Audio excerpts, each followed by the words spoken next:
At the age of 16, Robin encounters a mysterious man, more soul-shaking than the Demon Slayer Order.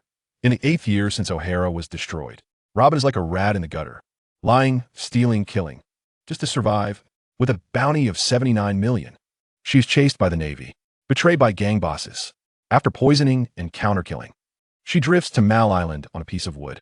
This is the first time in 8 years.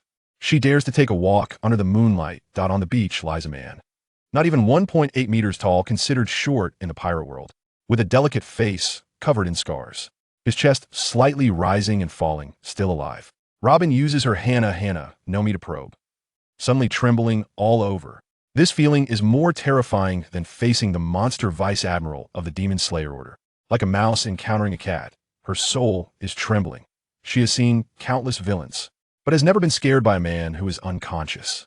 Step by step, she moves closer, like approaching a sleeping evil dragon. Moonlight shines on the man's face. Who is he? Why does he have such a terrifying sense of oppression? Robin crouches down, her fingertips almost touching his wounds. The man suddenly opens his eyes, his pupils deeper than the midnight sea. Who are you? In the next chapter, the man reveals his identity. Robin is petrified on the spot. This is actually him, who has been missing for many years. The man Robin saves weighs 500 gene. A martial arts master crosses into one piece. The man is covered in wounds, his injuries rolling back to reveal bone, soaked white from the seawater. Robin wants to drag him ashore, only to find this little guy, under 1.8 meters tall, weighs as heavy as a pig. 500 to 600 gene. Using her Hana no me, she manages to pull him to the rocks bit by bit. The tide is rising at her heels. One more second, and he would be feeding the sea beasts. 3 days later, the man wakes up, wrapped up like a zongzi. Every movement causes him to scream in pain. Robin pushes the door and enters, her blue-black eyes filled with vigilance. She speaks in Japanese. You've been unconscious for 3 days. The man is confused. Isn't this Robin? Cosplay? In the next second, Robin crosses her arms. 10,000 colors, 30 blooming flowers. Suddenly, a bunch of arms sprouts from the man's body, lifting him up. His pupils constrict sharply. This is not special effects. It's the real Hana no me. I cross into one piece, Robin explains calmly. The devil fruit gives people superpowers. The man says nothing, his mind filled with martial arts techniques. Xingyi Quan, Bagwazang, Bajiquan. Practiced until he was 13 or 14. Able to take down 17 or 18 strongmen. Now that he's crossed into this world, is this skill enough? After checking his wounds, Robin is about to leave. The man suddenly speaks. Thank you, Nico Robin. Robin turns around sharply. How does he know my real name? Her vigilance instantly reaches its peak in the next chapter. The man reveals the secret of his crossing. Robin draws her sword on the spot. Who exactly are you? A martial arts master grows 40 teeth, relying on one move, Iron Mountain Lean, to dominate the world. Liu Qian practiced until he was invulnerable at the age of 20. His blood thick as lead and mercury, weighing several times more than ordinary people. No wonder Robin couldn't move him. He grows 40 teeth in his mouth, like Buddha and Zhang Sanfeng. Is this the rhythm of achieving perfection in cultivation, challenging all combat arts in the world? Karate, Muay Thai, Brazilian Jiu-Jitsu. All defeated by his one move, Iron Mountain Lean. The martial world nicknames him Black Wind Great Sage. In simple terms, he's a black bear monster. Who told him to use only this move to defeat all opponents? The military comes knocking, directly giving him the rank of Major General. Teaching special forces how to practice, reaching the level of invisibility, sensing danger and avoiding it. This realm allows him to predict danger as if it were play. Hitting a bottleneck, he brushes through this novel. Side characters practicing excavator forms and bulldozer forms. He opens his mind, practicing tank forms and rocket forms in the military camp. Can this new Xingyi Quan be successful? Just as he is troubled, a super handsome man appears in his dream. You need to do this and that. When he wakes up, he actually tries it. Can this operation be practiced? Robin outside the door is stunned. What kind of background does this man have? More bizarre than Navy admirals? In the next chapter, Liu Qian demonstrates the new Xingyi Quan. A punch unleashes the power of a tank. Robin is instantly mesmerized. One person challenges 9 aircraft carrier fleets. A martial arts master turns his punch power into intercontinental missiles. Liu Qian's punch is faster than a bullet, pointing at a crow thousands of meters away and shouting bang. That bird explodes into a mist of blood. This punch power is fiercer than a sniper rifle. and can be fired infinitely as long as he has strength. After 3 years, he learns the Intercontinental Missile Punch. One punch blasts out 300 kilometers. The power is no different from a real missile. Just that after 2 punches, he is exhausted, in places visible to the eye. He could continue blasting for half a month without issue. To practice the nuclear bomb punch, he secretly infiltrates the Eagle Sauce nuclear base, staying for more than half a year before finding clues. Excited to the point of forgetting to hide, he gets discovered. Eagle Sauce immediately sends 2 aircraft carrier fleets to surround him. The commander scolds headquarters for making a fuss. But when the fighting starts, he calls for reinforcements. Double the troops is still not enough. The Pentagon goes crazy, leaving 2 fleets to guard home, sending the remaining 7 out. 9 aircraft carrier fleets confront 1 person. At first, Liu Qian toys with him, occasionally taking out straggling warships. Now, surrounded by 9 fleets in the Pacific, the nuclear bomb power within him is about to erupt. If he punches out, will it blow the sea apart? Robin inside the room is sweating in her palms. This man is 10 times more terrifying than Navy admirals. In the next chapter, Liu Qian unleashes the nuclear bomb punch. The sky erupts into a mushroom cloud. Waking up in the world of One Piece, 1 person destroys 9 aircraft carrier fleets. A nuclear bomb explosion creates a time-space turbulence that crosses into One Piece. Eagle Sauce's 7 fleets arrive. 9 aircraft carriers have Liu Qian surrounded. The sky is filled with bombers. The sea is full of torpedoes and mines. With this setup, even gods would shed a layer of skin. Liu Qian plays guerrilla warfare, like a mosquito biting a lion, taking a big chunk of flesh. After 3 months of fighting, covered in blood, standing on shattered decks, all 9 fleets have been sunk by him. The whole world is stunned. This martial artist is a monster. Eagle Sauce is in a panic, launching hundreds of nuclear bombs from the homeland. The Pacific water level suddenly dropped by 3 feet. Time and space turbulence swept Liu Qian, directly crashing into the world of One Piece. A superstorm rose in the West Sea.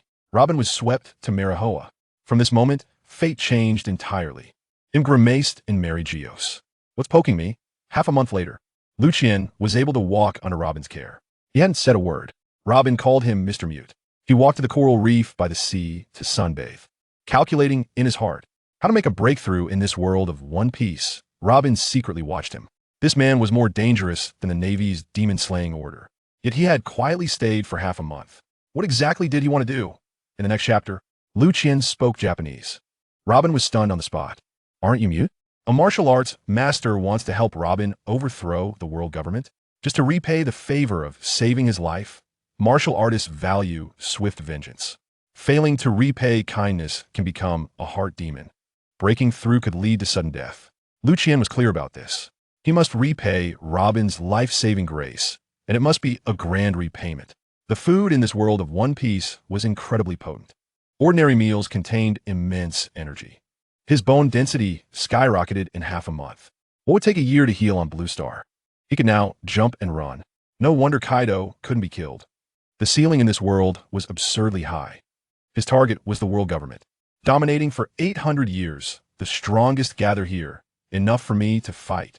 Publicly, he would help Robin take revenge for O'Hara. Overturn the celestial dragons, this great mountain. Privately, he would continuously challenge strong foes, aiming for the peak of martial arts. The 4 emperors? In his eyes, they were just a rabble. Robin's footsteps approached from behind. Liu Qian knew it was her, without turning around. His intuition mutated into observation hockey.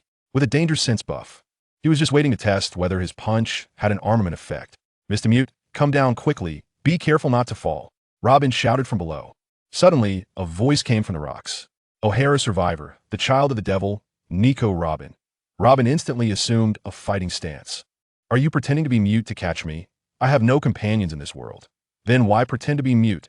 Severely injured and must be cautious. What do you want to discuss? Discuss how to repay you for saving my life. Robin's pupils constricted. What did this man want to do? Help her take revenge?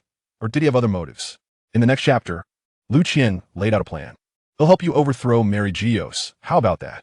Robin agreed to take revenge. The martial arts master changed his name to O'Hara, ready to topple the celestial dragons. One drop of kindness must be repaid with a fountain of gratitude. Liu Qian's words stunned Robin. What does that mean? It means you saved my life. He'll risk it all to help you. I just ask that you don't reveal my whereabouts. Don't want to take revenge for O'Hara? Liu Qian's words hit Robin's sore spot. She slumped onto the beach. The Navy is strong enough, and there's the world government and the celestial dragons. Before she could finish, she broke down in tears. All the grievances of these years surged out. Now you have the chance. Do you want to take revenge? Liu Qian's voice sounded like thunder. It will be dangerous. People will die sooner or later. Dying on the path of revenge is worth it. Robin suddenly looked up, her eyes shining. Please help me take revenge. From today, I will be called O'Hara. Liu Qian stood up. I am the embodiment of O'Hara, seeking justice. You will be called a devil. Then call me the Great Demon, Mr. Great Demon O'Hara. Haha, I like this title. Robin instantly regained her composure. We need to build a force, otherwise we're just cannon fodder. First, we do two things. I will heal, you will grow stronger. Liu Qian stared at her. With your current strength, going to the Grand Line is just delivering your head. Robin clenched her fists. I want to get stronger, but no one teaches me that in the next chapter. O'Hara rolled out a training plan. In 3 months, they'll make you able to take one of my punches. Can the Hannah know me rival a Marine Admiral? Robin's pirate ship is so shabby that even the Navy looks down on it. Robin, if you had carp strength. O'Hara slapped her shoulder.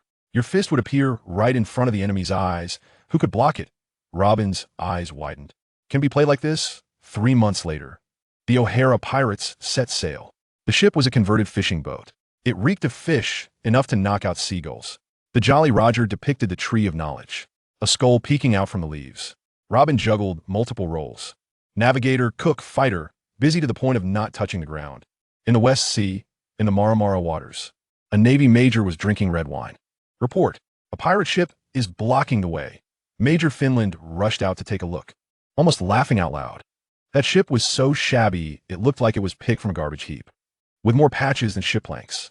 Whose kid is playing house? Suddenly, a trainee sailor screamed, Major, that's the tree of knowledge. Finland's face instantly fell. The tree of knowledge sank 8 years ago. What did these people mean by flying this flag? Just as he was about to shout, someone jumped from the opposing ship, running across the water strait towards the warship. It was O'Hara, borrowing your ship for a bit. Robin stood on the shabby ship, activating the Hannah, know me.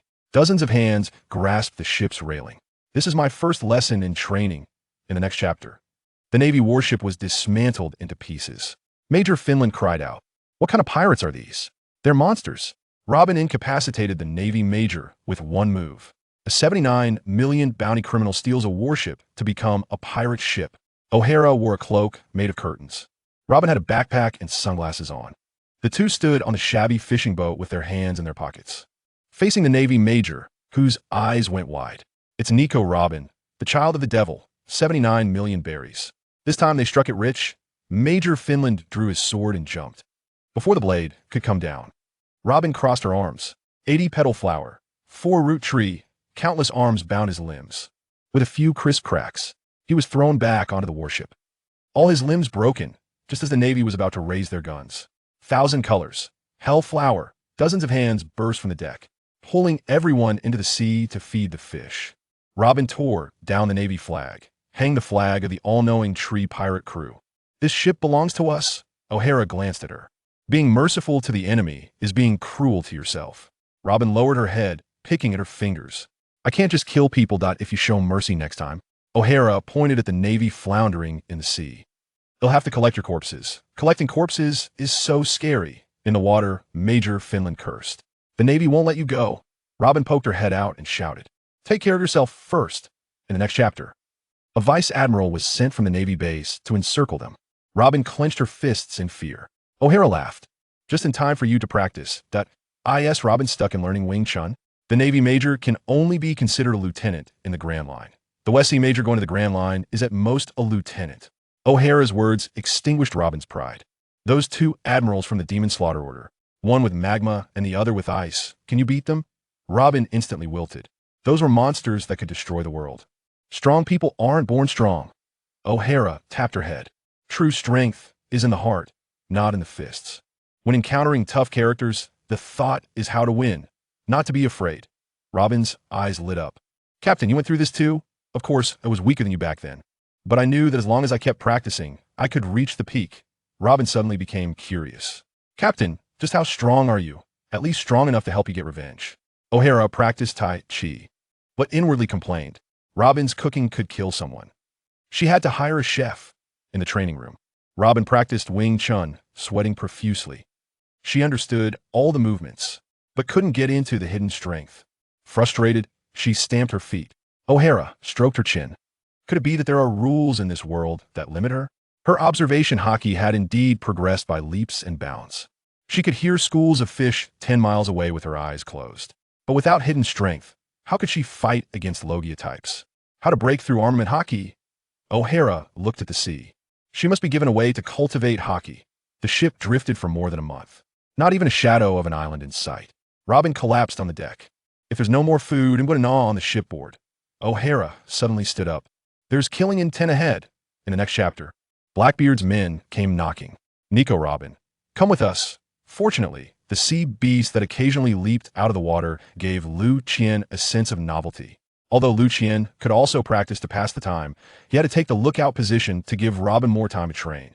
Fast forward a month, far away at the Navy headquarters in Marineford. A battle report from the West Sea appeared on Admiral Sengoku's desk. It was about the only survivor of O'Hara, the Devil's Child Nico Robin.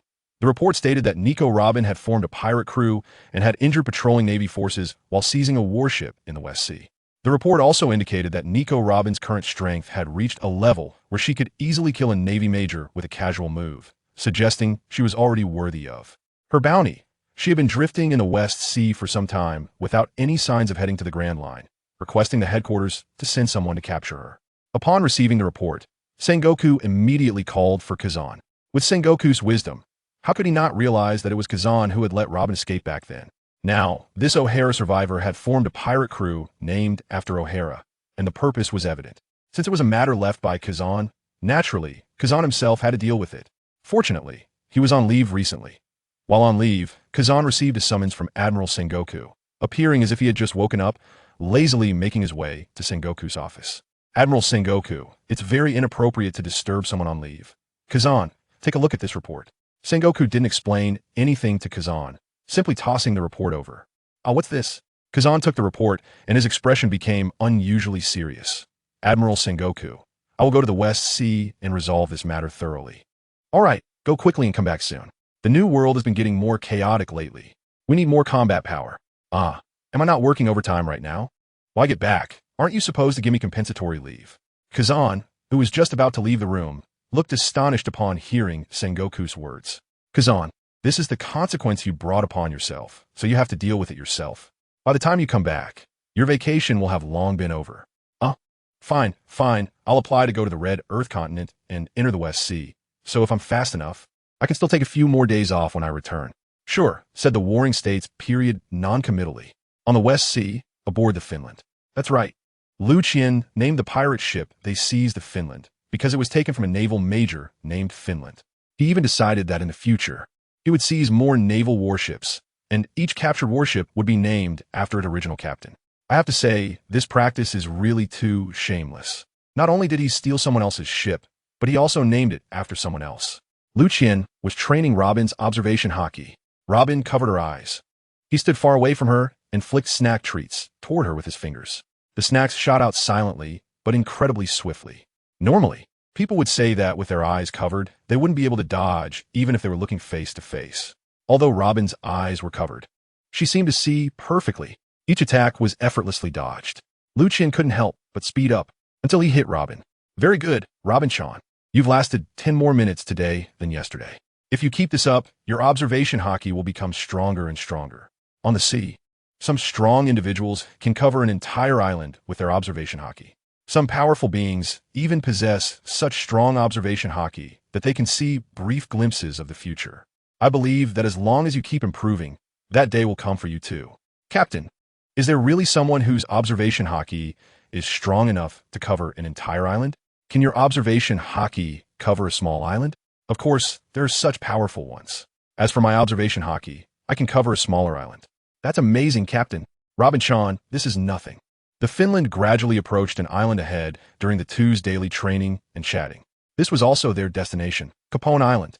Indeed, this was the stronghold of the Capone family, one of the 5 major gangster families of the West Sea. Liu Qian's purpose for coming here was to recruit the future supernova, the Castleman Capone Beach, who had eaten the paramecia-type stronghold fruit. When the ship docked, the people at the pier were puzzled by the sight of a naval ship flying a pirate flag. Was it a naval ship gone rogue? Or had the pirates turned over a new leaf? Their doubts were quickly answered, because two people came down from the ship, one of whom was the most wanted son of the devil in the West Sea, Nico Robin. This was the stronghold of the Capone family, and they were well aware of the high bounties on pirates in the West Sea. Moreover, not long ago, the news that Robin had killed her boss and fled with the money had spread throughout the underground world of the West Sea. As one of the 5 major gangster families in the West Sea, the Capone family naturally got the news. So they were curious about Robin's arrival at Capone Island. Robin had been to Capone Island before, but she was disguised then, so she wasn't recognized at the time. This time, she was in her true form, so she was recognized as soon as she got off the ship. As for the thin and small, unremarkable-looking man beside her, people automatically ignored him, thinking he was just Robin's hired boatman. Robin wanted to go to the island to buy supplies, wanting Liu Qian to accompany her. After all, shopping is a woman's nature. Robin was no exception. Just as they were about to head towards the streets of the island, someone at the pier shouted, "Look, someone is riding a bike in the sea." The person next to him retorted, "Are you out of your mind? How can anyone ride a bike in the sea? Wouldn't they sink?" As he spoke, he turned around to look. It turned out there really was someone riding a bike in the sea. "Robin, your old acquaintance is here." Robin turned to look as well, and she saw someone who often appeared in her nightmares riding a bike towards the pier. The newcomer was tall, wearing a white vest and a dark blue shirt, draped in a naval coat, and wearing a green eye patch on his forehead. It was none other than the monster Marine Vice Admiral Kizan, who had once issued the buster call and sunk O'Hara, and had spared her life. The moment Robin saw Kizan, she recalled the words he had said to her back then. "You can hate whoever you want, but you should be thankful you got your life back. Just try to live on as best as you can. And remember, I'm not your friend, but the first person who will come to arrest you after you do something bad." Now, this man was indeed coming to capture her, just as he had said back then. It seems I came just in time. "Nico Robin, have you forgotten what I said to you back then?" Kizan got off the bike after reaching the pier, placed it aside, and turned to Robin. The cold air emanating from him seemed to freeze the very air around them. Despite being mentally prepared for death at any moment, when facing this powerful, monster-like man once again, Robin's heart was filled with despair. At this moment, Liu Qian stepped forward. Standing in front of Robin, facing the 3-meter-tall Kizan, Liu Qian, who was not even 8 meters tall, seemed too short. However, when this small figure stood in front of Robin, the chilling air emanating from Kizan could no longer reach Robin at all. This Marine who randomly emits cold air. "Whatever you want to do to my crew, it is not allowed without my permission." "Who are you?" Kizan said coldly. He lowered his head to look at the man blocking Robin, feeling as if a cabbage he had nurtured for years was being trampled by a pig. "Well, let me introduce myself. I am O'Hara, captain of the O'Hara Pirates. Robin is my chosen first mate. Oh, by the way, if you want to call me a devil, please add great in front of it and call me the Great Devil." Upon hearing this, the people around felt that something significant was about to happen. O'Hara was once a famous archaeological holy land in the West Sea. The massive, pod-like tree of knowledge on the island had long since sunk to the bottom of the sea along with O'Hara, but still lived on in the hearts of every West Sea person. No wonder the pirate flag they saw earlier looked so familiar. It depicted the tree of knowledge. And this small, thin man in front of them was actually the captain of the O'Hara Pirates, with Nico Robin as his first mate. They also recognized the cold-breathing Marine Vice Admiral, Kizan, who was one of the 3 monster Vice Admirals of the Navy. Such a big figure had actually come to the West Sea, seemingly to capture Nico Robin. A battle was bound to occur between the two parties, and it was uncertain whether this small man claiming to be O'Hara could contend with the monster Vice Admiral of the Navy. Upon hearing Liu Qian's words, Kuzan's aura became even colder. "So you are the instigator of all this. Are you prepared to accept death? Or, if you surrender, I will send you to impel down. Do the Navy only talk big? You'll find out soon enough whether it's just talk." Frozen time capsule Kuzan launched an attack on Liu Qian right after finishing his words. Seriously, why is he so anxious when he hasn't even finished speaking? Liu Qian muttered while raising his hand to block the attack. He then turned to Robin and said, "Robin, you go gather some supplies first, then wait for me on the ship." Robin replied, "Be careful, Captain," and turned to walk towards the center of the island. Kizan, using his ice abilities, was not going to let her off easily, starting with a powerful move aimed at freezing both Liu Qian and Robin. But Liu Qian couldn't let him disturb Robin's shopping. As he spoke, he got serious and activated Tiger Roar Golden Bell Shield. A golden light, resembling a large bell, emanated from his body, perfectly blocking Kuzan's freezing attack. This Tiger Roar Golden Bell Shield, along with the Dragon Roar Iron Cloth, were skills Liu Qian had created based on the web novels he had read. After arriving in this world, they had mutated. The Golden Bell Shield could emit golden light, forming a protective barrier around him like a large bell, blocking enemy attacks, which could protect himself and create a protective circle for his companions. However, the larger the range, the thinner the protective circle became, and the weaker its defense. The Iron Cloth, on the other hand, could form a layer of black protection over his entire body like armament hockey, which could only protect himself but had stronger defensive capabilities. However, he didn't know the exact strength of this defense since he hadn't fought against any masters in this world. Meeting Kazan today was a perfect opportunity to test his strength and get an accurate assessment of his abilities. As expected, Kazan's attack was blocked by the Golden Bell Shield, but the cold air spread along the protective barrier and instantly froze Liu Qian. However, it failed to freeze Robin, who continued to carry out Liu Qian's instructions. Moving forward without looking back, Kazan didn't pursue her, as his observation hockey told him that the enemy in front of him had not been frozen. Sure enough, Liu Qian, who was frozen, struck back. Using form intention, machine gun style, Gatling, Liu Qian positioned his hands as if holding a machine gun. One hand in front with his thumb and index finger extended like a gun barrel, and the other hand behind supporting it. He even made the sound of da-da-da with his mouth. A series of fist energies, resembling bullets, shot towards Kazan, relying on his Logia-type elemental nature. Kazan attempted to take the hit, but as the bullets approached, he realized they were coated with armament hockey. He hurriedly created holes at the points where the bullets would hit, allowing them to pass through. He mistook Liu Qian's fist energy for armament hockey, which surprised him. After all, this was the West Sea, not the Grand Line where hockey was commonplace. Liu Qian, on the other hand, got the answer he wanted. The fist energy he cultivated could indeed hurt Logia-type users. This made him very excited. After all, only weapons made of sea prism stone or armament hockey could harm Logia users, and he had neither. Now that his fist energy could hurt Kazan, it greatly increased his chances of defeating him. After dodging this attack, Kazan's expression turned serious. A person in the West Sea who could use armament hockey and apply it to detached attacks indicated that the opponent's hockey level had reached the top tier on the seas. Such a strong individual should not be nameless. However, he had no information about this person. Perhaps CP had information on him. Regardless, the emergence of such a strong figure in the sea, flying the flag of O'Hara, was extremely dangerous. He needed to uncover the truth. Kazan thought to himself, but asked aloud, "Who exactly are you? With your strength, you can't be just a nobody. You've infiltrated the West Sea, incited Nico Robin, and formed the O'Hara Pirates. What is your purpose?" This sea is vast and boundless, with unknown strong individuals as numerous as the stars in the sky, or fish in the sea, and I am merely the most inconspicuous one among them. As for why I'm in the West Sea and formed the O'Hara Pirates, it's because I was seriously injured while fighting a formidable enemy. Although I eventually defeated my enemy, I fell unconscious due to my injuries, and it was Robin who saved me.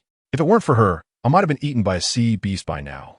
To repay Robin's life-saving grace, I promised her I would carry the name of O'Hara, sail on this sea, and take revenge on her enemies. So what do you think, Navy man? Do you have any more questions? If not, it's my turn to attack. I see. But no matter what, you are still a pirate.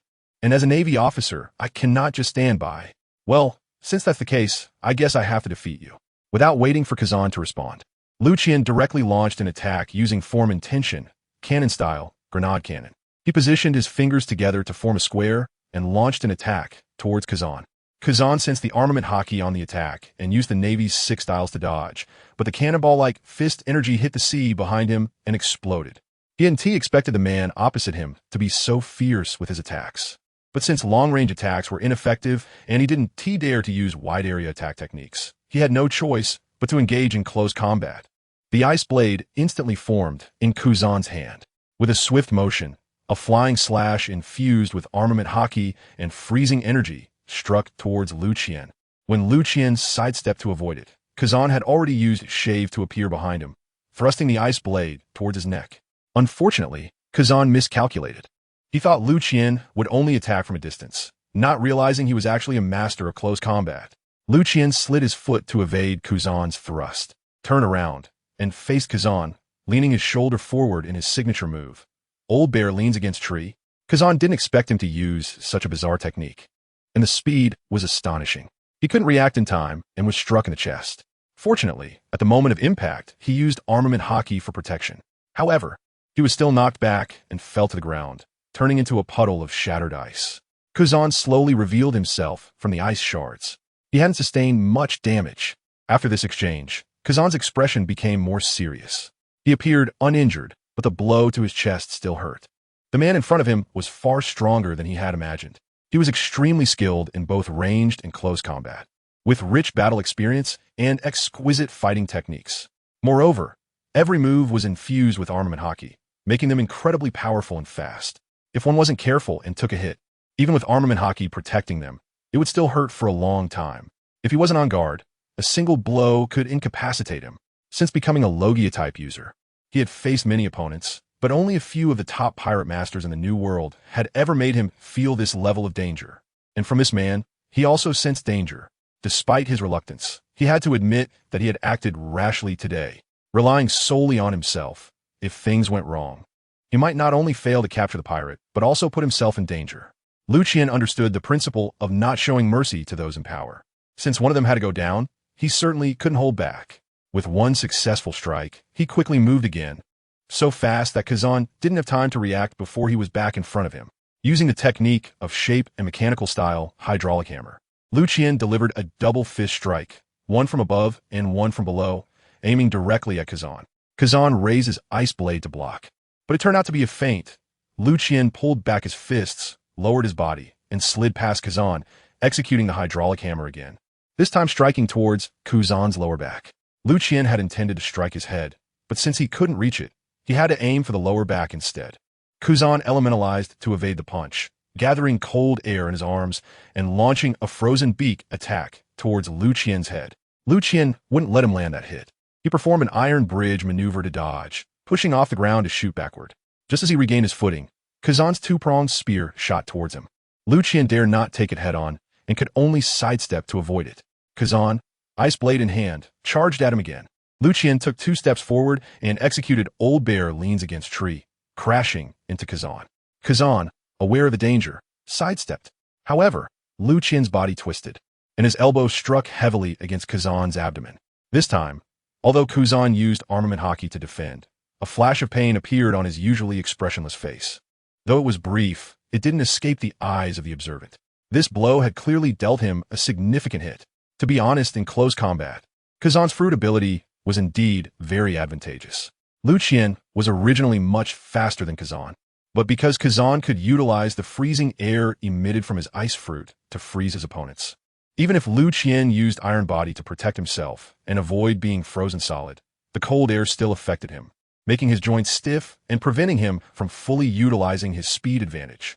Even so, throughout their skirmish, Liu Qian still held the upper hand. After all, Kazan's elementalization had no effect on him, forcing Kazan to spend a lot of energy using armament hockey to protect against Liu Qian's attacks. Liu Qian was a master close combat himself. Back on Blue Star, he had engaged in countless battles, all in close quarters. Therefore, unlike Kazan, who relied more on his fruit abilities and neglected close combat, their encounter had been Liu Qian dominating the fight. Kazan was mostly on the defensive, and Kazan really didn't dare to test whether he could still stand after taking a hit from Liu Qian. The two were engaged in a fierce battle on the dock. The onlookers, even those closest, were dozens of miles away, using binoculars to observe the fight. They didn't dare get close. After all, this was just the West Sea. No one in the entire West Sea was qualified to intervene in a battle of this magnitude. Even Capone Beach, the top expert of the Capone family and a future supernova, was watching from a distance. He initially thought that with the strength of his sturdy fruit, he could carve out a place for himself even in the Grand Line. But now he realized he was just a frog in a well, boasting in this small pond of the West Sea. Watching the battle at the dock, even those who were close to the action faced the danger of death. One of the fighters was merely a Navy vice admiral, yet he was already this powerful, and there were even Navy admirals above him. How strong must they be? As for the man fighting Kazan, he was terrifyingly strong, able to make Kazan unable to retaliate. Yet they had never heard of this person. Listening to the exchange between Kazan and him, he hadn't even been to the Grand Line, and the Navy hadn't placed a bounty on him. When did such a formidable person appear in the West Sea? They thought about their own family. Claiming to be one of the 5 major gangster families in the West Sea, But in front of this man, they were probably no different from a swarm of ants. Regardless of what the Capone family members thought, the battle at the dock did not stop. After Robin procured enough supplies, she used the powers of the Hana Nomi to load all the supplies onto the Finish and sailed away from the dock, anchoring far out at sea while watching the battle between Liu Qian and Kuzan. Only at this moment did she truly realize the strength of her captain.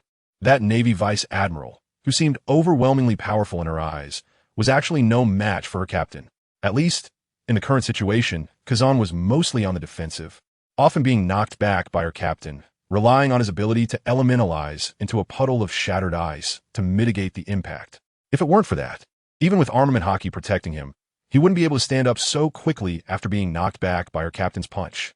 At this moment, Kuzan was also feeling distressed, although he had long anticipated that the opponent was dangerous. It was only after engaging in battle that he realized how powerful the other party was.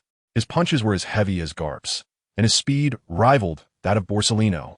This was still with him pushing his fruit ability to the limit, constantly emitting cold air to keep his opponent in a decelerated state.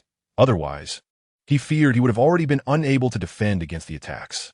Looking at his opponent, after fighting for so long, there was no sign of weakening in the offensive, and his stamina showed no signs of depletion. Instead, he seemed to be growing stronger with each passing moment. He knew that if this continued, defeat was only a matter of time, and he had to come up with a plan. Once again knocked back, Kuzan chose not to charge forward this time. He dashed towards the sea. Leaping into the air, he unleashed a wide-area ultimate move, Ice Age. As he jumped into the air, the sea within a radius of several hundred miles instantly froze into a massive ice field. Kuzan landed on the ice field, his body elementalizing and merging with the ice. He awaited Liu Qian's arrival. True strong warriors never easily admit defeat. They will do everything possible to leverage their advantages to achieve victory in battle. Kuzan was such a warrior. He froze the sea into an ice field, creating a battle environment favorable to him. If Liu Qian were to be pursued in the ice field, he could use his elementalized body to shuttle back and forth, launching attacks instantly from anywhere on the ice and also evading the enemy's attacks. Liu Qian understood Kuzan's thoughts. Utilizing his abilities to create a battle environment favorable to himself was a clever approach. Just like later, when Kuzan and Sakazuki competed for the position of admiral in the Navy during their duel in Punk Hazard, they both used their powers to alter the terrain and climate of Punk Hazard, transforming it into a half-scorching hot and fiery landscape, while the other half was covered in ice and snow, bone-chillingly cold. But he did not hesitate and immediately chased after. With the advantage of the environment, Kuzan gradually turned the tide. Liu Qian had to face not only Kuzan's attacks, but also dodge the ice spikes that occasionally pierced from beneath his feet. Kuzan made full use of the icy environment. The coldness in the air became even more frigid, and, at times, he unleashed large-scale clusters of ice spikes that shot up from the ground towards Liu Qian, while his main body elementalized and hid among the ice spikes for surprise attacks. What made it even harder for Liu Qian was that Kuzan's speed on the ice had greatly increased. Relying on his elementalized body, he could move several miles or even dozens of miles in an instant. Elusive and unpredictable. Even though Liu Qian's perception could cover the ice field for hundreds of miles like observation hockey, the increasingly cold air further restricted his speed. He could sense Kuzan's ambush, but sometimes he couldn't react in time and had to endure with his iron cloth. Over time, the two of them fought back and forth. The form of battle changed once again, making the onlookers increasingly aware of the strength and difficulty of the natural type. Thus, the two fell into a prolonged battle. At this time, it was a contest of stamina and will. Whoever couldn't hold on first would lose. This battle lasted a full 7 days and nights. Finally, on the 8th day, a victor was determined. Kuzan could no longer hold on. After so many days of high-intensity fighting, this was the first time in his many years in the Navy. The man opposite him, although just as battered and exhausted, with the appearance of someone about to collapse, had an increasingly vigorous fighting spirit in his eyes. Kuzan knew he had lost in willpower. Ultimately, Kuzan collapsed on the ice field, unable to stand up again. At that moment, reinforcements from the Navy arrived. The commander of the West Sea Navy base, the highest commander of the West Sea Navy, Rear Admiral Carlos, finally arrived. Because the West Sea is the strongest of the 4 seas, the highest commander of the West Sea Navy base is a Rear Admiral. Liu Qian looked at the arriving Rear Admiral and said to the fallen Kuzan, "Good luck, Navy man. You should be thankful that my internal injuries haven't healed yet. I truly have no strength left to deal with the upcoming battle. Otherwise, today would be your end on the seas. I hope you could be this lucky next time. After speaking, without waiting for Kazan to respond, he used the last of his strength to unleash his form, the rocket style, jetting away like a rocket. A shockwave like a rocket tail flame erupted from beneath Liu Qian's feet, propelling him far away. Soon, he disappeared from sight. Rear Admiral Carlos could only watch Liu Qian's departing figure helplessly, instructing to have Kazan carried onto his ship to return to the Navy base. After Liu Qian used the jet rocket to fly out of the ice field's range, he finally couldn't hold on any longer and fell from the sky. At this moment, Robin was already waiting at the edge of the ice field.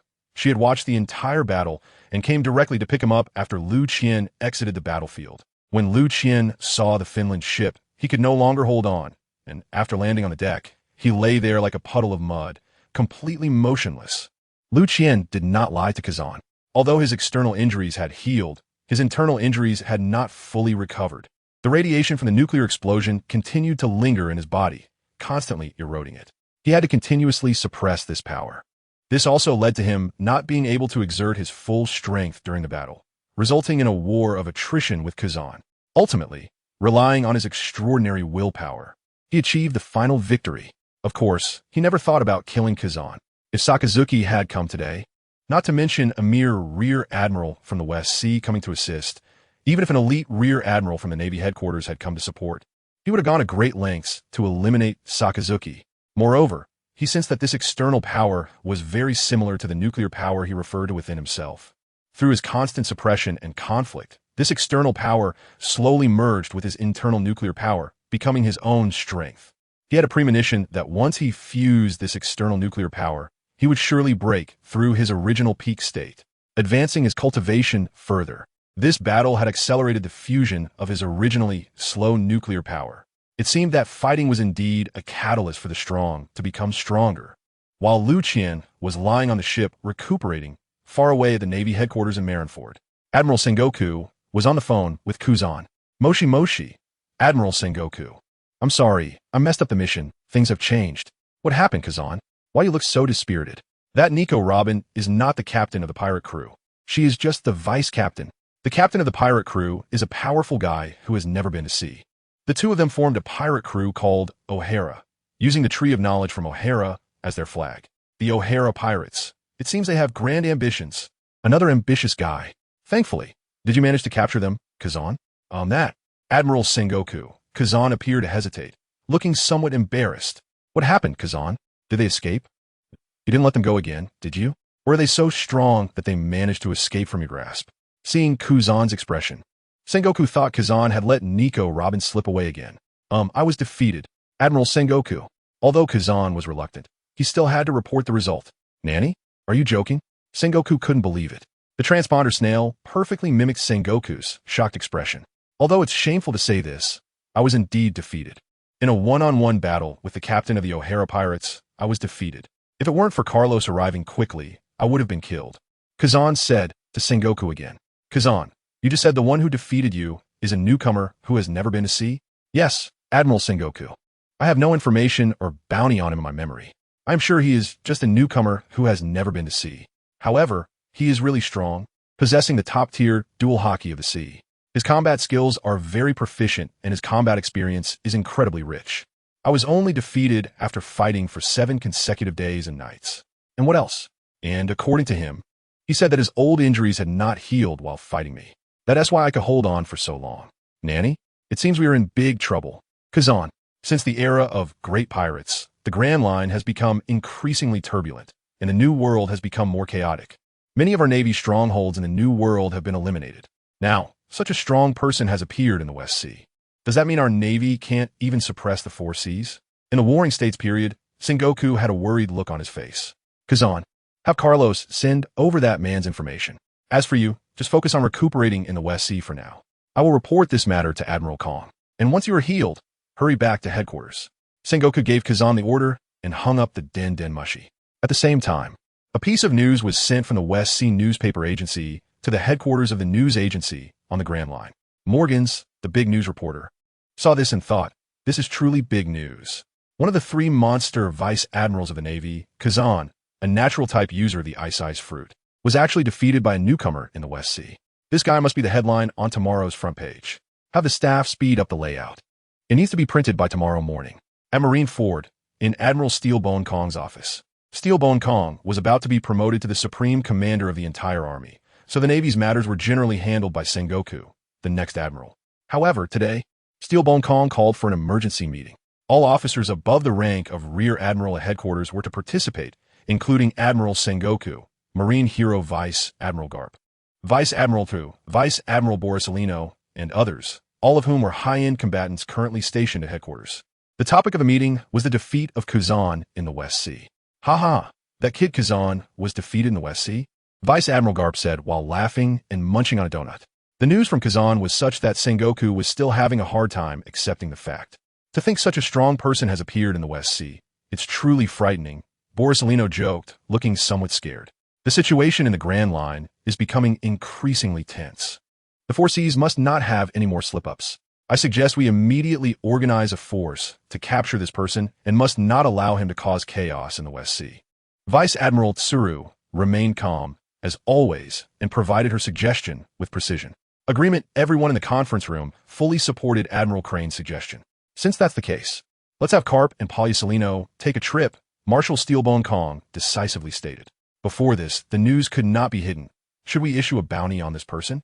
If so, bounty hunters from the West Sea will also pay attention to this individual, and we can obtain specific intelligence about him, making it easier for us to capture him, Sengoku asked again. As for the bounty, let's tentatively set it at 330 million berries, based on this person's combat power. It was still Marshal Kong who made the final decision. 330 million berries? For a newcomer with a first-time bounty, that's unprecedented. Isn't it a bit too high? Everyone in the conference room was taken aback by Liu Qian's final bounty. After all, in the history of the Navy, no newcomer has ever been given such a high bounty. Defeating Kazan, this bounty is quite reasonable, Admiral Crane agreed. So, what about the bounty on the devil child Nico Robin? Sengoku continued to ask. Let's tentatively set it at 80 million then. This time it was Admiral Crane. Marshal Kong also agreed. The next day, as the Seagull delivered that day's news along with the Navy's latest bounties to various parts of the world, the entire sea was shocked. In Whitebeard's waters, the Moby Dick, the Whitebeard pirates were as usual. A group of captains gathered around Whitebeard, and the Seagull brought today's newspaper and bounty. Blackbeard Teach was the most concerned about the situation at sea. Therefore, he was responsible for receiving the newspaper every day. Old man, big news. Another remarkable newcomer has appeared in the West Sea. Teach exclaimed. What big news? The other captains asked in unison upon hearing Teach shout. The Navy's Kazan was defeated by a newcomer who just set sail in the West Sea. Nanny? How is that possible? Kazan is one of the Navy's three monsters. A Logia-type user of the ice fruit. A newcomer who has just set sail and hasn't even reached the Grand Line. How could he defeat Kazan? All the captains did not believe Teach's words. The hot-headed diamond, Jozu, snatched the newspaper from Teach's hands. Sure enough, it detailed the process of Kazan's defeat and included a photo of Kazan collapsing on the ice field due to exhaustion. The photo also showed Liu Qian leaving. Then he took the latest Navy bounty notice. It read, Avenger, the Great Demon O'Hara, Captain of the O'Hara Pirates, bounty 330 million. Devil Child Nico Robin, Vice Captain of the O'Hara Pirates, bounty 80 million. Upon seeing the Navy's bounty notice, Whitebeard's captains had to accept this reality. One incredible newcomer. He actually defeated Kazan, a very powerful opponent, Captain Marco sighed. Indeed, I really didn't expect there to be a newcomer in the West Sea who could defeat Kazan, remarked the Flower Sword Bista. The rest, including Diamond, Jozu, and Fasa, also expressed their amazement. To be honest, even among the top captains of the Whitebeard Pirates, none could defeat Kazan. Even if it were to end in a draw, no one could guarantee that. But now, such a powerful opponent was actually defeated by a newcomer. The shock in their hearts was unimaginable. Gurara, he's a good young man. When he arrives in the new world, I want to invite him to be my son. Whitebeard said, taking a big gulp of alcohol, casually. Old man, I'm afraid he won't be willing, Marco replied calmly, knowing that someone so powerful right after setting sail is unlikely to join their crew. Gurara, it doesn't matter if he doesn't want to. Sons for now. Let's not worry about him. Let's have a feast. All right, old man. After the initial shock, the captains put Liu Qian out of their minds. After all, they were the world's #1 pirate crew, the Whitebeard Pirates. A newcomer, although he defeated Kuzan, wasn't worth their excessive attention if he hadn't reached the New World. In Kaido's territory, I like this kid. When he arrives in the New World, I want to recruit him as my crew. Don't forget to remind me, Kaido said. All right, boss, Play Quinn replied. Although he also knew it was unlikely to recruit him, he still didn't want to dampen Kaido's spirits at that moment. After all, when Kaido gets angry, no one can withstand it. In Big Mom's territory, Mama, that kid who defeated Kazan is very suitable to be my son-in-law. Smoker, I think he matches you well. Mama, let's wait until he can come to the New World, Smoker replied, not wanting to marry Liu Qian. He was a bit too short for her ideal partner. Smoker was a tall beauty, with legs over 2 meters long. Rowing a boat with those legs was truly magnificent. However, if she were to pair with Liu Qian, thinking about it, Liu Qian was shorter than her legs. That's quite something. In red-haired territory, on the Red Force, Captain, your hometown has produced another remarkable newcomer.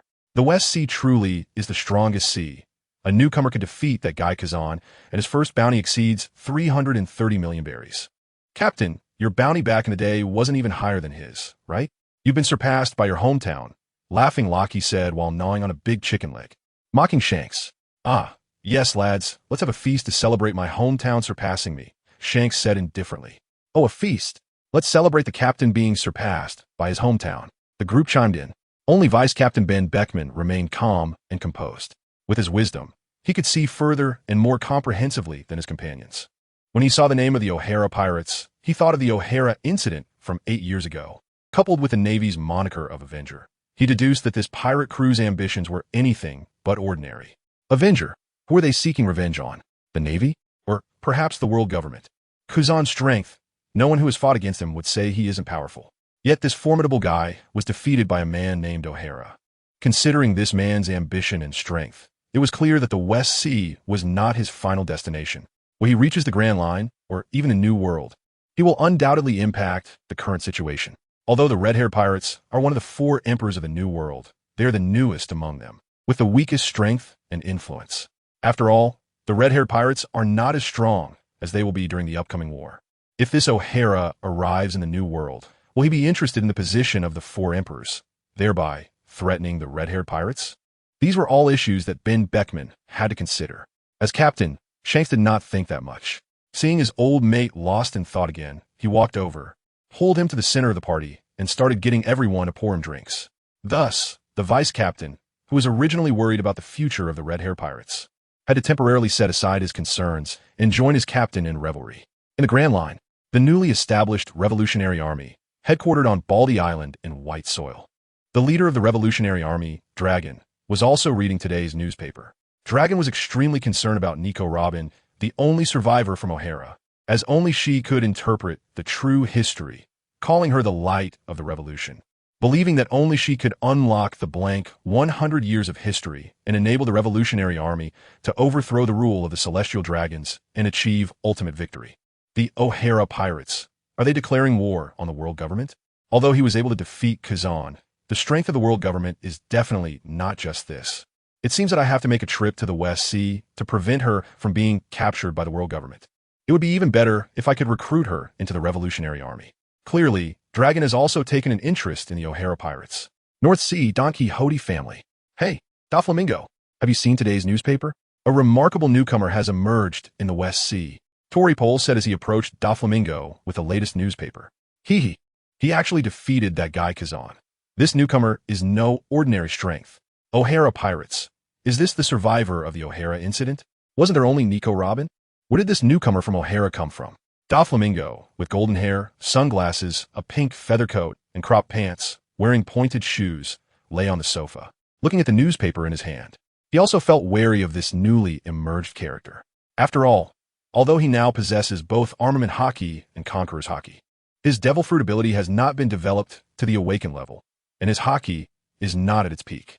A vice admiral like Crane could chase him to the ends of the earth. As a natural type ice devil fruit user, Kazan's strength is not weaker than that of Vice Admiral Crane. If he were to face him now, he would definitely be more likely to lose than win. Naturally, he felt more apprehensive about Liu Qian, who had defeated Kazan. After all, there is only one Grand Line, and they will inevitably encounter each other in the future. Doflamingo, what's wrong? Tory Pole noticed something was off with Doflamingo and asked. It's nothing, We need to pick up the pace. We can't let this guy get ahead of us. Yes, young master. A group of officials responded in unison. Holy Land Mariewa. The 5 elders. O'Hara actually has other survivors, and they've been hiding in the West Sea. The scarred 5 elders said, no matter how many survivors there are, they should be destroyed. Holding a katana, another 5 elder added, indeed, O'Hara is researching the true history and intends to make the findings public to the world.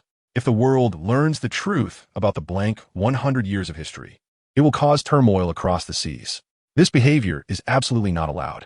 Initially, they thought only one 8-year-old demon child escaped back then. But now another guy named O'Hara has emerged. Given that they named themselves the O'Hara Pirates, they probably won't hide like before. This time, we can catch them all at once and completely resolve the lingering issues of O'Hara. The 5 elder with a long beard said, Admiral Sengoku has reported that this time, Carp and Borsalino will go to the West Sea to capture the O'Hara Pirates, and it will definitely be foolproof. No matter what, we cannot let them sail the seas again, especially not in the 4 seas. The Grand Line is already turbulent enough. The 4 seas must be under our control. That damned Roger, even before dying, had to create trouble for us. The blonde 5 elder continued. If it's Carp and Borsalino, this capture operation will surely succeed. The other 5 elders also held a positive attitude towards this operation. On the Finland, as the protagonists of the event, the O'Hara Pirates were sailing on the sea. Ever since defeating Kuzan yesterday, Liu Qian had been lying there like a lump of clay, not moving at all, calling it rest and recuperation. He ordered Robin to do this and that, wanting water one moment and food the next. The most outrageous thing was that he even used the excuse that massage could speed up healing, making Robin use her devil fruit ability to help him with massages. At this point, Robin wasn't the cunning, mature woman she would later become, but rather a somewhat naive girl who actually believed Liu Qian's nonsense. She really used the abilities of the Hana Nomi to help him massage. The arms created by the Hana Nomi felt just like real arms. How comfortable it was. One could tell from Liu Qian's expression of enjoyment. This old pervert. It's no wonder Kazan had issues with him from the start. After all, ever since he let Robin go, he had been secretly watching her. And what happened? This girl, whom he had watched grow up like a daughter, was coaxed by some unknown guy to go out to sea. Who wouldn't feel upset about that? If Liu Qian hadn't defeated him, Kazan would definitely have made him suffer. While the Navy was taking action against the O'Hara Pirates, Liu Qian wasn't idle either. He saw his bounty, 330 million. This wasn't just a post-war bounty surge. If you didn't have $1 billion, you wouldn't even dare to go out. So, Liu Qian was quite satisfied with the Navy's bounty on him. After all, at this time, Doflamingo's bounty was only 340 million. And this was Liu Qian's first bounty. One could only say that defeating Kazan had indeed shocked many people. Originally, Liu Qian planned to raise his bounty first and then recruit people. After all, only by having enough fame on the sea would people come to him. Now, because of Kuzan's appearance, he achieved his first step without even trying. Next, of course, was to recruit people. According to his plan, Capone Beach was the first target he wanted to recruit in the West Sea, and the Devil Sheriff Lafitte was the second. So after more than half a month of recuperation, the Finland headed towards Capone Island. Capone Island, the stronghold of the Capone family. After half a month of repairs, the dock damaged by the battle was back to its former glory, and even the ice floe frozen by Kazan had melted. The dock was bustling with activity, returning to its former prosperity. Just as the people at the dock were busy, someone suddenly spotted the Finland approaching from afar. They certainly couldn't forget the owner of this ship so quickly, especially since just over half a month ago, he had displayed great prowess here, defeating a Navy rear admiral. However, they didn't know the reason for his visit this time. At the dock, the head of the Capone family quickly reported to the family's higher-ups.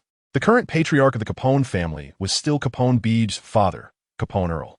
After receiving the notification, Capone Earl quickly summoned the family's main higher-ups to discuss the purpose of the O'Hara Pirates' visit. If it was just for purchasing supplies like last time, that would be fine. They just needed to be respectful, and it seemed that there would be no conflict. But if they had other intentions regarding the Capone family, how should the family respond? They had all seen the last battle, and with the strength of the O'Hara Pirates, even if the entire family joined forces, it would be futile. When the higher-ups of the Capone family learned of the O'Hara Pirates' arrival, they all panicked. A group of people was in disarray, discussing suggestions haphazardly. Some even proposed seeking assistance from the Navy for protection. This was immediately vetoed. As one of the underworld overlords of the West Sea, to be forced by pirates to seek help from the Navy would only bring shame to the family. The family would become a laughingstock in the entire West Sea underworld. The family could even decline because of this. Only Capone Earl's son, Capone Beej, the future godfather of the Capone family, remained calm. He sat beside Capone Earl, smoking a cigar, and did not participate in the family's discussions. Capone Earl knew that his son, the heir of the family, had always been a decisive person, and seeing him so composed, he asked him what to do. No matter what the O'Hara pirates' purpose is this time, we don't have the ability to say no. So instead of speculating here, it would be better to proactively contact them.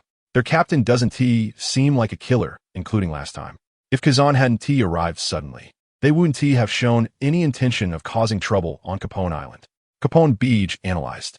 The higher-ups of the Capone family all agreed. After all, they really didn't have the strength to refuse any requests from the O'Hara pirates. But they required Capone Beej to be responsible for this contact action. Capone Beej looked down on these higher-ups from the bottom of his heart, believing they had lost their ambition and only thought about maintaining their current situation and living off past glories. They had no spirit of adventure at all. So when the higher-ups unanimously decided to let him approach the O'Hara pirates, he readily agreed. At the dock, the Finland had just come to a stop. Liu Qian and Robin hadn't disembarked, yet when Capone Beej had already brought a group of people to welcome them at the ship's side. Welcome, Captain O'Hara, to Capone Island again.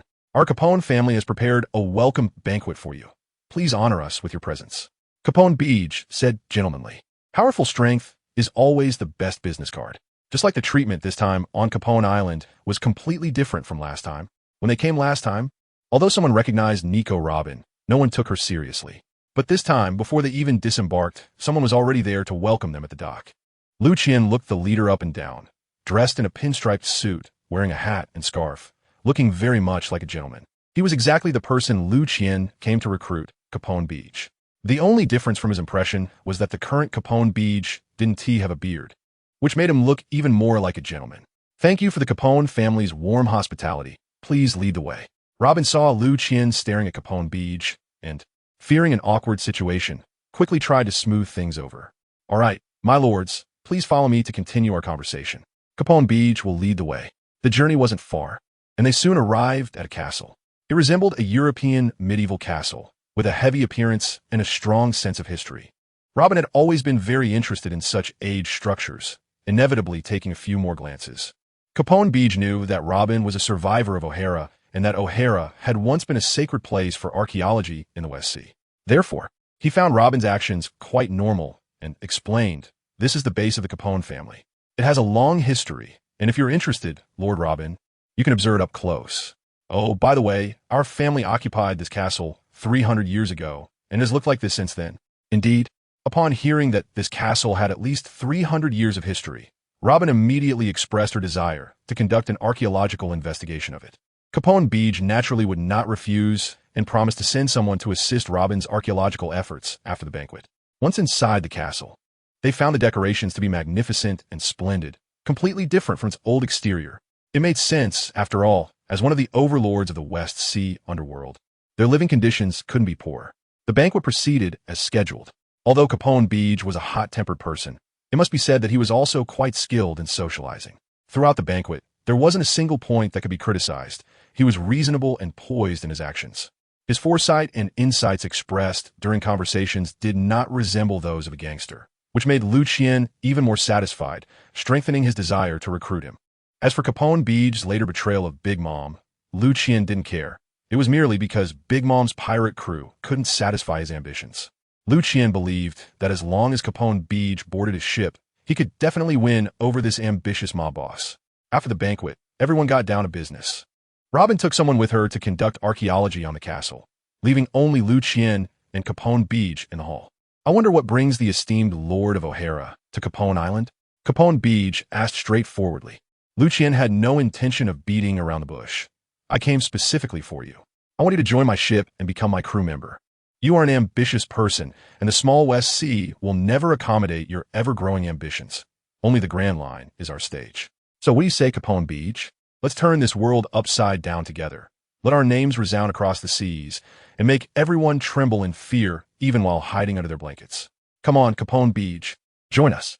Liu Qian's recruitment pitch was more enticing than those job advertisements on Blue Star. Capone Beej was taken aback. He never expected that the purpose of the O'Hara pirates' visit was to recruit him. This was a powerful pirate who had defeated the marine monster Vice Admiral Kazan and had a bounty of 330 million. Even in the Grand Line, he could be considered one of the top figures. Now, a strong individual like him was here specifically to recruit him. The shock in his heart was unimaginable. Seeing that Capone Beej hadn't expressed his stance, Liu Qian thought he might have said something wrong and was about to add a few more words when Capone Beej spoke up. Captain of O'Hara, your sincerity has moved me. I agree to join the O'Hara Pirates. Beej, I must say, you've made the right choice. Upon hearing Capone Beej's willingness to join, Liu Qian's expression immediately revealed a spirited look. Could you not call me Beej? You can refer to me as Capone or Capone Beej. It doesn't matter, Beej. What matters is that we are comrades now, Liu Qian said nonchalantly. Upon hearing Liu Qian's words, Capone Beej suddenly felt like he had boarded a pirate ship. Yet, when he thought about this person's combat power, he had no choice but to dismiss the idea of changing his mind. Robin was also very pleased with Capone Beej joining, as it meant that the O'Hara Pirates had finally taken a significant step towards growth. If anyone was happiest about Capone Beej joining the O'Hara Pirates, it was undoubtedly the Capone family. With a pirate with a bounty of 330 million as their backing, they would soon be able to overpower the other 4 major underworld families in the West Sea and unify the underworld business. Therefore, all the high-ranking members of the family fully supported Capone Beej's choice.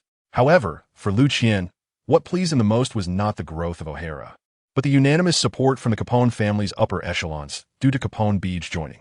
Thus, when they learned that Liu Qian was looking for a highly skilled chef, they immediately sent their best chef to him without hesitation. Now, all the food for the O'Hara Pirates would be handled by this new chef. He no longer had to cook for himself or eat Robin's dark cuisine. As for Capone Beej's position on the ship, Liu Qian assigned him the role of warehouse keeper. That's right, warehouse keeper.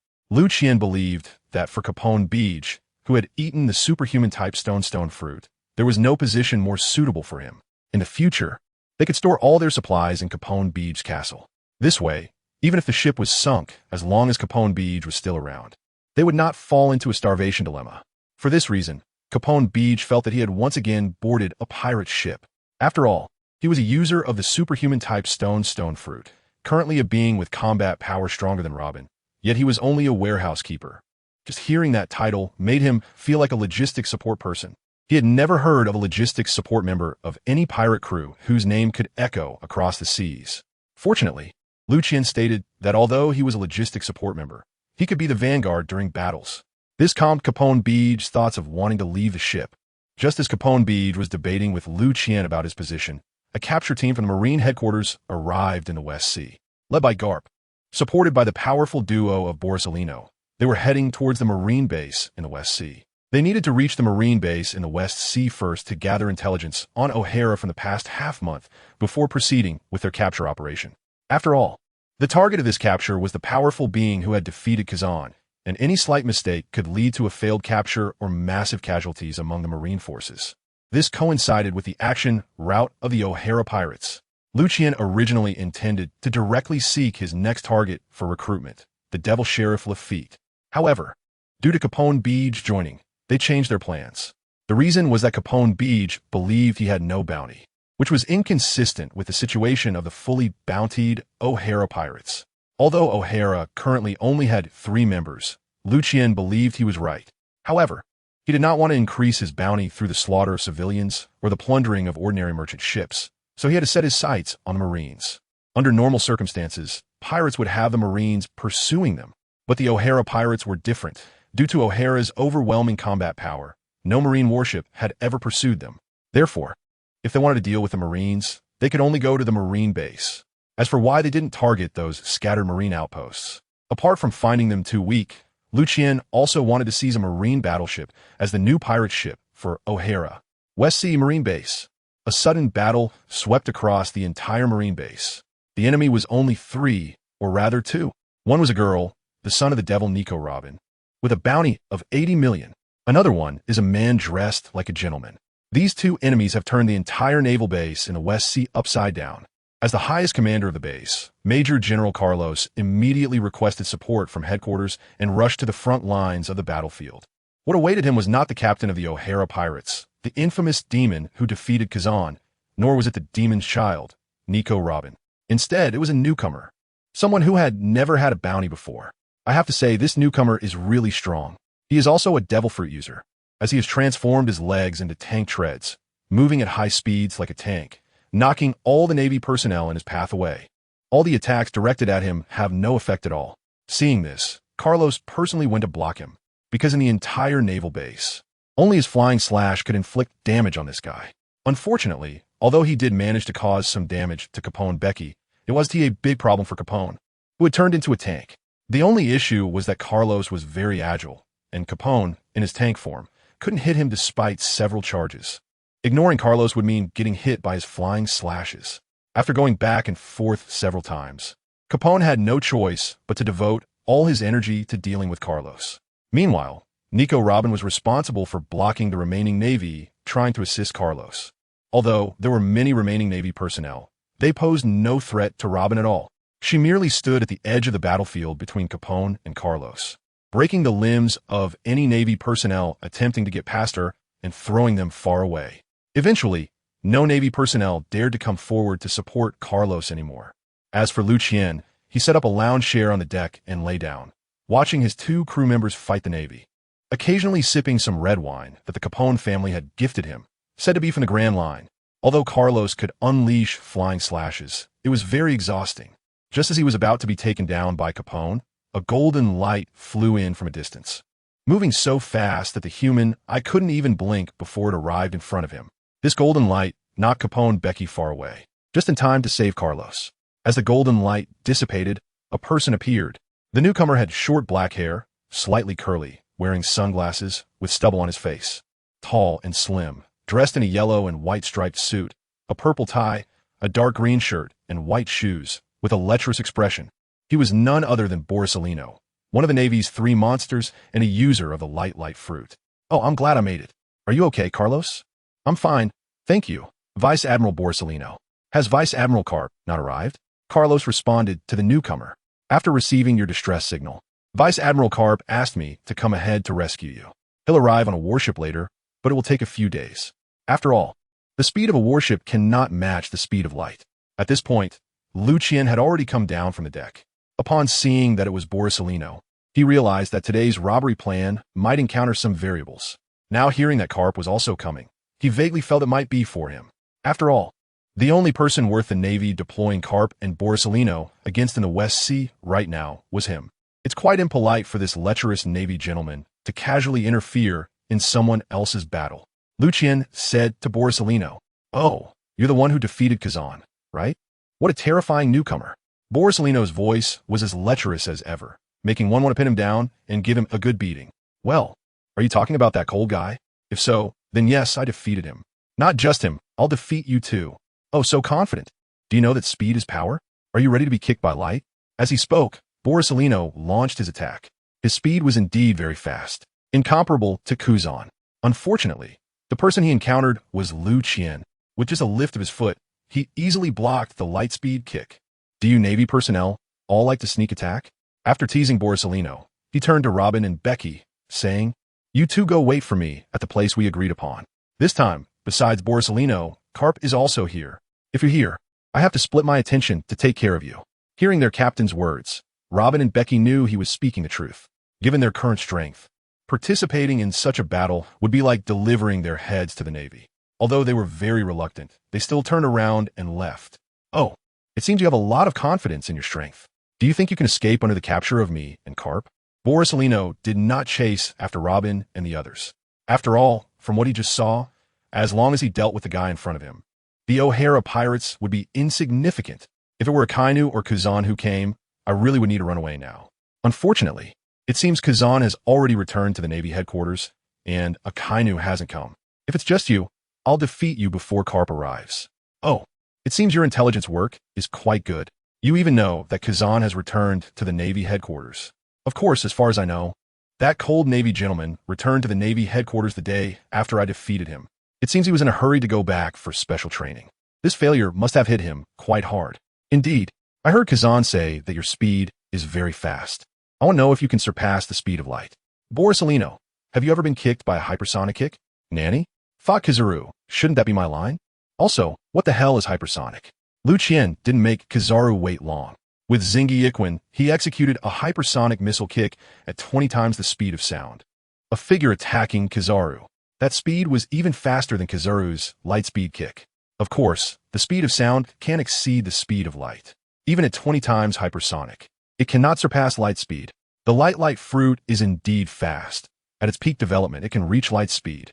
But even the strongest fruit is still used by a person. So, to outpace Kizaru, one only needs to be faster than his body's reaction speed. Fast enough that Kizaru can't react at all. Kizaru's bodily reaction speed hasn't reached light speed, not even 10 times the speed of sound. Facing 20 times hypersonic, he naturally couldn't react. In his observation, the attack of this figure seemed like teleportation, arriving right in front of him. He didn't even have time to elementalize before being kicked. In fact, even if he had elementalized, it wouldn't have helped, because Liu Qian's attack could hit the physical body of a natural-type elemental user. Admiral Borsellino? In the distance, Carlos, supported by someone, saw Kizaru being kicked away and couldn't help but exclaim in worry. Kizaru was kicked thousands of meters away, crashing into several buildings of the naval base before stopping. With a flash of light, Kizaru's body reappeared in midair. There was a clear footprint on his chest. Blood was trickling from the corner of his mouth, proving that the kick had indeed hurt him. Kizaru wiped the blood from the corner of his mouth, and the lazy expression on his face was gone. If it weren't for him hastily using Haki to block just now, he would probably be lying down now. Liu Qian did not pursue. He stood in place, looking at the Liu naval officer, wondering how that hit felt. It wasn't that Liu Qian didn't want to pursue, but he had never used 20 times hypersonic before. This was the first time. Such speed puts a tremendous strain on the body. With Liu Qian's current physical condition, forcing it out once made him feel as if his whole body was being cut by knives. If he tried it 2 more times, he might not even knock down Kizaru before his own body couldn't take it and disintegrated under high speed. Kizaru is also known for his speed.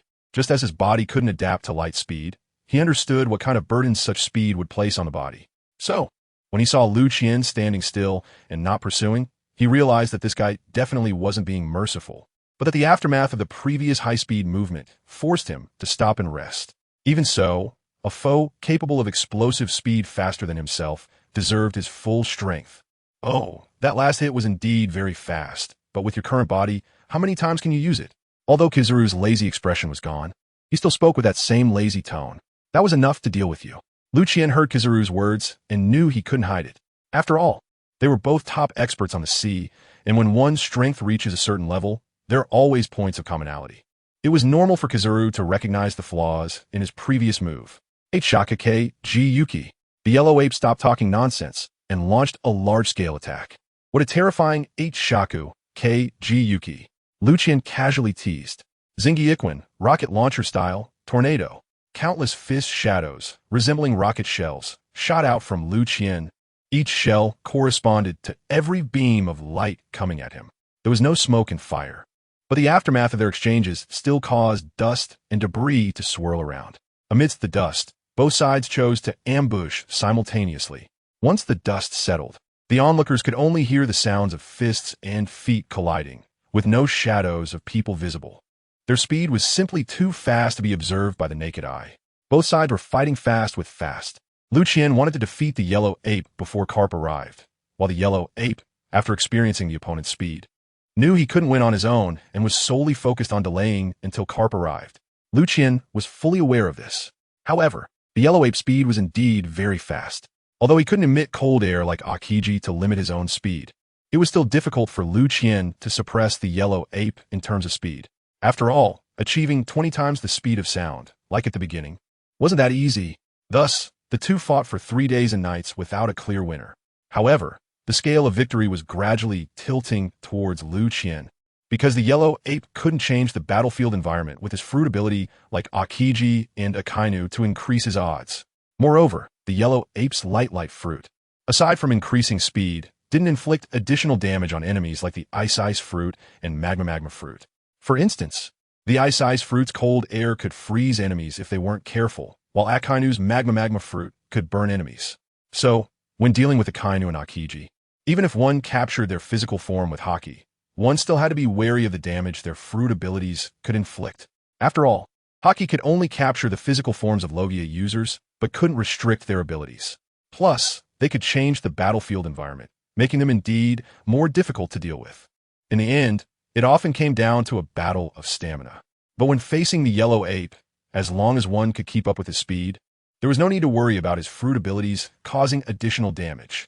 However, on the sea, no one could keep up with the yellow ape's speed, except for Liu Qian. Others, even if their observation haki was stronger than the yellow apes, could only passively defend and compete in stamina. Even if they won in stamina, the yellow ape could still retreat calmly. For everyone, the yellow ape's abilities were indeed too disgusting. If you could beat him, you couldn't catch him. If you couldn't beat him, you couldn't escape. Liu Qian was the only exception. After 3 days of intense battle, keeping his speed at its highest had exhausted the yellow ape's stamina significantly. Additionally, since the yellow ape had focused primarily on developing his fruit, his physical strength was the weakest among the future 3 admirals. And this was his first experience of such high-intensity combat. In past battles, he had never found it this exhausting. Because none of those opponents could keep up with his speed, he had always held the initiative in battle. But this time was different. The guy across from him, who claimed to be from O'Hara, could not only keep up with his speed, but could also occasionally burst out with power, making it hard for him to resist. If he weren't a Logia user, allowing him to elementalize and evade many attacks in dangerous situations, he would have already lost. The consecutive days of high-intensity fighting had also gradually depleted his stamina. Liu Qian felt the yellow ape's stamina clearly declining, knowing he couldn't hold on much longer. While continuing to fight, he teased, "This perverted Navy guy who looks like a monkey, it seems your stamina is about to give out? Didn't your teacher tell you that in this sea, your body is the foundation of everything? Without strong physical support, no matter how powerful your fruit ability, you can't exert your true strength." Hearing Liu Qian's mockery, the yellow ape felt furious. He wanted to retort, but his stamina simply wouldn't allow it. He couldn't help but recall his former teacher Zephyr's teachings, Borsellino. To become the top powerhouse on the sea, relying solely on fruit abilities won't work. You must have corresponding physical support. Your physical quality is really too poor. You must strengthen your physical training. He had never agreed with Zephyr's words as much as he did at this moment. In the past, he always relied on his fruit abilities to fight and had overlooked physical training.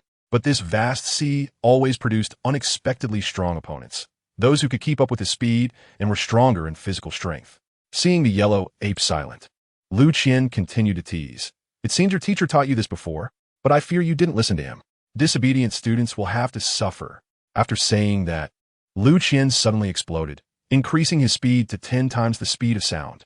This speed, while placing a significant burden on the body, could still be sustained as long as it wasn't used continuously, just occasionally during combat. If the yellow ape were at his peak stamina, he could naturally defend against this sudden increase in speed. But after 3 days and nights of exhaustion, the yellow ape no longer had the ability to keep up with this sudden burst of speed. Liu Qian kicked him in the chest with a missile-like leg again. This time, although it wasn't as fast as the first time, it caused much greater damage to the yellow ape. Because this time, the yellow ape couldn't even gather haki, and Liu Qian didn't stop attacking after that. Following the successful strike, a series of follow-up attacks hit the yellow ape's body. Xingyi Quan, machine gun style, turned the yellow ape into a volleyball, bouncing continuously in the air, unable to land. Xingyi Quan, mechanical style, hydraulic hammer, slammed the yellow ape down like a lead ball. Xingyi Quan, mechanical style, excavator tossed the yellow ape from the ground into the sky. Thus, he kept turning the yellow ape into a ball, until a cannonball shot from afar. That was Carp's punch-formed meteor. Liu Qian had sensed Carp's arrival long ago. That's why he had disregarded his physical exhaustion and forced an explosion to defeat the yellow ape. When Carp arrived on the battlefield, Liu Qian was already standing on the ruins of a high building, holding the unconscious yellow ape, waiting for him. Carp looked at Liu Qian holding the yellow ape with disbelief. "Nanny, how could you defeat Borsellino so quickly? Is what Kazan said true? Did you really fight Kazan while injured?" The Navy hero Vice Admiral Monkey D. Carp laughed heartily. "Wow, my name is so loud that even you, a newcomer from the West Sea, know me?" Carp scratched his head, feeling proud, completely forgetting his earlier question. How could I not recognize the Navy hero who personally captured Pirate King Roger? Wow. Although you're saying that makes me very happy. But as a Navy officer, I can't just ignore you as a pirate. Newcomer kid, you should surrender and let me take you to the underwater prison. Vice Admiral Carp, don't be in such a hurry. Let's talk first. Liu Qian said leisurely as Carp immediately tried to capture him. "Kid, you're a pirate. What is there for me to talk about with you, a Navy officer?" Carp asked in confusion. "Well, Vice Admiral Carp, Let me ask you a question. If you answer correctly, I'll let go of this perverted Navy guy and go with you to the underwater prison. How about that? Liu Qian shook the yellow monkey he was holding while speaking. Looking at the yellow monkey in Liu Qian's hand, Carp realized he couldn't safely rescue it from Liu Qian's grip, so he had to agree to Liu Qian's proposal. Well, Vice Admiral Carp, one day, a person saw a celestial dragon driving a carriage toward a fork in the road. On the left fork, there were 10 children playing in the road, and on the right fork, there was one child playing. However, the celestial dragon showed no intention of stopping. If someone were to block the celestial dragon's carriage, that person would be killed. But if it was just about the direction of the carriage, then they wouldn't be killed by the celestial dragon. Here's a question. If you were that person, what would you choose? Of course, I'd block the carriage. Carp blurted out without thinking. Mr. Carp sure knows how to boast. It turns out Mr. Carp is the king of bragging. This joke could make me laugh for a lifetime. The fact is, Mr. Carp chose to let the carriage go down the right fork. Liu Qian laughed madly. How is that possible? I would definitely block the carriage. I wouldn't care about any celestial dragon. Carp argued vigorously. Well then, Mr. Carp, can you tell me what crime O'Hara committed? O'Hara, as a holy land of archaeology in the West Sea, has only been diligently studying archaeology and has never harmed anyone. Just like that child playing on the right fork. But in the end, the world government unjustly mobilized the Buster Call to sink O'Hara. They claimed O'Hara's research would bring disaster to the world. I ask you, how could a group of historians bring disaster to the world? With the pens and archaeological tools in the hands of those archaeologists? And how did the Navy act? Just like the person in the story, they let the carriage go down the right fork, allowing it to crush the innocent child playing there into a bloody pulp, and then pointed at the child on the left, saying, "Look, this is the result of my protection." Is the so-called justice the Navy protects simply the continuous sacrifice of innocent people? What wrong do those innocent victims commit? Is it wrong for them to be playing on the road, blocking the celestial dragon's path? But shouldn't the correct action be to stop the carriage if there are people on the road? Why doesn't the Navy, which claims to protect justice, dare to stop this carriage, but instead assists in the evil? They have become accustomed to sacrificing a few innocent people to achieve the goal of protecting the majority, calling it the Navy's justice. But they have never thought of stopping that carriage, because they're just dogs raised by the owner of the carriage. And how could a dog betray its owner? The king of bragging, Mr. Carp. Oh no, I should call you a lapdog. Am I wrong to say you were bragging? After hearing this, Carp lowered his head, speechless. About O'Hara, he disagreed, but he indeed did not intervene. King of bragging, why aren't you speaking? Have you run out of things to say? Since that's the case, is your reason for wanting to capture me, a pirate, due to your guilty conscience? Liu Qian continued. No, it's not like that. Although the Navy has done many things it shouldn't have, the justice the Navy protects has always been correct. Pirates symbolize evil. No matter the reason, as long as one becomes a pirate and harms civilians, they should be captured and sent to impel down, Carp said, raising his head with a determined gaze.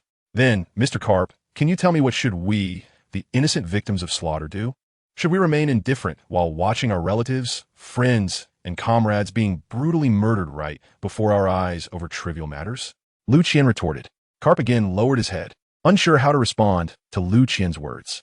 Since the formation of the O'Hara pirate group, they had only troubled the Navy and had never robbed civilians or merchant ships. Let go of Borsalino. You can leave, Carp said in a low tone. Vice Admiral Carp, how can this be? The adjutant beside him shouted loudly upon hearing Carp's words. Clear a path and let him go, Carp said again. While the adjutant was still hesitant, Liu Qian spoke. What are you doing? What did I say? I wanted to leave. We haven't finished talking yet. Besides, why should I let go of Borsalino just like that? He is my hard-won captive. Kid, hurry up and leave before I change my mind. Carp said, his tone heavy. King of bragging, Mr. Carp. Have you forgotten something? Kid, what have I forgotten? Carp asked. Confused. Mr. Carp, with Borsalino's speed, he can't even escape, and he has now become my captive. So, do you think you can outrun Borsalino? If I want to leave, who could stop me? Saying this, Liu Qian shook the yellow monkey in his hand again. This is truly unexpected. Carp scratched his head. So, what would make you willing to let go of Borsalino? My pirate group still needs a good pirate ship. I think Mr. Carp's warship is quite nice. How about we exchange that warship for this Navy man? Liu Qian had his eyes on Carp's dog-headed warship. What nonsense are you talking, kid? My warship can't become a pirate ship. You should change your request. Carp's eyes widened upon hearing Liu Qian's demand.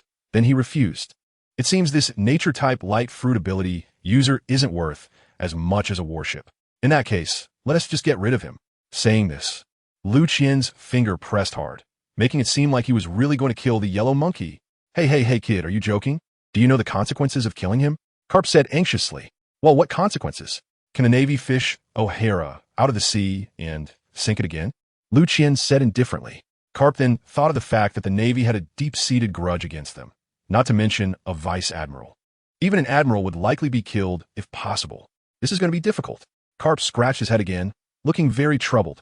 Mr. Carp, I only give you 1 minute to think. After 1 minute, I'll kill this guy and run away. Liu Qian feared that dragging it out would result in unforeseen changes. All right, I'll give you my warship. You must guarantee Borisolino's safety. Carp finally compromised. Okay, you let all the Navy personnel come down. Don't play tricks, at our level. Those little tricks 1T work. Liu Qian warned. Kid, don't underestimate people. I'm not that kind of person, Carp said, and then ordered his adjutant to convey the command. The adjutant also realized that the enemy before them was different from the past and no longer insisted on capturing Liu Qian because it was impossible to catch him. Liu Qian boarded Carp's dog-headed warship and then said to Carp, Now, Mr. Carp, I hope you can agree to my second condition. I said, kid, don't go too far.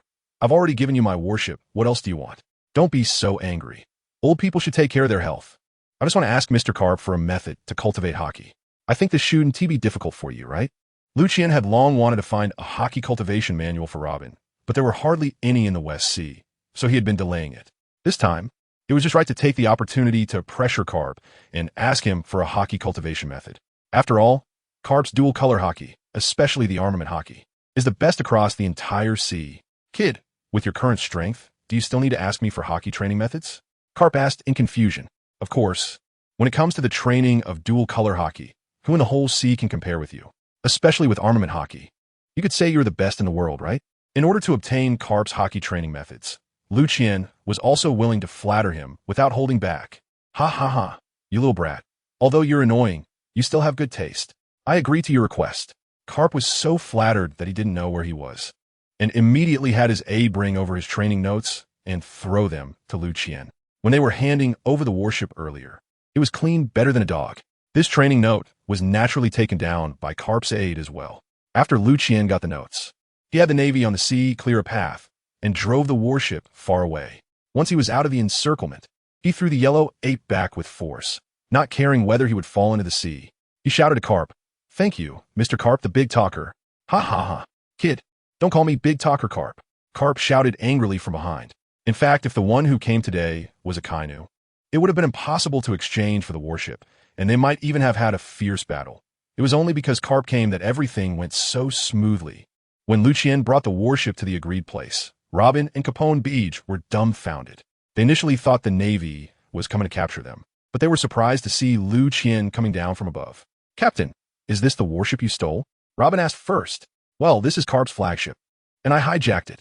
From now on, it will be the pirate ship of our O'Hara pirate crew, Liu Qian said nonchalantly.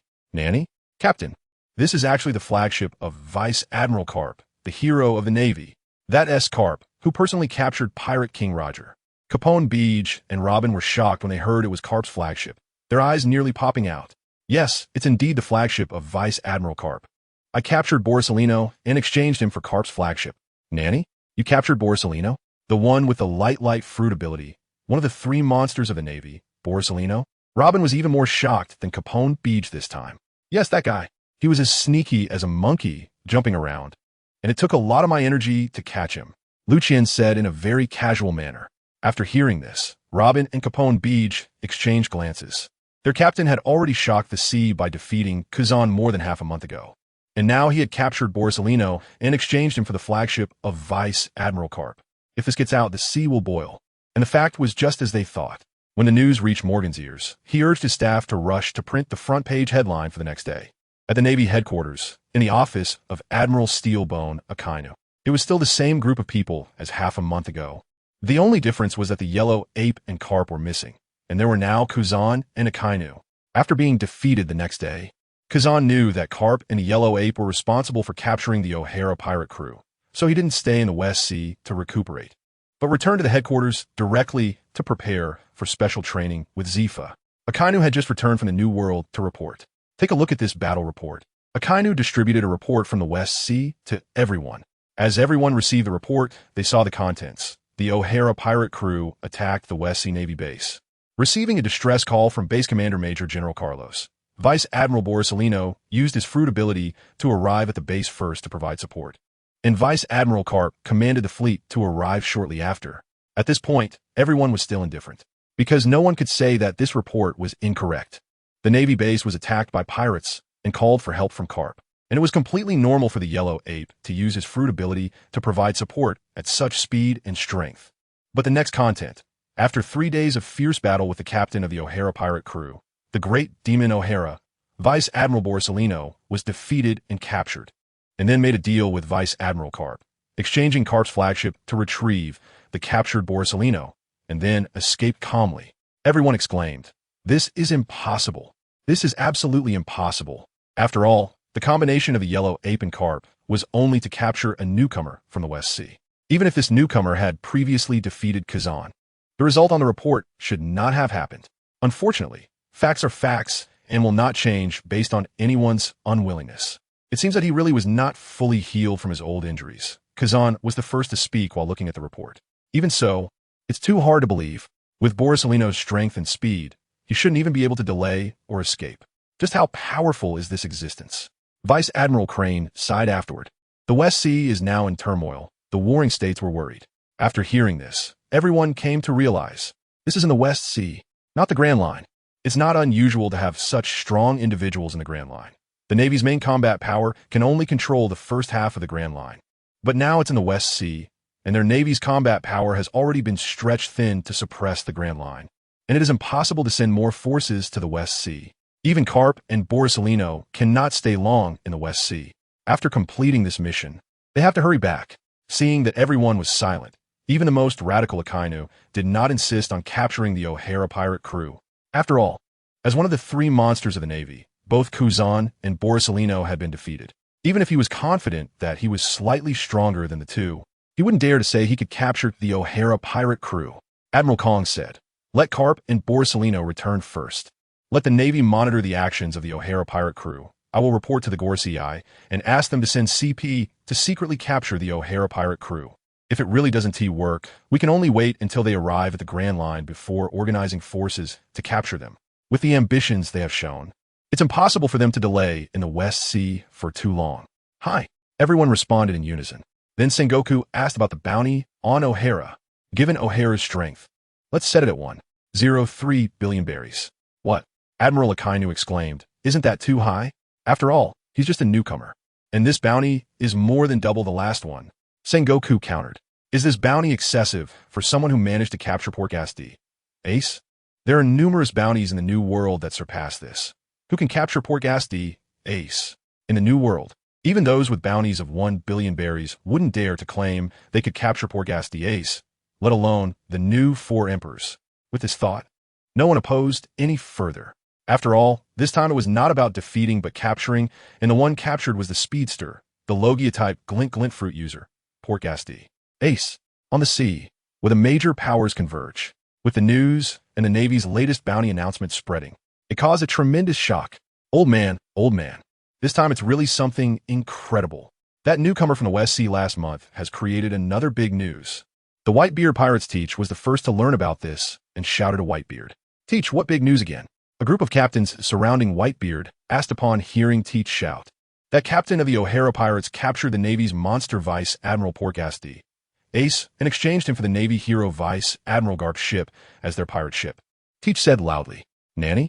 A group of captains thought Teach was joking. They could accept the defeat of Kazan last time, but now it was not just a defeat, but a capture, and the one captured was the light fruit user, Borsellino.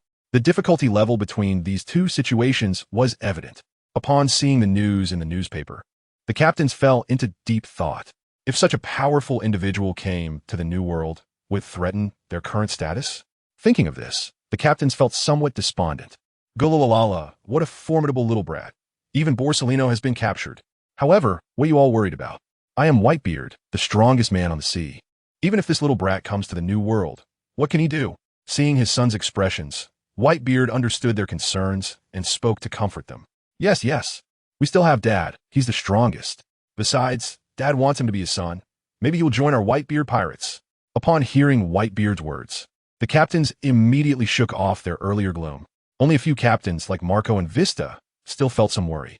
After all, although Dad was strong, every time he used the Tremor fruit, it left hidden injuries. Now it seemed Dad was still so powerful, but what would happen when he got older? Dad's age was already not small. Beast Kaido. Truly worthy of being a crew member I value. So strong. Queen rolled his eyes nearby, thinking, the boss is still drunk and hasn't woken up. How could someone so powerful and ambitious ever be subordinate to others? Big Mom, well, Smudgy, how do you like this man I've chosen for you? Even that dead monkey Borsalino has been captured by him. I must recruit him as my son-in-law. To be honest, Smudgy was also a bit tempted. What's wrong with being short? A man needs to be strong. The stronger, the better. There are plenty of tall men, but they're all just for show and useless. Red Force. Lake U. Captain, it seems you guys in the West Sea have really produced an incredible guy this time. Not only did he defeat Kazan, but he also captured Borsalino. What's even scarier is that he actually treats Carp's ship as his pirate ship. Wahaha. Thinking of Carp's expression, I just want to laugh. Yes, Vice Admiral Carp must be going crazy. He is a hero of the Navy, and his ship is actually treated as a pirate ship. Ha ha ha. The group clearly went off topic again.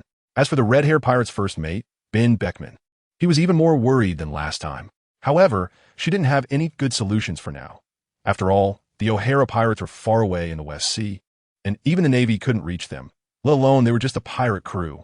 North Sea, the Don Quixote family. What a terrifyingly strong guy. I underestimated him last time. It's best to form an alliance with such a powerful individual. I don't want to be his opponent. Doflamingo said, White Soil Island. Revolutionary Army Dragon. It seems I don't need to go to the West Sea anymore.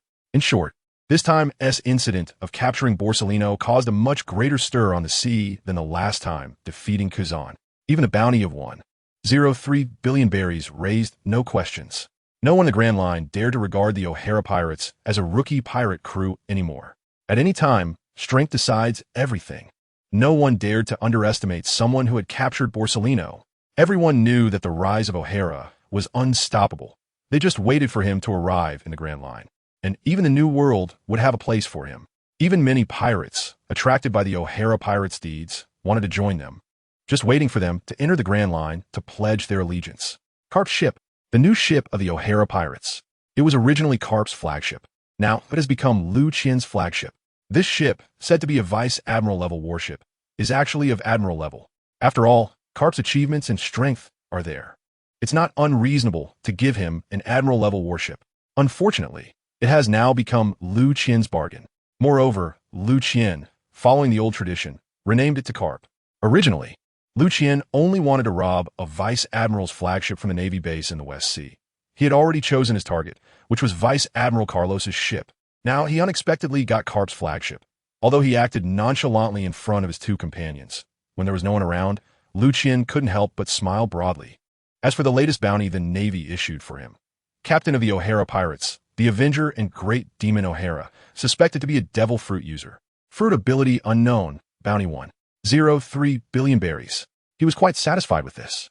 This was before even reaching the Grand Line, and he was already offered a bounty of 1.03 billion berries. Once he got to the Grand Line, his plan to recruit crew members could proceed smoothly.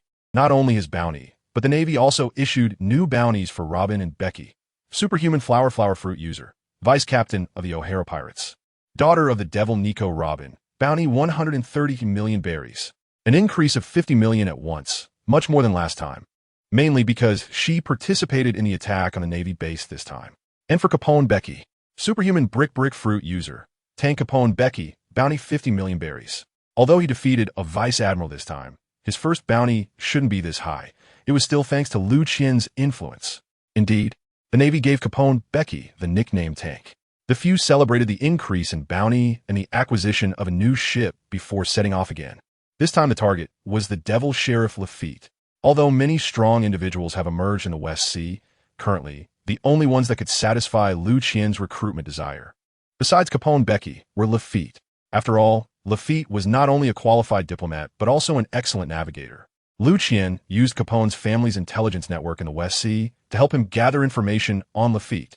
He learned that Lafitte was still the security officer of the Metafura Kingdom in the West Sea, and he had not been expelled yet. The Metafura Kingdom is a small kingdom located in the West Sea. It is one of the world's member states. The kingdom has nothing to offer as tribute to the celestial dragons, so the nobles had to rely on exploiting the commoners to obtain enough tribute, causing this small kingdom in the West Sea to decline gradually, leading to the suffering of its people. And Lafitte is currently the security officer of this kingdom. Because he enforces the law strictly and likes to use violence while enforcing the law, he earned the nickname Devil Sheriff. Surprisingly, he has a good reputation among the common people, while the nobles hold a strong dislike for him. It makes sense, no matter where you go. Those who break the law are mostly from the privileged class.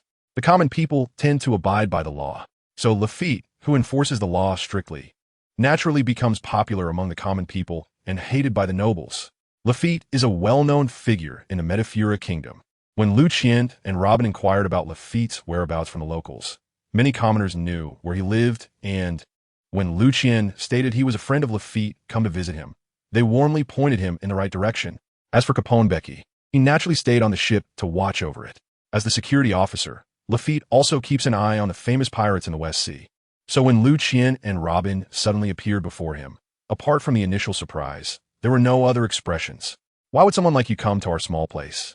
The great demon, O'Hara, although his tone was very respectful, it was clear that he did not exhibit the fear one would expect when facing a pirate with a bounty of 1 billion berries.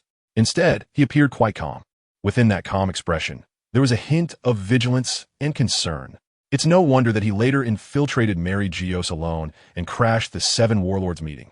Facing a force that could rival the 4 emperors, he remained composed and reasoned, successfully advocating for Blackbeard's position among the 7 warlords. Such a person is a talent, no matter when or where. Just like a nail, as long as you put him in your pocket, he will naturally stand out. Are you worried about this country? Liu Qian noticed Lafitte's vigilance and concern and asked, "What do we do about it? Facing a person like you, what other options do we have besides compromising?" Lafitte replied somewhat insincerely, but anyone could see that if Liu Qian wanted to harm the Marafra kingdom, he would never just sit by and do nothing. "Well, I heard that just now, the king here issued an eviction order against you. Even if we wanted to do something, you have no right to interfere," Liu Qian joked. "This is my homeland, and if you really want to do something bad here, even if it costs me my life, I won't let you succeed." Lafitte's tone clearly intensified. His expression also became a bit unnatural. Even if he had the courage to face everything, he knew that courage alone could not be considered strength. If Liu Qian really wanted to do something, he could not stop him with his own power. Nevertheless, he had no intention of backing down. What an awe-inspiring spirit. To protect everything he wants to guard, he is even willing to risk his life. "You remind me of O'Hara. Unfortunately, when I had the ability to fight for her, she had already sunk." Robin, who had been silent beside them, suddenly interjected. Lafitte recognized Nico Robin and of course knew her background. She was the sole survivor of O'Hara. No, now she is one of the 2 survivors. Liu Qian has also been regarded as the survivor of O'Hara by outsiders. Hearing Robin's words, Lafitte did not respond. He just stared intently at Liu Qian, waiting for his reply. "There's no need to be so tense. Our purpose for coming here is very simple.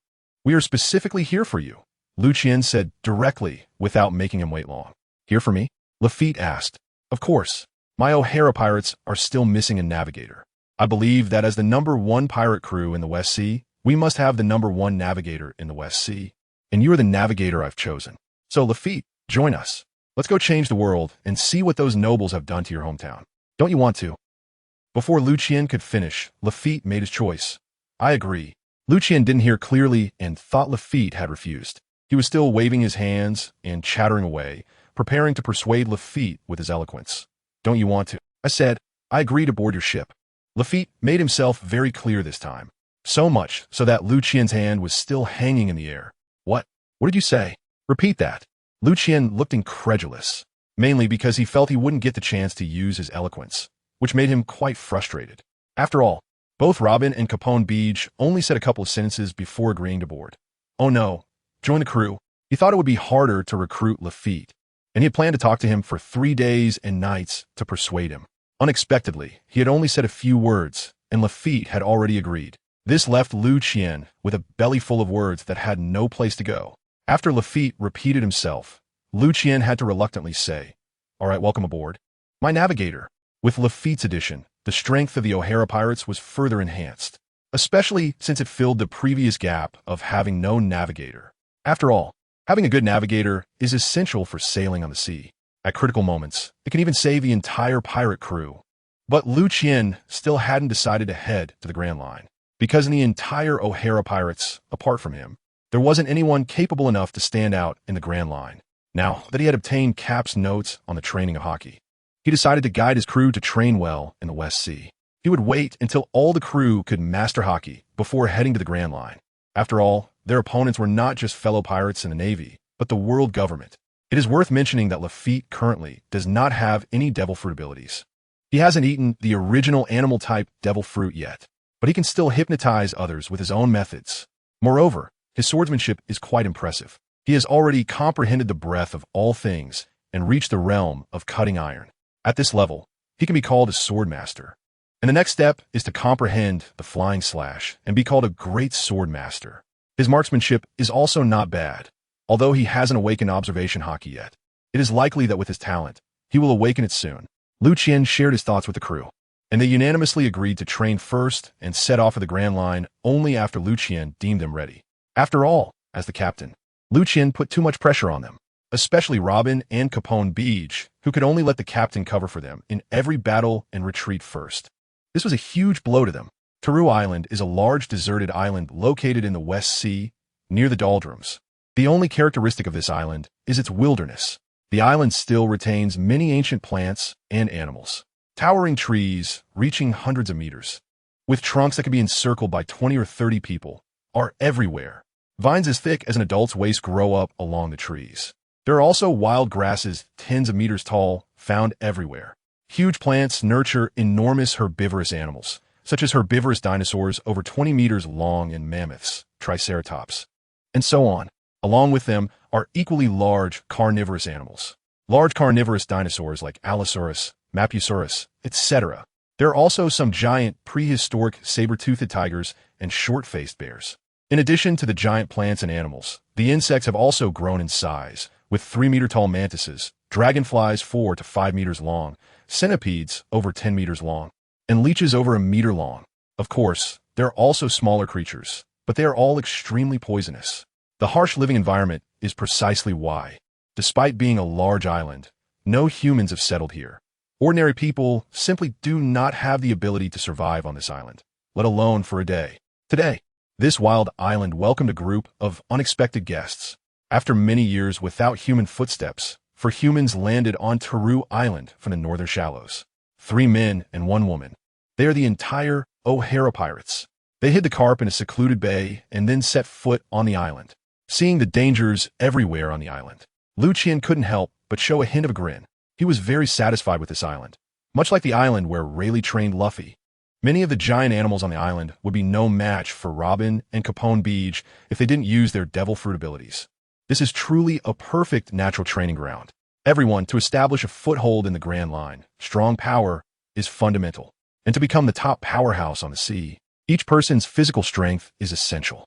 Therefore, I hope that from now on, you will not use your devil fruit abilities and rely solely on your physical strength to complete the following training. This notebook is the training notes of the top powerhouse on the sea, the Marine Hero Vice Admiral Carp, which records the training methods for hockey.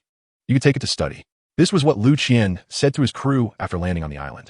Upon hearing that it was Carp's training notes, the 3 were extremely excited. Whether it was Nico Robin, Capone Beach, or Lafitte, they are all calm and wise individuals. But upon hearing that they could study hockey based on Carp's training notes, they all became excited. It is no wonder they looked like they had never seen the world. After all, Carp is a powerhouse who has pushed the Pirate King Roger to the brink multiple times, one of the top existences in these seas.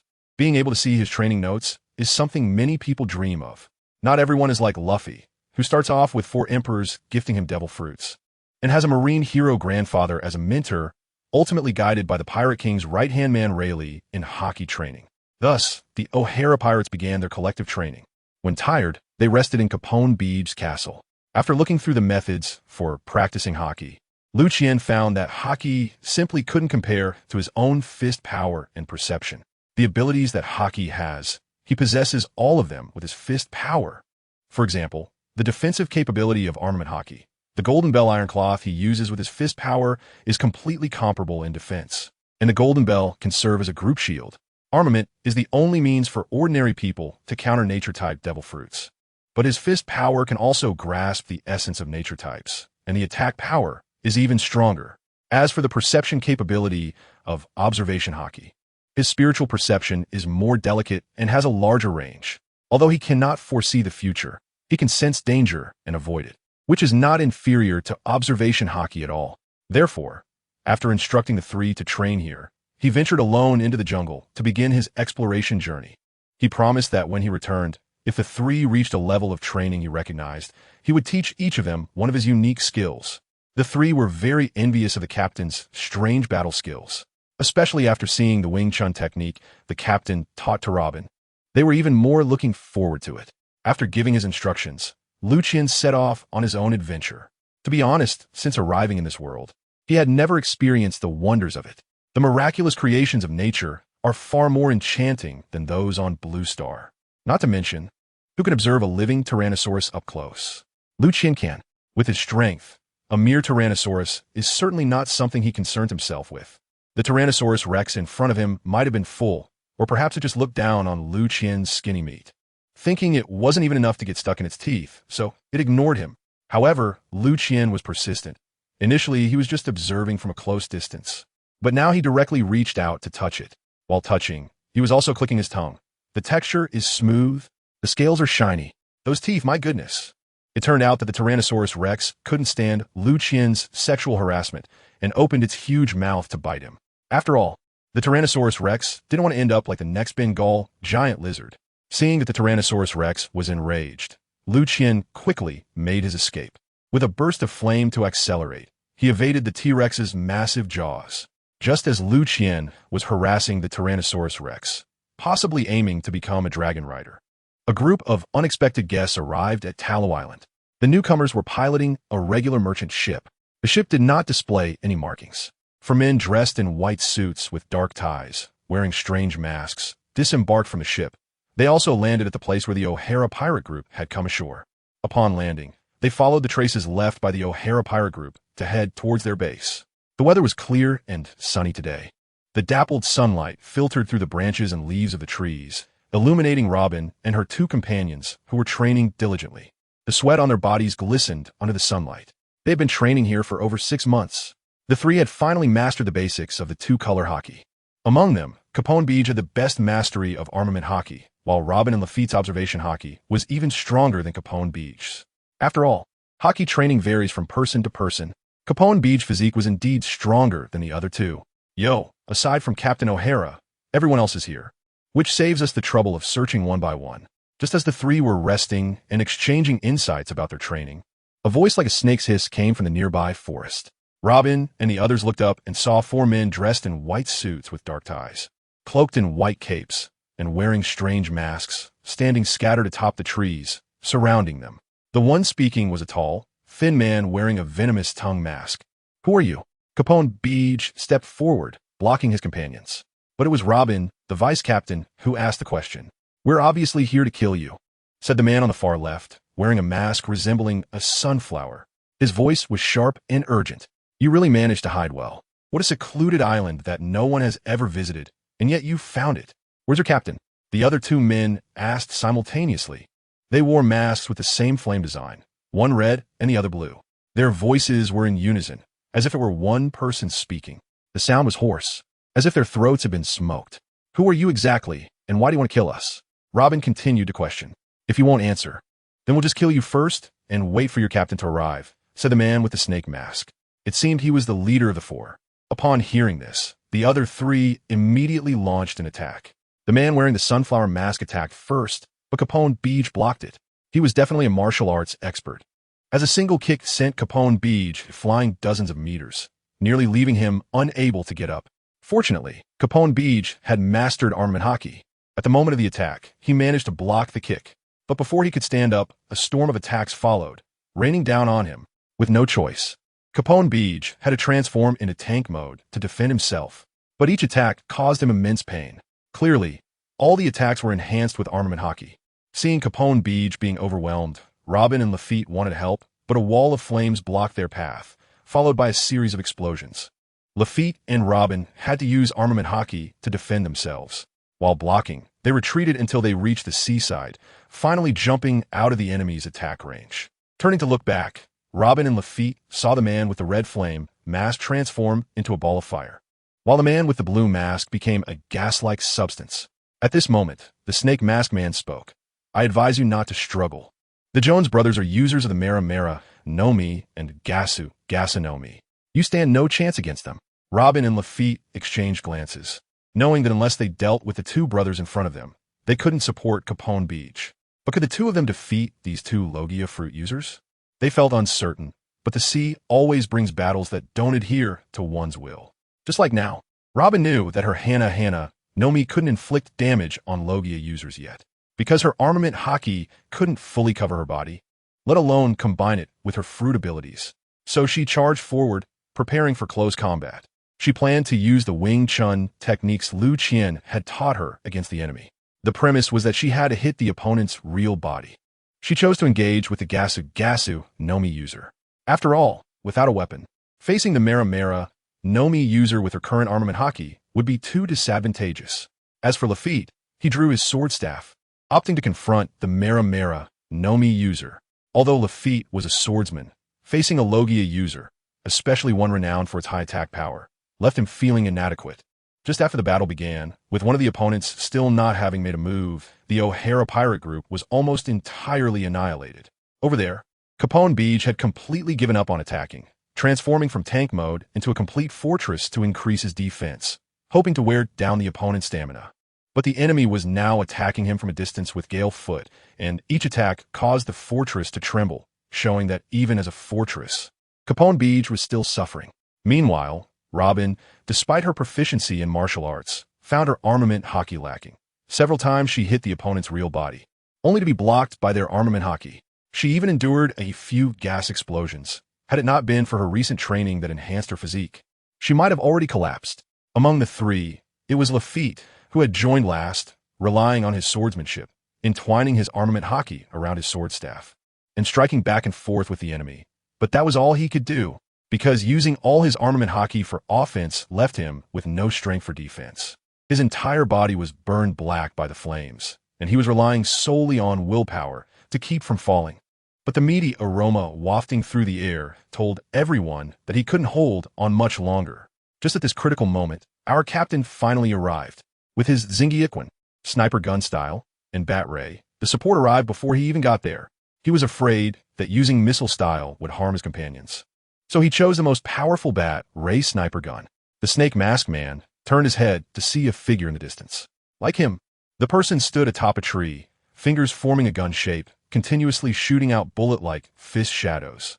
The two Logia brothers were still contemplating elementalization to withstand Liu Qian's attack when they were taught a lesson, because each bullet was imbued with armament haki. Striking their elementalized bodies, it splattered blood. In an instant, the two Logia users were taken down. It must be said that these two brothers were not even close to the level of Kizaru or Akiji. They were simply not in the same league. If it were Kizaru or Magellan, even if Liu Qian launched a surprise attack, it would be impossible to injure them so easily, let alone take them down. The snake-masked man saw the changes on the battlefield and immediately flew into a rage, his snake-like voice becoming more urgent. O'Hara, Liu Qian ignored him. With a missile kick, he sent the Sunflower Man attacking Capone Beach flying, then stood in front of Robin and the others, asking, "Are you all okay?" "Captain, you came just in time." "I'm fine," Robin replied. Rafit is injured pretty seriously. In fact, the moment Rafit saw Liu Qian arrive, he had already collapsed, relying solely on willpower to hold on. On the other hand, although Capone Beach was beaten the worst, his injuries were the lightest. After all, the stronghold fruit is no joke. Even after being kicked by someone using arm color for a long time, once he returned to his normal state, he only had some superficial wounds. Seeing the miserable state of his companions, Liu Qian was filled with rage.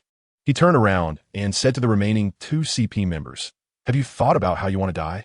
"O'Hara, I thought it would take a lot of effort to find you, but I didn't expect you to come to me so quickly," the snake-masked man said to Liu Qian. In fact, this island was too big, and Liu Qian had gone too far out, so he initially didn't notice anyone attacking. However, Capone Beach transformed into his giant castle form to hold on longer, and the Sunflower Man used a more powerful gale foot slash to quickly deal with Capone Beach. The loud sound of the giant slash alerted Liu Qian, prompting him to rush back and arrive just in time. The Sunflower Man, who had been kicked away by Liu Qian, also got up, and the two stood side by side, seemingly preparing to besiege Liu Qian. Capone, Beej, and Robin wanted to step forward to help, but Liu Qian stopped them. "You two take care of Rafit, hurry and heal him. These two trash are mine." After saying that, he ignored what the others said and launched an attack. He began with a sonic burst, missile kicks, and a barrage of machine gun-like strikes aimed directly at them. Both CP members were left dazed. This wasn't how it was supposed to go. Shouldn't they exchange some trash talk first, then strike a pose before fighting? "You, O'Hara, are at least a notorious pirate with a bounty of 1 billion berries. Is this how you do things?" I have to say, the remaining two CP members were indeed tough. The Sunflower Man could use armed color to cover his whole body, while the Snake Man was even more formidable, transforming into the ancient Zoan-type Titan Python. Moreover, judging by the speed at which his injuries were healing, he was already an awakened Zoan user. No wonder he was leading the four, even with 2 Logia users under him. After awakening, Zoan users have greatly improved resilience and recovery capabilities. Especially for ancient Zoan types, awakening makes them nearly immortal. At this moment, the Snake Man transformed into a giant python over 30 meters long, disregarding his injuries, and lunged at Liu Qian with a massive mouth. The Sunflower Man followed closely behind, using Gale Foot with a huge slash coming towards Liu Qian. Liu Qian didn't dodge at all. He activated the Golden Bell Shield. The giant snake's mouth bit down on the shield, producing a ringing sound. As for the Gale Foot slash, it was also dissipated by the Golden Bell Shield. Originally, the CP members envisioned that the awakened Snake Man would entangle Liu Qian, while the others quickly dealt with the remaining members of the O'Hara Pirates. Then altogether would besiege Liu Qian. They thought that with an awakened Zoan Master, a fully armed martial arts expert, and 2 cooperating Logia users, they could surely bring Liu Qian down. At the very least, they could wear him down through sheer stamina. Who would have thought that Liu Qian would immediately rely on a long-range surprise attack, taking out the 2 Logia users? Although it looked like the remaining 2 were fighting fiercely with Liu Qian, only they knew that their attacks could not break through Liu Qian's defenses. At this point, they realized they had acted rashly. If they couldn't break his defense, even if the awakened Zoan user had greatly enhanced recovery and vitality, what good would it do? They would just become targets to be hit. It was like how the Navy looked down on CP, thinking they were merely servants of the Celestial Dragons. Besides serving people, they had no real abilities. CP also looked down on the Navy, believing that despite spending so much military funding each year, they still couldn't clear out the pirates at sea, and now had even lost the latter half of the New World on the Grand Line. The Navy personnel were a bunch of useless people. When receiving the order to eliminate the O'Hara Pirates, these CP members were also holding their breath. Want to take down Liu Qian and give a Navy a harsh slap in the face. What you Navy cannot accomplish, we CP can easily do. It can't be said that the enemy is too strong. It's just that the Navy is too weak. Thus, the arrogant CP did not request specific information about the O'Hara Pirates from the Navy and directly headed to the West Sea. With CP's powerful intelligence capabilities, it was easy to find traces of the O'Hara Pirates. The initial plan was carried out smoothly, with the 3 members of the O'Hara Pirates being thoroughly overwhelmed, and it seemed that the first phase of the plan was about to be completed successfully. However, it was reversed by Liu Qian, due to insufficient understanding of the O'Hara Pirates, especially not knowing that Liu Qian could attack from thousands of meters away and still injure the Logia users. The 2 Logia user subordinates were taken out right at the start. They were left with just 1 Zoan user and 1 pure martial artist, but their attacks couldn't break through Liu Qian's defense. At this point, the leader of this CP operation, the Snake Man, realized that the mission had failed. Now, he wasn't thinking about how to capture O'Hara, but rather how to escape. If he were to flee, he would definitely run into the forest, using the dense trees and vegetation to evade the pursuit of O'Hara with his fruit abilities and observation hockey, the Snake Man thought. The Sunflower Man's mindset was much simpler. I won't retreat until the boss orders it. Seeing that his ranged attacks had no effect, he decided to engage in close combat. Speaking of CP members, their training in the Navy's 6 styles was more proficient than many Navy officers. Basically, every qualified CP member knew several moves of the Navy's 6 styles. This Sunflower Man, as an elite of CP, was actually proficient in all of the Navy's 6 styles. Just during the previous battle, Liu Qian saw him use Shave, Moonwalk, Gale Foot, and Finger Pistol in succession. This time in close combat, he used Shave. In an instant, He was behind Liu Qian, fully utilizing armed color, finger pistol, and Great King pistol. With a light shout, he aimed for Liu Qian's back of the head. Liu Qian had already sensed his movement, slightly tilting his head to avoid the finger pistol, then turning around and landing an elbow strike right on the Sunflower Man's face. Yes, right on the Sunflower. Due to Liu Qian's shorter stature, he could only reach the Sunflower Man's flower. Then he saw the Sunflower Man fly out, hands clutching his groin, the pair of eyes visible outside the mask bulging out. He fell to the ground, rolling back and forth, making painful ha-ha-ha sounds. The remaining Snake Man saw his companion's miserable state and instantly felt a chill down below. Oh, snakes don't have groins. Anyway, he shivered, instantly turned around, and fled into the forest, not even caring about his fallen companion. Running away? Then I'll take care of you first. Seeing the fleeing Snake Man, Liu Qian chose to deal with the Sunflower Man first before pursuing. He approached the Sunflower Man, using the bone-dislocating hand to twist his limbs into a twisted shape and handed him over to Capone Beej to guard. Capone Beej casually tossed him into his body for confinement. Liu Qian then went after the Snake Man. Coincidentally, the route the Snake Man fled was actually the same route Liu Qian had previously taken. This chase was like a walk in the park. Before long, he caught up with him. Deep in the forest, a giant python over 30 meters long coiled up into a serpent formation, facing a man over 7 meters tall. Logically, with such a disproportionate body size, the giant python should have attacked, yet behaved timidly, coiling itself up and revealing a look of fear in its enormous eyes. Why isn't it fleeing? After doing something unforgivable to my crew, how could you possibly escape? Liu Qian looked at the giant python across from him and said, O'Hara, I am a team leader of CP0. If you kill me, you will be in big trouble. The world government will not let you go. The giant python spoke human words. Well, as long as I kill you, who will know on this island? Besides, even if it's just one CP0, if your master, the Celestial Dragons, dares to harm my crew, they should be prepared to be taken down by me. Liu Qian was certainly not intimidated by its threats. I've always wanted to know how difficult it is to kill an awakened Zoan type, and today is just the right time to test it on you. After saying that, Liu Qian jumped onto a 100-meter-high giant tree, formed a diamond shape with his fingers, and aimed at the giant python. Xingyi Quan, cannon-style, super-large caliber howitzer. Suddenly, a cannonball-shaped punch force shot down towards the giant python. With a loud bang, the trees surrounding the giant python were blown to smithereens by the super-large caliber shell, raising a cloud of dust. The python's mournful wail echoed through the forest. As the dust settled, a large pit formed around the giant python, with a radius of several hundred meters. At the bottom of the pit, the python curled up, covered in blood, looking quite miserable. However, Liu Qian knew that the giant python had not suffered significant damage. Even the wounds on its body were healing at a visible rate. Truly, it had terrifying defensive and recovery abilities. Since one shell was not enough, he decided to fire a few more. With that, he aimed both hands at the giant python. Xingyi Fist, cannon-style, super-large caliber heavy artillery barrage. The sky was filled with shells targeting the giant python. For a time, the continuous boom, boom, boom of explosions rang out, and while the python initially cried out in anguish, eventually, apart from the sound of explosions, no other sound could be heard from it. Liu Qian did not stop there and continued bombarding for half an hour before finally ceasing. When the dust cleared, an unfathomably deep pit had formed below, with blood and flesh splattered everywhere, along with broken pieces of the giant python's body. Liu Qian used his perception to check. This time it was completely dead. Anyone blown to pieces like this could not possibly come back to life. Of course, except for those cut apart by the surgery fruit ability. After thoroughly dealing with the poisonous Snake Man, Liu Qian returned to the base, ready to interrogate the Sunflower Man. Inside Capone Beej Castle, Robin and the others were present. Lafitte was also out of danger. When Liu Qian returned, Robin had already bandaged him up. It must be said that in this world, human vitality is incredibly strong. If this happened on Blue Star, one would have to be hospitalized in the ICU. But look at Lafitte.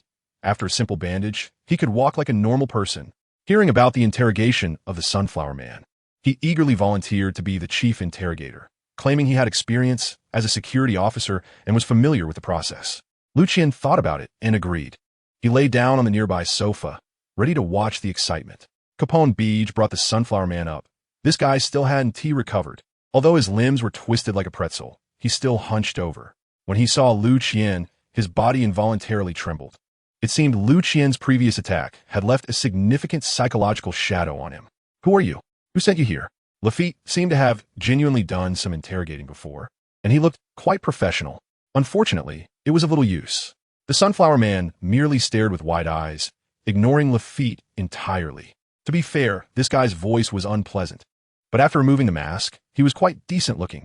Compared to those with bizarre appearances, he could be considered to have well-defined features. Lafitte probably felt like he had lost face in front of the captain and wanted to regain it. He squatted down in front of the Sunflower Man and waved a hand in front of him. Upon seeing Lafitte's shaking hand, the Sunflower Man's eyes gradually lost focus, and he suddenly looked dazed. Lafitte, is this your hypnosis ability? You haven't eaten a devil fruit. How did you do that? Robin asked curiously. Nothing much. Just a little trick. Lafitte clearly did not want to elaborate. Robin, everyone has their secrets. Not prying into others' secrets is a form of civilized upbringing. We should learn to respect others' privacy. That is very important, especially since we are companions. Liu Qian saw that Lafitte did not want to speak and stopped Robin, who wanted to continue asking. Sorry, Lafitte. Robin quickly understood that it wasn't really her fault for wanting to find out. After all, she was an archaeologist, and digging deep was part of her professional ethics. It's fine, Robin. It's just that bringing up this ability reminds me of some not-so-pleasant past events. Lafitte also expressed his gratitude to the captain for the explanation. He was very thankful for the captain's trust. After saying that, he began the interrogation again. What is your name? Where are you from? Who sent you here? Lafitte asked 3 questions in a row. My codename is Sunflower. I have no name. I come from CP0. It was our CP commander who sent us to hunt down the O'Hara pirates. The Sunflower Man replied in a daze. CP0? Liu Qian was surprised. He knew that CP0 was the world government's most powerful intelligence agency, as well as the highest level of the CP organization, capable of mobilizing all personnel from CP1 to CP9 directly under the control of the Gorosei, with countless experts. They were also fiercely loyal to the Celestial Dragons. Even if the Gorosei ordered them to commit suicide, they would not resist. Moreover, they had the authority to kill anyone who obstructed their mission. Be a Navy officer or a noble, they could kill at will. Liu Qian sighed and asked Lafitte to continue the interrogation. As you wish, Captain. How many people are in your organization? What is their combat power? Where is your headquarters? Lafitte asked again. Our headquarters is in Mariewa. We are the strongest shield of the world nobles, primarily responsible for protecting the world nobles. I'm not sure how many people there are. Only the commander knows. All CP0 members are selected elites from CP1 to CP9, and every ordinary member must possess the combat power of a vice admiral from the Navy headquarters. The squad leaders must have the combat power of elite vice admirals, and our commander possesses the combat power of an admiral. The Sunflower Man explained. How many people came this time? Who is your leader, and how did you find us? Lafitte continued to ask. We only sent 4 people this time. Our squad leader is a Zoan-type ancient species Titan Python user. We investigated through the West Sea CP organization and found that you were missing in this area, then mobilized all CP members in the West Sea to finally confirm your presence on Tallow Island. The captain led us to land from the natural harbor in the north, and as soon as we got ashore, we found traces of the O'Hara pirates. The Sunflower Man spilled everything he knew. Capone, open the door and let me out. Hearing that all the information was about to be revealed, Liu Qian prepared to search for the ship that CP came on and let Lafitte extract the training methods of the Navy's 6 styles before dealing with him. Once outside the castle, it didn't take much effort to find the CP ship. After boarding, Liu Qian searched room by room and indeed made a discovery. In the captain's lounge, he found 3 locked wooden boxes. They were hidden in a secret compartment. Liu Qian was cautious. Otherwise, he might have overlooked them. He thought that these 3 wooden boxes were so well hidden that they must contain important items, so he took them back to the base. Robin handed a notebook to Liu Qian upon his return. Liu Qian took a look and found it was the Navy's 6 styles that he wanted Lafitte to interrogate. After flipping through it briefly, he informed Robin and the others that they should practice according to it, including himself. Then he took out the wooden boxes and placed them on the table, telling them that he found them in the captain's lounge of the CP ship. Everyone felt that there should be good things inside. After Lafitte finished with the Sunflower Man, everyone gathered around as if to collectively open blind boxes. Liu Qian opened the first box. It contained a devil fruit. Robin had seen the devil fruit encyclopedia in the all-knowing tree of O'Hara. Although the encyclopedia was not comprehensive, she could recognize any of the documented fruits, and this particular devil fruit was one she knew well. It was a zoan-type ancient species devil fruit, the dragon fruit. Ancient species, Tyrannosaurus rex form.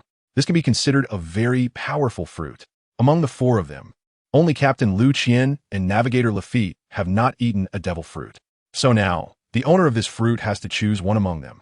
As the captain and the discoverer of the fruit, Liu Qian has the right to dispose of it, and he pushed the devil fruit to Lafitte. Well, since you haven't eaten a devil fruit yet, this one is for you. Ha ha ha. Captain, such a fruit is only suitable for a muscle-bound brute without brains. As the navigator, I will never eat such a fruit. Lafitte rejected Liu Qian's kindness. Capone and Robin were initially considering persuading Lafitte or Liu Qian to eat it.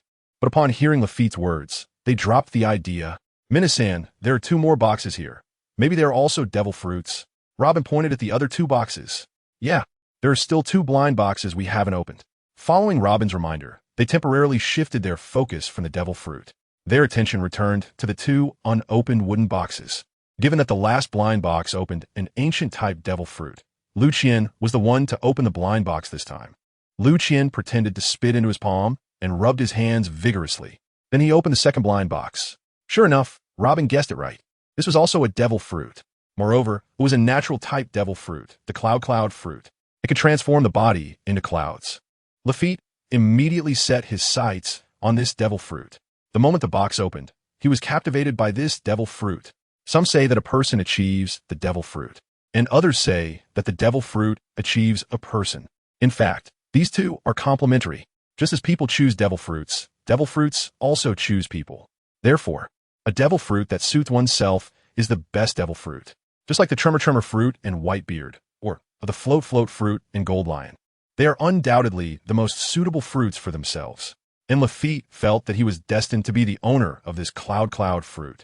Seeing Lafitte's gaze towards the cloud fruit, Liu Qian felt as if a single man for decades had seen a beautiful woman lying naked on his bed. His eyes sparkled with fiery light, as if he wanted to melt this devil fruit. Well, Lafitte, I think this devil fruit is very suitable for you. How about it? Do you want to eat it? Liu Qian picked up the fruit and tossed it in his hands. Lafitte's eyes followed the cloud fruit up and down. Upon hearing Liu Qian's question, he quickly replied, Really, Captain? This is a natural-type devil fruit. If you ate it, your strength would increase significantly. As the only navigator of the O'Hara pirate crew, I think this cloud fruit is the perfect match for you. What do you think, Robin Capone? I think so too. Captain, Robin also believed that the cloud fruit was the most suitable for Lafitte. As long as the captain has no objections, I agree. Capone Beej also thought this fruit was very suitable for Lafitte. After all, although Lafitte had joined the O'Hara pirate crew for the shortest time, his performance in previous battles was evident.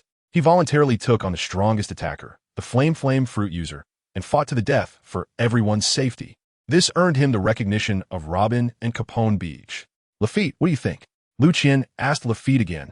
I think I'm also very suitable for this fruit. Lafitte really liked this cloud fruit, to the point of dropping his earlier reserve. Then this fruit belongs to you now. Liu Qian threw the cloud fruit to Lafitte. Lafitte hurriedly caught it with both hands, afraid it would fall and get damaged. Quickly eat it, Mr. Lafitte. Robin urged from his side. Capone Beej looked on, also enjoying the spectacle. Well, I heard that although a devil fruit only needs a bite to take effect, to develop it faster and better, it's best to eat the whole thing. Liu Qian chimed in, stirring the pot. That's right, the captain is right. Robin continued. Capone Beej nodded along. Lafitte naively thought it was really like that, so he took a big bite, then covered his mouth with his hand, afraid the fruit flesh would come back out. Seeing Lafitte like this, Robin and the others couldn't help but laugh, and Liu Qian gave them a look, and they managed to hold back their laughter. They watched as Lafitte finished eating the entire devil fruit bite by bite. After eating, Lafitte was almost questioning his life, because he felt he wasn't eating a devil fruit, but a lump of fermented feces. When he took the first bite, he wanted to spit it out, but thinking of Liu Qian's words, he forced himself to swallow the remaining fruit flesh. Ha! How's the taste, Lafitte? After seeing Lafitte finish the entire devil fruit, Capone Beej was the first to burst out laughing. Lafitte, still recovering, heard Capone Beej question and saw several companions laughing so hard they doubled over. And he knew they had played a prank on him. However, Lafitte was no stranger to danger, having infiltrated the Marine headquarters and attended the Shichibukai meeting. He calmly replied, The taste is not bad. If possible, I would like to have another one. Wow, You're the first person who wants a refill after eating a devil fruit. Capone Beej, although knowing Lafitte was exaggerating, still gave him a thumbs up. Minasan, let Lafitte test out his fruit ability. After all, she is a girl, and although sometimes a bit scheming, she is still understanding and helped Lafitte out. Then let's go outside. Lafitte cast a grateful glance at Robin and quickly said.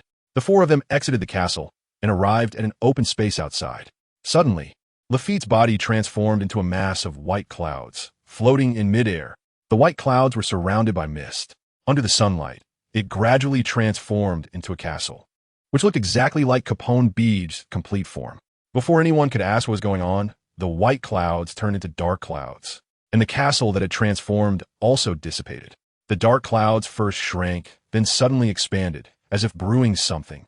The dark clouds expanded to several miles in size, began to thunder and lightning, and then it started to rain in the areas covered by the dark clouds. The rain fell harder, feeling almost painful against the skin. After a while, the rain stopped, and the dark clouds began to shrink, finally revealing Lafitte's upper body from the clouds. Minasan, this is my ability. I can turn into white clouds, and the ability of the white clouds can be used to carry people or objects to fly. However, the flying speed is very slow. Without wind, relying solely on my own physical strength, it's difficult to fly quickly and cannot carry heavy objects. At most, I can carry a weight equal to my own body. I can also refract light with white clouds to create mirages. And the mirage created by white clouds can block observation hockey, but it will automatically disappear when attacked. I can also turn into dark clouds. When dark clouds shrink, they can also carry people or objects to fly. When expanded, they can obscure the enemy's line of sight, interfere with the enemy's observation hockey. It can also produce thunder and lightning and heavy rain. The lightning can be used for attack, and the heavy rain can both attack and confuse the enemy's line of sight. As for weaknesses, when I turn into clouds, if the enemy's hockey is strong enough, it can harm my original body. Lafitte gave everyone a detailed introduction to his abilities. After hearing this, everyone felt that this fruit was indeed very strong, truly deserving of being a natural type. Not only could he fly in the air, but he could also carry people while flying. Flying has always been a dream for humanity. Although there are skills like the moonwalk that allow a person to float briefly, they cannot sustain flight. Just the ability to fly alone is enough to make people envious. Not to mention using mirages to confuse enemies, which is incredibly practical at sea. As for controlling lightning and summoning heavy rain for attacks, that's even more impressive. I remember there's a type of cloud called pearl cloud, which has a luster and hardness like pearls while also possessing the fluidity of clouds. If it can't be completely destroyed in an instant, it can continuously flow and regenerate while maintaining its hardness, making it almost indestructible. And there are rain clouds that can cause significant harm, such as acid rain, which can corrode a person's body and armed color hockey.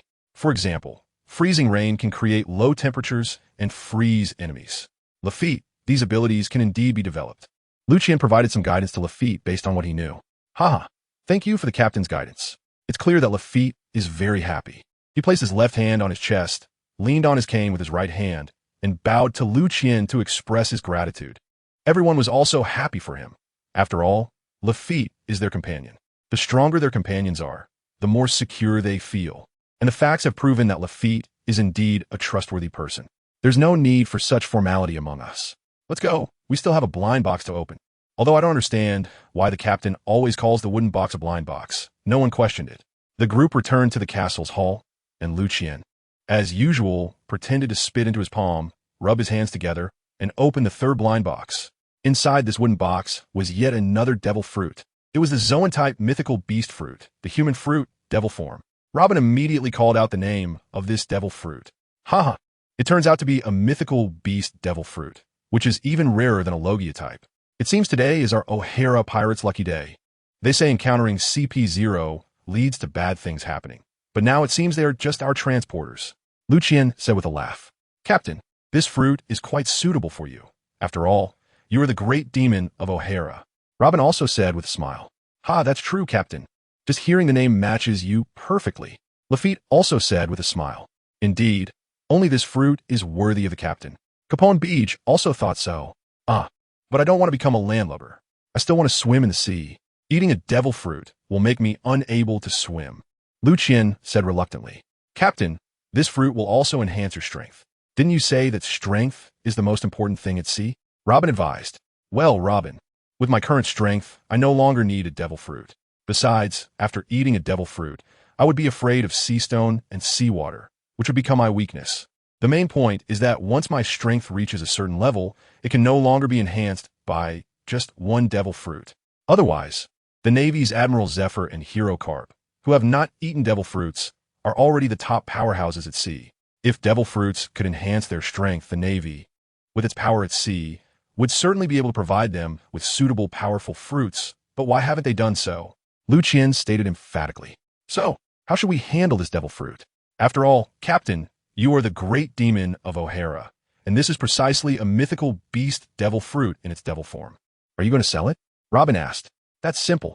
I am the great demon, so as my crew, they should all be demons too. Just like you're the demon's child, Lafitte is the devil sheriff, and from now on, Capone Beej will be called the demon tank. We can save this fruit for future companions, so as not to tarnish my title as a great demon, right? Liu Qian seemed to have truly embraced the idea of being a demon, even changing Capone Beej's nickname from Tank to Demon Tank. And he had already assigned future crew members their nicknames. Haha, I think the captain's idea is great. I won't be called Devil Sheriff anymore. Please call me Demon Sheriff Lafitte from now on. Lafitte agreed upon hearing Liu Qian's words and immediately changed his nickname. Nicknames are not given by the Navy. Most are given by journalists, which the Navy directly adopts. Many pirate nicknames are actually revealed to reporters by the pirates themselves to help them gain fame.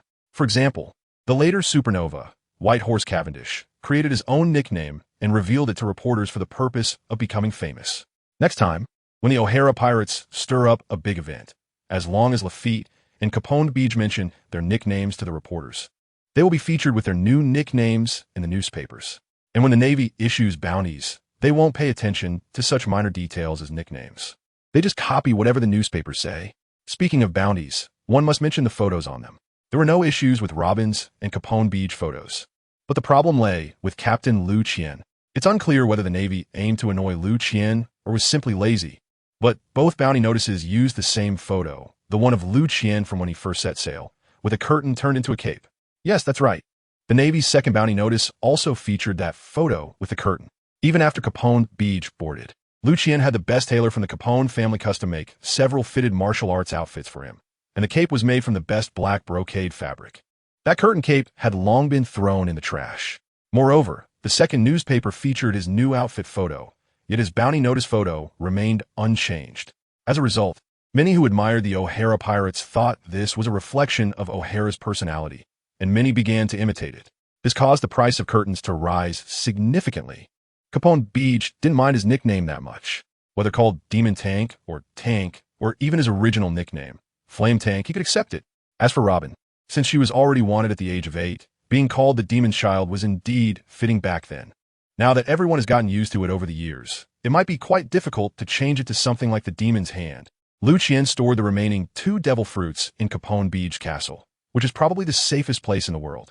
The group then took out the 6 forms of the Navy to study together.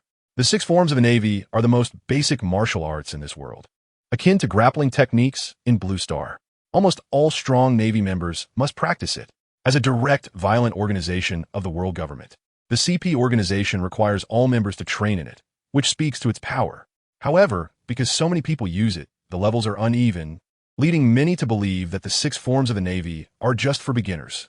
In reality, that's not the case. After mastering the 6 forms, strong individuals will improve them based on their own factors, creating unique techniques. To Liu Qian, the 6 forms of the Navy are like cement, gravel, and steel bars for building houses. An ordinary person's 6 forms would be like a 6-story, small Western-style building, while a strong person's 6 forms would be like a skyscraper with dozens of floors. Even more powerful individuals can reach hundreds of floors. But regardless of the type of building, they're all fundamentally built with cement, gravel, and steel bars. The same applies to the Navy's 6 styles. When starting to practice, everyone is like a small building, just like the ordinary members of CP9. Some people have good talent, and they can build skyscrapers of 20 or 30 stories. Like Rob Lucci, those with extraordinary talent can build even taller skyscrapers, represented by figures like Admiral Zephyr and Carp. If the Navy's 6 styles could only produce a bunch of weaklings, there would be no need for the world government, which has suppressed the world for 800 years. To make it a necessary skill for all CP members to learn, Liu Qian has never underestimated the Navy's 6 styles. This is completely different from the martial arts knowledge he learned before. There is a significant difference between the two. The national martial arts Liu Qian learned before had specific training methods and combat techniques. Both the training methods and combat techniques emphasize a balance of hardness and softness. Even the hard-hitting 8 Extremes Fist and Xingyi Fist contain techniques that use softness to overcome hardness. The Tai Chi, known for its extreme softness, also has the vigorous Tai Chi 13 whips. In addition, there are methods for maintaining health. Thanks to these methods, many old martial artists in their 60s or 70s can still defeat several ordinary strong men barehanded. In contrast, in the world of One Piece, almost all techniques emphasize overpowering through brute strength or speed, pure hardiness and speed. In summary, it can be described with one word: reckless. The Navy's 6 styles perfectly exemplify this. Whether it's shave, finger pistol, storm leg, or iron block, they all follow this principle, including moonwalk. The only relatively softer skill, paper drawing, cannot be considered truly soft. Therefore, the requirements for practicing the Navy's 6 styles are so high. Relying on ordinary people to master the Navy's 6 styles to the height of a skyscraper is less feasible than hoping they can eat a devil fruit to increase their strength. The latter has a greater chance of success. After Liu Qian read the training methods for the Navy's 6 styles, he immediately experimented. Shave, in an instant of about 0.36 seconds, involves rapidly stepping on the ground dozens of times to create explosive reaction forces for high-speed movement, making it seem as if one has vanished from the enemy's sight. However, this rapid stepping on the ground in such a short time is something an average person's physique cannot achieve, let alone control direction and distance during high-speed movement. But with Liu Qian's physique, he was already faster than this. Therefore, when he used shave, everyone felt he was much faster than that sunflower guy. Liu Qian estimated that he was at least 3 times the speed of sound, and it consumed almost no energy for him. Although it couldn't compare to his self-created missile legs and rocket boost, it was more than enough to handle ordinary combat. After all, missile legs consume a considerable amount of stamina, and rocket boost is only used for long-distance travel or escape. Next is moonwalk. Among the Navy's 6 styles, this is the only one Liu Qian truly wanted to learn. After all, it allows a person to stay in the air for a long time. And if one has enough stamina, they can engage in aerial combat. This is something Liu Qian cannot do at the moment. Rocket boost can only allow him to travel like a rocket. Staying in the air and engaging in aerial combat is simply impossible. Moonwalk is an application skill of shave. It's similar to the cloud ladder lightness skill from novels. By using strong leg power to step on the air, one generates strong levitation, allowing them to walk in the air like climbing stairs. As long as they have enough stamina, they can keep stepping and remain suspended in the air. Then there are storm leg and finger pistol, which are the long-range attack techniques among the 6 styles. Finger pistol is quite similar to his Xingyi Fist pistol style. However, storm leg does not deal damage by kicking the enemy.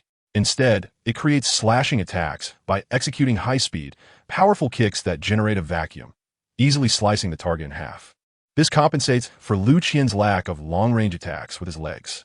His original missile legs, like Kizaru's light-speed kicks, are close-range attacks, while long-range attacks rely entirely on Xingyi Fist. Although they have greater penetration and impact and can explode upon hitting the target, to be honest, storm leg is sharper. Moreover, storm leg is merely a technique for generating force, which can be integrated into his original kicking techniques, such as spring kick and continuous kicks. As for the last technique, iron block, may heaven have no iron block. Liu Qian just took a look and learned all 5 styles of the Navy's 6 styles, except for iron block. One must say that being a wall is indeed being a wall. He even turned around to guide Robin and the others in their training. After they initially grasped it, Liu Qian taught them some national martial arts based on their physical talents. This can also be seen as expanding national martial arts into the 2-dimensional realm. He had Robin integrate the Navy's 6 styles into Wing Chun. First is shave. Learning shave will greatly increase speed. This aligns perfectly with Wing Chun's philosophy of winning through speed. Next is moonwalk. National martial arts emphasize power originating from the feet, so in practical combat, it is rare for both feet to leave the ground. In this case, with both feet suspended in the air, one cannot leverage force. However, learning moonwalk changes that. With both feet stepping on the air, one can leverage force and even launch attacks from the air. Next is storm leg, and Liu Qian taught Robin the shadowless leg. The so-called shadowless leg means that when one kicks, the movement is minimal, making it almost invisible to others before being kicked. This is especially suitable for girls to use for sneak attacks. Given Robin's scheming personality, she surprisingly showed the most interest in the shadowless leg, especially since many of the techniques target the lower regions of men. Perhaps it was due to the shock of seeing Liu Qian use this technique to take out the sunflower guy in one blow. It's not that her devil fruit ability cannot execute such techniques. It's mainly because the arms created by the Hana no Mi are real. They not only transmit damage to her original body, but also convey the sensation of all objects they touch to her original body. So you understand, Storm Leg is still better. Robin can use the Hana no Mi to distract the enemy's attention and secretly launch Storm Leg attacks at the sunflower below. If a Yonko accidentally gets hit, the scene would be spectacular to imagine. Except for Big Mom.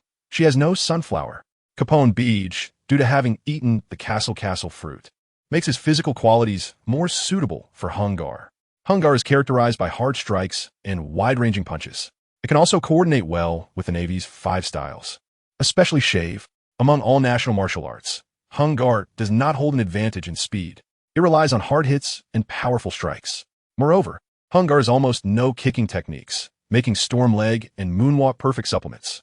Just imagine a strong man using Moonwalk to hover in the air, striking a Hungar pose and saying, "West Sea Capone Beach." What a beautiful scene that would be. Rafit, being a Logia type, Liu Qian taught him the 8 trigrams floating palm. This is a technique that relies on agile movements to find the enemy's flaws and deliver a fatal blow. Liu Qian replaced the palm with finger pistol, so it should be called 8 trigrams floating finger. Originally, this set of palm techniques relied on agile body movements to defeat enemies, and now with Shave's inclusion, it becomes even more unpredictable, coupled with the power of finger pistol. Its lethality is greatly enhanced. After Robin and the 3 learned the 2-color hockey, they planned to set off for the Grand Line. However, now they realized that just sending out a small team almost resulted in their total annihilation, which made them aware of their serious lack of strength. Therefore, when Liu Qian did not propose setting off for the Grand Line, none of them had any objections. Now that they have obtained new training methods, they are even more diligent in their practice. After Liu Qian integrated the Navy's 6 styles into his own techniques, he only occasionally demonstrated for them, spending the rest of the time watching them train, pointing out mistakes, and helping them correct them. As for going out to explore alone, that is impossible. At least until Robin and the other strength gained his recognition, he would not go out again. After all, the events that happened the last time he went out still haunt him. This sea is always fraught with crises, and one cannot relax their vigilance just because they are not on the Grand Line. After all, their enemies are not just the Navy, but also the world government. There may still be a possibility of reconciliation between them and the Navy. But with the world government and the celestial dragons, there is absolutely no chance of reconciliation. With the world government's tyranny, they would never reconcile with a pirate crew. Therefore, every battle between them will be a fight to the death, until one side is completely defeated. Just like this time when CP attacked, if he hadn't returned in time, the O'Hara pirate crew would have been wiped out, and as the captain, would have set off the Grand Line only to become a mere figurehead. If this gets out, those who want to see him make a fool of himself would surely laugh their teeth off. At the same time as the O'Hara pirate crew was arduously training, in the Holy Land, Mariehua on the Grand Line, the 5 elders held another meeting. The content was clearly about the recent CP-0 operation targeting the O'Hara pirate crew. The CP organization from the West Sea sent the latest intelligence that this operation had failed, and all 4 members were suspected to have been killed by the O'Hara pirate crew. According to the reports from the surveillance personnel, all 3 devil fruits on the ship were stolen, and even the ship was sunk by that guy from O'Hara.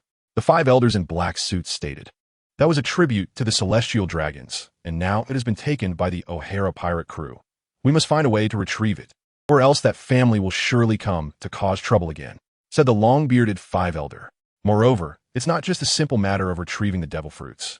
This O'Hara pirate crew has already become a serious threat to the world government. They must be eliminated before they reach the Grand Line. Otherwise, with their reputation and strength, once they reach the Grand Line, they will definitely develop and grow rapidly. They might even become another Yonko. But that guy from O'Hara will never be content like Shanks and Whitebeard. He will definitely stir up chaos in the world. This is very detrimental to the balance and stability of the world, said the long-bearded 5 elder. Then let CP-0 send more people over. This time, we must ensure that there are no mistakes, said the scar-faced 5 elder. Agreed. All the 5 elders supported this proposal. West Sea, Talu Island. Liu Qian was leisurely lying on the rocks by the seaside, sunbathing while fishing. His crew was undergoing rigorous training on the nearby beach. After several months of hard training, they had all mastered the 2-color hockey and learned all 6 marine techniques. Liu Qian had them engage in mutual fights every day aside from their intense training. They fought each other to adapt to their newly learned skills and to hone their teamwork. When the 5 elders decided to take action against the O'Hara pirates once again, Liu Qian sensed that a major battle was imminent through his keen awareness, leading him to impose stricter and harsher training requirements on Robin and the others. However, no one complained, as Liu Qian told them that a battle might occur soon, and if they didn't want to be chased like stray dogs, they had to do their utmost to improve their strength before the fight came. Otherwise, Liu Qian would have no choice but to flee with them. West Sea, a secret base of the CP organization. Many high-ranking individuals arrived today. Each person wore various masks, dressed in peculiar outfits, draped in white cloaks. They were from CP0, coming directly from the Holy Land, Mariehua. Compared to the last time, when only a small team came, this time 3 full teams arrived, led by a man wearing a tiger mask. Their purpose was to hunt down the O'Hara pirates and retrieve the devil fruits lost last time. The 3 devil fruits from last time were actually tribute offerings to the celestial dragons. That was why a CP0 team was dispatched for escort. Only the captain, the Snake Man, knew about this. Therefore, when they interrogated the Sunflower Man, he was unaware of it. As a result, Liu Qian and his crew also did not know that these 3 devil fruits were offerings to the celestial dragons. They thought they were collected from the West Sea and intended to be reported back to headquarters. On their way to escort the devil fruits back to headquarters, they received orders from the commander to change course and deal with the O'Hara pirates, but they were unexpectedly wiped out. Even the devil fruits were taken. The 3 CP0 teams that came this time were here for that reason. Talu Island. Liu Qian, who was fishing by the seaside, suddenly stood up and gazed toward the distant sea. "What's wrong, Captain?" Robin noticed Liu Qian's abnormal reaction. "They're here faster than expected. It seems the world government's determination to eliminate us is far greater than we imagined." In Liu Qian's perception, a ship similar to the one the CP had previously used appeared over 100 miles away, carrying 12 people, 3 of whom exuded a stronger aura than the previous Snake Man. The remaining 9 were not much weaker either. "Nanny, are there more enemies coming?" Robin asked. "Yes. It seems the newcomers are stronger and more numerous than last time. The world government truly has an abundance of talent. They have indeed suppressed the seas for 800 years." Liu Qian sighed. Hearing Liu Qian's words, the others all stopped, gathered around him, and adjusted their state to the best, preparing for the upcoming battle, while also testing the results of their hard training over the past 6 months. They didn't have to wait long. On the distant sea, a point of sharp white would appear first, which was the top of the ship's mast. As time passed, the mast gradually rose higher, followed by a white sail. Finally, a massive sailboat seemed to rise from beneath the sea, suddenly leaping out of the water and coming into view. It was a completely white sailboat. A white mast, white sail, white deck, and white hull. From top to bottom, inside and out, it was all white. At the bow stood 12 people, all wearing masks, dressed in strange outfits and draped in white cloaks. Everyone could clearly see that the 3 leading individuals wore lion, tiger, and polar bear masks. The one in the middle with the tiger mask appeared to be the leader. The other 9 stood behind them, all wearing different animal masks. It looked like this group was composed of Zoan-type devil fruit users. If Kaido saw this, he would surely be pleased. The people on the ship also spotted the O'Hara pirates waiting by the seaside. Seeing them all waiting at the shore, the leading tiger man exclaimed, "It seems the O'Hara pirates are really strong. They discovered our arrival early and are waiting for us by the sea. The thought of hunting such strong opponents has my blood boiling," said the polar bear man. "We must not be careless. The snake man is not weak, and there are 2 Logia-type users accompanying him. However, according to the intel received, they did not last long after landing and were completely wiped out. We must not underestimate them," said the lion man. That way snake man couldn't even handle such a small matter, and now we have to clean up the mess. It's a pity about those 2 Logia users. They hadn't fully matured before they were cut short. Their devil fruits have yet to be found. I wonder who will benefit from them," said the polar bear man. "Besides, this time we are attacking with 3 teams, and we are known as the 3 battle generals of CP0. All our team members have awakened their devil fruits.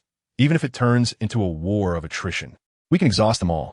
I can't think of any reason we would fail this time," said the polar bear man regardless. We must not fail in this mission, said the tiger man. As the sailboat approached the shore, both sides could see the burning battle intent in each other's eyes. The battle was about to begin. The ship did not dock at the pier but stopped offshore. O'Hara, hand over the 3 devil fruits you stole last time, and I can promise to spare your lives. Only locking you up and impelled down, the tiger man declared. Big cat, boasting is not a good habit, Liu Qian retorted. Suddenly, Liu Qian seemed to have a particular knack for giving others nicknames. Big cat, you will pay for your arrogance. The tiger man was clearly enraged. It seemed Liu Qian had a talent for easily provoking others. Sometimes, it made one wonder if he had mastered a taunt skill. Well, let's give it a try. Liu Qian initiated the attack. Xingyi Fist, rocket cannon style, tornado. He unleashed a tornado aimed directly at all CP0 members and their ship. Damn, O'Hara. CP0 had not expected Liu Qian to attack without warning. But they were not weaklings, all half-beastized, each using their abilities to block the attack. When the assault dissipated, not only were they unharmed, but even the ship remained intact. Well, they managed to withstand that, so let's try again, Liu Qian said as he launched another attack. Xingyi Fist, rocket cannon-style tornado, 10 consecutive shots. This attack's density was 10 times that of the previous one. Damn O'Hara. Seeing Liu Qian unleash another wave of attacks even more intense than the last, all CP0 members roared in anger. Liu Qian didn't care about their anger. He only knew to take advantage of their weakness. While they were still unable to land, it was best to force them all back into the sea. Taking advantage of their distraction while blocking the rocket cannon, the third wave of attacks arrived. Xingyi Fist, missile-style Dongfeng 21. 12 continuous fire. Yes, it was the famous Dongfeng series. I'm afraid one shot won't do, and this time it's a 12-round burst. The so-called East Wind Express, guaranteed to deliver. This strike had immediate effects. The ship carrying CP0 was instantly reduced to a pile of debris and sank to the seabed. It's no joke. Even if an aircraft carrier takes 2 or 3 hits, it will sink. Let alone a wooden sailing ship that took 12 hits. If it doesn't sink, Liu Qian could just run away with them. All CP0 members mastered the Navy's 6 styles, and seeing their ship turn to fragments, they quickly activated the moonwalk and flew towards the beach. As they flew in the air, they became live targets. The members of the O'Hara pirate crew would never miss such a great opportunity. Liu Qian struck again with his Xingyi Fist Gatling-style infinite combo. Countless bullets rained down on the airborne CP0 members, denser than a torrential downpour. Robin activated the powers of her Hana no Mi. After such a long period of training, she developed new techniques and significantly enhanced her strength. A gigantic hand, made entirely of arms, descended from the sky, enveloping all CP members beneath it. With Robin's current strength, she couldn't fully arm the giant hand, but it was still very useful against zone-type users. Lafitte transformed into a cloud, shrouding the battlefield. The previously clear sky suddenly darkened. It was the cloud created by Lafitte, covering the entire sky, accompanied by thunder and lightning. A torrential downpour began. This rain was not ordinary. At first, it didn't feel like much, but with the relentless downpour, a chilling cold seeped into their bodies, freezing their lungs. To make matters worse, they discovered that this rain not only emitted cold air, but also continuously corroded the haki wrapped around their bodies. This was terrifying, as haki was the foundation for strong fighters on the sea. Anyone without haki was a rookie, but judging by the trend of the torrential rain, it was very likely that the battle wouldn't be over before their haki was completely eroded. This was the ability of a Logia-type user with the Kumo no Mi. Soon, someone spotted Lafitte. After all, they were CP elites who survived many battles. There was no reason they wouldn't notice such an unusual downpour. Damn, O'Hara, did you guys eat the devil fruit we stole last time? The tiger man asked angrily. Isn't it obvious? It was meant as a tribute to the world nobles. We can never forgive you damn pirates, roared the lion man, seeing they still had time to worry about this. Liu Qian and the others couldn't help but accelerate their attacks. Xingyi Fist missile-style battle axe 36-round burst. This technique has an automatic tracking function. As long as Liu Qian locks onto a target with his perception, the launched missiles will automatically track the target until they hit or exceed Liu Qian's perception range. 3 cruise missiles per person, evenly distributed. Soon, someone was hit. Some relied on moonwalk, skillfully dodging many attacks in the air. But this time was different. Just as they dodged, they found the missiles had curved back and were shooting towards them again, catching many off guard and sending them flying. If they were on land, given their awakened zone abilities, this attack would be serious, but not fatal. But they were in the sea, using moonwalk in the air, and with Liu Qian's explosions. Several were caught off guard and fell into the ocean. The remaining CP members, including the White Wolf, Hyena, and Red Fox, saw their comrades fall into the sea and began to shout. If they had strong physical fighters like last time, they could naturally dive in to rescue them. But this time they all came as awakened Zoan users. With the sea's restraint on Devil Fruit users, anyone who falls into the water is sentenced to death, because no one can go in to save them. Even if they eventually win, those who fell into the sea cannot be rescued. Even calling for CP reinforcements from the West Sea would be too late. As the three beast generals of CP0, the Tiger and Lion men never expected that before even reaching the island, they had already lost 4 teammates. The remaining 8 were still struggling in the air. Liu Qian's attacks were too fast, powerful, and dense, far exceeding their expectations. Especially the previous tracking technique, it was simply unheard of. They heard that a Paramecia-type user could mark targets and then track attacks until hitting them. But that requires the user to first touch the target to mark it. And they can't attack so many people at once.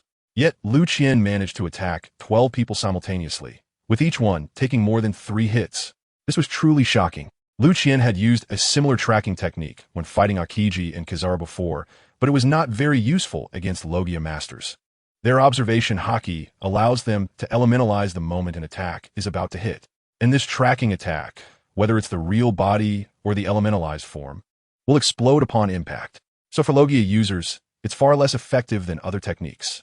But for non-Logia users, it was like having a cheat. Other than taking a head-on, they had to shoot down the missiles before they hit. Either way, both options consumed more stamina than dodging. Seeing their comrades fall into the sea. As the captain, the beast general knew they couldn't go on like this. Otherwise, they might not even reach the enemy before being completely wiped out. Originally, according to their plan, the O'Hara pirate crew would surely flee towards the center of the island, seeing so many strong opponents. But they never expected Liu Qian and the others to not follow their script. They actually chose to block them at the coast. And so far, only 3 members of the O'Hara pirate crew had made a move, while another user with the sturdy fruit had been holding back, not knowing what big move they were planning. With this in mind, the Tiger Man and Lion Man suddenly transformed into their full beast forms. One was an ancient species saber-toothed tiger Zoan, and the other was an ancient species cave lion Zoan. After transforming into beast form, they let out a wild roar towards Liu Qian and the others by the sea. In an instant, the roar of the lion and tiger generated massive sound wave attacks. Waves of sound waves surged towards all members of the O'Hara pirate crew. With Liu Qian's physique, these sound waves couldn't harm him. But his crew didn't have his strength. At that moment, only Lafitte, who had turned into a cloud, was unaffected. Robin and Capone Beach were both shaken, dizzy, and staggering. Although they immediately used haki to protect their eardrums when the sound waves came, the penetrating power of these sound waves was strong enough to completely pierce through their haki protection and strike their brains.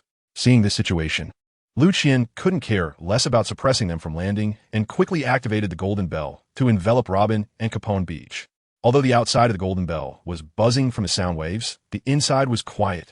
After isolating the sound wave attack, Robin and Capone Beach slowly regained their composure. But at this time, the remaining CP0 had all landed. It was no longer easy to push them back into the sea. Fortunately, the previous wave of attacks had taken out 4 of them. As for the remaining 8, it seemed that the 3 captains would team up to deal with Liu Qian, while the other 5 would handle Robin and the others. In this way, compared to facing 9 enemies, they now only had to deal with 5, significantly reducing their pressure. O'Hara, are you ready for death? You have thoroughly angered us. As soon as the Tiger Man landed, he started spouting trash talk. But he didn't know that when it comes to trash talking, Liu Qian is on another level. Big Kitty, don't be so angry. By the way, I was very satisfied with the devil fruit you sent me last time. What are you bringing me this time? You can't come all this way empty-handed, right? As transporters, you guys are slacking. Liu Qian truly deserves his reputation as a man with a talent for sarcasm. As soon as he opened his mouth, he aimed to infuriate others. The transport team. You dare to say we CP0 are your transport team? The Tiger Man was completely enraged. Not only him, but the already hot-tempered polar bear man also charged in furiously. As elite members of the CP organization, they had long established their own battle strategies through numerous missions. Seeing the 3 captains attacking Liu Qian, the remaining 5 members also skillfully surrounded Robin and Capone Beach. Liu Qian, worried that Robin and the others couldn't handle it, specifically instructed Lafitte and Robin to deal with the remaining 5 CP members, stating that he would take on the 3 captains by himself. Upon hearing Liu Qian's instructions to Lafitte, the Lion Man said, "O'Hara, you really are overestimating yourself. You should know that our 3 wild beast warriors joining forces can even compete with our esteemed leader. That's Admiral-level combat power. Don't waste time talking to him. Let's quickly take him down. I've heard his speed is incredible. Even Borisolino has been captured by him, so we can't let him escape," said the Tiger Man. At this moment, the Polar Bear's charge was already upon them. The Polar Bear Man, codenamed Wild Bear, was an ancient Zoan-type user of the bear fruit, short-faced bear form. Along with the codenamed Wild Tiger and Wild Lion, they were known as the 3 wild beast warriors of CP0. They could be considered the pride of CP0. Each one possessed combat power surpassing elite vice admirals. Although they hadn't reached the strength of admiral candidates, their combined force was enough to rival an admiral. It could be said that for this operation, CP0 had really invested heavily. 3 captains who could contend with admiral-level combat power, along with 9 vice admiral-level animal fruit awakened members. Aside from lacking firepower, they were fully capable of matching the combat power of the admiral-level Demon Slayer Order. This also showed the world government's high regard for the O'Hara pirate crew. But ideals are often full, while reality is often stark. Not to mention that 3 people joining forces could compete with an admiral. Even if they could surpass an admiral, it wouldn't necessarily mean they could defeat Liu Qian. After all, this guy has trained his skills relying on 2 online novels as manuals, mastering extraordinary powers, and has single-handedly taken on Eagle Sauce's 9 aircraft carrier fleets and emerged victorious. Even when Eagle Sauce went all out and used over 100 nuclear warheads while he was exhausted, he still couldn't take him down. Instead, he sent him into the world of One Piece to continue wreaking havoc on the world government. Dealing with such a fierce opponent, one admiral's combat power is definitely not enough. That's why, in just one encounter, 4 of their members were instantly taken out. Yet the 3 wild beast warriors still confidently believed that with their combined strength, they could take down Liu Qian. Facing the polar bear's attack, Liu Qian did not dodge. Back on Blue Star, Liu Qian had seen the old bear's bear against the tree move that earned him the title of Black Wind Saint. So how could he possibly take a short-faced bear seriously? Just as the polar bear's massive paw was about to hit his face, Liu Qian moved. This time it wasn't the new Xingyi fist, but the ancient Xingyi fist, still using that bear against the tree move. If any martial artist from Blue Star happened to pass by and saw Liu Qian's move, they would definitely say, "Still that familiar formula." And after being knocked down by this move, they would add, "Still that familiar taste." Thanks to the abundant food energy in this world, all animals, including humans, generally have larger body sizes than those on Blue Star. The short-faced bear was no exception. At this moment, it stood over 10 meters tall, and its body length exceeded 30 meters. Liu Qian, however, still had the physique he had on Blue Star, standing just over 1.7 meters and looking quite slender. Thus, these 2 vastly different-sized creatures collided. Only the short-faced bear that was hit knew how immense the force coming from this short and thin man was. The short-faced bear charged in midair, already possessing a size advantage, plus the advantage of aerial acceleration. Despite this, it was still sent flying, and one could faintly hear the sound of bones breaking. Of course, it was the bear's bones that broke. The saber-toothed tiger and the cave lion charging in were dumbfounded. Even their advance came to a halt. They watched as the short-faced bear flew past them, and then came back even faster. The 2 thought, "Brother, you're a CP0 elite wild beast warrior, not a teddy bear. This is the battlefield, not a circus. Were you trying to put on a show for us?" The flying short-faced bear understood the intent in his companion's eyes. He wanted to explain, but the pain in his chest made it hard for him to open his mouth. It wasn't until a loud crash echoed that the short-faced bear finally landed. After landing, it rolled over several times before coming to a stop. Only then did the tiger and lion realize that it wasn't the short-faced bear putting on a performance. It had truly been knocked away. At this thought, disbelief filled the eyes of the 2 big cats. One must know that bear-type fruit users are renowned for their strength, and, as an ancient type, the short-faced bear's power was unquestionable. Even in a contest of strength with another ancient type like the mammoth, it might not lose. Yet now, despite going all out and having the advantage, it had actually been sent flying by that man.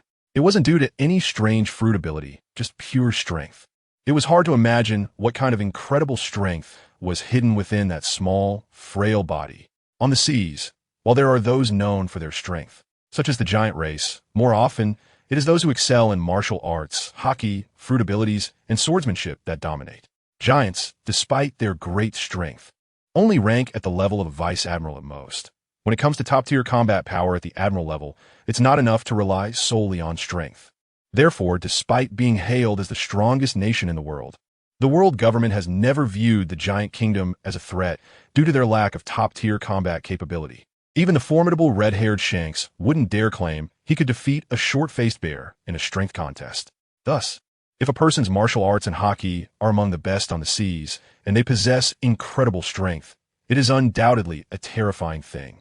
For example, Whitebeard, standing over 6 meters tall, he could be considered a giant. But this giant not only had immense strength, but also top-tier fruit abilities and dual hockey, which is why he could be the world's strongest. Now, Liu Qian's martial arts and hockey cultivation had earned their recognition. Otherwise, they wouldn't have joined forces to take on just one person. After all, CP has its pride. They too have the dignity of strong warriors. But such a person possessing such great power, could another monster like Whitebeard be emerging? No, the seas must not produce another monster like Whitebeard, even if it cost them their lives. Today, they must take down O'Hara. This was the inner thought of the 3 wild beast warriors. They exchanged glances, knowing their companion's determination. Though the short-faced bear had been injured in the recent collision, such injuries are merely a moment's breath away from healing for awakened Zoan-type users. After making their decision, they all knew today would be a tough battle, because they had once again underestimated O'Hara's strength. While they were exchanging glances, Liu Qian took the opportunity to check on Robin and the other situation. Lafitte was still transformed into a mass of dark clouds, attacking the opponents from the air. Acid rain and freezing rain kept pouring down without a moment's pause. Occasionally, there would be flashes of lightning, and Robin and Capone Beach would be in a tight spot, using lightning to help them out. Although the power of lightning is not great, it can't compare to the Thunder Fruit, nor can it match Big Mom's Zeus Thundercloud. However, it has a paralysis effect, so it can always deliver a critical blow at crucial moments. At this time, Capone Beach transformed into his massive castle, full-form Big Boss, relying on the complete form of his castle to charge through, clashing head-on with the CP0 members who had transformed into various animals. Robin, on the other hand, relied on her Wing Chun skills to maneuver skillfully in a limited space, dodging back and forth in the gaps of enemy attacks, occasionally countering with her fruit abilities. Although her giant tree could hurt the opponents, they were all awakened Zoan-type strong fighters, and, after being injured, they would retreat from the battle circle under the cover of their companions. After a few breaths, they would return healed and launch a new attack. The 8 of them continued this cycle of fighting. Liu Qian could see that the current strength of Robin and the others was still a bit lacking. Facing 5 Vice Admiral-level strong fighters, it seemed evenly matched at the moment, but it was impossible to last. It was likely they would be defeated before long. It seems they must end this quickly before Robin and the others settle the score. At this time, the 3 beast warriors had already separated and stood in 3 positions, surrounding Liu Qian in the center. Having trained and completed missions together, they had long developed a tacit understanding. In their training, they often teamed up to confront the CP chief, which had honed their combined attack technique, Beast Combination Technique. This was meant to prepare for dealing with enemies of Admiral-level combat power one day. Unexpectedly, the first time they used on a mission was not in the New World, nor even in the Grand Line, but in the West Sea. According to their training in combined attack techniques, the highest defense bear was responsible for the frontal confrontation. The balanced power lion would attack from the side, while the highest attack power tiger would create disturbances on the side, always ready to deliver a fatal blow or rescue teammates. The white bear was the first to attack. Knowing they were at a disadvantage in strength, all 3 transformed into half-beast forms. The white bear used Shave to perform a bear hug, appearing in front of Liu Qian. Armed color hockey enveloping his entire body, with bare paws reaching out to Liu Qian, completely disregarding his open midsection. This was clearly an attempt to use his awakened zone ability to restrain Liu Qian, limiting his speed and creating opportunities for his 2 companions to attack. Just as the white bear was about to hug him, Liu Qian jumped, using Moonwalk to flash into the air. At that moment, the lion was already waiting for him in midair. Before the lion's attack arrived, a lion's roar came first. This roar was different from the previous one. The previous one was a wide area attack, while this time it was a single target attack. The lion condensed the sound into a line, specifically aimed at a single enemy. This was the lion's ultimate move, the finger gun sound wave gun, which utilized the principle of a finger gun to compress sound into a point and then shoot it out of its mouth. This was the lion's killer move, specifically targeting those strong fighters who relied on armed color hockey. Even in the later Marine-Ford War, a careless mistake caused little Marco to be captured in sea-stone handcuffs. At this moment, Liu Qian also made a mistake. He didn't expect the lion to have such a move and was momentarily unprepared, leaving him dizzy. The lion's attack was now at the maximum of the finger gun King's attack, starting off with full force. They knew that to deal with an enemy like Liu Qian, who possessed both speed and power, they had to resolve the battle in the shortest time possible. Otherwise, if it turned into a protracted battle, it would be very unfavorable for them. Both sides were thinking of a quick resolution, which coincided with Liu Qian's thoughts. In his dizziness, Liu Qian was unable to react in time and was hit squarely by the lion's king gun. Fortunately, his iron cloth was always active, just like those martial arts masters who always used armed color hockey to cover their bodies during battles. Since arriving in this world, he had used iron cloth to arm himself in every fight. This time was no exception. It was this habitual action that saved him. Otherwise, being struck by the lion's king gun would have either killed him or seriously injured him. He did not have the awakened zone ability to quickly recover from injuries. Before Liu Qian could recover from his dizziness, the tiger's attack followed. A massive gale foot rose from the ground, slashing towards Liu Qian in the air. The gigantic slash wave pushed Liu Qian, who had already been knocked down by the lion's king gun, even higher into the sky. At this moment, Liu Qian had not yet recovered from the dizziness caused by the sound gun. First struck by the lion's king gun, he was then hit by the tiger's full-force gale foot. Blood could be seen spurting from Liu Qian's mouth. In the distance, Robin and the others, who were engaged in battle, also saw Liu Qian's situation.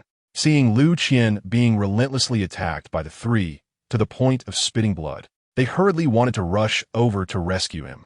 However, the three of them were already struggling under the assault of the 5 CP0 members, and trying to save Liu Qian was simply beyond their capabilities.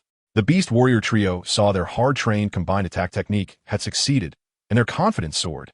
The tacit understanding formed over the years played a role once again. Without needing to speak, a glance or a movement conveyed what their teammates intended to do. The lion saw Liu Qian flying into the air, using moonwalk to catch up, unleashing a series of finger gun king strikes that landed on Liu Qian's chest, with the lion even hearing the sound of Liu Qian's ribs cracking. Then, a gale foot kicked Liu Qian toward the ground. Before reaching the ground, the white bear's bear hug caught Liu Qian, locking him tightly to create an opportunity for the tiger to deliver a fatal blow. Robin and Lafitte saw Liu Qian being embraced by the white bear, while the tiger prepared a big move nearby, and they could no longer care about their own safety. Wanting to force a rescue, with vibrant colors, Robin unleashed her technique, abandoning her own defense to strike. Hundreds of arms sprouted from the white bear's body, trying to break its limbs to rescue Liu Qian. But she clearly overestimated her strength. Facing Robin's attack, the white bear merely wrapped armed color hockey around itself, resisting the twisting force of hundreds of arms. However, Robin became distracted and exposed a flaw. She was kicked away by one of the CP0 members, who had the monkey fruit ability, sending her flying dozens of meters. Lafitte, at this moment, could no longer focus on rescuing Liu Qian and hurriedly transformed into a cloud of mist, enveloping Robin and unleashing lightning to block the enemy's subsequent attacks on Robin. The previously seamless cooperation of the three began to show flaws due to Robin's injury. 2 CP0 members chased after Robin and Lafitte. The remaining 3 consisted of an elephant fruit user, transforming into a 20-meter-tall elephant, crashing madly into Capone Beach's castle. A gorilla fruit user transformed into a 20-plus-meter-tall ironback gorilla, wielding a massive reef rock as a hammer, smashing Capone Beach's castle with loud clattering. The last one was a bull fruit user, transforming into a 20-plus-meter rhinoceros, wrapping his 3-meter-long horn in armed color, using it as a battering ram against Capone Beach. This was the weapon that caused the most damage to Capone Beach. In no time, Capone Beach's transformed castle was on the verge of collapse.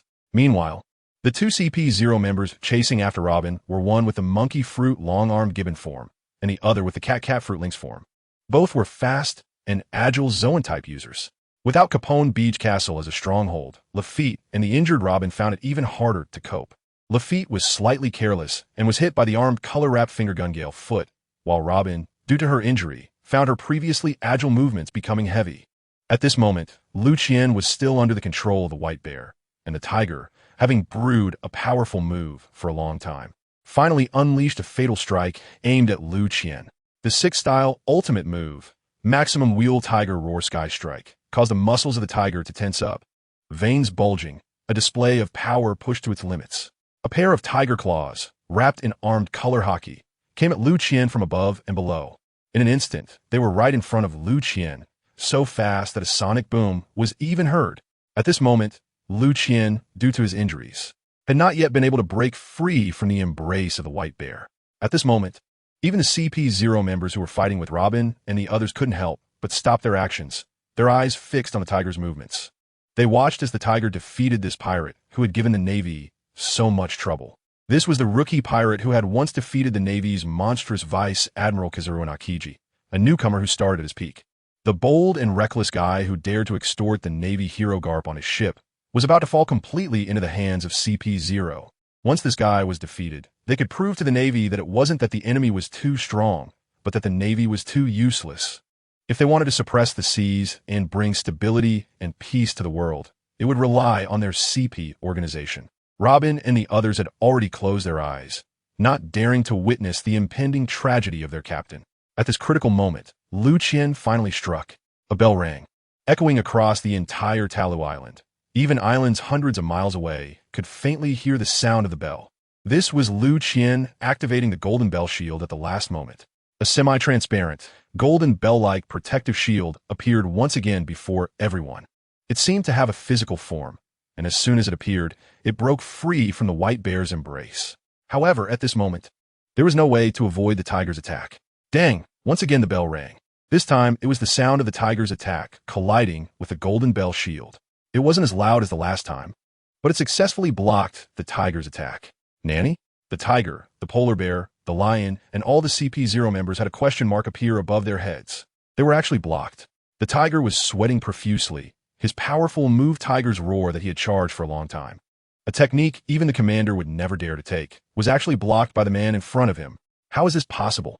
Did I exert too much force and get dizzy? It wasn't just the tiger who thought he was seeing things. The closest polar bear even reached out with his paw to rub his eyes. He couldn't believe what was happening before him. Meanwhile, the lion's eyes were wide open, looking quite kawaii. You guys just hurt me so badly. Now it's my turn. Are you ready? Liu Qian wiped the blood from the corner of his mouth and said to the tiger and the others. The white bear, having reacted, pounced again, delivering that familiar bear hug. However, this time Liu Qian did not dodge. In front of him, the tiger also opened its mouth wide and let out a tiger roar. Compared to the lion's sound cannon attack, the tiger's roar was equally formidable. After all, both lions and tigers have a habit of intimidating their enemies with sound. Thus, both the tiger and the lion coincidentally regarded sound attacks as their trump cards. Moreover, compared to the lion's sound cannon, the tiger's roar was higher and sharper. With Liu Qian so close, the timing of the attack was even more sinister than the lion's choice. It was thought that Liu Qian would fall for it again, but he was mistaken. How could Liu Qian possibly fall in the same place twice? His golden bell shield could block sound. At this moment, the bear hug was on the golden bell shield, not Liu Qian's body. The tiger's sound attack was ineffective, and the lion was still in mid-air, not yet landed. Liu Qian's counterattack began. He ignored the white bear and seized the tiger's claws that hadn't been retracted in time. With a forceful pull and both feet off the ground, he delivered a series of kicks to the tiger's head. A flurry of kicks sent the tiger's head into a state resembling that of an ancient battlefield, with a large bump forming. That wasn't all. He followed up with a finishing kick, hitting the tiger squarely in the chest from such a close distance, sending it flying hundreds of meters away. With the tiger's ancient beast type awakened strength, it would take quite a while to recover from this injury. Taking advantage of the white bear's momentary disorientation, Liu Qian executed an over-the-shoulder throw with its paw, slamming the white bear to the ground. He then used a shave technique on its head and instantly caught up with the flying tiger, grabbing its tail and swinging it against the rocks. Just as the lion rushed over to assist, Liu Qian flung the tiger towards it. The lion hurriedly tried to catch the tiger in a fluster. Meanwhile, Liu Qian executed 2 raging wind kicks towards the 2 CP members attacking Robin, while simultaneously channeling energy into 3 missile-like strikes of Xingyi boxing. launching 3 cruise missiles at the CP members surrounding Capone Beach. The situation changed in an instant. The O'Hara pirates, who had just been under pressure, now made a complete turnaround thanks to Liu Qian's explosive power. But that wasn't the end. With the use of 10 sonic missile legs, he flashed right in front of Robin, unleashing another round of machine gun-like strikes against the long-armed monkeys and lynxes that had just dodged the raging wind kick, forcing them to retreat in panic. He then pulled Robin and flashed away to support Capone Beach. At this moment, the 3 CP members surrounding Capone Beach had just survived the missile explosion, looking dirty and disheveled as they prepared to continue their assault. Liu Qian arrived and delivered a raging wind kick to each of them, sending them all flying. After that, he handed Robin over to Capone Beach and placed her in his castle. Then he had Capone Beach revert to his human form, grabbing his arm and tossing him onto the Kappa ship. The only one who wasn't seriously injured, Lafitte, was already waiting on the Kappa ship. And as soon as Capone Beach landed on the deck, he immediately started the ship to sail away. All this seemed slow, but under Liu Qian's 10 times sonic speed explosion, it all happened in an instant. After all, even Kizaru couldn't react to 10 times sonic speed, let alone these Zoan-type users. By the time Lafitte sailed away, the Tiger had just regained its footing with the Lion's help, its injuries still not fully healed, while the White Bear lay on the ground, shaking its head to alleviate the dizziness from the violent impact. The remaining 5 CP-0 members had just regained their senses, but at this moment, the Kappa ship had already sailed far away. O'Hara, don't even think about escaping, seeing 3 members of the O'Hara pirates escape in an instant. When they finally came to their senses, only Liu Qian remained on the shore. The only unharmed lion let out a desperate roar. This lion's roar was the same sound wave attack it had used to ambush Liu Qian. However, Liu Qian had no intention of escaping. "Little kitty, don't shout so loudly. How dare you harm my crew? That is absolutely unforgivable," Liu Qian said leisurely after blocking the lion's sound cannon and cleaning out his ears. In Liu Qian's eyes, the tiger was a big kitty and the lion was naturally a little kitty. The White Bear had already recovered from its dizziness and, along with the lion, formed a corner to block Liu Qian, while the tiger slowly approached him. In the end, the 3 surrounded Liu Qian once again, just like at the beginning of the battle, hoping their beastly fury combination technique could take him down. The difference was that the remaining 5 CP-0 members slowly surrounded them from the outside, forming a large encirclement, trying to completely block Liu Qian's escape route. One couldn't help but marvel at the vitality and recovery abilities of awakened Zoan-type users, especially ancient ones. Just like the damage the tiger sustained earlier. If it were Kizaru or Kizaru, they would have turned into a puddle of mud long ago. Yet the tiger could walk normally in just a few breaths, and the wound Liu Qian left on its chest was healing at a visibly rapid pace. It seemed that it wouldn't take long for it to fully recover. Seeing their movements, Liu Qian showed no reaction, merely standing there casually, waiting for them to set up their encirclement. It wasn't that Liu Qian was overconfident or trying to show off. Rather, he had indeed been injured by them, and after forcibly unleashing 10 times sonic speed to rescue Robin, he now needed time to recover, while Lafitte and the others also needed time to escape. Therefore, their delay was exactly what he desired. One had to admit that the combination technique of the Beastly Fury trio was indeed effective against him, especially the initial sound cannon attack, which greatly exceeded his expectations. One could say that if it weren't for Liu Qian today, if someone else had come, they might have been defeated. Though he had been beaten badly, Liu Qian had also turned misfortune into fortune this time. The external nuclear power within him was just a little short of completely merging with his own nuclear power. During these days, while he seemed to be fishing and relaxing, he had been honing his internal nuclear power, wanting to complete the final fusion. This way, he could not only reach his original peak, but also break through the bottleneck to reach a new realm. However, no matter how hard he tried, that last bit of external nuclear power just wouldn't merge with him. He had thought of many ways to achieve this, but nothing worked. But this time, thanks to CP-0's actions, after being beaten up by them, the nuclear power that would never merge with him finally fused completely during this intense beating. Not only did Liu Qian restore his peak battle power, but at the moment of fusion, he also reached a new realm, which was why he could use the Golden Bell shield to break free from the White Bear's control. But that wasn't the main point. The most important thing was that after mastering the nuclear power within his body, he could unleash the ultimate move he had longed for, mushroom planting. That's right. It was the ultimate killing move Liu Qian had comprehended back on Blue Star. Mushroom planting. Originally, he had already understood this move while on Blue Star. Because breakthroughs required a safe environment, he wanted to return to his home country to confirm safety before breaking through. But midway, he had a fierce battle with the Eagle Sauce's aircraft carrier fleet and was bombarded by hundreds of nuclear bombs into the Pirate King world. After arriving in this world, he had been recuperating. Naturally, his breakthrough was delayed, but today, by chance, he fused that last bit of nuclear power and finally broke through. To express his gratitude to CP0, Liu Qian decided to test his current ultimate move, mushroom planting. He had originally planned to save it for dealing with the Navy's admirals. But since he had mastered it today, he naturally had to test its power first. When the encirclement of CP0 was finally formed, Liu Qian spoke. I told you. You're just a transport team, but you didn't believe it. But it's okay, you all sent me a great gift today. So I want to return the favor with a great gift of my own. This was originally prepared for a naval admiral, but now I'm passing it on to you. It's all about reciprocity, so no need to thank me. It turns out Liu Qian sensed that Lafitte and the others had reached a safe distance, and he had already calmed the injuries within him. Although he had not fully recovered, it would not affect his upcoming performance. O'Hara, what are you talking about? The lion asked in confusion. With a light shout from Liu Qian, a mushroom cloud rose from beneath his feet, accompanied by the secret technique of Xingyi Quan, the missile-type nuclear bomb with a yield of 3 million tons. At the moment the mushroom cloud erupted, Liu Qian had already used his supersonic missile legs to fly out of the attack range of the mushroom bomb, hundreds of miles away on the sea. The carp ship was rushing towards the nearest island. Lafitte and the others were feeling very down. After all, facing a powerful enemy, their captain once again chose to stay behind alone, allowing his crew to leave first. This undoubtedly dealt another serious blow to their bodies and minds.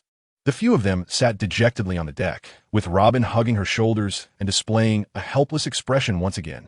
Lafitte leaned on his cane, standing by the railing of the deck, staring blankly in the direction of the already invisible Taru Island, and no one knew what he was thinking. Meanwhile, Capone Becky was beside him smoking a cigar. His entire body was wrapped in bandages, and among the three, he had faced the most attacks, so naturally, his injuries were the most severe.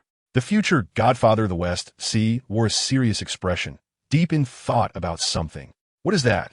At this moment, Lafitte, who was staring blankly in the direction of Talu Island, suddenly noticed something and couldn't help but exclaim. Robin and Capone Beach, startled by the commotion, also got up and joined Lafitte to gaze toward Talu Island. They saw a flash of light appear and disappear rapidly, followed by a mushroom cloud rising into the sky. The enormous mushroom cloud was so spectacular that even people hundreds of miles away could see it clearly. The mushroom cloud was a massive purple-gray ball of smoke, with white on the outer edges. Within the smoke, there was something resembling a burning sphere wrapped in flames. Everything inside was constantly burning, churning, and exploding, accompanied by a powerful shockwave. Everything in its path turned to ashes, whether it was the exposed rocks above the sea or the seagulls flying in the sky. At that moment, everything was reduced to ashes under the force of the shockwave. Following this, towering waves rose up from the sea, submerging everything into the depths. After a long time, the sea finally calmed down, and everything returned to normal. Only the fish and sea creatures fleeing in panic still indicated that all of this was real. This was a glimpse into hell, a power possessed only by demons. Everyone who saw the mushroom cloud thought so. Meanwhile, the CP0 members who were at the center of the mushroom cloud had already been vaporized by the time the cloud rose. Their proud awakened animal-type vitality and recovery were so fragile and insignificant in the face of this ultimate weapon controlled by humans from Blue Star. At this moment, Talu Island was covered by low, bubbling smoke, looking like heated syrup bubbling up. The areas covered by the syrup were then obliterated by the subsequent shockwave. Talu Island, this massive primordial island located next to the calm belt of the West Sea, had over one-third of its northern part completely erased from the world. One-third of Talu Island was as large as Fishman Island. Yet this vast area of the island now no longer existed. It wasn't shattered and submerged. It had turned to ashes in the shockwave and was completely swept into the sea by the towering waves, becoming nutrients for the seabed.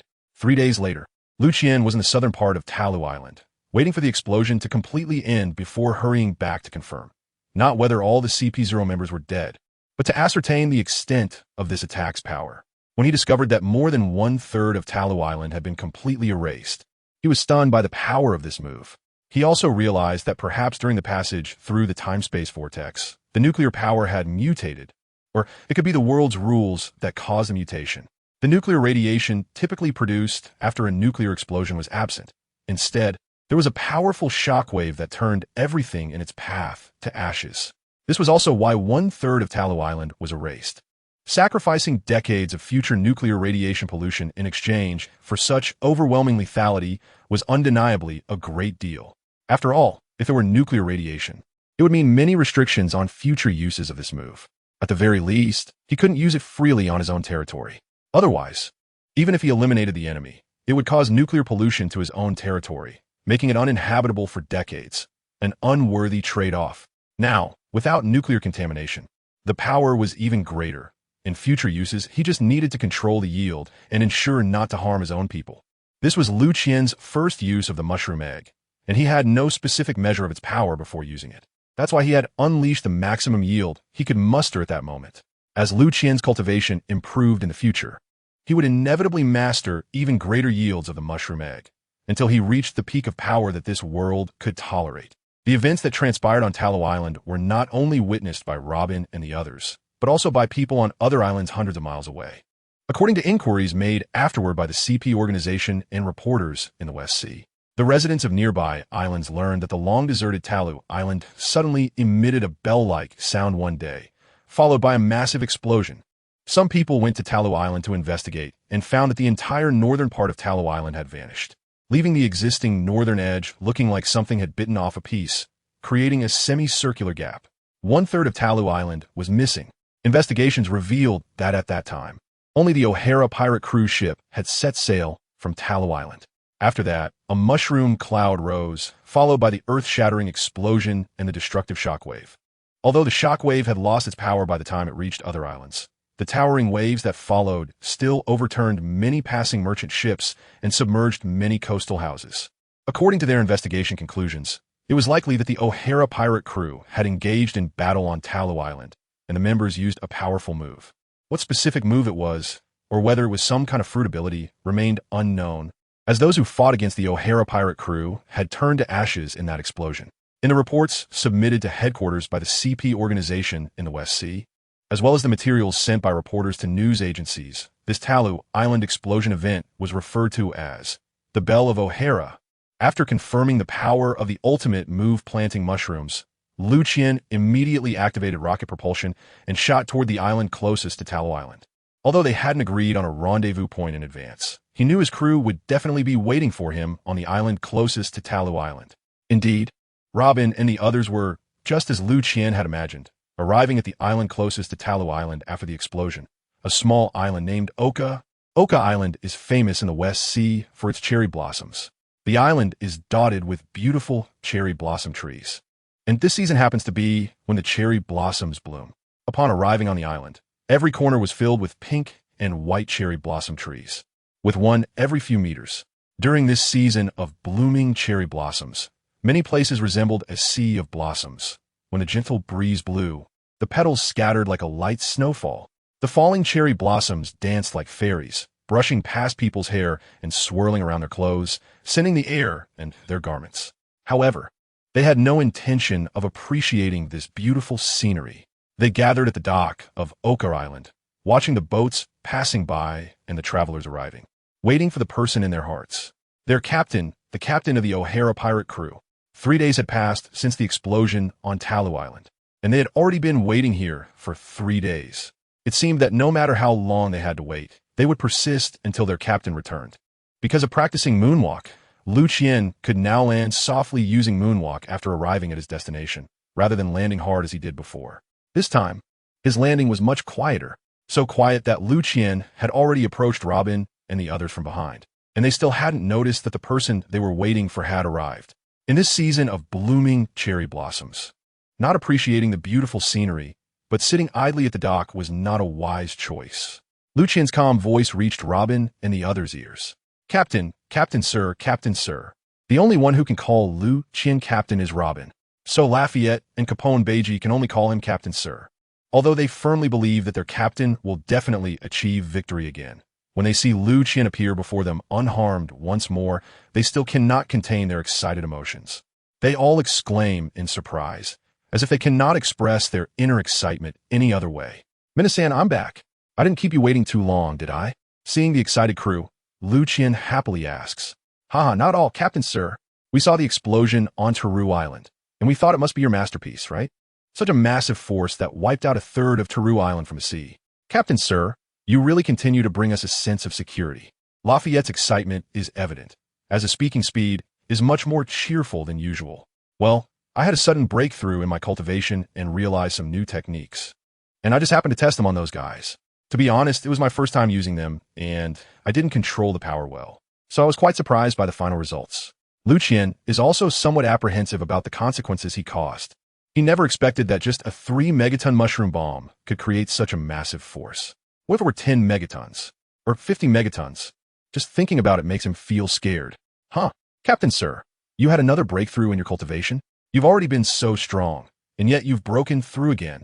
Just how strong must you be now? It's truly unbelievable. Capone Beiji can't help but question upon hearing about Liu Qian's breakthrough. Well, how should I put it? Although I broke through again, there's still a significant gap compared to our future enemies. Liu Qian thinks for a moment, feeling the need to give his crew a precautionary warning, so they don't think he's truly invincible.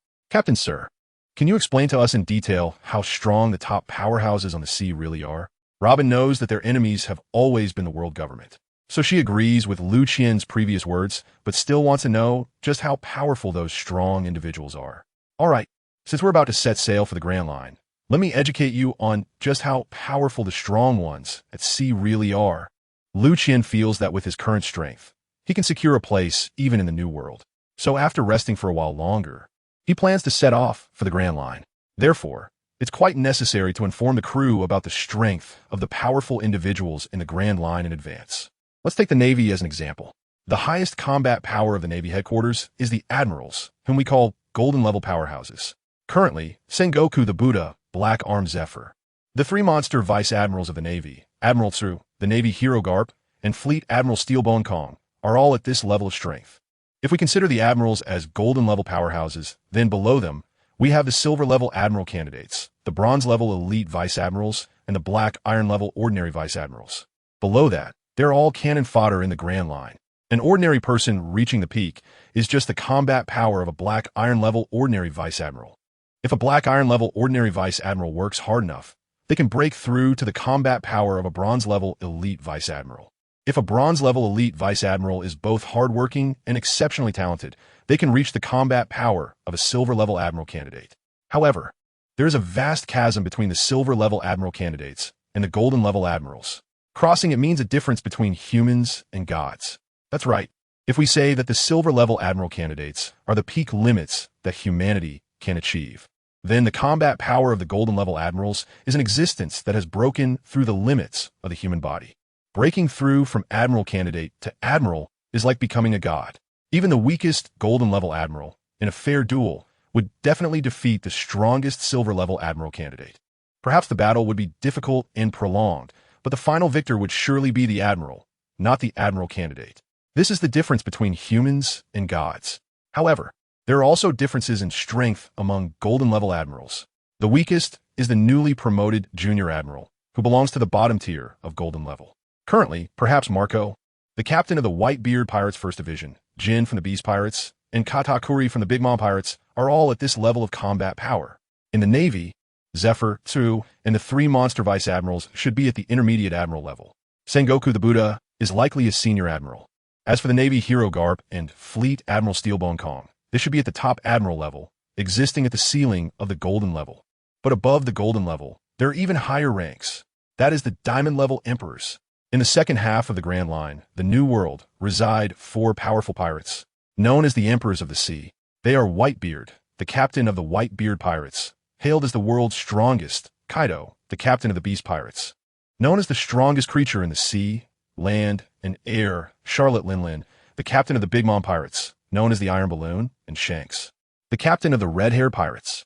They are all powerful individuals who have surpassed the combat power of the Golden-level Admirals. Liu Qian conveys his classification of the powerful individuals at sea to his crew. What he doesn't tell them is that above the Diamond level, there's also a King level. That is the king of the Celestial Dragons, who pushed the Celestial Dragons to the throne of world nobility, established the world government, and suppressed the sea for 800 years, the only king-level powerhouse in the sea. And this Soul King of the Sea will be the ultimate enemy of their O'Hara pirates. After listening to Liu Qian's description of the strong, Robin can't help but feel a sense of longing. But what they are most concerned about is their current strength and what level they are at in the sea. "Captain, sir, what level is our current strength at?" Capone Beiji is the first to speak up, unable to contain his curiosity.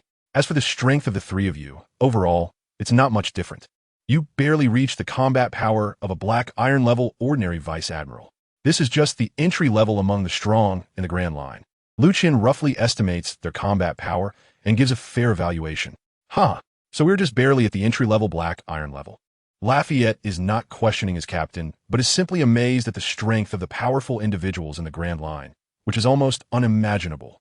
"You are barely at the Black Iron level, and you still have a long way to go to reach the silver-level elite Vice Admirals." Liu Qian adds immediately, "It seems we need to work even harder to cultivate. We can't always hold Captain Sir back." Upon hearing Liu Qian's evaluation of them, Robin increasingly feels that with her current strength, it is indeed very difficult to keep up with the captain's pace. She wants to follow the captain to explore the Grand Line in the not-so-distant future, but their current strength is simply not enough. Not just Robin thinks this way. Lafayette and Capone Beiji have similar thoughts. After 2 consecutive CP attack incidents, and with each enemy being stronger than the last, they have developed a strong sense of crisis. No one knows when the enemy will come next or how strong the next enemy will be. The only thing they can do now is to make themselves stronger, at least strong enough not to hold the captain back. "Captain, sir, just how strong are you now?"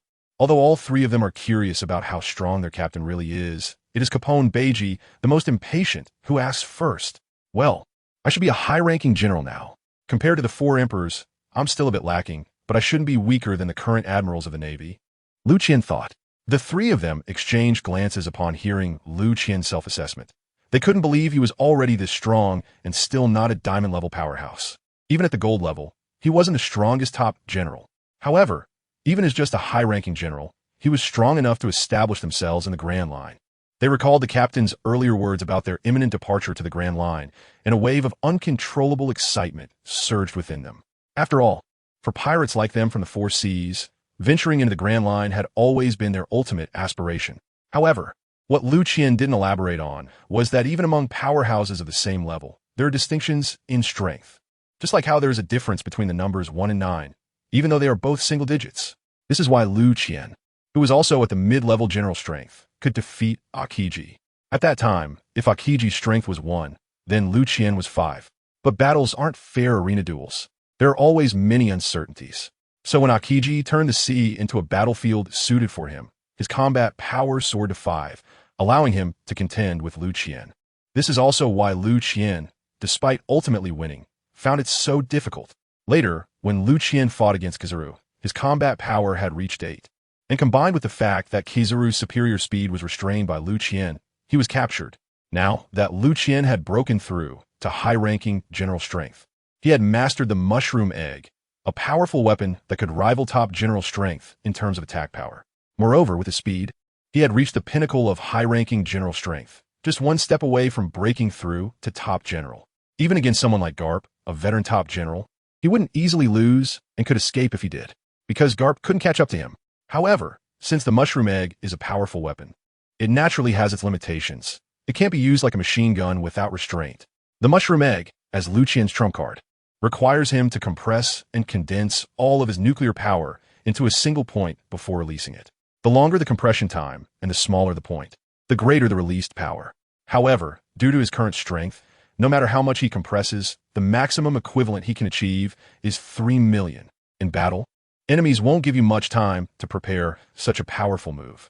During the previous fight with the 3 war beasts, Liu Qian was confident because he knew they couldn't break through his upgraded Golden Bell defense.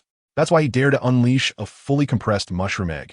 If the opponent had been a true general-level powerhouse, he wouldn't have had enough time to compress his nuclear power. Furthermore, after fully releasing the Mushroom Egg, if he couldn't defeat the enemy, he would be left without the strength to continue fighting and would have to choose a strategic retreat. It's precisely because the Mushroom Egg has so many limitations that he only considers himself a high-ranking general. Everyone, let's not just sit here at the dock. Let's find a place to hold a celebration. I haven't eaten in several days, Liu Qian said, patting his stomach. I've been here before. I know there's a restaurant on this island that serves great food. Everyone come with me, Capone Beej said as he stood up and headed towards the center of the island. As one of the underground overlords of the West Sea, Capone Beej's knowledge of the West Sea far surpassed that of the others.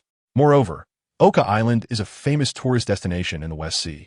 He had previously accompanied guests from his family to tour Oka Island, so he was quite familiar with it. Leading the group quickly, they took a winding path to a restaurant. Though it was called a restaurant, it wasn't located in a bustling area. Instead, it was situated in a somewhat secluded cherry blossom manor. This was quite fitting for the island's characteristics.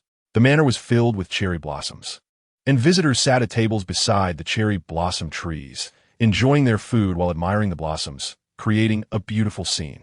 Despite many petals falling, it didn't affect everyone's appetite. Many customers would even eat the fallen petals. This was the restaurant's biggest feature. Capone Beej, as an important figure of the Capone family, the underground overlord of the West Sea, and the O'Hara pirates, which were now a world-renowned pirate crew, naturally couldn't gather with ordinary tourists to avoid drawing unnecessary attention. The restaurant's owner specially arranged an independent courtyard for them. The courtyard was beautiful. It was not only filled with cherry blossom trees, but also had an artificial small lake, complete with a small hill.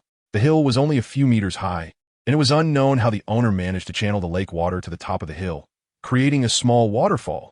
Robin, seeing such an interesting sight, couldn't help but leave her meal to take a closer look. Liu Qian, on the other hand, was enjoying a feast with Lafitte and Capone Beej by the lakeside pavilion. Especially Liu Qian, who had just come from a fierce battle and had unleashed a mushroom egg that nearly exhausted his energy. Plus his taste buds had been spoiled by the chef in Capone Beej Castle. Unless he had no choice, he wouldn't even glance at ordinary food. So during his time on Talu Island, he hadn't eaten anything for days, waiting until now to see the carefully prepared dishes, at which point he dug in with gusto. After all, there were no outsiders around, and when it came to hunger, appearances weren't as important. After they had eaten their fill, Robin suggested going shopping on the island and exploring the famous cherry blossom island of the West Sea. Liu Qian, having nothing else to do, decided to accompany her, along with Capone Beej.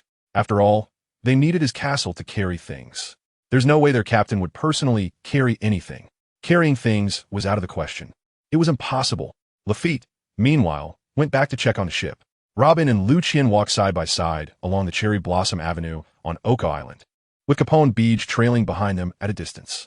A gentle breeze blew, scattering the cherry blossoms in the air. A single cherry blossom twirled softly with the wind before finally landing on the ground. Robin bent down to pick up the fallen cherry blossom, examining it closely. It was as if she was looking at herself. Her thoughts drifted away.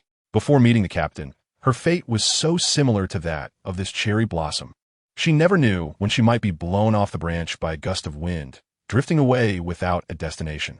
Perhaps she would encounter someone who loved flowers like her, who would gently pick her up, but more often, she would be trampled underfoot, turning into a pile of flower mud. As an 18-year-old girl, yes, it has been over 2 years since Robin met Liu Qian. Robin had grown from a budding young girl into a graceful young woman. The romantic feelings of an 18-year-old girl are like poetry, always so sentimental. In these 2 years, Liu Qian had sheltered her from the storms, shielding her from all external enemies, creating a sky that belonged to her alone. This sky had the sunlight she had long yearned for, just like now, as the afternoon sun of Oka Island filtered through the cherry blossom trees, casting dappled light on her face. "Hey, Robin, weren't you going to buy something? Why are you just standing there?" Liu Qian noticed that Robin had disappeared from his side, quickly turned around, and saw her standing under the cherry blossom tree, lost in thought. He hurriedly urged her. Liu Qian certainly didn't know what Robin was thinking. In his mind, he still thought of her as the mature and scheming woman he remembered. But people change, and now Robin, at her current age, hadn't experienced as much darkness and had, under Liu Qian's protection, lived a period of ease, gradually returning to the innocence a girl should have. "Captain, you really don't appreciate the scenery at all? What a waste of such views," Robin muttered. Perhaps in Robin's heart, she was also a part of the scenery. "What are you talking about, Robin?" Liu Qian, lost in thought, didn't notice when Robin stopped and didn't catch what she said. "It's nothing, Captain. Let's hurry and go shopping." Robin quickened her pace to catch up with Liu Qian. Given Liu Qian's more than 20 years of being single, Robin's thoughts about him were probably hard for him to understand. However, even if the captain was clueless about romance, Robin was still very happy that he was willing to accompany her shopping. After all, From Liu Qian's behavior, it was clear that the captain was definitely single. Robin took Liu Qian's arm, skipping along ahead, leaving Liu Qian in a daze. This script doesn't match. Isn't Robin always a scheming and intelligent lady? What's with this delicate girlish demeanor? If there's anyone to blame, it can only be Liu Qian for coming at the wrong time. If he had crossed over a decade later, Robin would match his ideal image. Capone Beej was very perceptive and noticed early on that Robin had a different attitude toward the captain. No wonder he was able to successfully find a partner later. When Robin suggested going shopping, he was initially reluctant to come, but couldn't refuse the captain's enthusiastic invitation, so he had no choice but to tag along. But he always followed at a leisurely pace, trying to create opportunities for Robin. Unfortunately, the captain was too unambitious. In his view, if there were levels in relationships, their captain wouldn't even be cannon fodder. Liu Qian didn't care what they thought. To him, the sea was fraught with dangers, and the risk of death was always present. It was better to think of ways to improve his strength than to dwell on these matters. Only by increasing his strength could he survive better.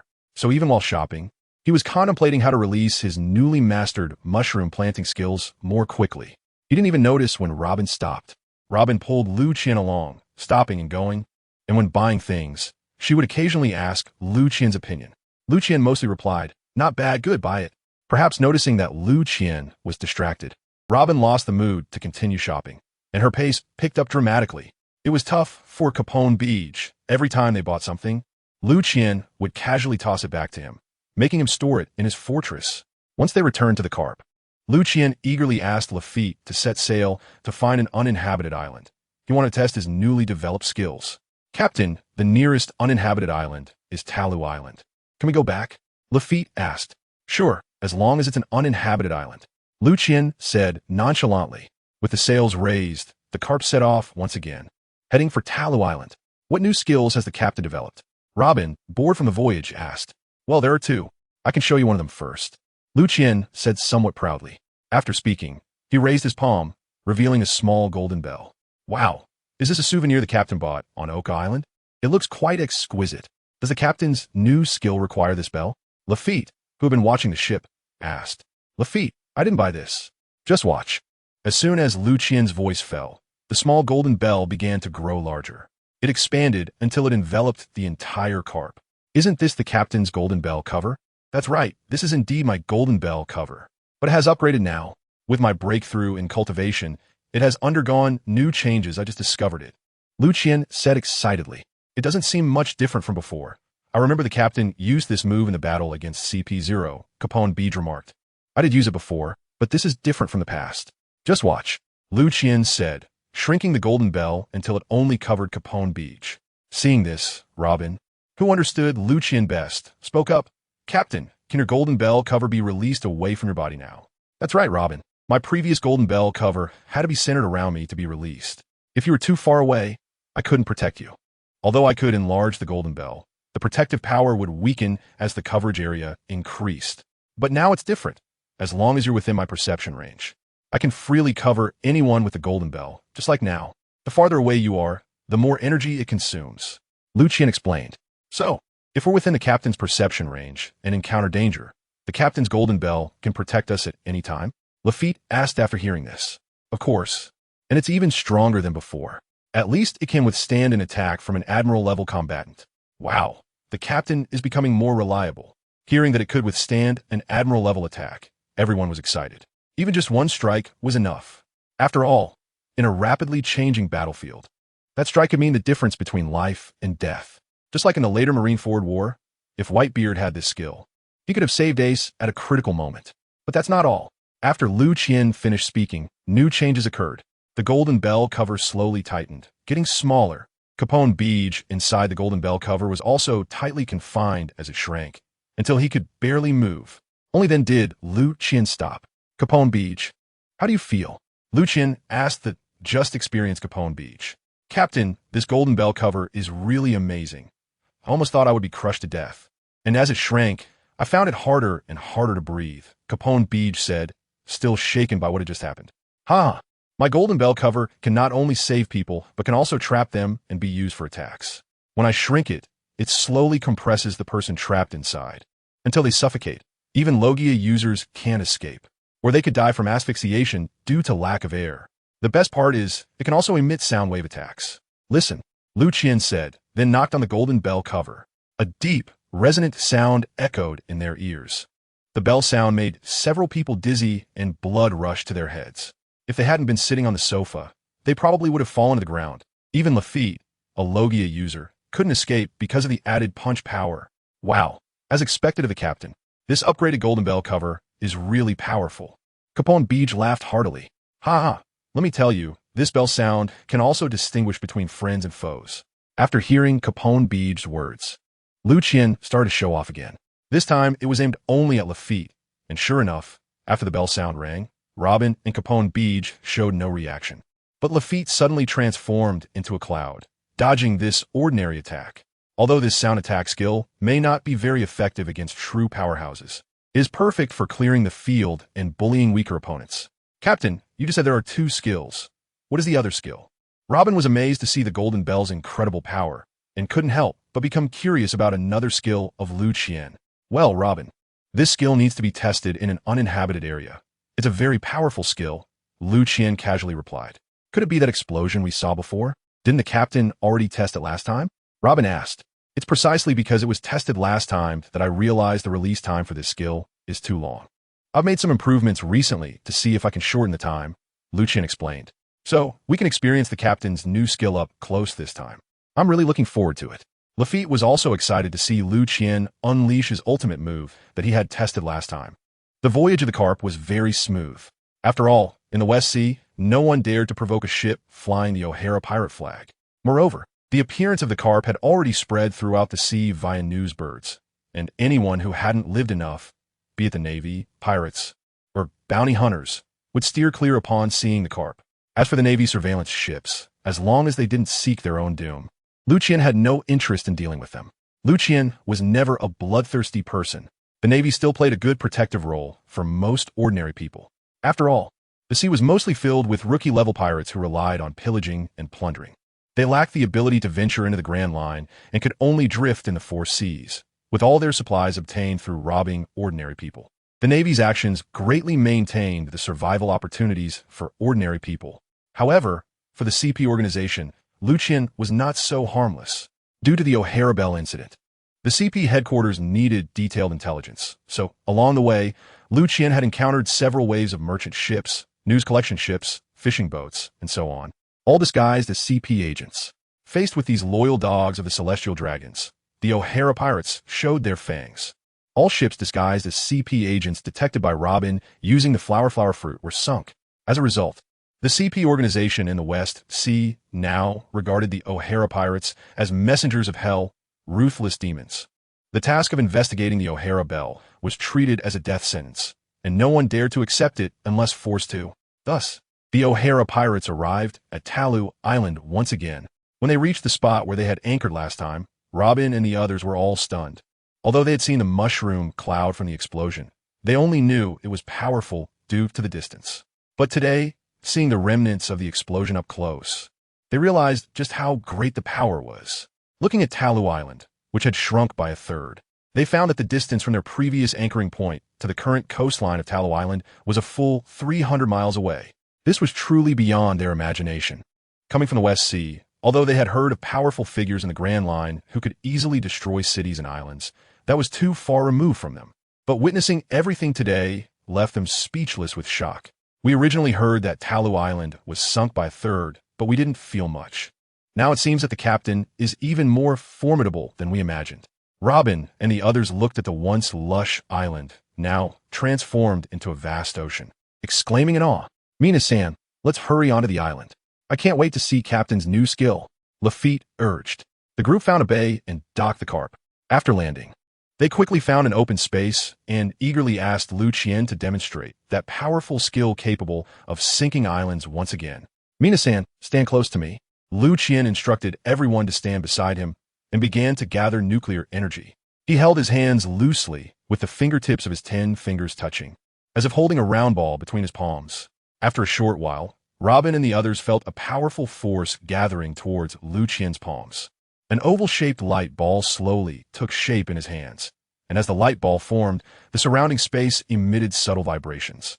Even those who had never practiced could tell just how immense the energy contained within this light ball was. When the light ball was fully formed, Liu Qian threw it out, sending it several dozen miles away to the surface of the sea. Then a mushroom cloud rose up, followed by a thunderous explosion, and a massive shock wave spread wildly in all directions. Liu Qian had already protected everyone with the golden bell when he threw the light ball inside the golden bell. They watched the explosion center from a distance.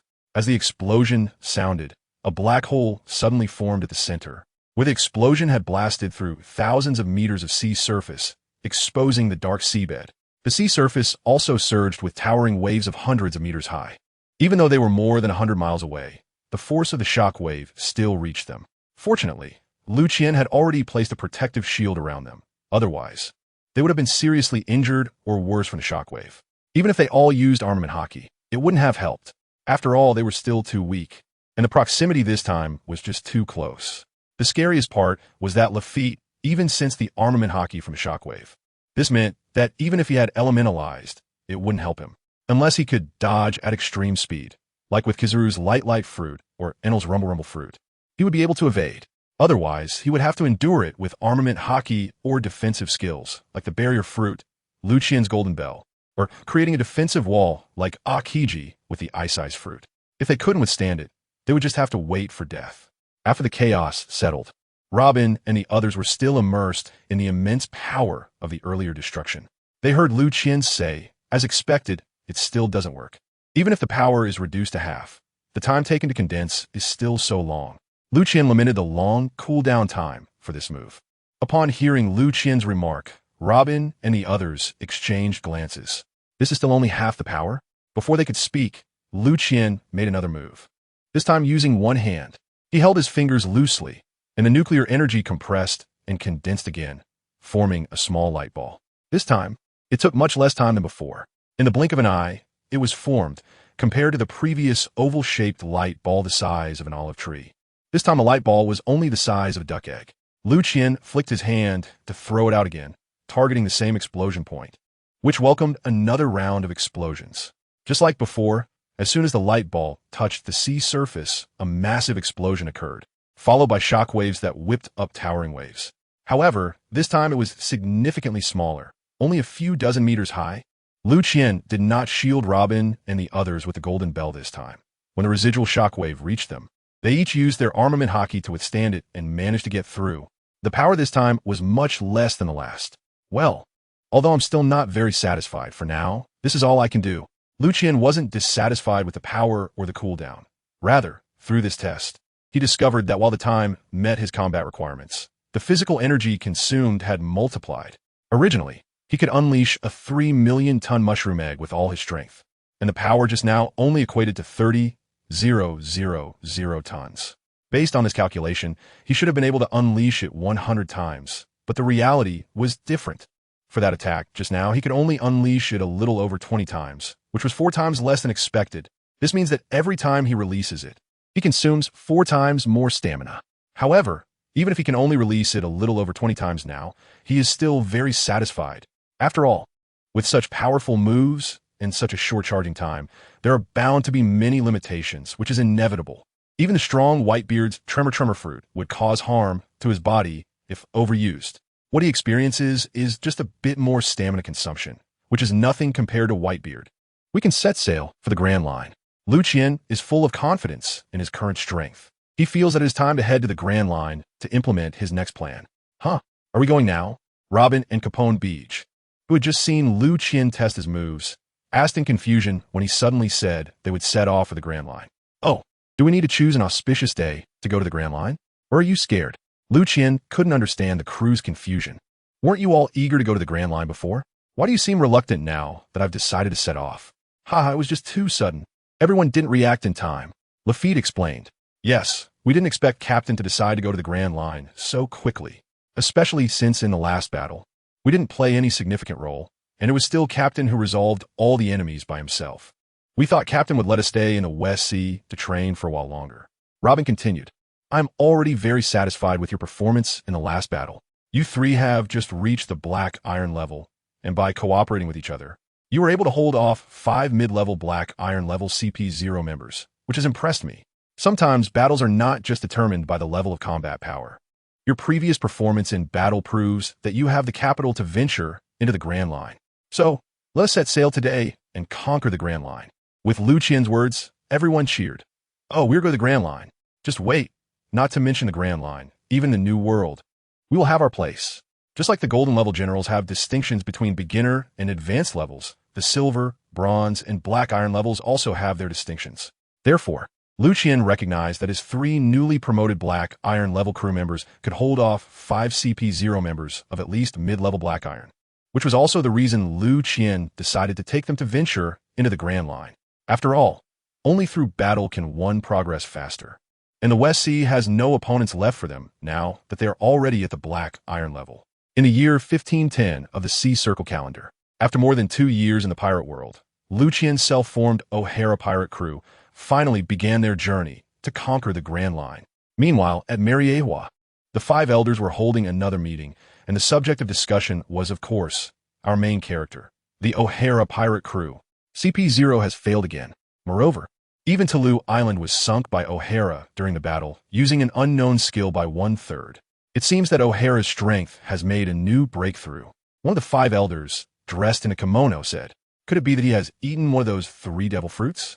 That's why his strength has increased so rapidly." The Scarface 5 elder speculated. There is that possibility. According to intelligence, the O'Hara pirate crew has gained another navigator named Lafitte, who was previously a security officer in a small kingdom in the West Sea. Now that he has joined the O'Hara pirate crew, he must have eaten that natural type cloud fruit. There's no guarantee that O'Hara won't eat that animal type ancient species Zoan devil fruit. After all, it fits well with his nickname, the Great Demon, and he has no reason not to eat it. The blonde-haired 5 elder also analyzed the reasons. So what should we do now? Based on the intelligence from CP, O'Hara's strength has undoubtedly reached the level of a top admiral. Otherwise, it would be impossible to sink 1/3 of Tulu Island. That is an ancient island, and 1/3 of its area is as large as Fishman Island. The kimono-clad 5 elder said again. I suggest we initiate the Shichibukai plan now and negotiate with O'Hara to see if we can get him to become a Shichibukai. Meanwhile, we can recruit powerful pirates from the sea to serve as Shichibukai to balance the 4 emperors in the New World, the mustached 5 elder proposed. That's fine, but we must demand that O'Hara surrender the remaining animal-type ancient devil fruit. The long-bearded 5 elder continued. I'm afraid O'Hara won't agree to this condition, and I worry he might even refuse to become a Shichibukai. The mustached 5 elder continued. If he doesn't agree, then we'll just destroy them. The kimono-clad 5 elder said. But now even the 3 wild beasts of CP0 have died at the hands of the O'Hara pirate crew. We can't have the CP chief or the Marine Admiral personally go to the West Sea to capture a pirate, right? That has never happened in the 800-year history of the world government. Moreover, the CP chief needs to stay in Mariehua, and Admiral Kong must remain at Marine headquarters. Sengoku and Garp need to control the situation in the New World, and Zephyr, due to his family being killed, has already considered retreating from the front line and hasn't undertaken missions for a long time. Who can we send to capture the O'Hara pirate crew? The long-bearded 5 elder laid out the current predicament facing the world government. Indeed, ever since that guy Roger used his life to open the era of great pirates, the number of pirates in these seas has increased tenfold or more, and the pirates that set sail each year are growing stronger. The Marines truly do not have extra manpower to pursue the O'Hara pirate crew. While the CP organization can handle intelligence assassinations and protect the world nobles, it is also powerless against a pirate with the strength of the great demon O'Hara now. The mustached 5 elder sighed. What if we use them? The kimono-clad 5 elder suddenly asked. Are you crazy? They're the last line of defense for Mariehua. Unless the world government is in danger of being overthrown, they cannot be mobilized. This is an ironclad rule. Have you forgotten? The long-bearded 5 elders said sternly. Are we just going to watch the O'Hara pirate crew develop and grow so unchecked in the West Sea? From the looks of the recent battles, O'Hara's strength has significantly improved each time. He must be determined to wait until he is strong enough before coming to the Grand Line. Besides, even if he comes to the Grand Line now, do we have the manpower to capture him? The kimono-clad 5 elder argued. Of course, we won't just watch. We can negotiate with him first. If he agrees to become a Shichibukai, that would be best. If he doesn't agree, we want to have to act. Someone will act on our behalf. The long-bearded 5 elder said confidently. Oh, If we don't act, who else would take action against the O'Hara pirate crew? The kimono-clad Five Elder asked curiously. Of course, it's that crazy Emperor Kaido from the New World who is always looking for trouble. The long-bearded Five Elder did not keep it a secret and directly stated the answer. I see. I heard that Kaido originally intended to recruit O'Hara. Now that O'Hara has eaten the Zoan Devil fruit, with Kaido's obsession with animal-type users, he will definitely not give up on recruiting O'Hara. But if O'Hara refuses to become a Shichibukai, given his temperament, he will likely also reject Kaido's offer. If we tell Kaido that the O'Hara pirate crew still has an ancient-type animal devil fruit, it might provoke Kaido into a rage if he is rejected by O'Hara. I still want to obtain that ancient-type devil fruit. Kaido won't let the O'Hara pirates off the hook. In this way, we can sit back and watch the fight. No matter who wins, it will be advantageous for us. It's truly clever. The elder in a kimono said with complete confidence. How should we inform Kaido that O'Hara possesses the ancient-type devil fruit? Kaido is a madman, not a fool, the scar-faced elder continued to ask.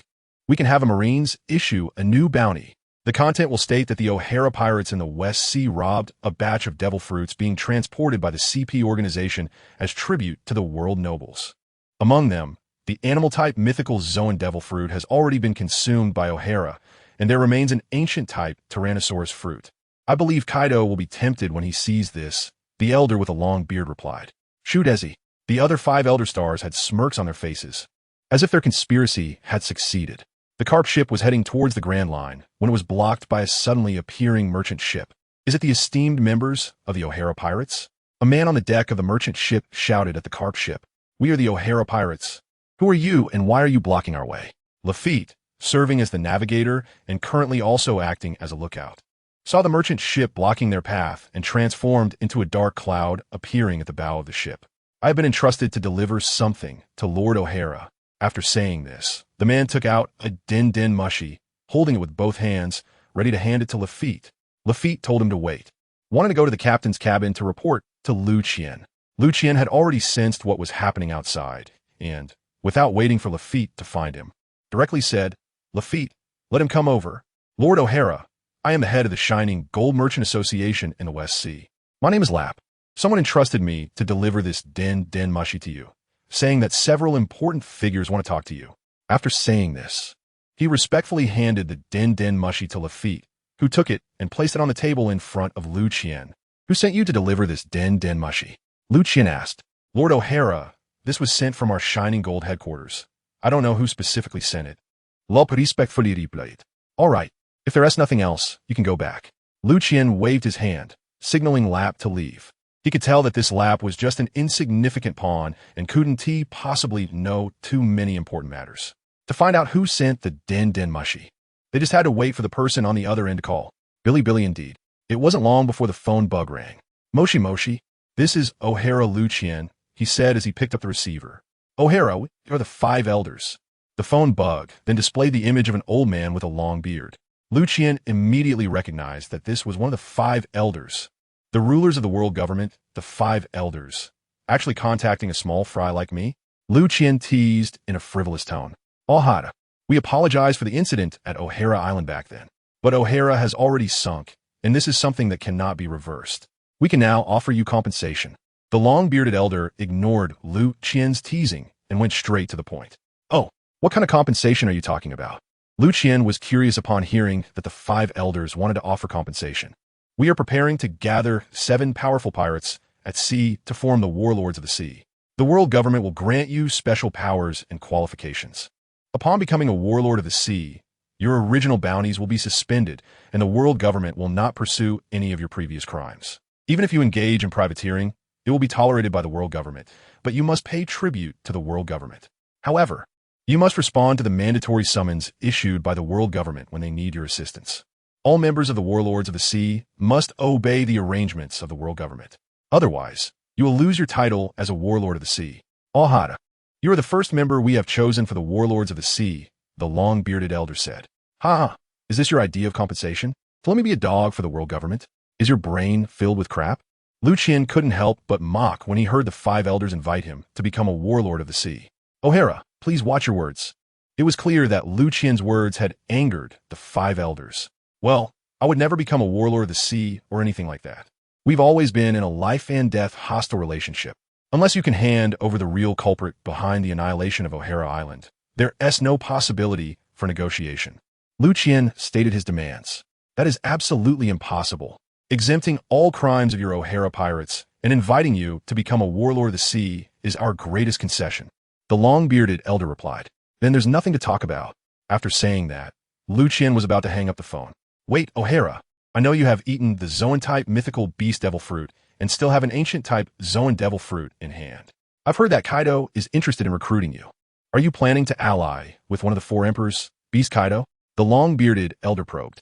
That sounds like a good choice. Liu Qian went along with it. Then just wait for Kaido to recruit you. After saying that, the five elders hung up the phone. Holy Land Mariehua, is O'Hara really planning to ally with Kaido? The mustached elder asked worriedly. No, O'Hara's words just now prove that he will never ally with Kaido. Our plan can be executed. Let the Navy start issuing new bounties. The long-bearded elder said. West Sea, aboard the carp ship. 2 days had passed since the call with the five elders. Liu Qian and Robin were fishing on the deck. Robin was having particularly good luck. In just a short span of 10 minutes, she had already caught several big fish. Just then, the news bird delivered the latest bounties. Liu Qian picked it up and looked. O'Hara Pirates, Captain Avenger, the Great Devil, O'Hara, user of the Zoan-type mythical beast human fruit in its devil form. For seizing a batch of devil fruits meant for tribute to the world nobles, including one each of the Zoan-type ancient and natural types, the latest bounty is 1.05 billion berries. O'Hara Pirates Vice Captain, the son of the devil, Nico Robin, user of the Paramecia-type flower fruit, bounty 140 million berries. O'Hara Pirates Combatant, the devil tank Capone Beach, user of the Paramecia-type castle fruit, bounty 70 million berries. O'Hara Pirates Navigator, the devil Sheriff Lafitte, user of the natural type cloud fruit, bounty 60 million berries. Hey, Lafitte, you have a bounty now, but as a user of the natural type fruit, it should start at 100 million berries. And now it's only 60 million. It seems the world government has underestimated you. Liu Qian said to Lafitte while holding the latest bounty order. Ha. A first bounty of 60 million berries has already satisfied me. Captain, Lafitte looked at the latest bounty order, feeling a bit overwhelmed with joy.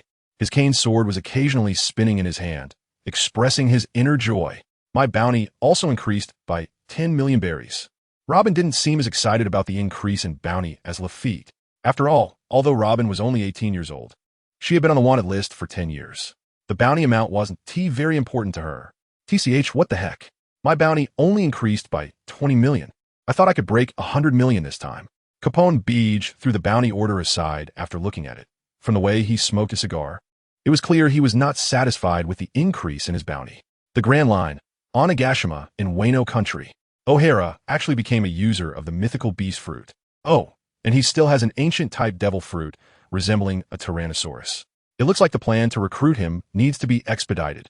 Kaido was sitting alone in a cave, holding the latest bounty in his hand. West Sea, aboard the carp ship heading towards the Grand Line. Liu Qian was fishing on the deck. Robin was not far from him, lying on a beach chair, reading a book while sunbathing. Lafitte transformed into a cloud and was sparring with Capone Beach. Suddenly, while fishing, Liu Qian raised his head to look into the distance, as if something invisible was attracting him. Indeed, something was attracting him. In a place invisible to the naked eye, Liu Qian sensed a giant ship, as large as an island. That was the thriller bark. Wasn't it supposed to be in the Devil's Triangle area of the Grand Line?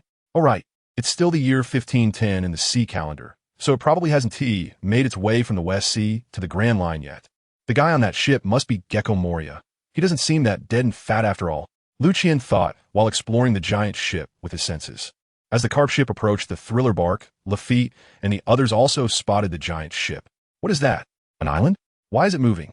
Robin asked curiously. That is a giant ship as big as an island, said to be the largest pirate ship in the world. Liu Qian explained. At the same time, the zombies on the thriller bark also discovered the carp ship. That's right. On the ship, apart from Moria, it was all zombies. None of his 3 weirdos were there yet. It seems Moria recruited them after bringing the thriller bark to the Grand Line. Is this the O'Hara pirates from the West Sea? How do we encounter them? Moria was also puzzled after receiving the report from the zombies. Robin, let's go up and take a look at the largest pirate ship in the world, Liu Qian said, and leaped onto the thriller bark first. Soon, Robin and the 3 followed onto the ship. Just as they boarded, they were surrounded by a large wave of zombies. What is this? Corpses? Why are the corpses still moving? Capone Beej asked. Kawaii, that's Robin's voice. Liu Qian has always been unimpressed by Robin's taste. Moria, I know you're here. Why not come out and say hello? It's quite rude to let these ugly guys come out to greet us, Liu Qian said. His voice wasn't loud, but it carried far. Hee, I don't want to get to know someone like you who casually boards another ship without the owner's permission. Moria's voice echoed from all directions. There it is. Lafitte discovered a figure hiding in the darkness nearby. Hee, you found me. The figure stepped out, but it was just a vague shadow without a physical form. Is this a power of the devil fruit? Capone Beej said. The O'Hara pirates. I've heard of your great name, but you're not welcome here. Get lost quickly, or don't blame me for being rude, the shadow said. Huh, you're really full of bravado. You, a defeated subordinate of Kaido, an old era's loser, are now only daring to hide here? Liu Qian mocked. Damn O'Hara, don't underestimate me. It must be said that Liu Qian's taunting skills were maxed out. Just as he spoke, he angered Moria. The shadow mage immediately lunged at him. But he didn't reach Liu Qian. Blocking him was Lafitte. How could I let you attack the captain right away? Lafitte wrapped his haki around his sword, fending off the shadow mage's attack. Although the shadow mage could ignore ordinary attacks and defenses, he couldn't defeat Lafitte, who wielded haki. Moreover, with Lafitte's ability to elementalize, the shadow mage, lacking haki, couldn't hit Lafitte's physical form. After several exchanges, the shadow mage was dispersed. It seems your crew has all master haki. No wonder you could defeat the Logia-type Marine Kazan and Borsellino. But do you think you can underestimate me like this? Suddenly, countless bats flew out from all directions, surrounding Lafitte. This was Moria using his shadow fruit to develop the shadow box. At this time, Moria was not as weak as he would later become. Although his strength had declined from its peak, he still possessed the battle power of a silver-level candidate admiral. His two-color haki had not been lost. And with Lafitte's current combat power, even relying on the Logia-type elementalization, he was not Moria's match. Indeed, after being wrapped in the shadow box, Lafitte expended a great deal of effort to break free, and his own haki was nearly depleted. Shadow Warrior. Shadow Horn Gun. Moria suddenly swapped positions with his shadow and used the shadow horn gun to entangle Lafitte with his haki attack. Lafitte had just broken free from the control of the shadow box and didn't have time to dodge this attack, being sent flying. You trash. Even if I am a defeated subordinate of Kaido, I am not someone you rookies, who haven't even been to the Grand Line, can contend with. After knocking Lafitte away, Moria seemed to regain some of his former confidence. Lafitte, are you okay? Liu Qian ignored Moria's provocation and asked Lafitte. No, I'm fine, Captain. Lafitte stood up and wiped the blood from the corner of his mouth. Well, after all, he is someone who has challenged the 4 Emperors Kaido and survived. He still has some strength, so you can use him in practice, Liu Qian said to Robin and the others. Liu Qian had seen Moria's moves clearly before, but he did not block this attack for Lafitte, because he knew that to become stronger faster, one must constantly fight. Only through battle can one grow. Moreover, he couldn't keep all his crew by his side. They had to learn to face strong enemies on their own. After hearing Liu Qian's words, Robin and the others no longer held back, stepping forward to join Lafitte in attacking Moria. O'Hara, you are too arrogant. Moria was furious when he heard Liu Qian treat him as a target for his subordinates to practice against. With a loud shout, he thrust the shadow horn gun towards Liu Qian.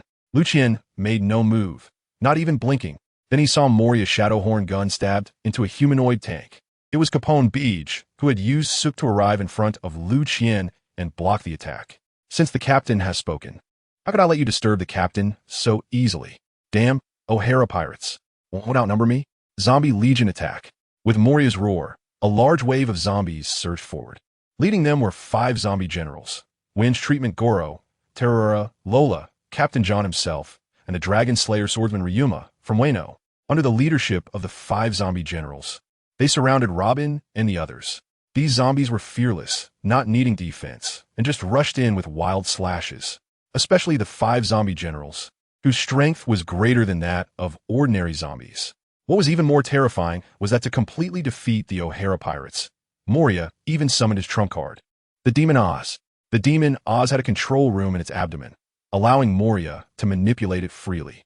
After merging with Moria and using Shadow Revolution to change its body shape, it became more agile while retaining its original power. While Robin and the 3 were in a melee with the zombies, Moria drove the corpse of the Demon Oz towards Liu Qian. Unfortunately, even though the Demon Oz had immense strength, its speed was too slow, It couldn't even keep up with Liu Qian's shadow. Liu Qian was still thinking of letting Robin and the others finish off the zombie legion before using Moria for practice. So he kept dodging and didn't fight back much. What's wrong, O'Hara? Aren't you very arrogant? Why don't you dare to fight back? I heard you're a Zoan-type mythical beast user. Show me. Let me see what form you have. Moria saw that Liu Qian had not fought back and thought he had suppressed him, so he started spewing trash talk. Liu Qian was someone who naturally possessed max-level taunting skills. He had never lost in trash talk. Moria, you don't plan to use this demon Oz's corpse to deal with Kaido, do you? But he can't even hit me now. Do you really think you can rely on him to challenge Kaido again? Did Kaido mess up your brain last time? Liu Qian mocked mercilessly. Shut up, O'Hara. Losing to Kaido is Moria's eternal pain. Because of that defeat, he lost all his crew. For more than a decade, he had been thinking every day about getting revenge on Kaido. But the last failure hit him so hard that he lost confidence in his own strength and only thought of relying on external forces for revenge. Thus, he neglected his own training, and after more than a decade, his combat power had dropped from the peak of a golden-level mid-admiral to the current silver-level admiral candidate. If he continued to pursue external power like this, his strength would only weaken further, until he eventually became only black iron level and be taken down by a bunch of rookie newcomers from the East Sea. Moria controlled the demon Oz to attack Liu Qian frantically, but the demon Oz was already slow, and now as a zombie, it was even slower. Even with the Shadow Revolution changing its shape, it still couldn't touch the hem of Liu Qian's clothes. Meanwhile, Robin had already cleared most of the zombie legion. What might be terrifying and scary to others were just a bunch of kawaii zombies to Robin, and her flower fruit was perfect for this kind of group battle. With just one skill, she could dismantle many zombies. Capone Beach was even more impressive, transforming into a tank and crushing his way through, although the zombie legion was fearless. They couldn't damage the tank. As for Lafitte, he had turned into a cloud floating in the sky, unleashing freezing rain. The already slow-moving zombies were instantly frozen in place by the freezing rain. The 5 zombie generals, while stronger than ordinary zombies, could not harm Lafitte and Capone Beach due to their haki. Robin, relying on her practiced Wing Chun footwork, always managed to dodge attacks at critical moments. Even if the Dragon Slayer swordsman Ryuma had superb swordsmanship, he was facing Lafitte. Without haki, failure was only a matter of time. Moria, seeing his zombie legion getting beaten badly and unable to deal with Liu Qian, couldn't help but feel anxious. He actively gave up attacking Liu Qian and turned to attack Robin and the others. Liu Qian was happy to watch the show as Moria no longer attacked him. Moria's first attack was on Capone Beach. The enormous demon Oz punched towards the tank-shaped Capone Beach, who dodged to the side and then charged at the demon Oz, only to find it ineffective. The massive body of the demon Oz only swayed slightly before standing firm. Then it lifted its foot to kick out. This time, Capone Beach couldn't dodge, and although he was kicked away with the defense of his fruit and haki, he wasn't injured. Lafitte had already dealt with Ryuma, freezing his corpse in place, and seeing Capone Beach being kicked away, he quickly flew over to block the demon Oz's pursuit of Capone Beach. Moria was indeed a strong individual who had fought Kaido one-on-one, although he had not trained for more than a decade and his strength had declined. His 2-color haki was still there. He wrapped haki around the fist of the demon Oz and punched at the incoming Lafitte. Seeing Capone Beach being knocked away, Lafitte didn't dare to take it head-on, transforming into a cloud and dodging far away. Moria then pursued Capone Beach. Taking advantage of the fact that Capone Beach had not stood up yet, he controlled the demon Oz's large foot to stomp down. At a critical moment, Robin's support arrived. A massive hand from the giant tree, comparable in size to the demon Oz, swung in from the side, catching Moria off guard and knocking him to the ground. Before he could stand up again, Capone Beach had transformed into his complete castle form, pressing down on the demon Oz's body. Robin also used the giant tree to firmly control the demon Oz, not allowing it to stand up. At this time, Lafitte finally flew over, unleashing a torrential rain accompanied by lightning, delivering a brutal beating to the demon Oz. Moria, controlling the demon Oz, repeatedly tried to stand up, but all his attempts failed. In the end, he had no choice but to give up the corpse of the giant Oz and prepare to use his final move, Shadow Gathering Ground. In an attempt to turn the tide, Moria emerged from the body of the giant Oz, beginning to absorb the shadows he controlled, absorbing over 1,000 in total. Ultimately, he transformed into a giant that was no less impressive than the giant Oz. With every move, he exuded immense power, looking much faster than the previously controlled giant Oz and even more powerful. with Moriya's current silver-level strength, using the Shadow Gathering Ground technique. He reached the strength of a junior gold-level general. The O'Hara pirates, you have completely angered me. This is all you're doing. Moriya roared as he transformed into a giant. Despite his enormous size, his speed also increased. He was no longer comparable to the giant Oz from earlier. With a light leap, he arrived next to Robin and delivered punch. Among the 3 crew members of the O'Hara pirates, Robin had trained the longest with Liu Qian, was the first to start practicing hockey, and was currently the strongest among the 3. However, her defense was indeed the weakest among them. She lacked Lafitte's elemental transformation and Capone Beej's castle form. Yet her observation hockey and armament hockey had always been stronger than Lafitte's and Capone's. Because she had mastered the Wing Chun martial arts taught by Liu Qian to an extraordinary level, her physical abilities were also the best among the 3. The reason Moriya prioritized attacking Robin was that he saw her defense as weak. But he did not expect that this seemingly weakest girl was actually the strongest among the 3. With a quick shave, Robin dodged Moriya's attack and swiftly moved behind him. With her fruit ability, Flower Flower Fruit, Robin unleashed the Thousand Blossoms technique, causing a giant hand to sprout from the ground and grab Moriya's heel. Following that, the Thousand Blossoms technique produced a row of arms that grew from Moriya's back, allowing Robin to climb up to the top of Moriya's head.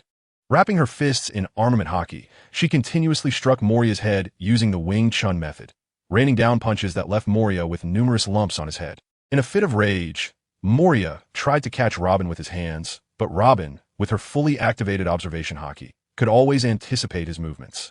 Wing Chun was particularly adept at agile and nimble footwork, so after several attempts, Moriya's efforts were in vain. Instead, Robin seized the opportunity and landed 2 eye-poking punches on him.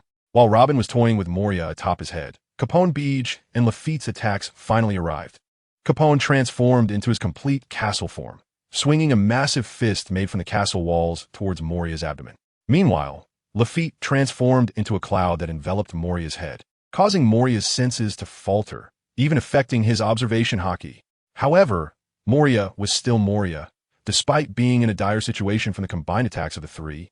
His current strength as a junior general was simply not something Lafitte and the others could contend with. Once Moriya confirmed that Robin could not deal a fatal blow to him, he switched his target and prioritized attacking the equally massive Capone Beej. After all, Capone's castle fists posed a greater threat than Robin's small punches. He wrapped armament hockey around both fists, ignoring Robin and Lafitte's attacks, and unleashed a barrage of punches directed at Capone's castle. After just 2 punches, Capone could no longer hold on and was sent back to his original form. He was then kicked away, struggling on the ground, but unable to get back up. After dealing with Capone, Moriya turned his attention to Lafitte. With his giant hands wrapped in armament hockey, he swiftly reached for Lafitte, who had transformed into a cloud. Lafitte, taken aback by Capone's quick defeat and Moriya's speed, managed to dodge, but still got caught. Lafitte stabbed at Moriya's fingers with his cane sword, causing Moriya pain, but he did not let go, gripping Lafitte tightly in an attempt to crush him. At that critical moment, Robin came to the rescue. A giant hand from the Thousand Blossoms technique appeared out of nowhere and smashed into Moriya's nose. The nose is the most vulnerable part of the body, and after such a violent blow, Moriya could no longer contain his pain and threw Lafitte away, roaring in fury. He then began to pound his hands on his head repeatedly and released a swarm of bats to assist in the attack. Robin could no longer evade and had to jump down from Moriya's head. However, the shadow bats followed closely behind.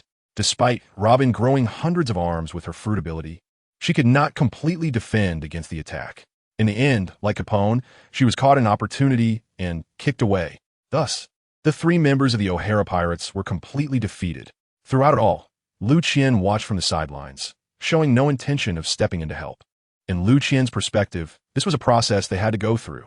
Only by learning from battle experiences could they grow faster. And now, Moriya's strength was just the right sharpening stone, strong enough but not overwhelmingly so. Liu Qian estimated that Moriya at his peak had the strength of a high-ranking general, and after using Shadow Gathering Ground, he reached close to the strength of a top general, which is why he dared to challenge Kaido, only to be defeated by Kaido, who was at that time still a top general. Kaido likely advanced to diamond level only after his duel with Kazuki Oden. At that time, Kaido faced the threat of death, which triggered his potential, allowing him to break through his limits and reach diamond level, successfully ascending to the throne of the 4 emperors.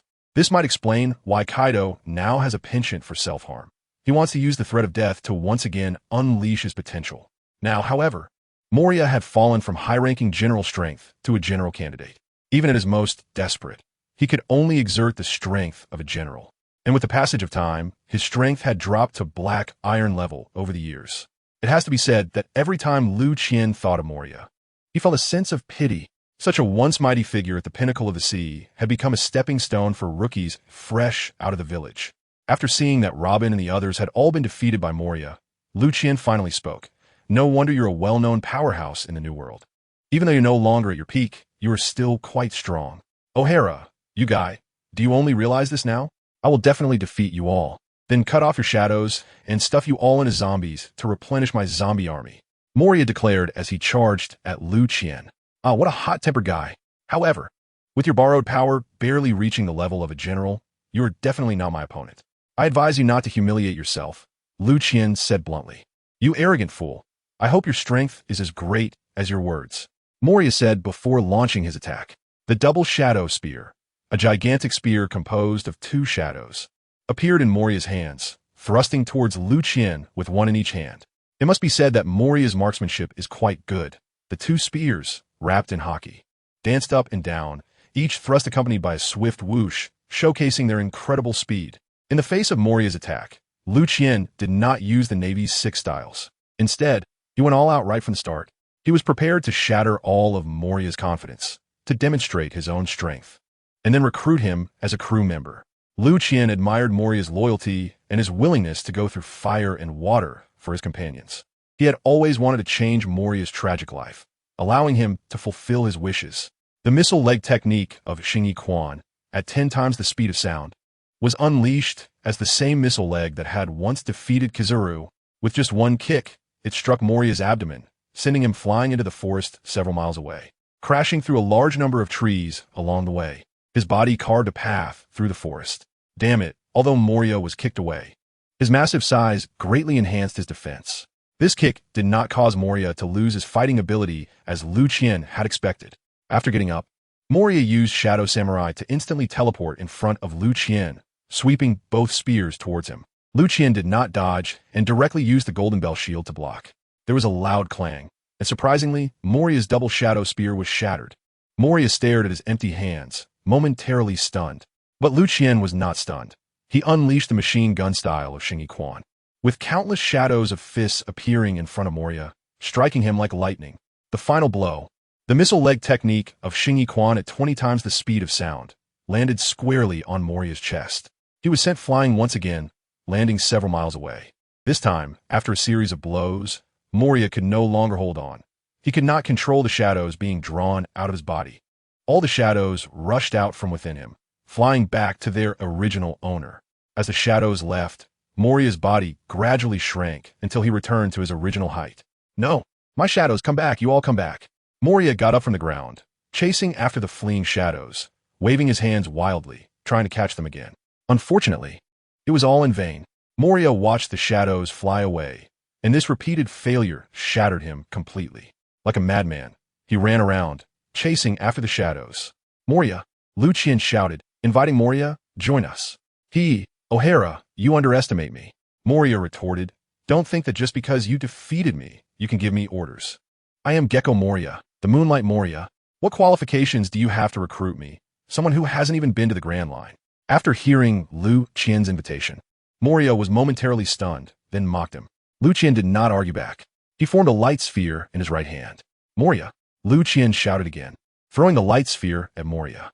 The sphere grazed Moria's cheek as it flew past, eventually landing on the sea surface dozens of miles away from the terrifying 3-masted ship.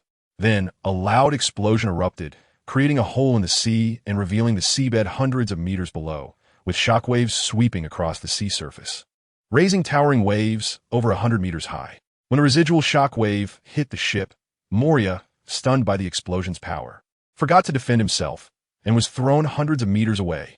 Moria, how about that move? Can it hurt Kaido? I know you've been wanting to find Kaido to avenge your former comrades. You should know that with your garbage zombie army on this ship, defeating Kaido's beast pirates is just a daydream. I also know you've been looking for a powerful enough shadow to control the corpse of Oz the Demon. wanting to use him to defeat Kaido. Moria, stop deceiving yourself. In this sea, no external force is reliable. Only your own strength is the best support. You have given up on your own cultivation, relying solely on external forces. Don't say you can defeat Kaido. Right now, you probably can't even defeat Kaido's subordinates. Ember and Queen. Moria, if you still want revenge, come aboard my ship and become my crew member. I will give you the chance for revenge, to face Kaido again. A man of the sea never easily admits defeat after a failure. Come on, Moria, let's start a new journey together. Sooner or later, we will reach the peak again. Liu Qian persuaded Moria. After listening to Liu Qian's words, Moria remained silent for a long time. Liu Qian simply looked at him calmly, not urging him, only with anticipation in his eyes, just like when he looked at his companions back in the day, radiating the same expectation. O'Hara, your strength indeed surprised me. If you can really help me get revenge, then I agree. After a long time, perhaps an hour or a day, Moria finally agreed to Liu Qian's invitation after looking at his expectant gaze. Ha ha ha, Robin, Lafitte, Capone, Becky, let's celebrate. Welcome our new companion, Moonlight Moria. Liu Qian shouted excitedly. Moria, you already know a few members of the O'Hara Pirates, so I won't introduce them again. From today on, we are all companions, Liu Qian said to Moria. Although the three of them had suffered greatly at Moria's hands before, they held no grudges against him after he joined the O'Hara Pirates. They only admired Moria's strength. After all, no matter when or where, the strong can always easily command respect. The banquet was held on the terrifying three-masted ship, but it wasn't planned by Robin and the others. It was Moria's zombie army that was busy. As for Liu Qian and the others, they were waiting to enjoy the fruits of their labor while summarizing today's battle experience. Moria, as far as I know, to become the top power on the sea, you must rely on your own strength. Especially your physical strength and haki are fundamental to everything, just like your last move. If you could absorb thousands of shadows and control them perfectly, how strong do you think your power would become? Even if you could only absorb 1,000 shadows. As long as you can control them perfectly, your strength would not be weak at all. Only by enhancing your physical strength can you better utilize your devil fruit abilities. Otherwise, no matter how good the fruit's abilities are, without a matching physical strength to support them, it's just a sandcastle on the beach, unable to withstand the waves. You really shouldn't give up on your physical training. This was Liu Qian's commentary to his crew. I will start my physical training again, Captain. Moria decided to pick up the physical training he had abandoned for years after realizing that Liu Qian's final move today was not a devil fruit ability. Just as everyone was enjoying the banquet, a Billy Billy sound rang out. It was Moria's Den Den Mushi. Upon hearing it ring, everyone stopped talking to allow Moria to answer. Moshi Moshi, this is Moonlight Moria. Moria-sama, hello. We are officials from the world government, and we would like to invite you to become one of the 7 warlords of the sea. Are you interested? 7 warlords of the sea? What is that? Moria asked in confusion. The voice on the other end explained, Moria-sama, the 7 warlords of the sea will consist of 7 individuals, all recognized by the world government as legitimate sea pirates, each possessing catastrophic destructive power and combat strength rivaling nations. Only highly renowned or exceptionally strong pirates capable of intimidating others are eligible to be selected as 7 warlords of the sea, specifically to balance the 4 emperors of a new world. Since you have previously challenged the 4 Emperor Kaido, you are fully qualified to be one of the warlords. The world government will grant the 7 warlords special powers and privileges, including rescinding bounties on the warlords and all their subordinates. Aside from having to accept the world government's compulsory summons and pay a certain portion of income, you can act freely, and the world government will not interfere with the daily actions of the 7 warlords.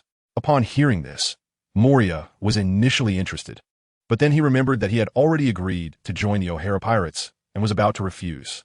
At this moment, Liu Qian, who was nearby, also heard the voice from the Den Den Mushi and gestured for Moria to accept the offer.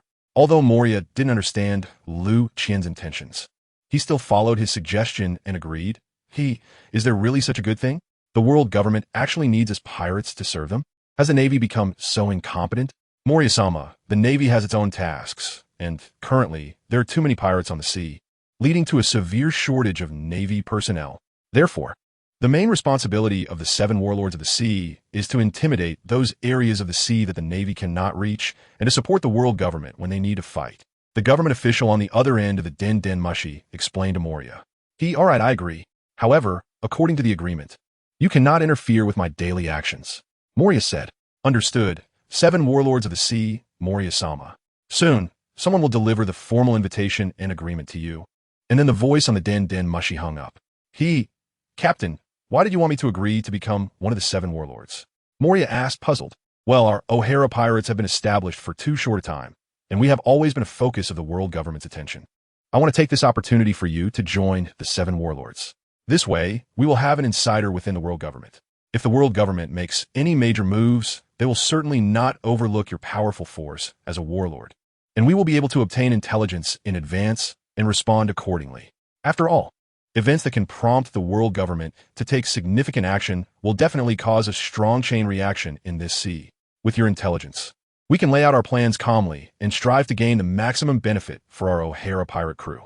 Liu Qian analyzed to several crew members. Wow, Captain, you really have deep foresight. Robin and the others greatly admired Liu Qian's thoughts. Even before reaching the Grand Line, they were already planning to place spies within the world government. If the world government is going to send an invitation, it will definitely be a member of the CP organization. To avoid being detected by the world government regarding our relationship, we need to leave now, Liu Qian said to Robin and the others. I just joined the O'Hara pirate crew, and now I have to part with you, Captain. Moria, who had lost all his companions, cherished this opportunity to have comrades again after more than a decade. But the short reunion of just half a day made him very sad. Well, Moria, a man of the sea shouldn't be so sentimental. We will meet again on the Grand Line. I still have to take you to take revenge on Kaido and lead you to the peak of this sea. A temporary separation is for a better reunion in the future. Liu Qian encouraged Moria. Capone, Beej, Lafitte, and Moria all thought that Liu Qian's mention of reaching the peak of the sea meant becoming the second pirate king after Roger. Only Robin knew that Liu Qian was referring to overthrowing the world government and defeating the celestial dragons. But she didn't explain it to her companions, because she knew that even if she told her companions that the goal of their O'Hara pirate crew had always been to overthrow the world government, they would not choose to retreat. Whether it was Capone, Beej, and Lafitte, who had been on the ship for a long time, or the newly joined Moonlight Moria, she believed in Liu Qian's judgment, just as she believed in Liu Qian's strength. Liu Qian led Robin and the 3 down from the horror 3-masted sailboat, steering the Kapu to continue heading towards the Grand Line.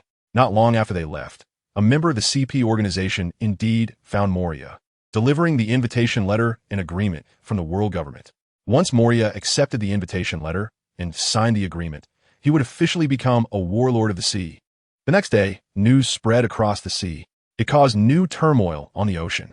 The world government officially withdrew from the warlord system and had invited the newly crowned world's greatest swordsman, Dracula Mihawk, the user of the pawpaw fruit, Tyrant Bartholomew Kuma, the one who once challenged Whitebeard, the natural-type Sansan fruit user, known as the king of the desert crocodile, the one who challenged Kaido of the beasts, the Shadow fruit user, Moonlight Moria, the fishman from Fishman Island, the captain of the Sun Pirates, Jinbei, and the world's most beautiful woman, the sweet fruit user, the pirate Empress Boa Hancock, who made a name for herself on her first voyage on the Grand Line to become the first batch of warlords of the sea. The originally designated 7th warlord of the sea, the captain of the O'Hara pirate crew in the West Sea, the Avenger, the great demon O'Hara, rejected the world government's invitation. Therefore, this time, there were only 6 people appointed as warlords instead of the usual 7. This caused serious dissatisfaction from the Don Quixote family in the North Sea, particularly from Don Quixote Doflamingo, having already placed spies within the world government. Doflamingo had long obtained the plan for the world government to launch the warlord system and had been seeking a warlord quota. However, his name was not on this list of warlords at all. If it weren't for O'Hara's rejection of the world government's invitation, this first batch of warlords would have been full. As a result, the Don Quixote family began to take action. Doflamingo was very angry. The consequences would be serious. This was a reflection of Doflamingo's inner thoughts at that moment. The matter of the warlords made him extremely dissatisfied with the world government. In fact, he had always been dissatisfied with the world government. To be precise, he was displeased with the elder star from the Don Quixote family who refused to let him return to Mariehua. Now, the elder stars had once again dealt a heavy blow to this ambitious pirate. I didn't expect those 5 old guys to be so ruthless. It seems we can only find a way ourselves. Doflamingo said to the 3 highest-ranking cadres of his family. What should we do now, Doflamingo? Asked Toripole, sitting on the left with a runny nose. Hee, since those 5 old guys are so unyielding, don't blame us for not playing by the rules. We are setting off to Reverse Mountain now. As someone who once was a celestial dragon, Doflamingo naturally knew the secrets of the celestial dragons and had often used them as leverage to make the world government open doors for his Don Quixote family's underground business. This time, he was also using the secrets of the celestial dragons to threaten the world government in order to obtain a warlord position. Who would have thought that the Elder Stars would actually refuse him this time? Although he was furious, he could not really leak the secrets of the celestial dragons, because this was his amulet, and also the amulet of the Don Quixote family. The reason why their family could expand their underground business across the North Sea in just over a decade, even having their industries on the Grand Line, relied on the world government and the Navy's tolerance towards their family. If he dared to reveal the secrets of the celestial dragons recklessly, the world government would definitely not let him go, not to mention the public pursuit from the Navy, but also the constant assassinations from CP, until he was completely dealt with. The Elder Stars also grasped this psychological aspect of his, knowing he wouldn't make such an unwise move, which is why they dared to exclude him from this warlord selection. So, to obtain a warlord position this time, he had to think of another way. What are we going to Reverse Mountain for, Doflamingo? Are we going to march into the Grand Line? Toripole, Diamante, and Pika all looked at Doflamingo with puzzled expressions. The timing wasn't right before, but as long as we can become warlords this time, it will be the best opportunity for us to march into the Grand Line. Doflamingo said, but the world government has already rejected our request, right? Pika's uniquely sharp voice chimed in. Yes, Doflamingo. If we are waiting to obtain a warlord position before marching into the Grand Line, why are we going to Reverse Mountain now? Diamante also followed up with a question. First gather the family's cadres. When we get to Reverse Mountain, you will naturally understand. All the family cadres must go this time, Doflamingo said. Doflamingo, if all the family cadres leave, what will happen to our business in the North Sea? Diamante asked. Diamante, if we successfully obtain the warlord position this time, who would dare touch our business left in the North Sea? If we fail, the business in the North Sea will have nothing to do with us anymore. Doflamingo replied. Is this really okay, Doflamingo? Isn't it too big a gamble? Toripole interjected. If we don't do this, even if we march into the Grand Line, with our strength, we might not be able to establish a foothold. Have you all forgotten that madman's strength? With our current strength, the family can only develop better on the Grand Line under the protection of the world government. Moreover, compared to the enormous benefits that the Grand Line can bring, the mere business in the North Sea can completely be used as a bet. Doflamingo clearly shuddered when he mentioned that madman. He recalled years ago, at the edge of the doldrums in the North Sea, when he encountered that tall and burly madman with horns on his head. Not even all the cadres of his family together could harm that madman in the slightest. From that moment on, that madman left an absolutely terrifying impression in his subconscious, one that he believed could never be defeated. It wasn't until later, when that madman became one of the 4 emperors of the New World, that he realized that the madman was the beast Kaido, known as the strongest immortal creature of land, sea, and air. It was also from Kaido's mouth that he learned about the possibility of awakening devil fruits. Therefore, over the years, he had been training to develop his string fruit, wanting to reach the stage of awakening. Recently, signs of awakening had indeed begun to appear in his string fruit. Diamante and the others also recalled the fear they had experienced years ago under Kaido's dominance, and they couldn't help but shiver with their current strength. They were invincible in the North Sea, but the Grand Line was teeming with powerful individuals, especially the 4 emperors of the New World, who were terrifying existences that instilled despair. Realizing the dangers of the Grand Line, they no longer questioned Doflamingo's decisions. Time passed quickly, never stopping for any person or event. It always quietly passed by, leaving unique marks in the corners of everyone's eyes. In the year 1511 of the Sea Circle calendar, Liu Qian from the West Sea was leading the O'Hara pirates towards the beginning of the Grand Line, Reverse Mountain. Meanwhile, Doflamingo was also heading to Reverse Mountain with all the elites of his family to secure a place in the Shichibukai. Fried Island was not only a necessary route from the North Sea to Reverse Mountain, but also the closest island to Reverse Mountain. All ships coming from the North Sea had to dock at Fried Town for final supplies, ship inspections, repairs, and reinforcements. Additionally, all movable items on the ships had to be secured because the route from Reverse Mountain to the Grand Line was an upstream current. The ocean currents from the 4 seas converged on the Grand Line, creating such powerful currents that they could overcome gravity and flow upwards. forming a surging current that flowed from the foot of Reverse Mountain to its peak. All ships wishing to enter the Grand Line had to conquer this upward surging current and cross Reverse Mountain. If a ship was not sturdy enough, or if the items on board were not secured, it could lead to shipwreck and loss of life, with items falling into the sea during the crossing. Adjacent to Reverse Mountain, Fried Island formed a bustling town filled with a mix of fish and snakes. Fried Town. The locals had long disappeared, replaced by merchants, nobles from the North Sea, and pirates and bounty hunters venturing into the Grand Line. There was also a naval presence in Fried, but the local navy had long become a group of parasites feeding off Fried Town, a bunch of useless leeches that only exploited the merchants passing through for profit. Thus, to dock at Fried, one had to possess strong strength or influence. Otherwise, one would be devoured by the local gangs, navy, and passing pirates, leaving nothing but bones behind.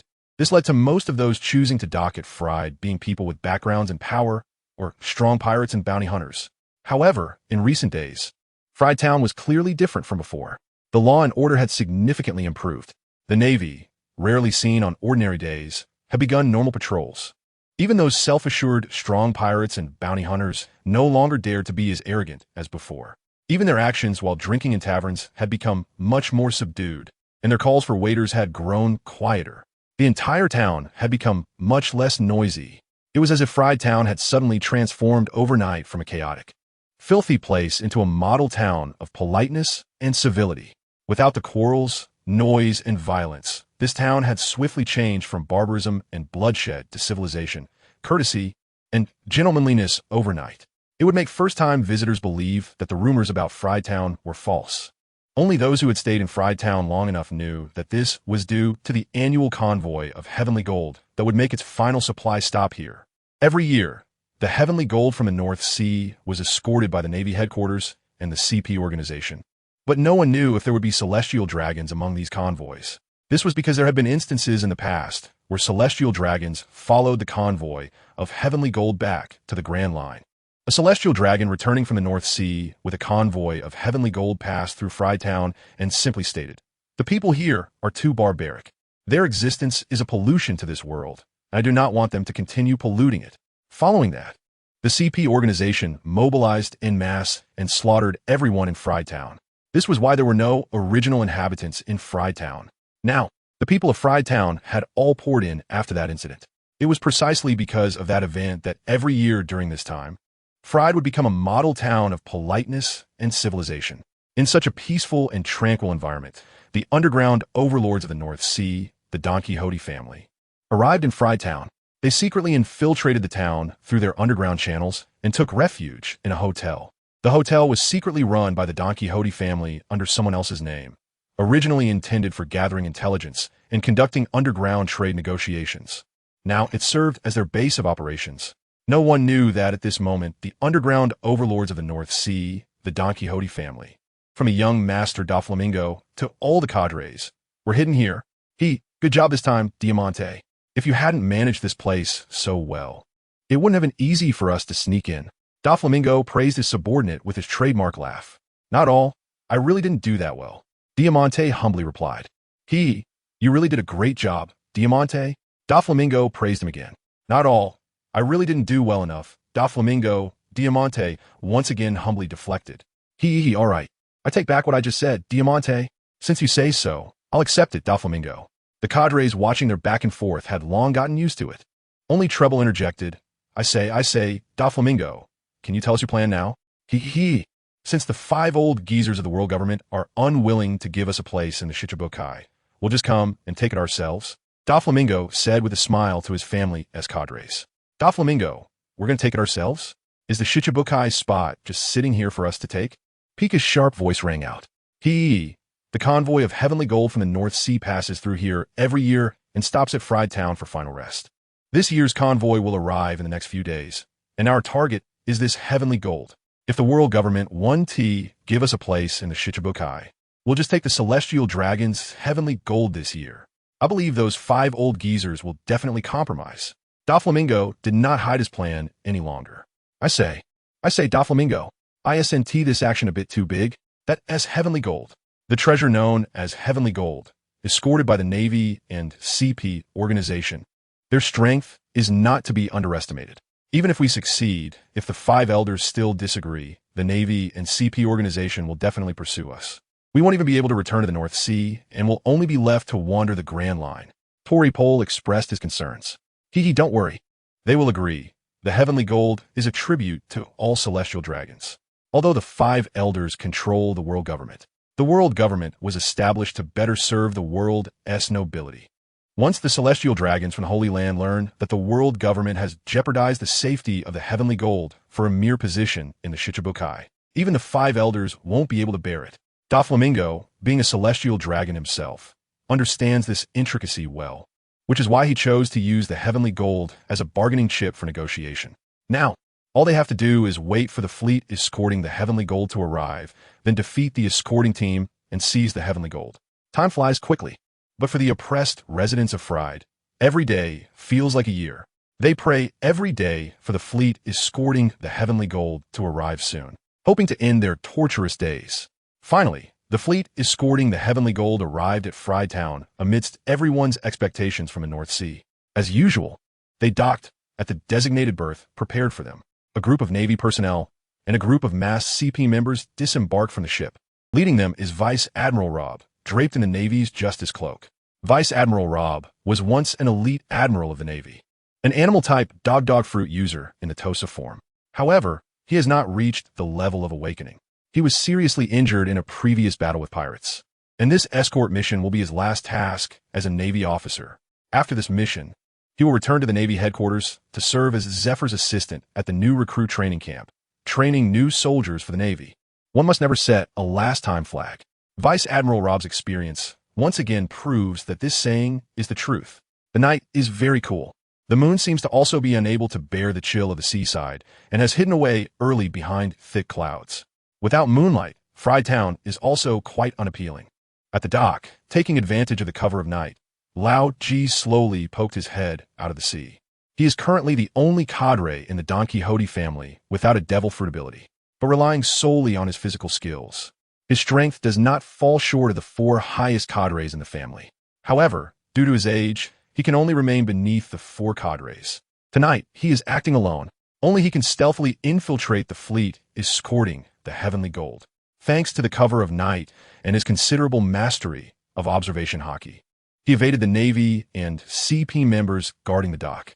This is also because the guards are just a bunch of small fry in the eyes of Vice Admiral Rob and CP Captain Beck, not to mention the small North Sea, even in the Grand Line. No one would dare to have any ideas about the heavenly gold. Therefore, they only arranged a few people for night watch as usual, while the rest were all invited by Colonel Jack, the head of the Navy base in Fried Town, to a feast, to show their welcome to the heavenly gold fleet. Every year, when the fleet arrives, the Navy base in Fried Town is responsible for hosting a welcoming banquet for the escorting team. This year is no exception. Colonel Jack had long prepared for this, even inviting the most famous socialites in town to accompany the drinks. At this moment, Vice Admiral Rob and Captain Beck are each sitting next to the two prettiest socialites. They're dressed as if they are high society ladies in social media circles, elegantly persuading the men beside them to drink another glass. This is their task, and it's a great opportunity that many socialites, no, many courtesans, compete fiercely for every year, because just by properly entertaining this one guest tonight, they can earn what they would normally earn in a year. So tonight, no matter what the men beside them want to do, they are prepared and even somewhat expectant. After all, whether it's a Navy Vice Admiral or a CP Captain, they are powerful figures on the sea, their physical abilities far surpassing those of merchants or the mixed bag of pirates. At the dock, Lao Ji successfully infiltrated the fleet, discovering that the guards of the fleet were almost completely unguarded.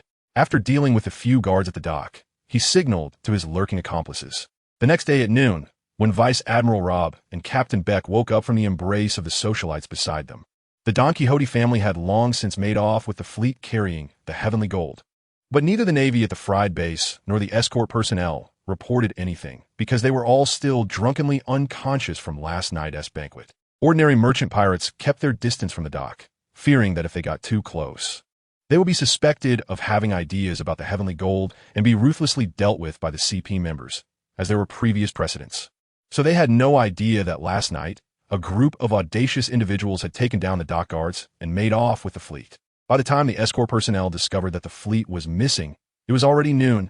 Meanwhile, the Don Quixote family was already hiding on some remote, uninhabited island. Doflamingo did not expect the plan to go so smoothly. He was prepared for a fierce battle. Instead, he only dealt with a few small fry and seized all the heavenly gold. He did not set off with the fleet. He was still in Fried Town, waiting to communicate with the world government. Hello, this is the World Government Headquarters office. The world government, located in Mariehua, had an operator answering the phone call from the escort personnel of the Heavenly Gold Fleet from the North Sea. What? Captain Beck, are you saying that the Heavenly Gold from the North Sea was stolen in Fried Town? Are you sure? The operator was clearly shaken by this news, her eyes bulging out several centimeters as the image simulated by the transponder snail appeared. I'm certain, just last night, a group of audacious pirates killed the guarding members and stole the Heavenly Gold. Please make sure to report this to the 5 elders quickly, Captain Beck said with a dark expression. Hello, this is the Marine Headquarters Marineford, the office of the Fleet Admiral. Similarly, at Marineford in the Grand Line, the operator in the Fleet Admiral's office also received a call from Vice Admiral Rob. Nanny? The operator of the Admiral was equally shocked. You must report this matter to Fleet Admiral Akainu immediately. Vice Admiral Rob's expression was no better than Captain Base's. In fact, it was worse. This was his last mission in the Navy, and if he completed it smoothly, it would mark a perfect end to his 30-year naval career, allowing him to retire at the rookie training camp. Unfortunately, he shouldn't have set the last-time flag. It was precisely this final mission that he messed up. It was clearly the least likely task to fail, yet it had a huge blunder that could ruin his retirement. This matter was so serious that even the 5 elders couldn't suppress it, which meant that if he wanted to retire in the future, he might have to go to Impel Down. St. Maria, Joya, the 5 elders and Fleet Admiral Akainu, the head of CP, were in a meeting. They were discussing the recent incident of the gold being robbed from the sky. I suspect this may have been done by the Don Quixote family from the North Sea. Previously, Doflamingo asked us for a warlord position, and we didn't agree. This is his revenge against us, said one of the bald-headed 5 elders. 5 elders. Based on the intelligence from CP in the North Sea, Doflamingo and the main members of the Don Quixote family disappeared days ago. The head of CP interjected timely. Then it seems very likely that this incident was planned by Doflamingo. After all, besides his Don Quixote family, no one else in the North Sea has that kind of strength and audacity, Fleet Admiral Akainu also stated. Contact Doflamingo and ask him what he wants, said the 5 elder with a long beard. In a hotel room in Fried Town, a tall man with golden hair, wearing sunglasses, a pink feather coat, and cropped pants, with pointed shoes on his feet, was sitting on the sofa. He was none other than the main character discussed by the 5 elders, Doflamingo. Doflamingo was drinking red wine at the moment when his phone bug on the table suddenly rang. He picked it up casually. Doflamingo, you clown. Dare to hijack the gold from the sky. Return it immediately. Otherwise, the Navy and CP will join forces to capture you. The phone bug transformed into an angry, bald-headed figure, one of the 5 elders. Hee, it's the esteemed celestial dragon, one of the 5 elders. What's made you so angry? Doflamingo said in his usual arrogant tone. Listen, you clown. Hurry up and return the gold from the sky. I know you did it. Don't challenge the bottom line of the world government. Return it now, immediately, or we can pretend nothing happened. The bald-headed elder shouted hoarsely. It's the gold from the sky. I can't remember where my family sent it. Doflamingo exclaimed. Elder, state your conditions, Night Demon. The phone bug suddenly transformed into a figure with a long mustache. I want to become one of the 7 warlords of the sea. That's the only condition. Otherwise, come and catch me. I'll be waiting for you in Fried Town. Doflamingo stated directly without any nonsense. Let's discuss it. The mustached elder did not respond immediately. It was indeed about the warlords. After hearing Doflamingo's condition, the elders began to deliberate. The clown had a deep resentment towards the world government and had always wanted to cause trouble for them. Over the years, his influence in the underworld of the North Sea had grown stronger. Previously, they feared that once he became a warlord, his power would increase, eventually becoming uncontrollable. They hadn't agreed to him then, but unexpectedly, he had become even more reckless this time, actually robbing the gold from the sky. If this continued, he would inevitably create a bigger mess, and they needed to capture him back soon, said the scar-faced elder. He was once a celestial dragon and knew the secrets of the world aristocracy. If he were truly pushed to the edge, it could lead to mutual destruction. Besides, his Don Quixote family was quite powerful, and he was qualified to balance the 4 emperors. I think we should just give him a spot, said the mustached elder. Giving him a warlord position is fine, but he must leave the North Sea immediately and head to the Grand Line. The long-mustached elder concluded. The group reached a consensus. All right, have someone call Doflamingo. Billy Don Quixote Doflamingo was standing by the table, waiting for the call from the Gorosei. In fact, he wasn't as confident as he had told his subordinates. He was also gambling, betting that the Gorosei wouldn't dare to bring him down with them. After all, he had long lost all his chips. Even if he lost, it didn't matter. From a moment he personally killed his brother Razanani, he had nothing left. So he was never afraid of losing. But if he won, he could implement his plan to take revenge on the world government and the celestial dragons. This was a sure-win deal. At least that's how it seemed to him. When the snail phone rang, he knew he had won the bet. Otherwise, the sound that would have rung out should have been the sound of the door being broken down. Nightmare, we can agree to give you the warlord position, but you must leave the North Sea immediately and head to the Grand Line. Otherwise, you'll have to take your secrets to the underwater prison. The voice of the long-bearded Gorosei came through the snail phone. Okay, I accept this condition. Have someone deliver the invitation and the agreement. Once you announce me as the last warlord in the news, I will lead my family to the Grand Line. Doflamingo said with a big laugh. The next day's newspaper published a news item. The last candidate for the warlord position is Don Quixote Doflamingo, captain of the Don Quixote pirates and a user of the Paramecia type, string fruit. With this, all 7 warlords were in place. They were spread across the Grand Line to suppress the increasing number of pirates at sea, and they took on the task of balancing the 4 emperors. A situation gradually formed at sea, where the navy, the 4 emperors, and the warlords were in a balance, a tripartite structure. If nothing unexpected happened, the sea would be calm for a while. But if it were just an if, in the West Sea, Liu Qian sighed after reading the latest newspaper. Well, is this setting the stage for future King Luffy's performance? All the supporting characters have already appeared. It seems what's meant to come will come. However, this time, many people's fates will change. At least, Moonlight Moria has become his crew member, serving as his undercover agent in the world government. He will never let Moria walk down the old path. Just as Doflamingo was preparing to head to the Grand Line to find a foothold, Crocodile, who had been defeated in his challenge against Whitebeard, was also contemplating how to defeat Whitebeard and redeem himself. Grand Line, Alabasta. Sand Crocodile had been docked here for more than half a month. Ever since he unexpectedly learned from a CP member that the ancient weapon Pluton was hidden on this island, he saw a possibility of defeating Whitebeard. That's right. The world government had been searching for the weapon Pluton for 800 years, and it was accidentally discovered by a CP member to be hidden in the royal tomb of Alabasta. But before this CP member could send the news back, Sand Crocodile intercepted them. As for this CP member, whether it was fortunate or unfortunate, they naturally became a part of the desert, forever merging with the sands of Alabasta. According to Sand Crocodile's plan, the best way was to control this country. Then, without anyone noticing, steal Pluton, and the title of warlord gave him this opportunity. A pirate recognized by the world government, allowing him to freely enter and exit the member countries without being pursued by the Navy. To steal a country, he couldn't rely solely on his own strength. Unfortunately, all his crew members perished at sea during his last challenge against Whitebeard. This forced him to re-establish his own power. Thus, in Alabasta on the Grand Line, an underground dark force called Baroque Works emerged, with no one knowing the true identity of its president, only that he was a very powerful individual. Meanwhile, Alabasta welcomed a national hero, and under his protection, Alabasta defeated all invading pirates. This national hero of Alabasta was naturally one of the warlords appointed by the world government, Crocodile. Among the past warlords, Crocodile was one of the few who was both cunning and adept at using schemes, as well as being able to endure. The only difference between him and Blackbeard Marshal D. Teach was that he was more confident to the point of arrogance, believing that only Whitebeard was worthy of being his opponent, which was the main reason he was later defeated by Luffy.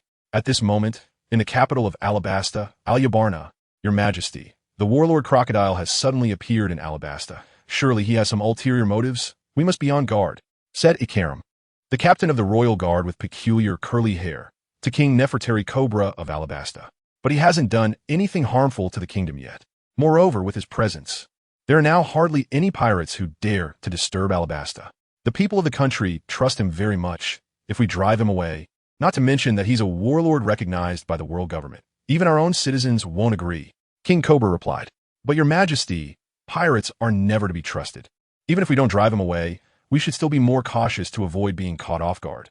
advised Vice Admiral Bell and Gaka. All right then, who will monitor him? Cobra, having been king for many years, didn't believe that there would be such a self-sacrificing pirate. Your Majesty, I'll go, Bell said. He was a Zoan-type bird fruit user with the ability to transform into a falcon, able to fly in the sky and possessing the vision of an eagle, making him the best choice to monitor Sand Crocodile. Okay, be careful. Sand Crocodile is a true powerhouse and a natural type user. If the situation isn't right, retreat immediately. Don't act on your own, Cobra instructed. Yes, Your Majesty. After Bell finished speaking, he bowed to Cobra and transformed into a falcon, flying towards the current base of the Sand Crocodile. Icolum, have you noticed any movements from the O'Hara pirates and their Union fruit user Lafitte lately? Cobra asked, watching Bell fly away. Your Majesty, according to their route, it seems they have set off towards the Grand Line and may reach Alabasta soon. Icolum replied, I never expected that the natural Union fruit we have searched for in Alabasta for hundreds of years would be obtained by the CP organization from the West Sea and then snatched away by the O'Hara pirates.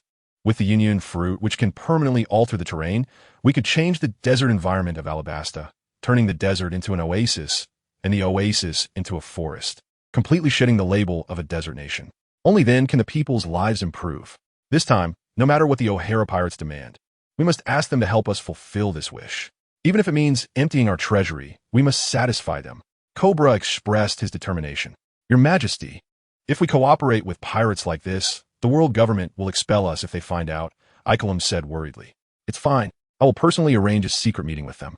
I heard that their captain and vice captain are survivors from O'Hara, which is an archaeological holy land in the West Sea, obsessed with studying historical texts. Our country has historical texts as well. We can invite them to help us decipher the historical texts as a reason to invite them to the palace, and then have a secret meeting, Cobra stated.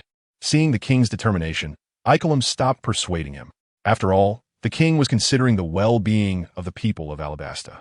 As the captain of the Royal Guard, he also wanted his compatriots to no longer suffer from sandstorms.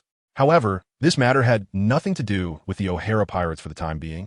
Meanwhile, the O'Hara pirates were still on their way to Reverse Mountain. Terra Island is a famous island in the West Sea, known for its unique spring water, which is used to brew rum that is renowned throughout the Grand Line. This rum is also offered as a tribute to the celestial dragons, which is why it is so scarce in the market. Only at the homes of the island's residents can visitors taste the rum saved for guests, attracting tourists from all over who want to try the most authentic Terra rum. As a result, Terra Island is bustling with people and ships, making it a commercial hub with prosperous people. However, today Terra Island was unusually quiet, revealing a lifeless appearance. Robin and Liu Qian went to the island to purchase supplies, only to find that all the shops were closed. The few people they saw were just some elderly folks tending to their businesses. Curiosity arose, and they approached a man in his 50s. Uncle, why isn't Terra Island as bustling as rumored? I hardly see anyone on such a large street. The uncle, who had been dozing off, realized they were tourists and said, You came at the wrong time. You should leave quickly. If you're late, you might not be able to escape. Uncle, what happened? Why won't we be able to leave if we're late? Robin asked, confused. Sigh, it all started yesterday. A world noble came here to travel, and he rode on someone as a mount. While walking, a little girl scolded him, and in his anger, he ordered his subordinates to catch her. That little girl has a brother who is a warrior, and after a scuffle, they injured the noble and escaped. As a result, the noble requested the Navy's assistance, demanding a purge order. Now, everyone who could escape has fled, leaving only us old, weak, and sick here to wait for death. You should hurry and leave. The Navy's purge order will arrive soon. If you get trapped on the island, you won't be able to escape. The uncle urged Robin and Liu Qian. The two exchanged glances. Another purge order? This time, they wouldn't let it succeed. Though they didn't speak, they understood what each other's eyes expressed. After thanking the uncle, they hurried towards the dock, hoping to intercept the Navy on the sea before the purge order arrived. This way, they might save the island. However, contrary to their expectations, they had just reached the dock and hadn't had time to board the ship when the Navy's purge order fleet arrived. The world government was established to better serve the world nobles. Therefore, whenever a world noble was harmed, it was a major incident. When a world noble is harmed, the Navy's admirals must act or can initiate a purge order, which the Navy must execute. The purge order is an inhumane attack that burns everything, typically involving 10 warships and 5 vice admirals, along with the elite forces of the Navy. The ships executing the purge order are the most robust and aggressive in the Navy, all built by the exclusive shipyard of Water 7, with unquestionable quality. They have no problem dealing with ordinary Sea Kings. Each warship has about 1,000 Navy soldiers and 5 vice admirals, with a minimum strength equivalent to elite vice admirals. In the previous O'Hara incident, Robin personally experienced a Navy purge order when she was just an 8-year-old girl, escaping by sheer luck. Now, at 18, Robin was experiencing a purge order again, but this time she had the strength to resist. Indeed, after battling Moria and undergoing extensive training, her strength had surpassed the black iron level, reaching the silver level. Moreover, she was not just a beginner in the silver level, but a mid-level silver fighter. Lafitte and Capone Beige had also reached the initial silver level. Among them, Lafitte, relying on the elementalization of his natural fruit, could hold his own against Robin, a mid-level silver fighter.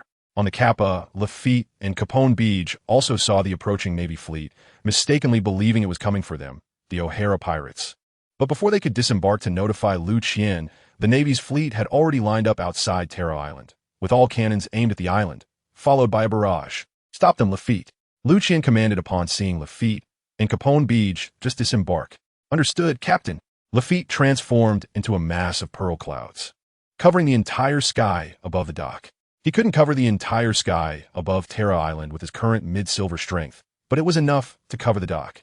The barrage of cannonballs was completely intercepted by the pearl clouds created by Lafitte. The pearl clouds were a newly developed skill of Lafitte. This cloud had both the flowing characteristics of clouds and the hardness of pearls, comparable to fine iron. If it couldn't be instantly destroyed, it would keep flowing and regenerating while maintaining its hardness, making it nearly indestructible. It was perfect for defense. What is that? A fruit user? The naval commanders responsible for this demon-slaying order are Vice Admiral Dolman of the Naval Headquarters, who possesses the ancient Zoan-type bull fruit in his rhino form. With strength already reaching top-tier silver level, Vice Admiral Durasso, a Paramecia-type sound wave fruit user, also at high-level silver strength, Vice Admiral Jonal, a sword master with top-tier bronze strength, Vice Admiral Ronald, a master of pure physical combat, skilled in the Navy's 6 styles, also at top-tier bronze strength, and Vice Admiral Siddhartha, another master of pure physical combat, wielding a sea prism stone staff, with the lowest strength at mid-tier bronze level. These 5 vice admirals, led by Dolman, are accompanied by 10 rear admirals from the headquarters, all at least of iron-level strength. It must be said that the Navy has deployed such powerful forces. If Liu Qian and the others had not happened to arrive at Terra Island, there would no longer be a Terra Island above the West Sea in the future. Moreover, it would have been impossible for anyone on Terra Island to escape. Major General Jonah took action, wielding a common Japanese long sword. With a swing of his hand, a massive flying slash aimed at Lafitte in midair. The Arisher foot flying slash had not yet taken off when it was intercepted by a massive Arisher foot shot from the dock. How could I let you easily interrupt my comrade's skill? The one who kicked was Capone Beige, and with his current silver level strength, he stopped Vice Admiral Jonal's full-power flying slash using only his physical skills, without the need for his devil fruit ability. At that moment, the Navy finally noticed Liu Qian and the others on the dock. Oh my god, that's the O'Hara pirate group. The Avenger with a bounty of 1.05 billion berries, the Great Demon O'Hara, the Devil Child Nico Robin with a bounty of 140 million berries, and the Demon Tank Capone Beige with a bounty of 70 million berries. They are all here. The one in the sky must be the natural type user of the cloud fruit, Lafitte, with a bounty of 60 million berries. Vice Admiral Jonal was shocked to see all the members of the O'Hara pirate group present. Everyone, listen up. The target is changed to the O'Hara pirate group. We will first capture them, and then execute the demon-slaying order on Terra Island. Vice Admiral Dolman, upon seeing Liu Qian and the others on the dock, quickly issued an order to prioritize attacking the O'Hara pirate group with the demon-slaying order. All the Navy on the warships heard Vice Admiral Dolman's command, and they turned their cannons toward the O'Hara pirate group on the dock, preparing to shower them with cannon fire. Such a massive cannon attack is indeed a bit troublesome, Liu Qian said as he began to strike first. He extended his palm, and a small golden bell appeared in his hand. He tossed it into the air, and that golden bell actually grew in the wind, eventually transforming into a giant bell, about 3 meters tall and 1 meter in diameter. Liu Qian clenched his fist and struck out into the air with a loud dong. The sound echoed across 100 miles. All the Navy on the warships, except for 10 rear admirals and 5 vice admirals, were knocked unconscious by the sound of the bell. Liu Qian did not possess conqueror's haki, and he never considered himself to have a kingly disposition. But he still had an area attack skill. Except for the 15 admiral-level navy who defended against the Sound with their armament haki, over 10,000 ordinary marines, including those of the school level, were also knocked unconscious. What is this skill? Does the Zoan-type mythical beast form really have such an attack skill? Vice Admiral Durasso, who was also an expert in sound attacks, was particularly concerned about devil fruits with sound attack abilities at sea, but he had never heard of a Zoan-type mythical beast form possessing a sound attack skill. Could it be a newly developed skill from O'Hara? This is truly incredible. Vice Admiral Durasso thought. Well, the small fry had been cleared out. Now it's just you few Navy leftovers left. Liu Qian, satisfied with the power of his skill, nodded at the remaining dozen or so Admiral-level strong Marines. O'Hara, you are too arrogant. We must arrest you today and send you to impel down. Vice Admiral Dolman said angrily. Just as he finished speaking, he noticed a shadow above him. Looking up, he realized that Lafitte had somehow moved above them. Ha ha ha. Here, that's your stuff. Back to you. After saying this, Lafitte transformed into a cloud and quickly returned to Liu Qian's side. And the cannonballs he had been holding now fell like hailstones onto the Navy's warships. Oh no. Dorman and the others didn't expect Lafitte to be so malicious, actually sending back all the cannonballs he had just caught. However, the way he returned them made them feel a headache. Oh no, a real headache. If it were just the 10 or so generals, they could easily dodge or intercept the cannonballs aimed at them. But now, the warship was filled with unconscious Navy soldiers who could neither dodge nor intercept. If they did nothing, the warship might not sink, but those unconscious sailors couldn't withstand such a barrage of cannonballs. The several generals exerted all their strength to intercept the cannonballs, determined not to let them hit the warship. If it were Karp's meteor cannonballs, that definitely wouldn't be able to intercept them, but these were merely thrown down by Lafitte from above, and their power was much smaller. At least 5 vice admirals were each responsible for 1 warship, and 10 rear admirals had 2 responsible for 1 warship, with clear divisions of labor and agile movements, ultimately intercepting all the hail-like rain of cannonballs. During this time, Liu Qian and the others did not intervene, because in Liu Qian's view, those lower-ranking Navy soldiers were just following orders, and it was unreasonable to blame them. Moreover, Liu Qian had never been a bloodthirsty person. The key point was that Liu Qian saw a hint of reluctance in Robin's eyes when the cannonballs fell, so he decisively stopped Lafitte and Capone Beach from intervening. Dorman and the others had been prepared for the O'Hara pirates to come and stop them, but seeing them quietly standing on the dock without any intention to attack, they couldn't help but feel a bit touched. These pirates are quite kind. They would spare their lives, and after defeating them, they would all be captured and sent to impel down. After they intercepted all the cannonballs, more than a dozen generals used moonwalk to arrive at the dock. Dorman said to Liu Qian, O'Hara, surrender. In light of the fact that you didn't stop us just now, we won't make things difficult for you. We will only lock you up and impel down. Huh? What nonsense are you talking about? You think you can put us, the O'Hara pirates, and impel down just like that? Did the cannonballs just now damage your brain? Liu Qian laughed and mocked upon hearing Dorman's words. He had originally thought about giving them a dignified treatment, but since he was being so ungrateful, he could only defeat them and then send them to impel down. After Dorman finished speaking, he transformed into a half-bull, half-human battle form, while the other generals spread out to surround Liu Qian and the others. Ha! The Navy only knows how to talk big, Lafitte said, transforming into a cloud, directly enveloping the entire dock. Everyone be careful. This cloud can block observation haki. Watch out for their sneak attacks, shouted Rear Admiral Durasso, who had the best observation haki at that moment. But his warning came a bit too late.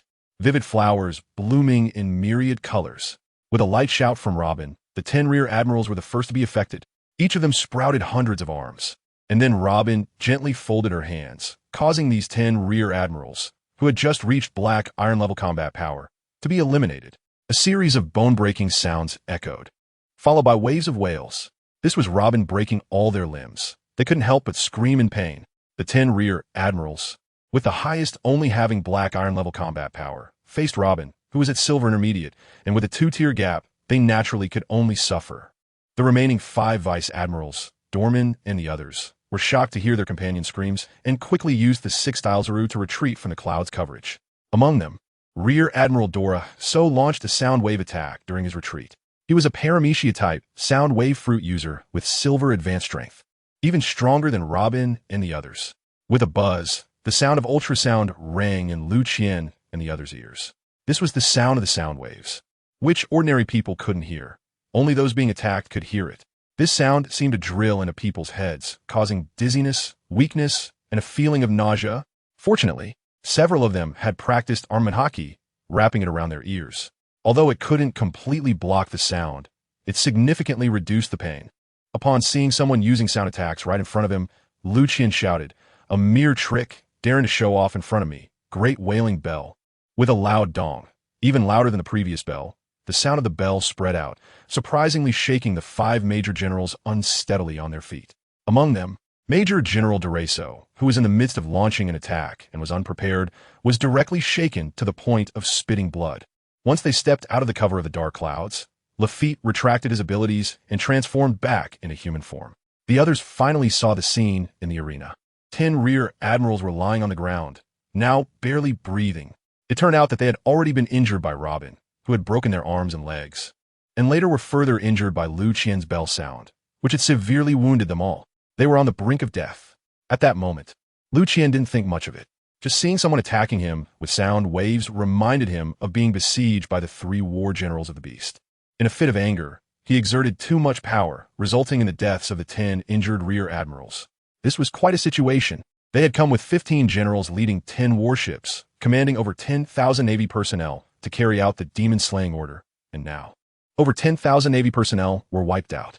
Not to mention that there were no deaths before, but now, in front of them, 10 rear admirals had all died. How are they going to report back? Dorman let out a furious roar and charged forward. Rhino charge. A bull-headed man with a single horn, completely enveloped in armed color hockey, rushed towards Liu Qian. Swordsman Major General Jana also swung his long sword to attack Liu Qian. The other major generals, except for Dureso, who was attacking from a distance with sound waves, all rushed in as well. Robin intercepted Dorman, and Lafitte drew his sword staff to block Jana, with the strongest Robin single-handedly facing off against the remaining 2 major generals. The other Dureso was left to Liu Qian.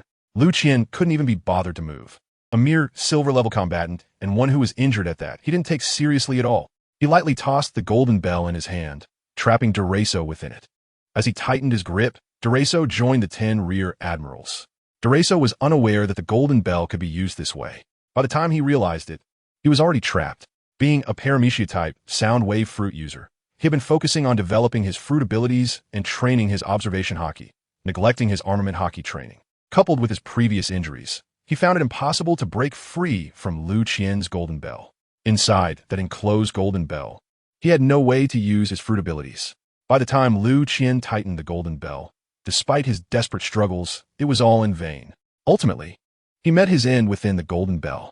The remaining 4 major generals saw how easily Liu Qian had dealt with their relatively strong Dureso and felt a chill in their hearts. Realizing they had kicked a hard nail today, O'Hara had a bounty of 1.05 billion berries, which was undoubtedly a golden-level combat strength. The few major generals among them were at most silver-level combatants, and facing O'Hara, they were bound to lose. Thinking this way, their actions were inevitably affected.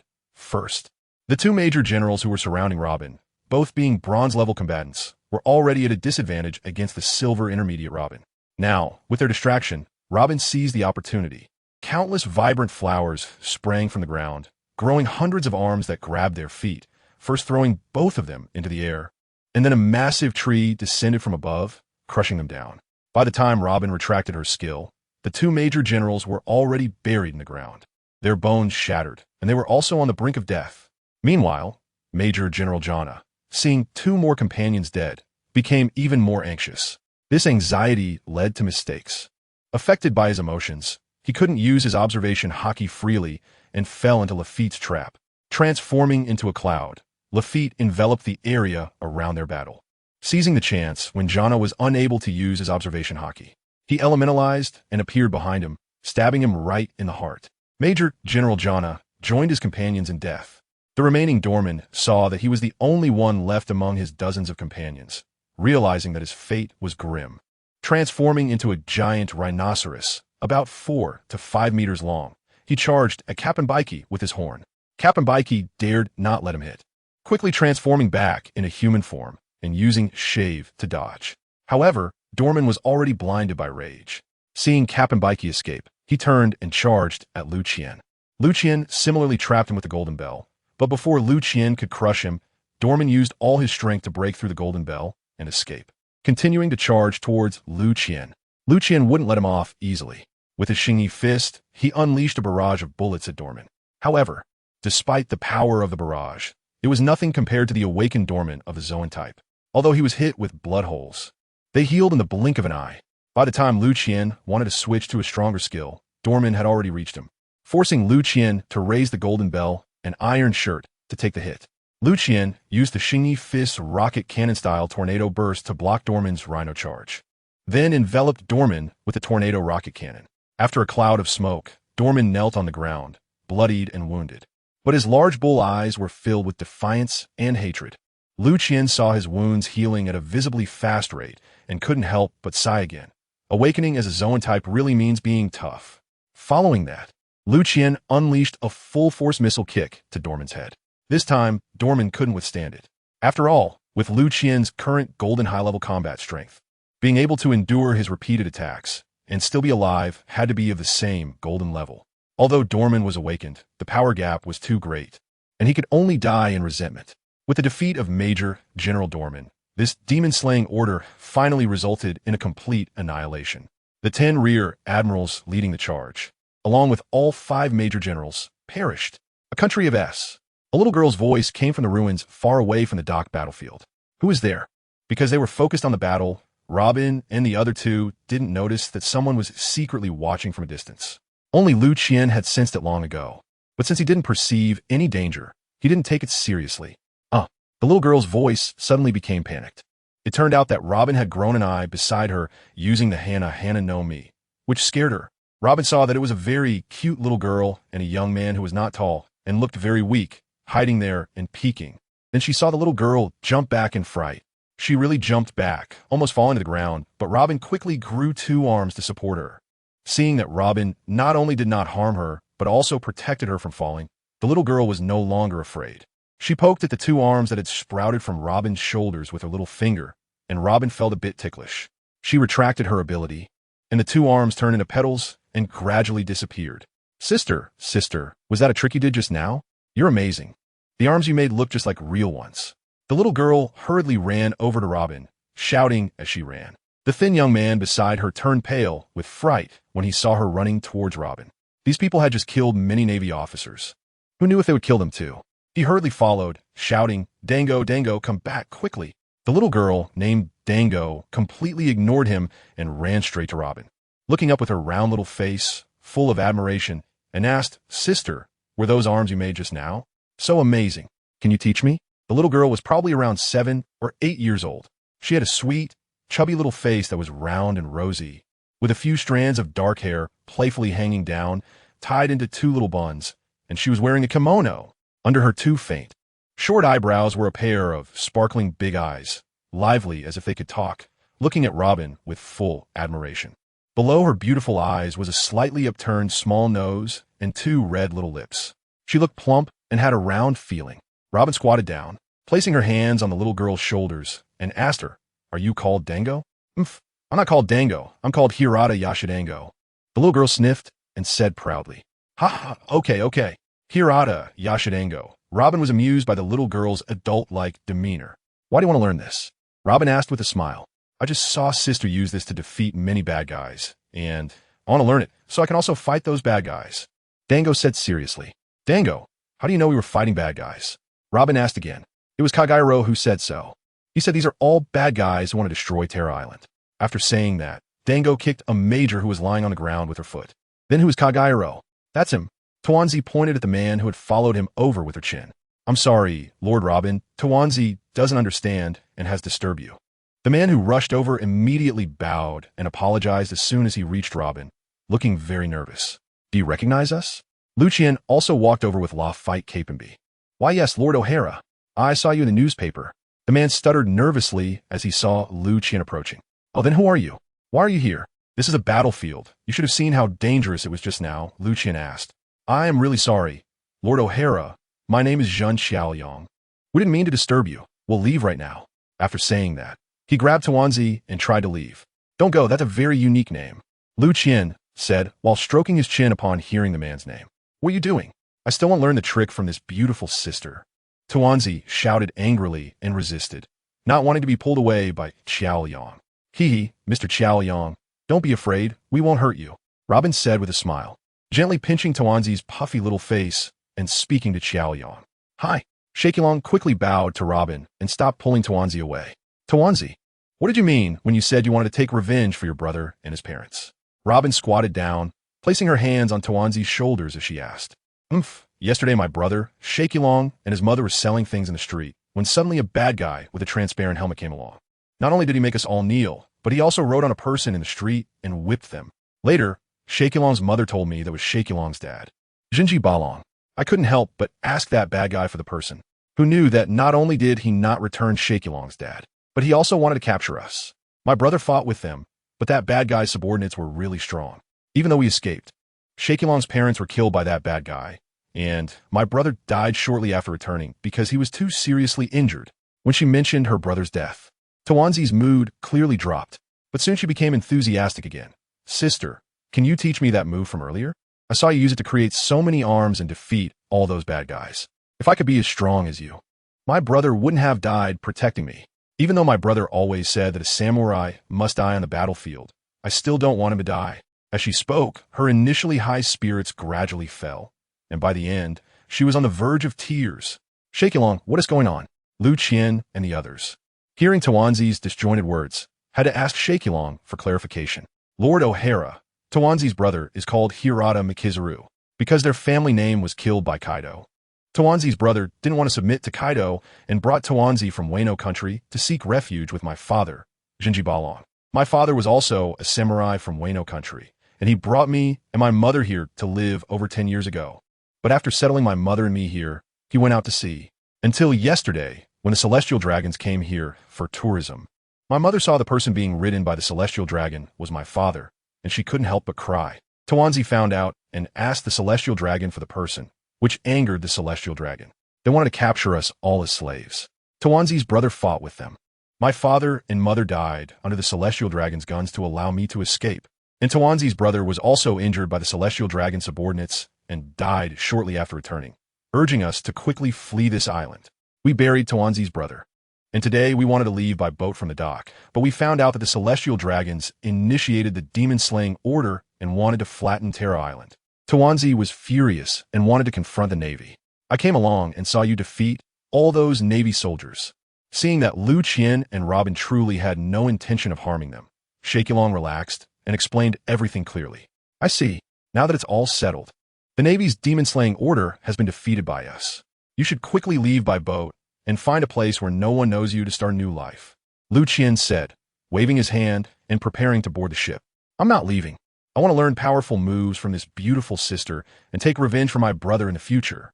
Tuanzi, not knowing what Robin had told her, raised her delicate eyebrows again, filled with excitement. Before Liu Qian and Robin could speak, a figure suddenly knelt before them. Lord O'Hara, please accept me. I also want to take revenge for my parents. It was Shiki kneeling there, his head pressed to the ground. Well, our O'Hara pirate crew never takes in useless people. What can you do for O'Hara? Liu Qian looked at Shiki kneeling before him. As long as you can accept me, I can do anything, Shiki said, not lifting his head. We are pirates, and our enemies are very powerful, with the risk of death looming at any moment. Your father named you to go wild. You should listen to your father and not go out wild. Your father was too reckless, which got him captured by the celestial dragons as a slave. After saying this, Liu Qian turned to leave. Lord O'Hara, I'm not afraid of death. I just want to take revenge for my parents. I beg you for a chance, Shiki said, knocking his head heavily on the ground again. Well, this is truly troublesome, Liu Qian said, coming in front of Shiki, squatting down, lifting Shiki body and looking into his eyes. For revenge, are you really willing to do anything? You should know that often, death is just a relief, and living is a torment. Think carefully, and then tell me your answer. Lord O'Hara, I have thought it through. As long as I can take revenge, I am willing to do anything. Shiki looked into Liu Qian's eyes, his gaze revealing determination. It was the resolve of someone who would not rest until they achieved their goal. I can give you a chance to grow stronger, a chance to take revenge with your own hands. But before that, you must endure darkness, loneliness, and isolation, and no one will know of your existence anymore. The time may be years, or perhaps forever. Do you still insist? Yes, Lord O'Hara. His resolute gaze showed no signs of wavering. Because he clearly understood that this might be his last and best opportunity, he must seize it. Capone, open your castle. Let's talk inside. Liu Qian instructed Capone Beach. Hi, Captain Baiki said, and transformed into a complete castle, opening the grand door. Liu Qian picked up Tawanzi and walked inside. Excuse me, can I also go in and take a look? Tawanzi asked Captain Baiki, her eyes wide open as she gazed at the castle that Captain Baiki had turned into. Captain Baiki was so charmed by this adorable little girl that he instantly lost all his wits and opened the door to let Tawanzi in. After Liu Qian brought Tawanzi into the castle, he headed straight to the hall, grabbed the demon fruit, which was in the form of a phantom beast, and took Tawanzi into his secret room, setting up a golden bell to isolate the space. Even Captain Baiki couldn't know what they were doing inside. Listen, this is a demon fruit in the form of a phantom beast, which is extremely rare in the ocean. I am now giving it to you. But once you eat this fruit, you will have to stay in this secret room. During this time, you cannot meet or communicate with anyone, because I need you to appear at the most critical moment. And that time may come soon, or it may be a lifetime. Now you can still refuse. But once you eat the fruit, you will no longer have the right to refuse. Liu Qian said seriously to Tawanzi. Lord O'Hara, can I really take revenge with my own hands? Tawanzi asked.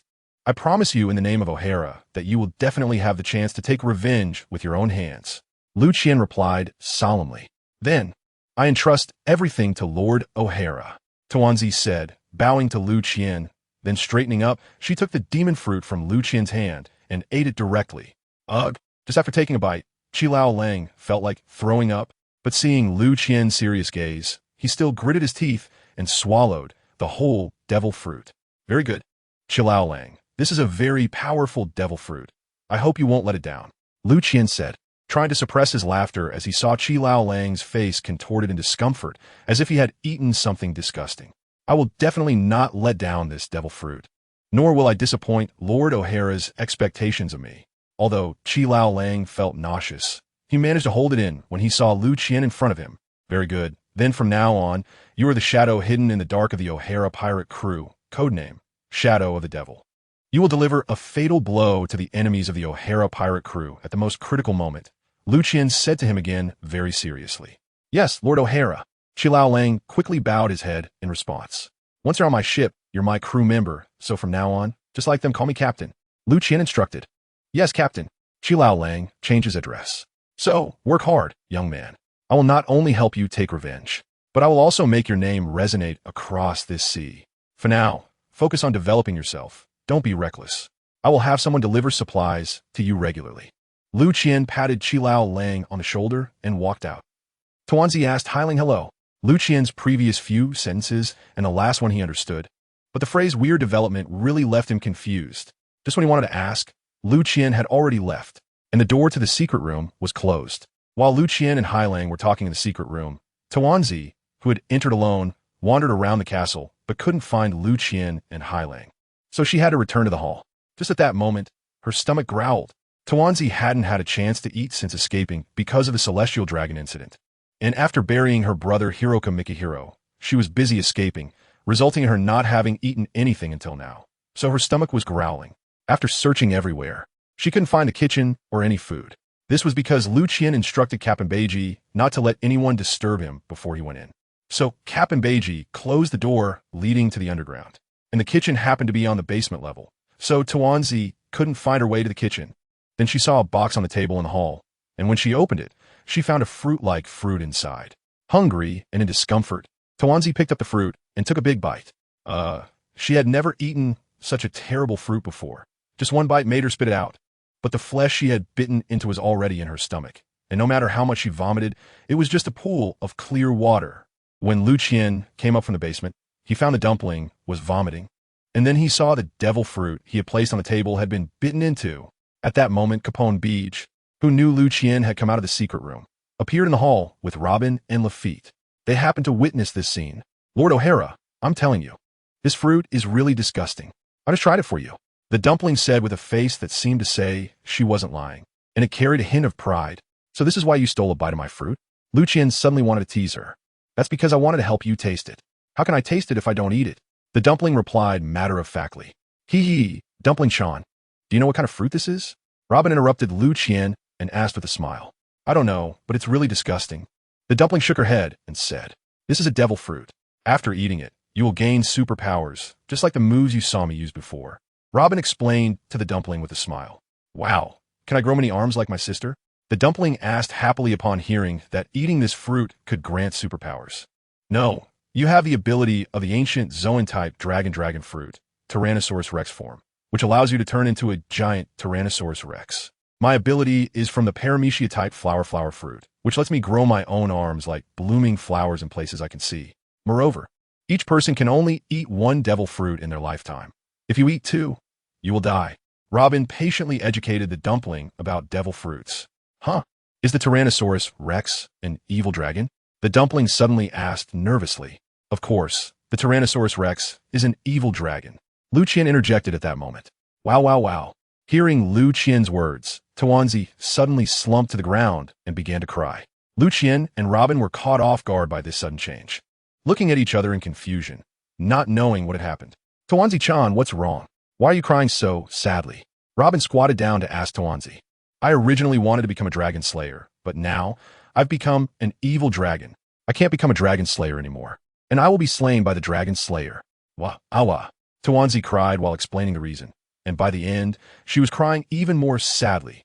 Ha. Liu Qian and the others all burst into laughter upon hearing the reason for the dumpling's predicament. Who told you to eat the devil fruit recklessly without permission? Liu Qian teased while laughing. I was really hungry. I didn't know eating this fruit would turn me into a giant dragon. The dumpling said while crying. All right. Little dumpling, as long as you become a dragon that no one could defeat, those dragon-slaying warriors won't be able to slay you. Liu Qian comforted. But I still want to be a dragon-slaying warrior. My brother said we are from a family of warriors, and his dream was to become a dragon-slaying warrior like the legendary slayer Ryoma. But now he is dead, and I want to fulfill his wish and become a dragon-slaying warrior. The dumpling continued to cry. Hearing that the dumpling was crying because it couldn't fulfill its brother's wish, Liu Qian and the others stopped laughing. No matter what, someone determined to fulfill their brother's wish should not be a target of ridicule. Dumpling-chan, even if you turn into a T-Rex, you're still a human right now. You can still practice swordsmanship and become a dragon-slaying warrior in your human form. Robin said, Huh, really? The dumpling suddenly jumped up, spun around, and realized it was still in human form, then stopped crying. After spinning around, the dumpling seemed to think of something else and suddenly knelt in front of Liu Qian. Lord O'Hara, my brother said that a warrior must have a master to be loyal to. My brother was a vassal of the daimyo family. But after that daimyo was killed by Kaido, my brother lost his master and had to become a wandering warrior. I don't want to become a wandering warrior. Please take me as your vassal. After saying this, it knelt properly in front of Liu Qian, placing its hands on the ground in front of its knees, with its forehead touching the backs of its hands. This is the posture a warrior takes when pledging loyalty to their lord. Little dumpling, I'm not a daimyo and don't need vassals. Liu Qian said, Lord O'Hara, you don't want me? Are you going to drive me away? The dumpling suddenly became anxious. How can I drive you away? In the O'Hara pirates, unless you want to leave, no one can drive you away. Liu Qian said with a smile. Then why don't you want to take me as a vassal? Is it because I'm too weak? Don't worry, my brother taught me a lot of family swordsmanship. I will practice hard and become a powerful warrior to serve you. The dumpling earnestly recommended itself. It's not about strength. It's just that I don't need one. You can join the O'Hara pirates and become my crew member. Liu Qian explained. Oh, then that's fine. It was clear that the dumpling was still somewhat reluctant about Liu Qian not wanting to take her as a vassal. At this moment, the chef had already brought over freshly made dishes upon Capone Beach's notification. Dumpling-chan, hurry over. Aren't you hungry? Come eat. Robin waved, calling the dumpling over to eat. As soon as the dumpling heard there was food, it put aside its disappointment about not being a vassal and quickly ran in front of Robin, picking up utensils and eating heartily. Perhaps because she had eaten the T-Rex fruit, the dumpling had an enormous appetite. Even Liu Qian, who could eat the most, was left speechless by the dumpling's appetite. This was no longer the cute little dumpling. She was practically a humanoid T-Rex. While eating, the little dumpling suddenly remembered to ask Liu Qian, Lord O'Hara, where's Luffy? Didn't he come in with you? Dumpling, from now on, call me Captain. Liu Qian replied, Luffy went to train somewhere else. If anyone asks, just say you don't know where Luffy is, got it? And you all, do the same and pretend you don't know Luffy. Liu Qian said to all the crew members, Hi, Captain. Lafitte and Capone Beach. Although unsure why Liu Qian wanted to do this, tactfully didn't he ask more questions. Don't worry, Lord O'Hara. I, Hirata, Shiki Dumpling, writing as Dumpling and reading as Loyalty, will never reveal any information about Luffy. The dumpling patted its chest and said, "Ha ha." Everyone was amused by the appearance of the little master, Tawanzi. Tawanzi didn't know what they were laughing about, and could only focus on the dishes in front of him. At this moment, Capone Beach said, "Captain, someone has come and wants to see you." "Oh, who wants to see me? Let him in." Liu Qian was also quite puzzled upon hearing that someone wanted to see him. The door opened, and in came an old man with a full head of white hair, walking unsteadily. After entering, he said to Liu Qian, "You're the captain of the O'Hara Pirates, Lord O'Hara, right? I have seen your photo in the newspaper. You are much more handsome in person than in the photo." "Ha ha, old man, you have a good eye. I am indeed O'Hara, what do you want?" Liu Qian was touched by the old man's words. The old man rummaged through his bosom for a long time and finally took out a piece of parchment and handed it to Liu Qian, saying, "I don't know if Lord O'Hara has heard of the Rocks Pirates. This is a treasure map left by the captain of the Rocks Pirates, Rocks D. Zebek." "A treasure map left by Rocks?" Liu Qian was taken aback by the old man's words. He sat up straight. "The Rocks Pirates? How come I've never heard of them?" Robin and the others exchanged glances. Indeed, they had not heard of this pirate crew. But seeing the captain's serious expression, they knew this pirate crew must be extraordinary. Many years ago, a group of pirates gathered on the pirate island Hichinos for a lucrative opportunity in Rocks D. Zebek was one of them. This group of pirates became a faction, with Zebek as the leader. After Zebek gathered a group of powerful subordinates, he became famous at sea, and the Rocks Pirates became the strongest pirate crew at that time. However, 38 years ago, during the Rocks Pirates' attempt to attack the Celestial Dragons and their slaves at God Valley, they were stopped by Marine Vice Admiral Monkey D. Garp. After Garp teamed up with GOLD, Roger, the Rocks Pirates were destroyed. The place called God Valley also disappeared from the map.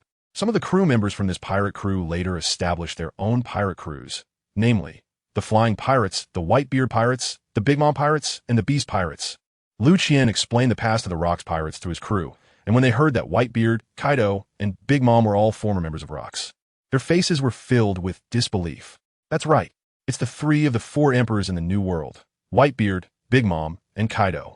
Liu Qian repeated, "I can't believe it. Such a powerful pirate crew was actually destroyed, Robin and the other side. As far as I know, it was because the Golden Lion, Big Mom, and Kaido didn't want to be suppressed by the powerful Rocks. So when Garp and Roger teamed up, they stood by and watched Rock's downfall. At that time, only Whitebeard intervened, but he couldn't spare any hands to support Rocks against two Marine Admirals, Sengoku and Zephyr. Also, Whitebeard at that time was not as strong as he later became." Liu Qian said, "It seems Lord O'Hara knows a lot about the Rocks Pirates. I thought no one else remembered Captain Rocks besides those who participated in the battle at God Valley." The old man said, "Who exactly are you? Why do you have Rocks' treasure map?" Liu Qian questioned, "I was once a crew member of Captain Rocks. The captain knew long ago that the Golden Lion and the others were unreliable. So he hid all the treasures he accumulated in his life in his hometown in the West Sea, and the location of the treasure is on this treasure map. Before the battle at God Valley began, he handed this treasure map to me, asking me to keep it safe for him. If he returned victorious, I would return it to him. If he failed, I was to take the treasure after finding it and re-establish the Rocks Pirates to restore their reputation. However, I was seriously injured while crossing the calm belt, and although I survived, I lost the ability to fight. So I haven't been able to fulfill the captain's last wish all these years. Lord O'Hara, you saved my hometown, Tyra Island, today, so I came specifically to thank you. This treasure map is of no use to me anymore, so I will give it to you as a token of gratitude." After the old man finished speaking, he turned and walked out. "Captain, is the Rocks Pirates really as powerful as you say? Why haven't we heard much about them?" Robin asked in confusion. The Rocks Pirates were indeed the undisputed maritime overlord before Roger, and they were the only overlord in the New World. The reason you haven't heard of them is that the world government has sealed all information about them. Liu Qian explained. "So, does this mean that this treasure map is real?" Capone Beach also said, "It's very likely. That old man has no reason to lie to us. Capone, you're the most familiar with the West Sea. Come take a look at where this treasure map points to." Liu Qian handed the treasure map to Capone Beach. It looks like the area of Petra. This treasure location should be Thomas Island in the Petra area." Capone Beach carefully looked for a while before saying, "All right, everyone. I declare our target is Thomas Island in the Petra area. Set sail." Liu Qian stood up and shouted loudly, "Aye, We will follow your wishes, Captain. Everyone, except for Toanzi, who was eating, responded loudly. The carp ship turned to the southwest. Target Thomas Island, just as Liu Qian and the others set off to search for treasure. The 5 elders in Holy Land, Mariehua, and Marine Headquarters Admiral Akainu simultaneously received reports about the failed activation of the Demon Slayer Order. This is a serious provocation to the world government. It's one thing to intercept the Demon Slayer Order, but to actually kill all the leading generals is an absolutely unforgivable crime. We must take action against O'Hara. We can't let this go on any longer. The bald 5 elder shouted angrily in the meeting room. Earlier, the intelligence sent by CP said that Kaido had already started to act. Why hasn't there been any news for so long? The long-bearded 5 elder asked. Kaido hasn't reached the first half of the Grand Line from the New World yet. He had a conflict with the Whitebeard pirates while passing Fishman Island, and they fought for several days and nights, ultimately being suppressed to the seabed by Whitebeard. Now he is waiting for his subordinates to rescue him. It's uncertain when he will reach the West Sea. The O'Hara pirates happened to encounter our Demon Slayer Order fleet on their journey to the Grand Line for some unknown reason and got in a conflict with them. As a result, the entire fleet of the Demon Slayer Order was annihilated, and the commanding generals were all brutally killed. The scarred 5 elder replied, "Should we still wait for Kaido to take action? When will Kaido strike against the O'Hara pirates? During this time, what if O'Hara attacks us again? With our arrangements in the first half of the Grand Line, we no longer have the strength to stop O'Hara?" The 5 elder in a kimono asked. "It's precisely because we don't have enough strength in the first half that we can only rely on Kaido. After all, the Marine's strength in responding to the situation in the New World is already stretched thin. To deal with O'Hara, we need at least a golden level strength to lead, combined with 5 or more silver level strengths to have a chance. Right now, the Marine is in a tight spot in the New World. If we draw strength again, it will cause the Marine to completely lose control of the New World." The long-bearded 5 elder said, "No, we still have strength. Have you forgotten about the 7 warlords of the sea?" The 5 elder in a kimono said, "Indeed, we still have the warlords. We can issue a mandatory summons to them, and this is a good opportunity to test their execution level of the world government's orders. Those who behave excessively can be eliminated early." The bald 5 elder said, "But that also requires a strong marine force to lead. Otherwise, with the temperament of that group of trash, who knows what kind of trouble they will cause." The old man with the beard suggested, "Let Sakazuki lead the team. His strength has improved recently. I propose that after we deal with the O'Hara pirates this time, we let Sengoku take over as Admiral of the Navy and promote those 3, including Sakazuki, to Admirals of the Navy headquarters." The old man in the kimono said, "Agreed." The other members of the 5 elders had no objections. "Let's have the CP organization search for the whereabouts of the O'Hara pirate crew first, and once confirmed, we will issue a recruitment order. After 2 months of sailing, we finally found Thomas Island. This is thanks to Lafitte, the navigator, and Capone Beach. This old horse who knows the way. Awowo, Dango is eating. After 2 months of hard training, she has been able to master her fruit abilities with ease. But she gets hungry too easily. Having just finished her training, she starts to gobble down food again. It's hard to tell if it's because of her fruit abilities or if she just has a big appetite. Perhaps it's because the people of Wano have great talents. Dango has made rapid progress over the past 2 months. Not only has she mastered her fruit abilities, but she has also begun to grasp the basics of 2-color hockey. This talent is nothing short of extraordinary, almost like a cheat. At least compared to Robin and the others, she is much stronger. Plus, even though Dango is young and a girl, she has a strong desire to excel. So she never slacks off during training. She just eats a lot. Since she had previously practiced swordsmanship with dual blades, when the carp ship docked at the island for supplies, she nagged Robin to buy her a pair of short swords. Because she is small and short. Even though they are short swords, they're already long enough for her. She wears them at her waist like swords.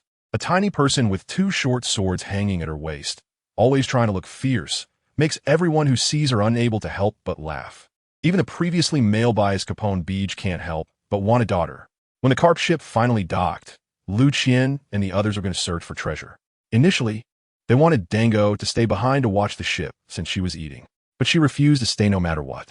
After finishing her food in just a few bites, she dashed off the ship. Well, there are hardly any people around here, so there's no need to leave someone to watch the ship. Besides, even if someone does come, with our O'Hara pirate crew's reputation in the West Sea, they probably wouldn't dare to mess with us with our ship parked here, right? Lafitte, you should come along too. Liu Qian called to Lafitte, who wanted to stay behind. Billy before Liu Qian and the others could disembark. The voice of the telephone bug sounded. Moshi, it's O'Hara. Hee, Captain, you've done something big again. The voice of Moonlight Moria came through the telephone bug's microphone clearly. Oh, how do you know? There hasn't been any news about us in the Navy's bounties or newspapers for the past 2 months. Liu Qian asked in surprise. Hee. The world government certainly wouldn't spread the news about the annihilation of the Demon Slayer Order. I know because they told us. Oh, by the way, they issued a compulsory conscription order, summoning all of the 7 warlords to gather, and they will be led by Sakazuki to capture you. The CP organization has confirmed your location, and once we all gather, we'll set off. Moria said, well, I didn't expect the Gorosei to send you to capture me, especially led by Sakazuki. Things have gotten a bit complicated. Liu Qian replied, while stroking his chin. Hee, do you need me to do anything, Captain? Moria asked. No, not all. Just focus on being a 7 warlord. It's not the time to expose yourself yet. But keep me updated on your movements so I can prepare in advance. Liu Qian said. All right, as you wish, Captain. After that, Moria hung up the phone. Was that Moria on the phone? Robin asked when she saw Liu Qian hang up. Yes, a little incident occurred. The world government has summoned the 7 warlords, led by Vice Admiral Sakazuki from the Navy headquarters, to capture us. Liu Qian said calmly. Are we still going to look for Rock's treasure? Lafitte asked. Of course. Why not? It will take some time for the 7 warlords to gather anyway.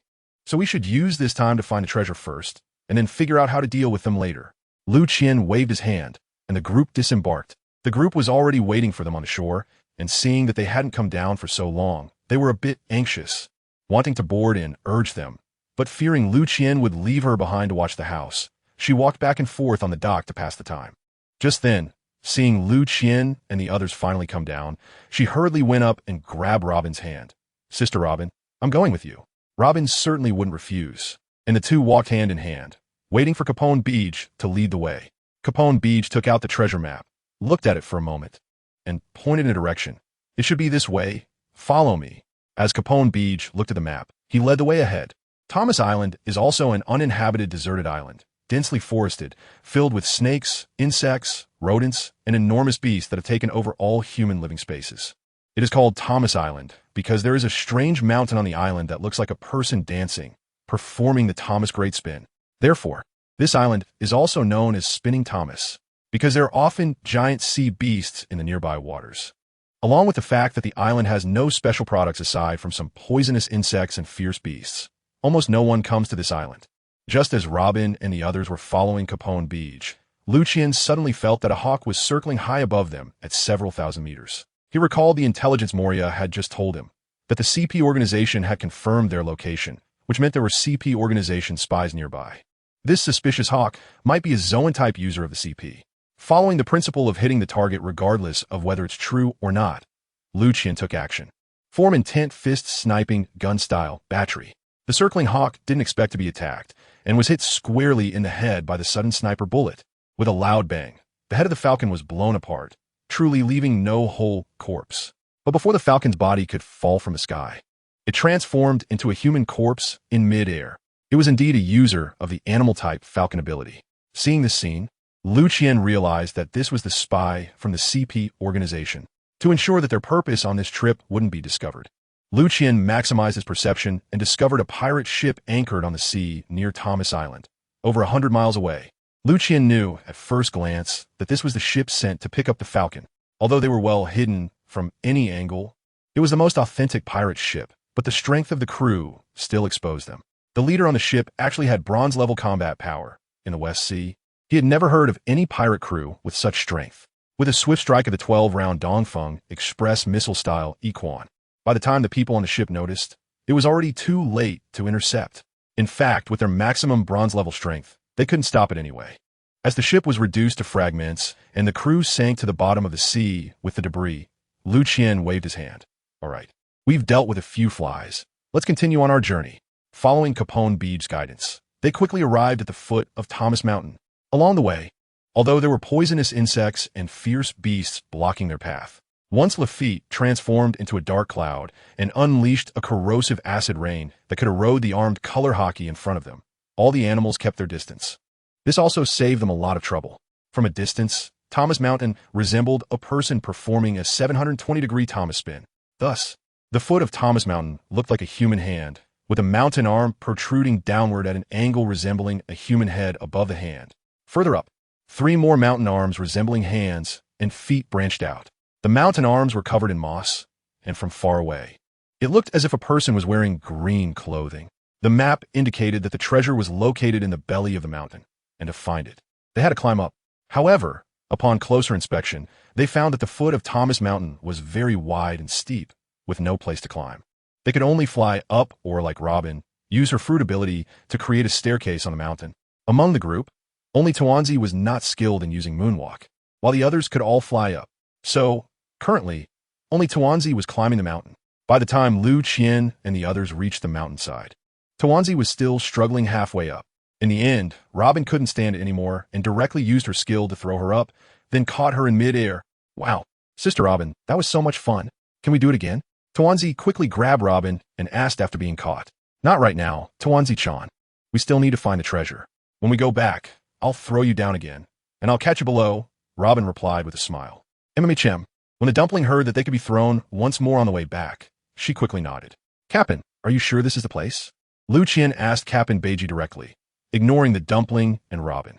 Yes, Captain, according to the map, it should be right here, Captain Beiji said as he looked at the map. But there's nothing here except for this small platform we're standing on. Liu Qian looked around and couldn't find anywhere to hide anything. Let's split up and search around. Maybe it's hidden nearby, Robin suggested after using her ability to check the surroundings and not finding any treasure spots. Okay, Dumpling, let us look around. You wait here for us, Liu Qian instructed. Arasama. The dumpling replied loudly. The few of them either used their fruit abilities or flew away using moonwalk, leaving the dumpling alone on the platform. Bored, she pulled out a pair of short knives from her waist and started to practice, shouting as she swung, flying swallow double slash, while randomly waving the dual knives. The dumpling suddenly heard a whoosh. She quickly stopped and looked. It turned out she had unintentionally unleashed a flying slash. Although it was very weak, so weak that it might not even cut a leaf, it was indeed a flying slash. The dumpling was overjoyed, dancing around and waving her dual knives, hoping to unleash the flying slash again. As a result, the dual knives accidentally hit a stone wall, but the dumpling didn't pay attention. Suddenly, the ground beneath her feet gave way, revealing a pit, and the dumpling rolled right down. The dumpling suddenly rolled into the hole, startling her into a loud shout. Robin and the others heard the dumpling's cry and rushed back, fearing something had happened to her. When they returned to the platform, they found a hole, but there was no sign of the dumpling, and they knew she had fallen in. Robin was the most anxious, not even bothering to use her fruit abilities to investigate the hole. She wrapped herself in hockey and jumped down. Liu Qian, afraid something would happen to Robin, followed her down. Lafitte and Capone Beach, seeing their captain jump in, also followed without hesitation. Once inside the hole, they realized it was very deep, with solid rock walls all around. They didn't know how long it had been when they suddenly heard a ouch. Liu Qian quickly used moonwalk to stop his descent, and looking down, he found that Robin had accidentally landed on the dumpling when she fell. The dumpling was there rubbing her little head. Robin was sitting next to her, helping her rub it too. Seeing that both the dumpling and Robin were fine, Liu Qian finally relaxed. When Lafitte and the others came down, everyone began to examine the cave. This cave was located inside the mountain, shaped like a gooseneck bottle. The hole they had just descended was the bottle's mouth, and the passage they came down was the neck. The area where they were standing was clearly the bottle's bottom.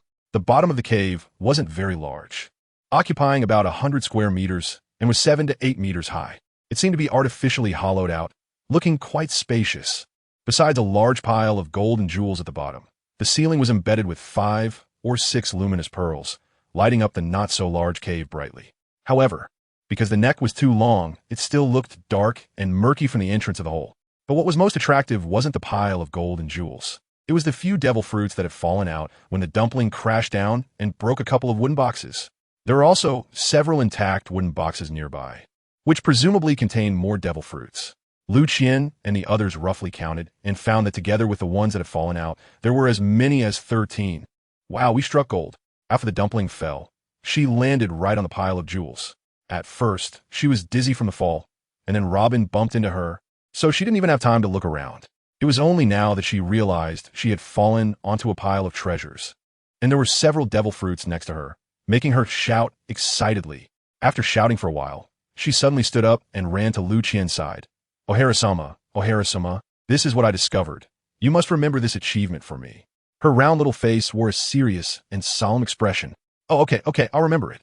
But little dumpling, what do you want me to remember this achievement for? Do you want me to help you buy a famous sword? Liu Qian asked with a smile. Not all. I already have a famous sword. Look, this is the pair of short swords Robin's sister bought for me. She raised the pair of short swords in her hand for Liu Qian to see. Ha, little dumpling, not all swords are called famous swords. Looking at the dumpling's serious expression, Liu Qian couldn't help but laugh. The boss who sells swords told me this is a famous sword. She pouted. All right, if you say so, then it is. But you still haven't told me why you want me to remember your achievement? Liu Qian looked at the pouting little dumpling and couldn't help but pinch her round little face. Oh, I just remembered what my brother told me. He said that only warriors who achieve enough merit will be accepted as vassals by the family head.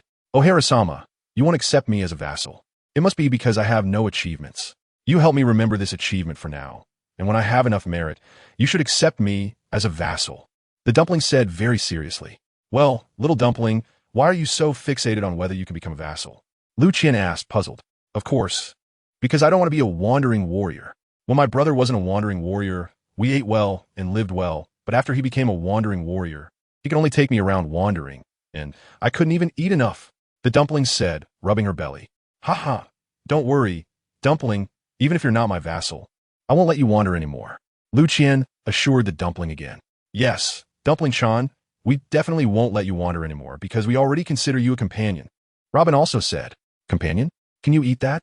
The dumpling blinked her big, watery eyes and asked. Everyone burst into laughter. Hee, is Dango-chan hungry again? Robin asked with a smile. I didn't eat enough just now before coming to treasure hunt. Dango nodded. Then let's quickly carry all the treasures back and check them on the ship, Robin said.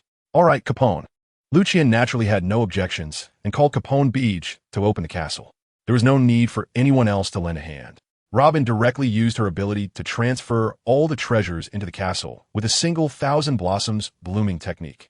When they went up, because the walls were very slippery and Tawanzi's moonwalk wasn't very good, Liu Qian let her enter Capone Beach castle and asked Capone to take her out.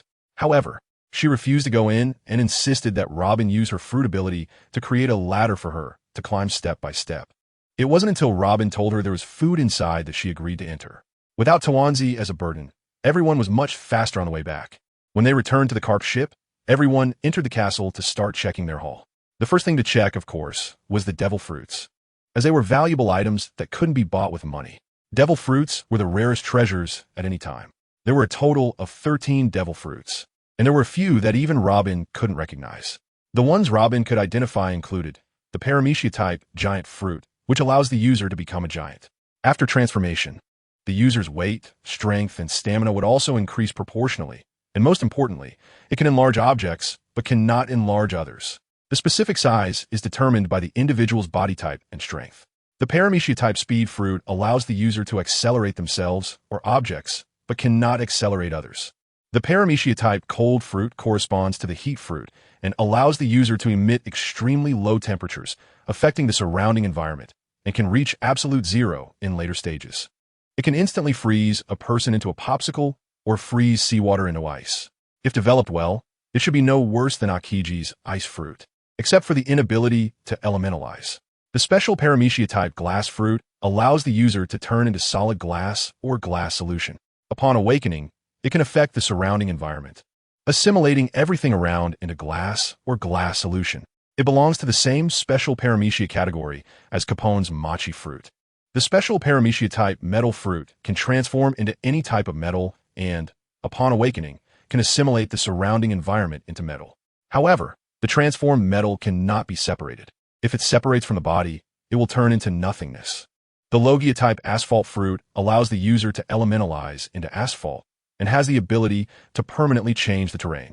The Logia-type wind fruit is a lower version of the storm fruit, allowing the user to elementalize into wind with power depending on how well the user develops it. If developed well, it should be no worse than the storm fruit. The remaining 6 devil fruits were not recognized by Robin either, as she had never seen them in the Devil Fruit Encyclopedia. However, just these 7 devil fruits, if they found suitable users, could at least create 7 silver-level powerhouses. If the users had even better talent, it wouldn't be impossible for them to become gold-level powerhouses. Moreover, these were devil fruits left behind by the former Overlord Rocks. intended for the Rocks pirates to make a comeback. Even if they couldn't be recognized, it could be confirmed that the remaining 6 devil fruits were definitely not ordinary trash fruits. Looking at the 13 devil fruits in front of him, Liu Qian suddenly felt like a landlord with surplus grain. The 2 devil fruits he had stored before had already been used up, and he was just thinking about how to store 2 more when they were delivered to his doorstep. As for the remaining treasures, Liu Qian and the others spent quite a while counting and finally figured out there was over 30 billion berries worth of gold. And Robin and Capone Beach gave a rough estimate for the other jewels, also around 30 billion berries. This meant that aside from the 13 devil fruits, there were also treasures worth over 60 billion berries in gold and jewels. The gold could directly be used as berries, while the jewels would need to be auctioned off in the underground world to be converted into berries. However, Liu Qian and the others weren't short on money at the moment, so they decided not to touch this treasure, saving it for when they needed to recruit people in the Grand Line. In addition to these, they also discovered a supreme great knife, Raikiri. This was a Japanese-style saber, similar in style to a Japanese commander's sword, with a total length of about 88 centimeters, a handle of 22 centimeters, and a blade length of 66 centimeters. In the pirate world, most people were tall, so there were very few knives of this short length.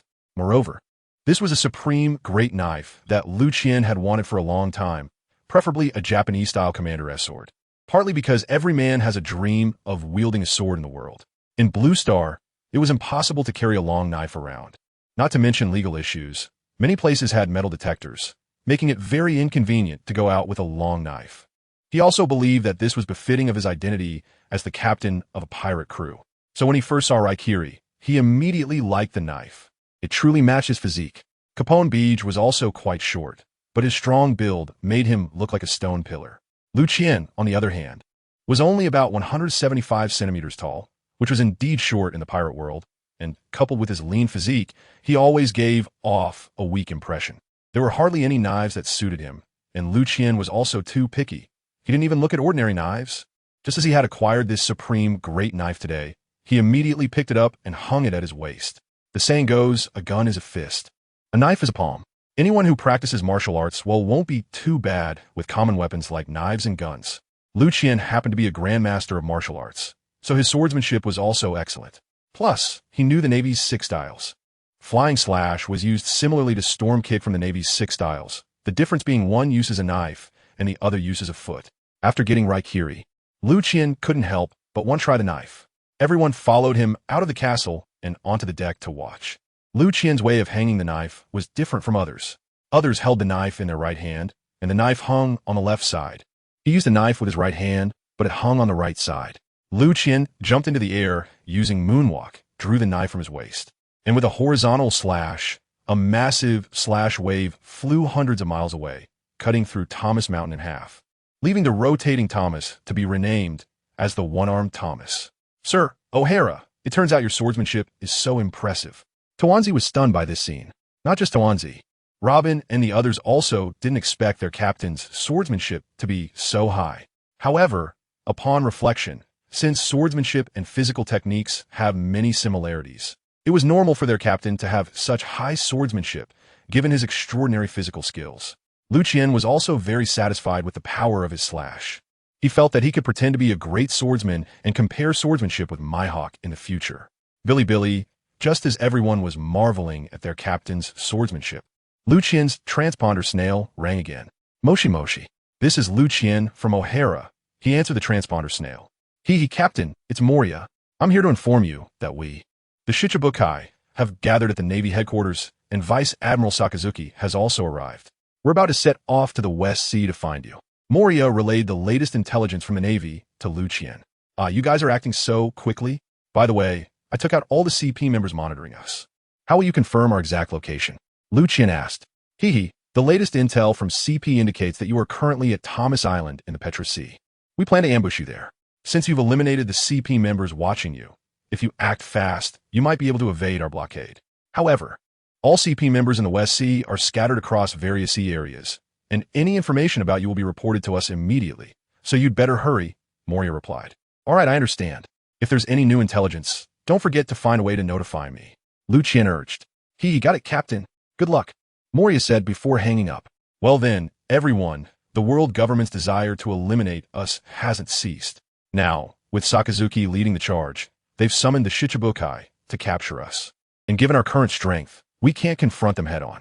So we must avoid direct combat with them. Capone, Beej, Lafitte, you two will be in charge of sailing. We need to bypass them, get through Reverse Mountain, and enter the Grand Line. Liu Qian instructed his crew. As you wish, Captain. Lafitte and Capone Beej replied respectfully. Navy Headquarters Marineford.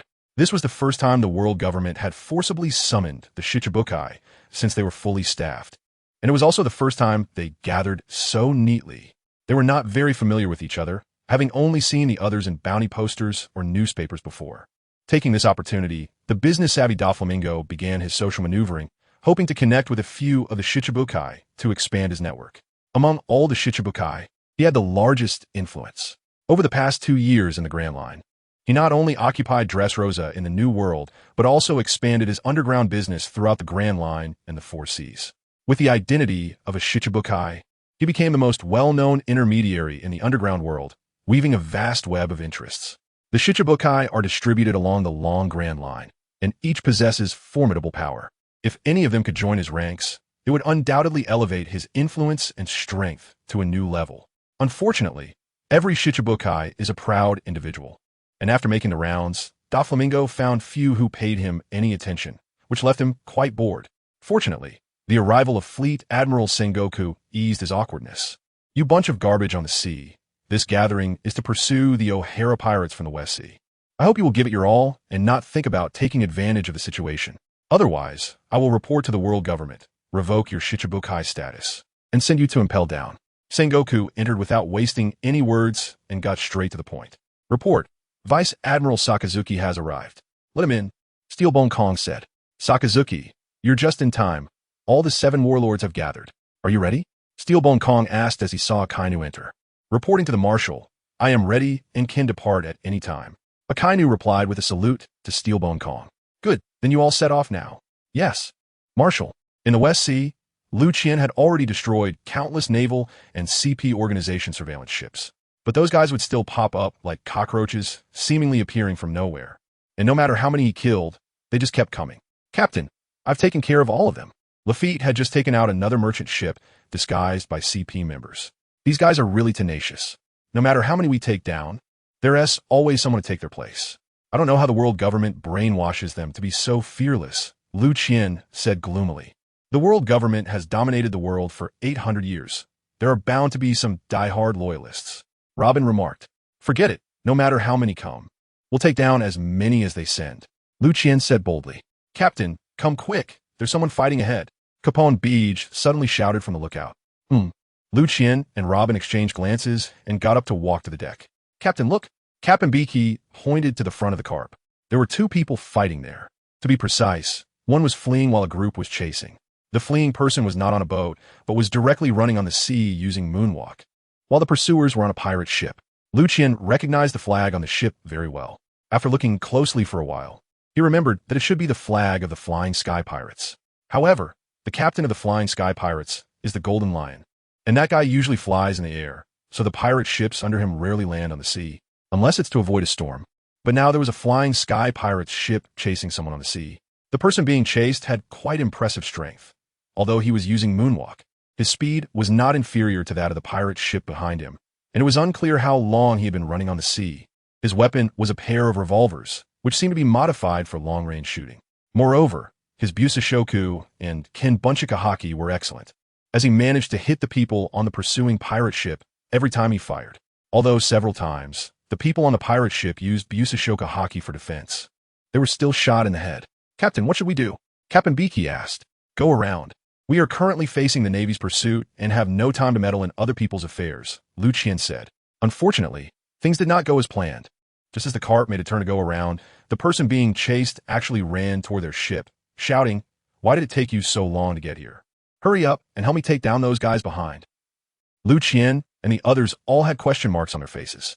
Who's this guy? Do you know him? A few of them exchanged glances and saw the same question in each other's eyes. It was obvious that they had been mistaken for scapegoats by this guy. Before Liu Qian and the others could react, the guy actually boarded the ship himself. Once on board, he plopped down on the deck. Seeing Liu Qian and the others staring at him in silence, he casually greeted them. Hey, mates, let's escape quickly. Behind us are the subordinates of the legendary pirate, Golden Lion. If we don't run now, it will be too late. Well, someone actually dared to use our O'Hara pirate crew as scapegoats. Should I commend you for your wisdom or praise you for your bravery? Liu Qian was very angry about being made a scapegoat for no reason. What? The person's eyes suddenly widened, almost popping out of their sockets.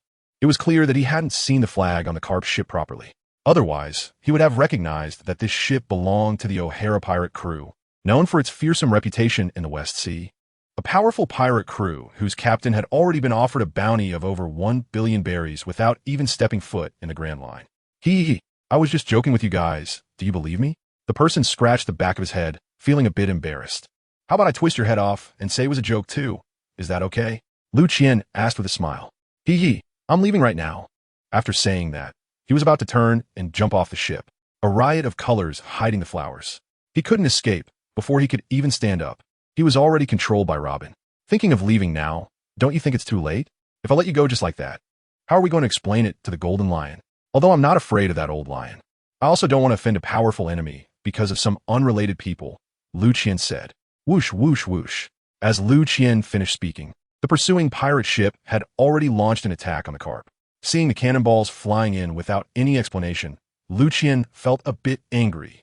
Lafitte transformed into a pearl cloud, intercepting the cannonballs without counterattacking, waiting for Liu Qian's next command. Liu Qian ordered the ship to stop. When the pursuing ship got closer, they saw the guy trapped by Robin and laughed maniacally. Kid, you know your place. Hurry up and hand that guy over. If the newcomers had seen that Liu Qian and the others had already captured the guy and politely communicated with him, he would have been unwilling to complicate matters at this critical moment.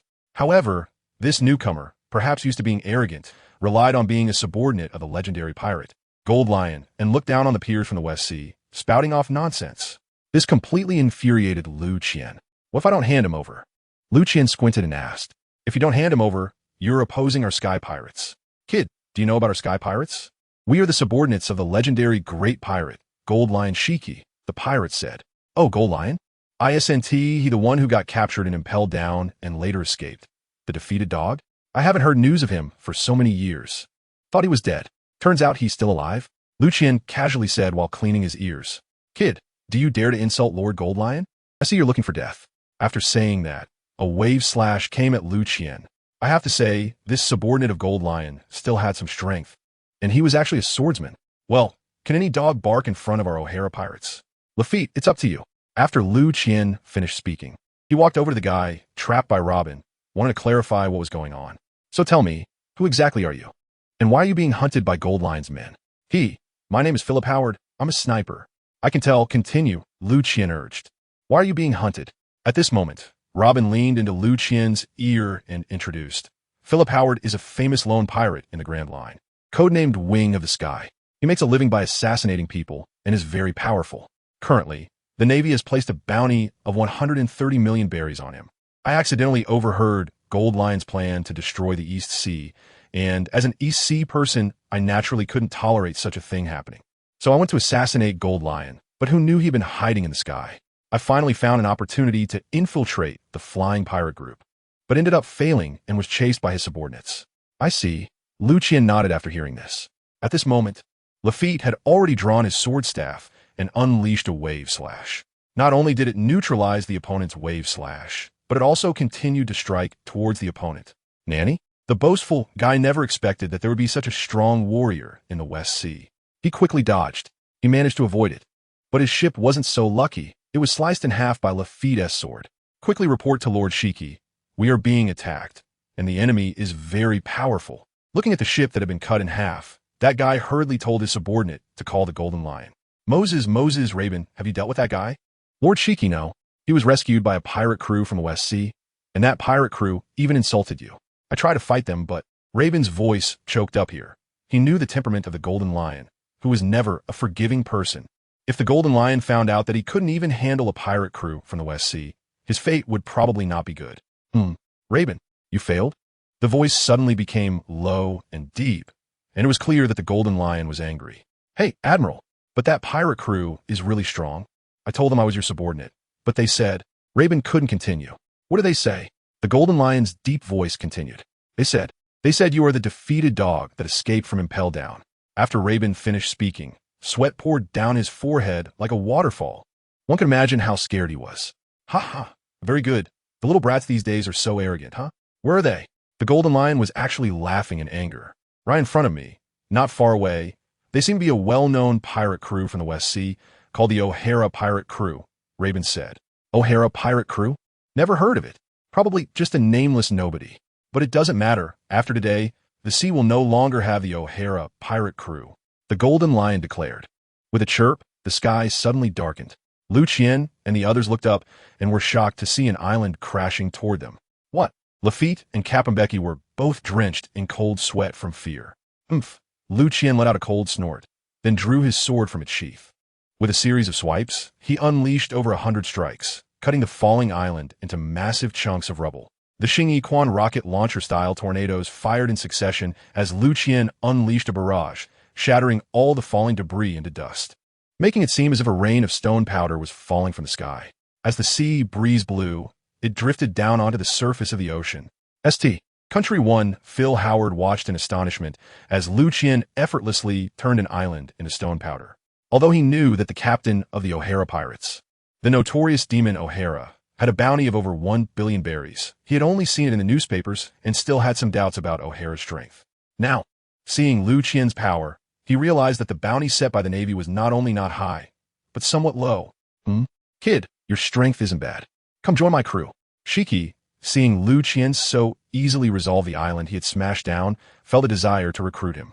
Ah, Golden Lion, did the ship's helm smash your brain? With you a defeated dog eliminated by the times, you only deserve to hide and live in obscurity. Liu Qian truly lived up to his reputation as a man who naturally provoked others, with one sentence almost causing the Golden Lion to fall from the sky in anger. Arrogant little brat, you dare to underestimate me. I am the Golden Lion. After saying this, he smashed down 3 more islands. The martial intent fist, missile style, Dongfeng 41.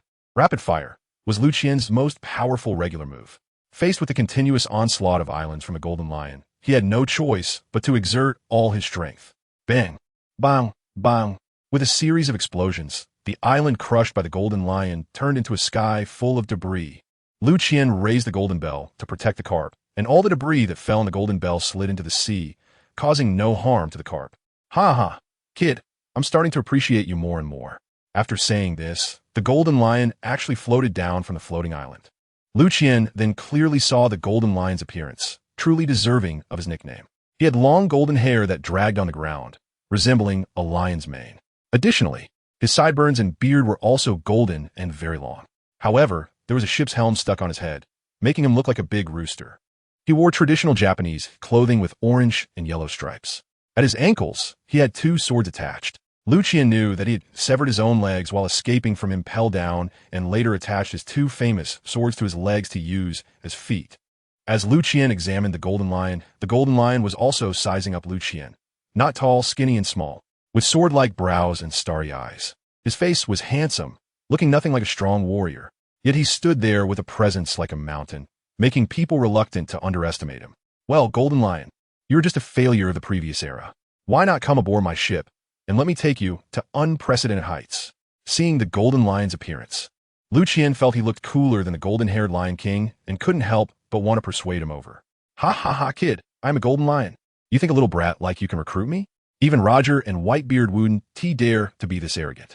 After finishing his words, the Golden Lion didn't wait for Liu Qian to respond and directly attacked. With the lion's might, he summoned a massive amount of seawater that wrapped around the carp. This was the Golden Lion's ultimate move, able to control seawater to trap enemies inside, causing them to slowly suffocate to death. It was especially effective against ability users, as seawater was their nemesis. Buzz! Liu Qian directly summoned the Golden Bell Shield, enveloping all the incoming seawater inside it. He then controlled the Golden Bell Shield to sink into the sea, waiting until the seawater inside was free from the Golden Lion's control before retracting the shield. The Xingyi Quan machine gun style, Gatling fired infinitely. As the saying goes, it is impolite not to reciprocate. Liu Qian was never one to just take hits without retaliating. So he unleashed a barrage of gunfire at the Golden Lion. The lion, with its power, used the seawater it controlled to shield itself, blocking all of Liu Qian's bullets. After fending off Liu Qian's attacks, the Golden Lion immediately launched a counterattack. It struck with a powerful wave slash, and it was a continuous attack. Liu Qian knew the power of this move, but he couldn't afford to dodge, because right beneath his feet was the carp, and if he dodged, the carp would be cut to pieces. His crew were all capable users. In this vast ocean, without the ship, his crew would not survive. Blade Storm. Although Liu Qian's missile attacks are immensely powerful, they lack sharpness and usually rely on explosive force to inflict damage. However, with the sharpness of the cutting wave, it is likely that it cannot be stopped. His missile attacks would be directly sliced apart, and even if they explode at such close range, the shockwave would also harm the carp. Therefore, Liu Qian drew his sword and chose to counter with a slash. Sure enough, in Liu Qian's full-powered slash, the cutting wave emitted by the Golden Lion was neutralized. You all step back. This is a battle you cannot interfere in. After receiving the Golden Lion's cutting wave, Liu Qian said to Robin and the others. Then he activated Moonwalk, hovering in the air, confronting the Golden Lion from a distance. Ha ha ha, little brat. Are you afraid of hurting your own crew? The Golden Lion saw that the carp had retreated far away and did not intercept them. To him, Robin and the others were just dispensable minor characters. That's right, Golden Lion. I'm about to use my full strength now. Seeing Robin and the others retreating, Liu Qian no longer held back. Come at me. Are you sure you want to fight me like this? I'm a float fruit user, able to fly freely in the air. If you engage in aerial combat with your moonwalk, you will be at a disadvantage. The Golden Lion said to Liu Qian, who was hovering in the air using moonwalk. In fact, at this point, the Golden Lion had developed some admiration for Liu Qian. He knew that the young man in front of him was a true powerhouse. Although he could not compare to his peak, he was definitely not inferior to his current self.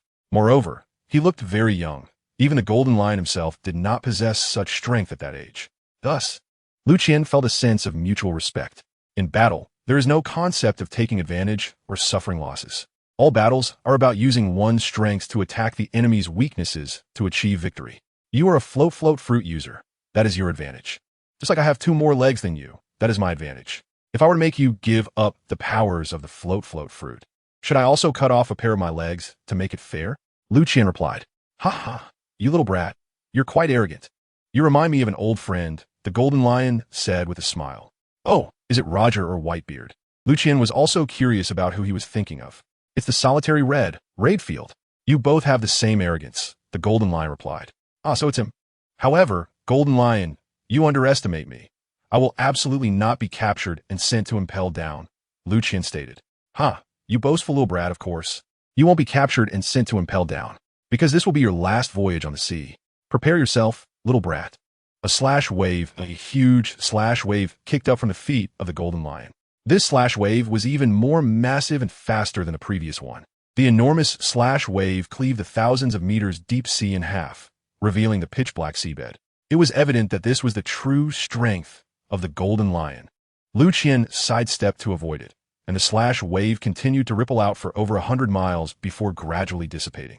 The entire sea seemed to have been split apart, and it took a while for the surface to come back together.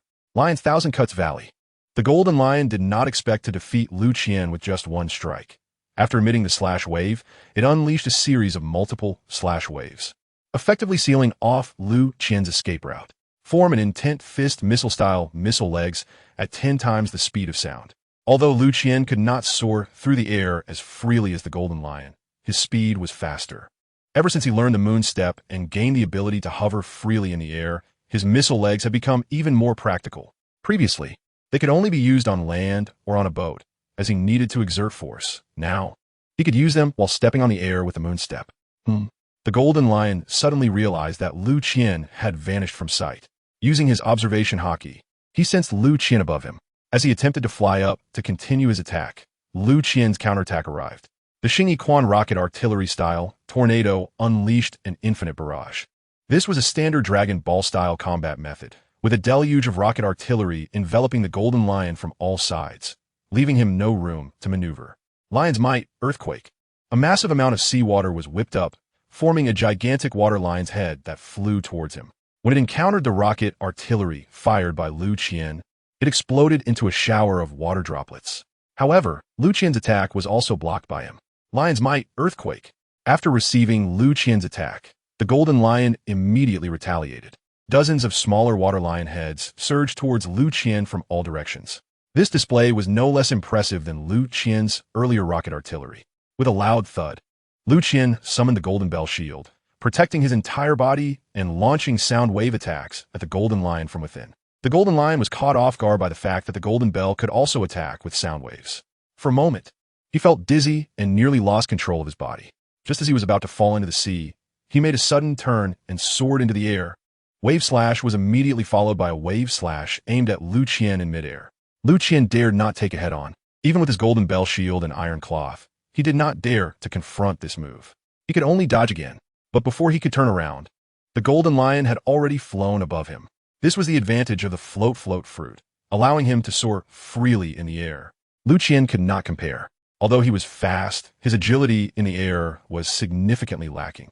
In aerial combat, the higher position one has, the greater the advantage. The Golden Lion, as an experienced pilot, understood this very well. Taking advantage of Liu Qian's evasion, he occupied the high ground once more. From his elevated position, the Golden Lion hurled the island he controlled down at Liu Qian.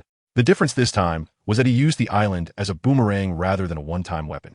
As Liu Qian launched an attack on the island, it surprisingly changed direction in midair, dodged Liu Qian's attack, and continued to crash down at him.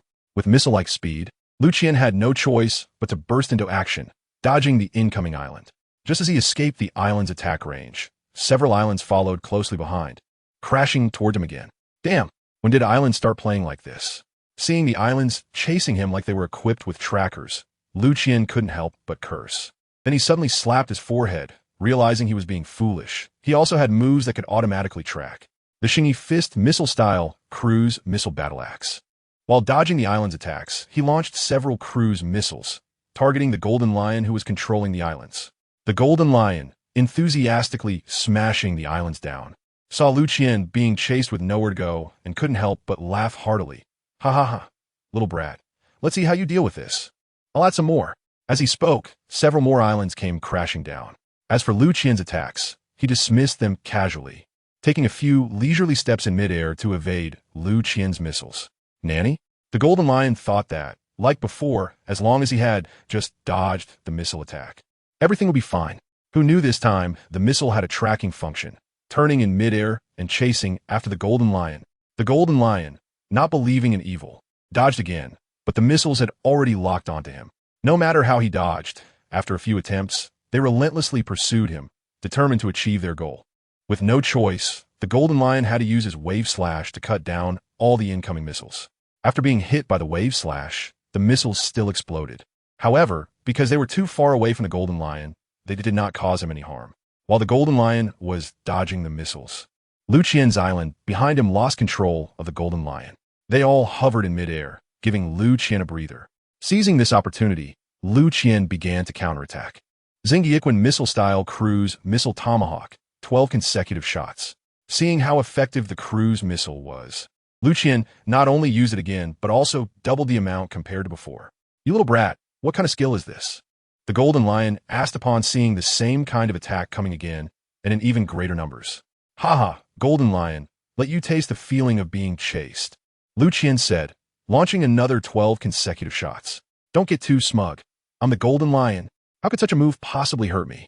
The lion's might erupted, and over 100 lion heads made of earth flew out from the islands controlled by the Golden Lion. Not only did they intercept Liu Qian's attacks, but the remaining lion heads continued to charge towards Liu Qian. Compared to the water-made lion heads, these earth-made lion heads were more powerful. After all, the water-made lion heads were effective against ability users. But when it came to sheer power, solid materials like earth and stone were more formidable. Xingyi Quan rocket artillery-style tornado. Facing the overwhelming lion heads, Liu Qian was not polite and directly activated the Dragon Ball battle method, attacking head-on. The two stood off in midair, with lion heads and rockets filling half the sky, constantly colliding and exploding in between them, eventually dissipating. The two continued to exchange blows in midair without stopping. From day to night, and then from night to day, from high altitude to sea surface, and then back to high altitude, neither could do anything to the other, turning the fight into pure physical consumption. However, Liu Qian used the moon step to stay in the air, which consumed a lot of stamina. While the Golden Lion flew effortlessly, Liu Qian did not expect that the Golden Lion still had such strong combat power. He had a ship's helm stuck in his head. Couldn't he use Conqueror's haki and had fallen from his peak? Later, to escape from impelled down, he broke his own legs, causing his strength to decline once again. He initially thought he would be weaker than him, but now it seemed he was not only not weaker, but as time went on, he might even lose. Looking at the increasingly disadvantageous stalemate, Liu Qian couldn't help but feel anxious. I can't hold on any longer. I must think of a way to end this battle.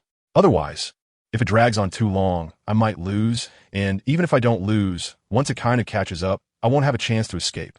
Golden Lion, let's call it a day. We fought for a whole day and night without a clear winner. Even if we continue to fight, there won't be a result. Liu Qian straightforwardly issued a ceasefire request to the Golden Lion. Jahaha, little brat, are you unable to hold on? I said this would be your last voyage on the sea. My words cannot be taken lightly. The Golden Lion ignored Liu Qian's ceasefire request. If I weren't worried that fighting you would exhaust too much of my stamina and be disadvantageous for my next battle with the Navy, would I be afraid of you? You old, outdated lion. Liu Qian retorted. A battle with the Navy? Are you saying the Navy is pursuing you? Although the Golden Lion did not stop, he was very interested in Liu Qian being pursued by the Navy. That's right, it's led by Sakazuki, along with the 7 warlords of the sea. They've been chasing me for many days. Our battle might have already reached his ears. I suspect he is hiding nearby, waiting for us to weaken each other before capturing us, Liu Qian analyzed. Sakazuki? That kid, the student of Zephyr with the magma fruit? What are the 7 warlords of the sea? The Golden Lion asked. Sakazuki is indeed Zephyr's student, and as for the 7 warlords of the sea, they're not just anything. They're a group of powerful pirates who accepted the world government's offer and became its lackeys, Liu Qian replied.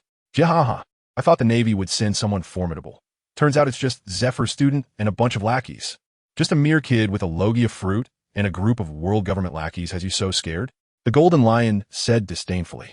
Liu Qian rolled his eyes, thinking that this guy was getting cocky, daring not to take the capture team composed of Akainu and the 7 warlords of the sea seriously. Just as he was about to retort, he suddenly realized that this guy was indeed getting cocky. He was a float fruit user, always floating around. Why aren't you talking? Brat. The Golden Lion, seeing Liu Qian not responding, thought he was genuinely scared. Golden Lion, I'm not joking with you. The Navy that has come this time is absolutely powerful. If we end up exhausting each other, we will really be taken advantage of by the Navy. You don't want to enter impelled down again, do you? If you enter this time, it won't be so easy to get out, Liu Qian sarcastically said. Jahaha, then let them come. I'm the Golden Lion. How could I be afraid of just a mere logia kid and a few world government lackeys? The Golden Lion arrogantly declared. Is your brain really damaged by that ship's helm?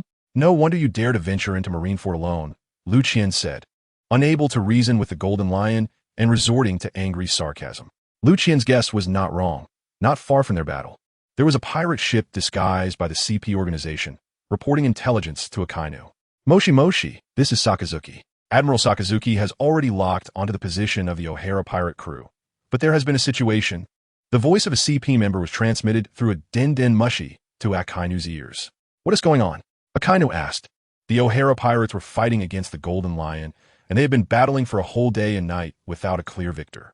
As for the specifics of the battle, both sides were too powerful for us to approach, so we still don't know the current situation, a CP member said. What? The O'Hara pirates are fighting the Golden Lion?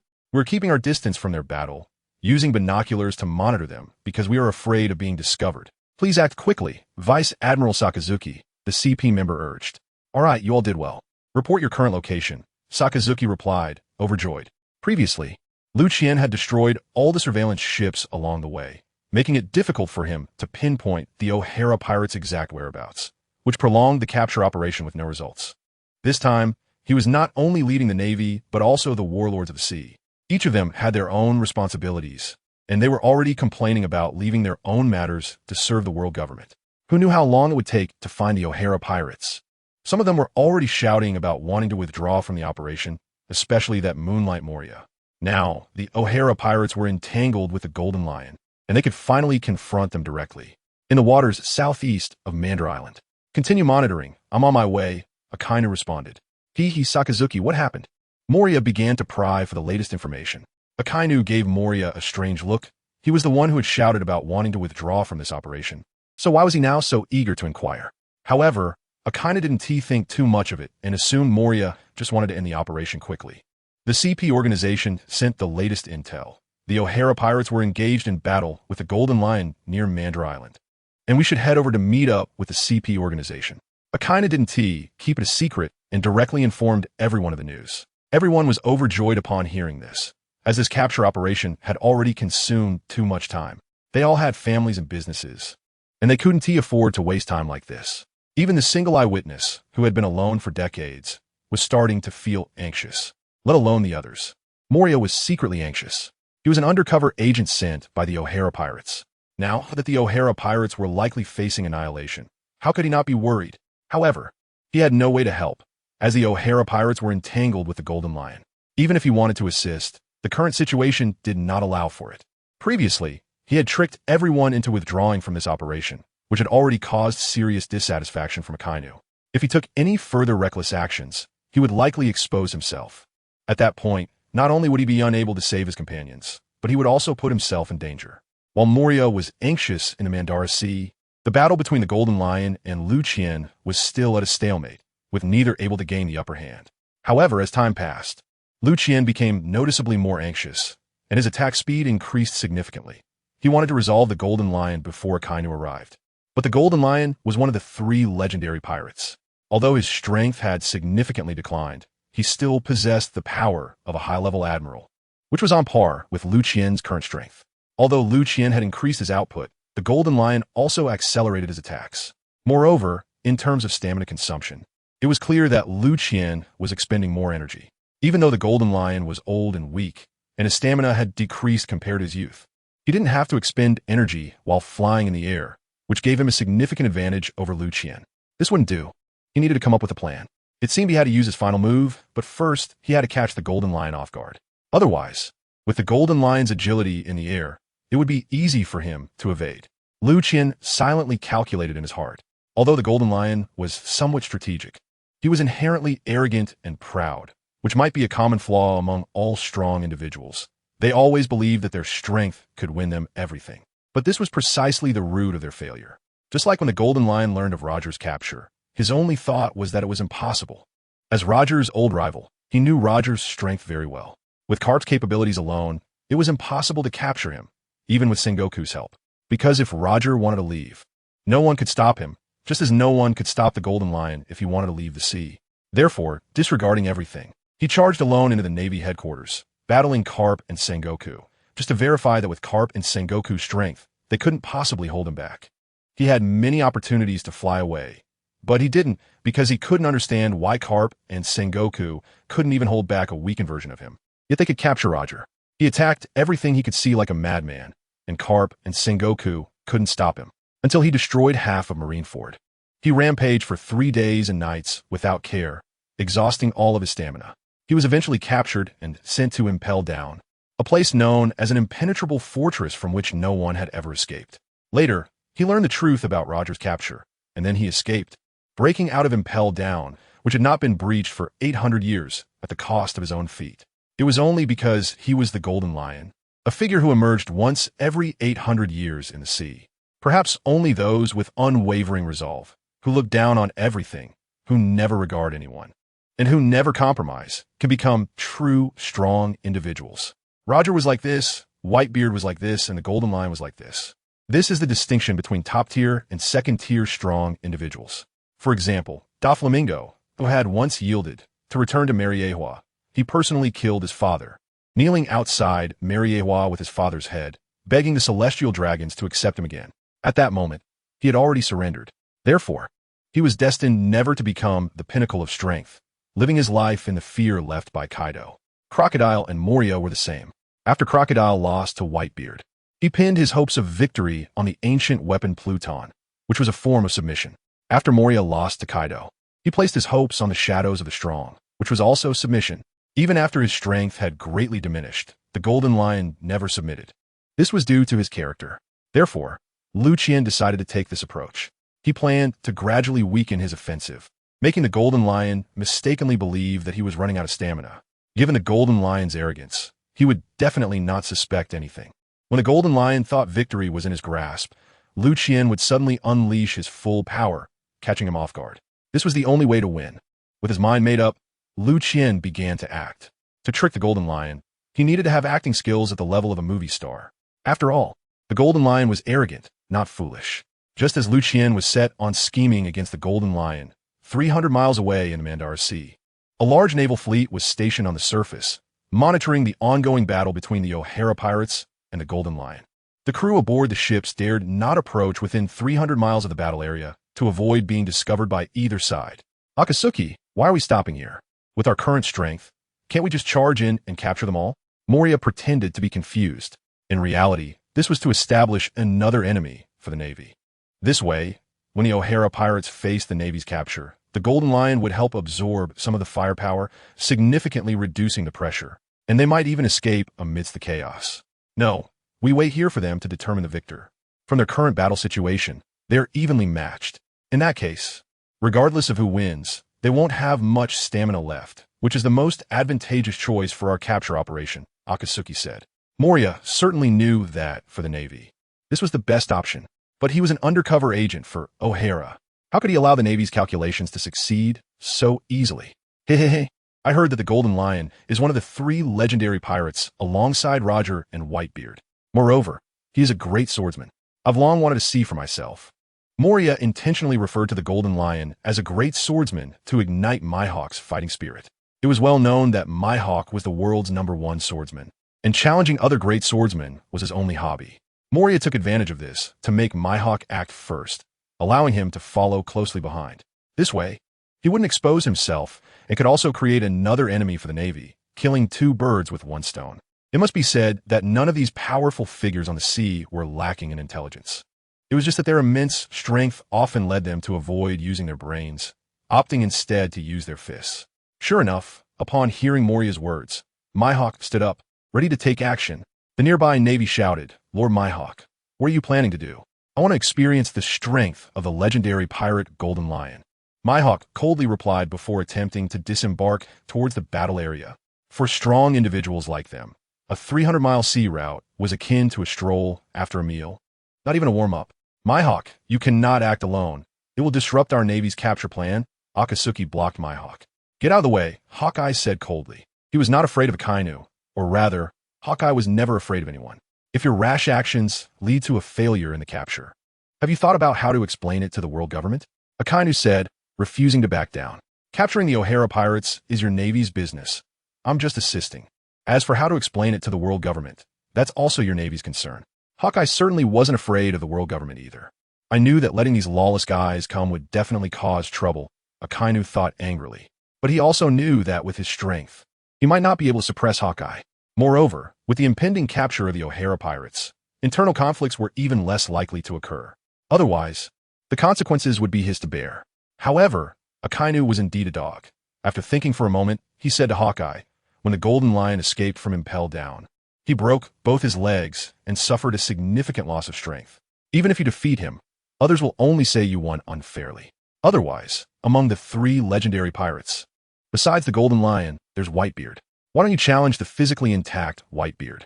Instead, you challenge the already disabled Golden Lion. From here, it could be seen that Akainu, who would later incite Squard to stab Whitebeard in the back and eventually become an admiral, was certainly no fool. Hawkeye looked at Akainu, then said nothing and turned back to sit down. Yes, he, Hawkeye, is the world's greatest swordsman. He would never bully the disabled, just like the future red-haired Shanks, who never sought to spar with red-haired after losing his arm. Seeing Hawkeye, who had initially been provoked, turn back to sit down because of Akainu's words, Moria felt furious. If it weren't for his fear of not being able to win, he would have directly made Akainu know why the flowers were so red. Moria's scheme fell through, so he could only stay on the ship obediently, plotting what to do next. At this moment, the battle between Liu Qian and the Golden Lion had also entered a heated stage. When Liu Qian decided to play the actor, he quietly slowed down his offensive speed and gradually reduced the intensity of his attacks. But fearing to raise Golden Lion's suspicion, this process was very slow, very slow. He deliberately pretended not to want Golden Lion to know that his stamina was declining. Golden Lion was indeed fooled. "Ha ha, kid, how long can you hold on?" At first, Golden Lion did not notice Liu Qian's gradually weakening attacks, but as time passed and a day went by, he eventually realized. Moreover, he found that although Liu Qian's offensive had weakened, his momentum remained as strong as ever. As a top powerhouse on the sea, having experienced countless battles, he was no stranger to Liu Qian's ostentatious performance. He never thought that this was Liu Qian's deliberate ploy to trick him. Sometimes a person's character determines a person's achievements. But often, the very character that makes someone successful can also lead to their downfall. Golden Lion's arrogance and pride made him never consider that this could be Liu Qian's scheme. Humph, Golden Lion, you should worry about yourself. You're getting old. Yet you still don't find a place to retire and enjoy your old age, wanting to compete with us young and strong ones in stamina. You really don't know when to quit. Liu Qian sarcastically bluffed. Ha ha ha, kid, your stamina isn't as strong as your mouth. Golden Lion ignored Liu Qian's sarcasm and instead mocked him. Watching the two fight all day from a distance, Akainu and the 7 warlords couldn't help but show serious expressions. When the world government forcibly summoned them to capture the O'Hara pirates, they thought it was a test to see if they could complete the mission under such pressure. But after watching the battle between Golden Lion and O'Hara for a day, they realized they were wrong, and quite absurdly so. Perhaps the world government had some intention of testing them, but more likely they genuinely wanted their help. The battle between Golden Lion and Liu Qian was truly earth-shattering. The sea was littered with shattered island fragments, dead fish and shrimp, and massive sea beast corpses. The clouds in the sky were also stirred into a mess. The sound of huge explosions continuously rang out, never stopping. Those flying islands, could they really be easily controlled by a person? And Golden Lion could even control the seawater to attack. That was the nemesis of ability users, right? Although he lost both legs, the massive slashes kicked from his legs could either split thousands of meters of sea in half or slice through tens of thousands of meters of sky. And that O'Hara, had he really never been to the Grand Line? Why was there such a powerhouse in the West Sea? Why had he never been heard of before? And judging by his age, he was at most in his 20s. How could he stand toe-to-toe with the legendary pirate Golden Lion, seemingly not at a disadvantage? That missile-like thing that could automatically track in the air could even explode, and the explosive power could blow small islands into pieces. That must be a skill, right? Does the mythical Zoan Devil Fruit have such abilities? Or did he develop it himself? Moreover, his swordsmanship was equally unmatched by Golden Lion. Although he only used it occasionally, every massive flying slash seemed to want to cut through the sky. Though the 7 warlords present were not very familiar with each other before, after this period of interaction, they all understood each other's strengths and weaknesses. So they all knew that if they were to face O'Hara alone, they would likely be the ones to lose. Even more terrifying was the fact that they heard that O'Hara was a super fast martial arts expert, fast enough that even the natural type light fruit user, Borsellino, couldn't escape from him and was instead captured. This meant that if they failed, there would be no chance to escape. What a terrifying enemy. His martial arts, fruit abilities, speed, attack power, and hockey were all top-notch. Not only did he have no obvious flaws, but each option was also impeccably strong. No wonder the world government placed such great importance on him and summoned all 7 of them to capture him. They had initially thought that O'Hara's bounty was inflated, although they knew he had defeated the monster vice admiral of the Navy twice. Those who had never seen his strength felt he had only gained fame because his opponents were too weak. But now, after seeing it, they compared it with themselves, and no one dared to underestimate O'Hara anymore. Some even thought that if O'Hara could escape this time, they would seek cooperation with him, like Doflamingo was planning. As time passed by second, some were anxious, while others watched with great interest. After all, the clashes of such strong individuals were not something everyone had the chance to see. Moreover, observing the battles of the strong could always inspire oneself. When the moon was high in the sky, Liu Qian felt that the timing was right. It was time to settle things with Golden Lion. Suddenly, Liu Qian used both hands and feet, launching missiles and hurricane kicks simultaneously, then raised the golden bell barrier and turned to leave. While walking away, he shouted, "Robin, hurry up, see you at our little garden in the Grand Line." Golden Lion saw Liu Qian trying to run and quickly chased after him. Thanks to the ability of the float fruit, his figure was incredibly light in the air. With just a thought, his body flew forward, as light as a cloud in the sky, without any trace of smoke or fire. Fearing that Liu Qian would escape, Golden Lion chased after him with all his might, moving as fast as lightning. Liu Qian had been waiting for this moment. When Golden Lion came to chase him, he had already secretly gathered nuclear power. When the Golden Lion was chasing him with all its might, he suddenly turned around and unleashed a burst of speed at 10 times the speed of sound, colliding directly with the Golden Lion. The Golden Lion thought he was going to escape and was unprepared for him to turn back. Even more so for the fact that he still had the energy to explode at 10 times the speed of sound. so it was caught off guard and crashed into Liu Qian's embrace. What was even more terrifying was that when Liu Qian collided with him, a terrifying force erupted from his waist. That was the explosion generated when Liu Qian crashed the already prepared mushroom egg into his embrace. At the moment of the explosion, Liu Qian instantly burst forth at 20 times the speed of sound, quickly dodging the attack range of the mushroom egg. With a loud bang, a massive mushroom cloud enveloped the entire sky, followed by a powerful shockwave that surged outward in all directions. It was as if a volcano that had been building up for hundreds or thousands of years had finally erupted, creating a giant pit in the ocean floor spanning several dozen miles. Not only the sea surface, but even the seabed was blasted out, creating a deep hole several hundred meters down. It took half an hour for the seawater to refill the surface. The shockwave stirred up giant waves over 100 meters high, sweeping outwards like a tsunami. Even naval fleets hundreds of miles away were affected. Although the power had diminished by the time it reached them, the crew on the ships were still stunned by the sheer destructive force, unable to comprehend how Liu Qian could unleash such a powerful attack.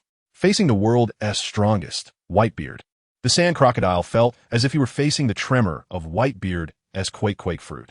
The 7 warlords were all astonished by this sudden display of immense power. Akainu was once again glad he had waited for them to determine the outcome of their battle. Had they rushed to capture the O'Hara pirates and the Golden Lion, they would have been the ones experiencing this devastating attack. Even the arrogant Akainu, Mihawk, and Sand Crocodile did not dare to claim they could withstand such a blow unprepared. The state of the Golden Lion, who was at the center of the mushroom cloud, was unimaginable. When the explosion subsided, Liu Qian looked at the Golden Lion. His once magnificent golden hair was now a tangled mess, resembling a chicken coop, and the helm on his head had vanished. His kimono was tattered, covered in blood, and there wasn't a piece of unscathed flesh on him. His lower body was so severely injured that bone was visible. Both of his legs had been blown off, and he clutched the 2 famous swords, Sakuragi and Kuroju, in his hands. Although the Golden Lion had activated his observation haki at the first sign of trouble, the surprise attack came too suddenly and with too much force, preventing him from mobilizing the island for defense. He could only use haki to protect vital areas, which resulted in his legs being blown off. Had he not reacted quickly to grab the swords with his devil fruit powers, he would be left defenseless. Even so, he was heavily injured, especially with the helm destroyed. His old wounds were aggravated, causing him excruciating pain. The 7 warlords were equally stunned by the Golden Lion's condition. The legendary pirate, who had just moments ago been full of confidence and vigor, now appeared like a ragged doll, missing both legs. The swift transition from hunter to prey, from victory to defeat, was unbelievable. "Haha, kid, you've really pissed me off." The Golden Lion floated in the air and raged. "Golden Lion, you've already lost. I'll give you some face. Let us end our battle here," Liu Qian said, looking at the battered Golden Lion. "Haha, are you looking down on me, kid? Who do you think I am? I am the Golden Lion. How dare you underestimate me?" The Golden Lion roared with fury. With that, a burst of Conqueror's haki erupted from the Golden Lion, shaking the clouds above. The force of this aura stirred the clouds into a funnel-shaped vortex. The previously calm sea began to ripple, and many fish and sea creatures were stunned, floating on the surface. Some fish close to the Golden Lion were even torn apart, showcasing the true power of Conqueror's haki, which could inflict damage externally. What terrifying Conqueror's haki! Truly worthy of a legendary pirate, the 7 warlords exclaimed. Some of them, like Boa Hancock and Don Quixote da Flamingo, also possessed Conqueror's haki. Hancock was chosen as the successor of the previous queen of Amazon Lily due to her Conqueror's haki, while Da Flamingo was recognized for his potential as a king when his haki manifested in childhood. However, witnessing the Golden Lion's haki made them realize how insignificant their abilities were in comparison. Liu Qian was also shocked by the Golden Lion's powerful Conqueror's haki, feeling the pressure for the first time in battle. He had always thought of Conqueror's haki as a tool for clearing the field, believing it wouldn't affect someone of his strength significantly. But now, feeling the overwhelming pressure, he realized how wrong he had been. Especially when the Golden Lion focused his haki solely on him, he felt its true might. He was a man who could take on 9 aircraft carrier fleets single-handedly, unfazed even by hundreds of nuclear bombs. Yet today, facing the pressure of the Golden Lion's Conqueror's haki, he felt a flicker of fear, a tremor that came from the depths of his soul. "Kid, die." Before Liu Qian could regain his composure, the Golden Lion launched another attack. Lion's 1,000 cuts. Unlike before, this time the Golden Lion used both hands to wield the famous swords, Sakuraji and Kuroju, unleashing a cutting wave far more powerful and swift than his previous kicks. More terrifying was the presence of Conqueror's Haki within this cutting wave. The enormous cutting wave surged towards Liu Qian, and upon seeing its might, he dared not take it head-on, not even with a technique to block it.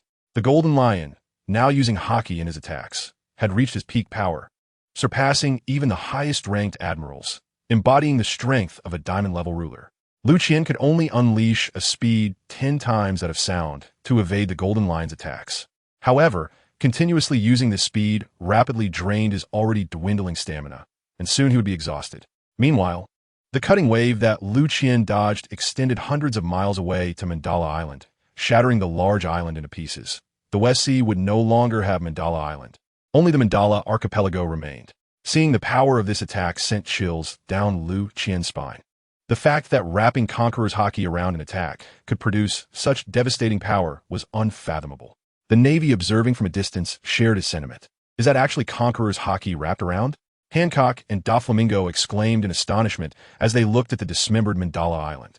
Although they also possessed Conqueror's Haki, they were still at an intermediate stage, able to control it according to their will. From timing to power and area of effect, they had it all under control. It was immensely powerful against numerous opponents, often referred to as a tool for clearing the field. The majority of the conquerors of the Great Route and the New World are at this stage. The use of Conqueror's Haki in a wrapped form can be said to be the highest level of its application. Previously, they had only heard of it, and today is the first time they are witnessing it. Who would have thought that the Golden Lion had such strength? If it were us, we would have been defeated long ago. The 7 warlords looked at Liu Qian, who was being battered by the Golden Lion, and couldn't help but have the same thought.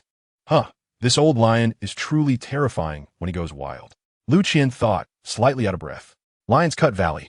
The Golden Lion didn't care about Liu Qian's thoughts. He only had one thought in his mind, to kill this detestable brat in front of him. The massive slashes kept coming at Liu Qian, and just as he barely managed to evade one, another was already on its way. Liu Qian couldn't even find the time to counterattack. Just dodging these slashes was difficult enough.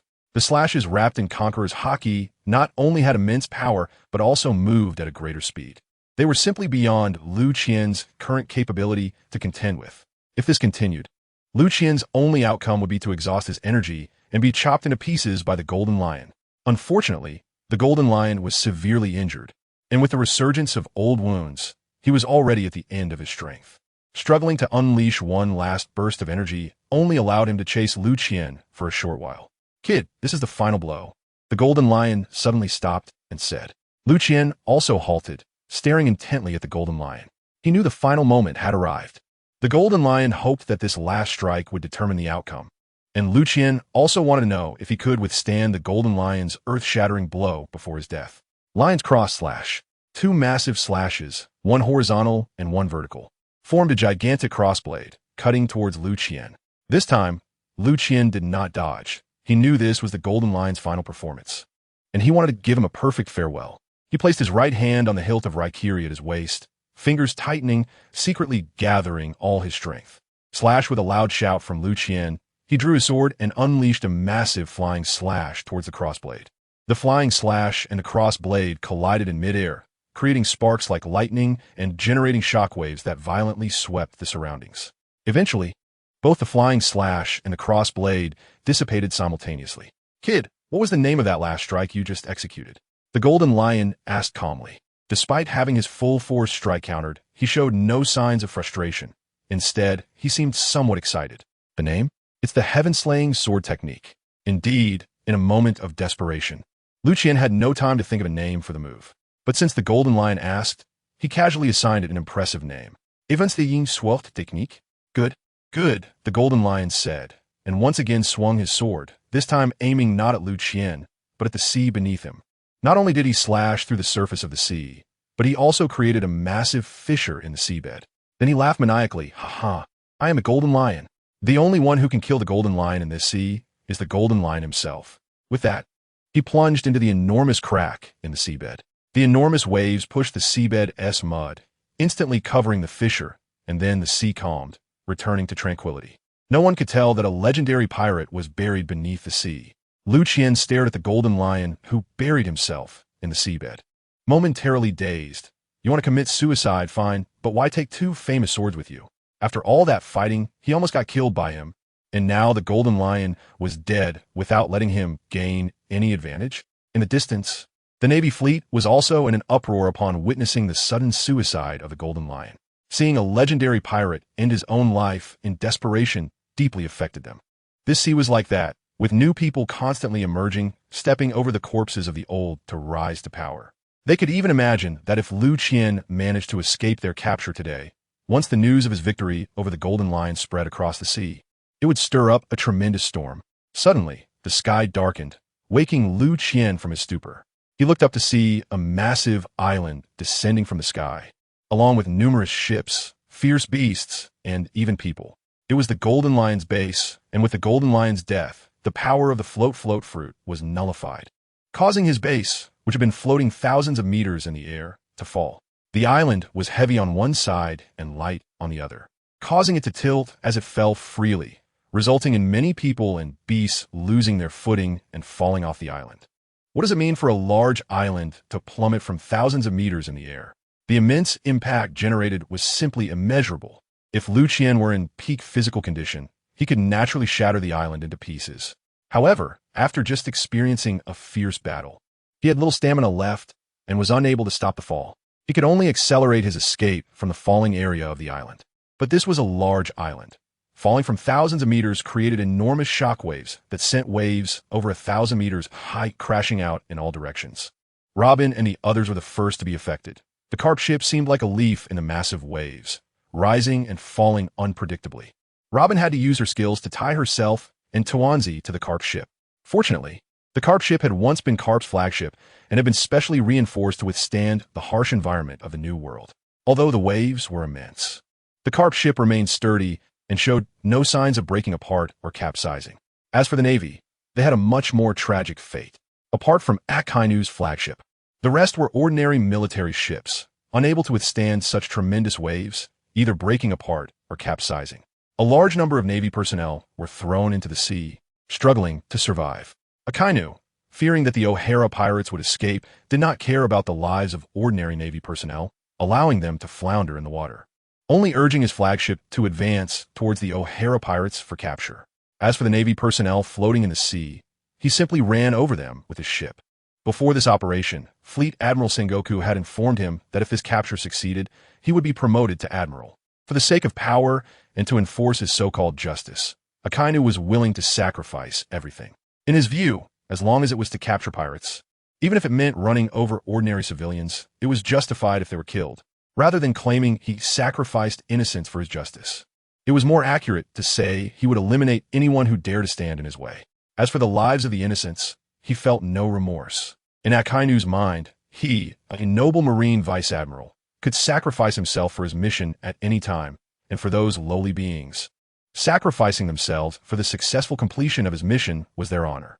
This is Akainu, a psychologically twisted extremist. As long as he could successfully complete his mission, he could later submit a casualty report stating that these people died in battle against the O'Hara pirates. Who could argue against him? Thus, the ordinary Navy under Akainu always suffered the highest casualties, with most new recruits from the training camp assigned to him each year. Since Akainu's flagship was manned by highly skilled individuals, their speed was swift. As for the massive waves, Mihawk slashed through them, cutting the 1,000-meter-high waves in half. Akainu was also igniting flames at the rear of the ship to increase his flagship's propulsion, significantly boosting its speed. During this time, Moria considered blocking Akainu, but Akainu was determined to proceed with the capture operation, while Mihawk was intent on competing with Liu Qian in swordsmanship. Therefore, no matter how Moria tried to find a way to defer, he could not sway their determination. As for the other warlords, they took a nonchalant attitude, letting Akainu and Mihawk act freely. Moria, feeling unsupported, could only take it one step at a time. Under the combined efforts of Mihawk and Akainu, they rapidly closed in on Liu Qian and the others. It wasn't that Lafitte lacked the strength to cut through the 1,000-meter waves. Rather, he was a devil fruit user. In such situations, even a slight misstep could lead to being swept away by the waves. Everyone on their ship, except for Captain Liu Qian, was also a devil fruit user, and Liu Qian was currently exhausted. If any of them fell into the sea, Liu Qian might not even be able to save them in time. Mihawk, being a pure swordsman, could withstand the waves without issue. When Liu Qian returned to the Carp ship, Robin and the others were struggling against the waves. I'll steer the ship. You all need to be careful not to get thrown into the sea by the waves. We must find an island to dock and hide. Otherwise, this won't work. Liu Qian said. The nearest Mandala Island had been completely submerged in the massive waves, but fortunately, Mandala Island was a deserted island.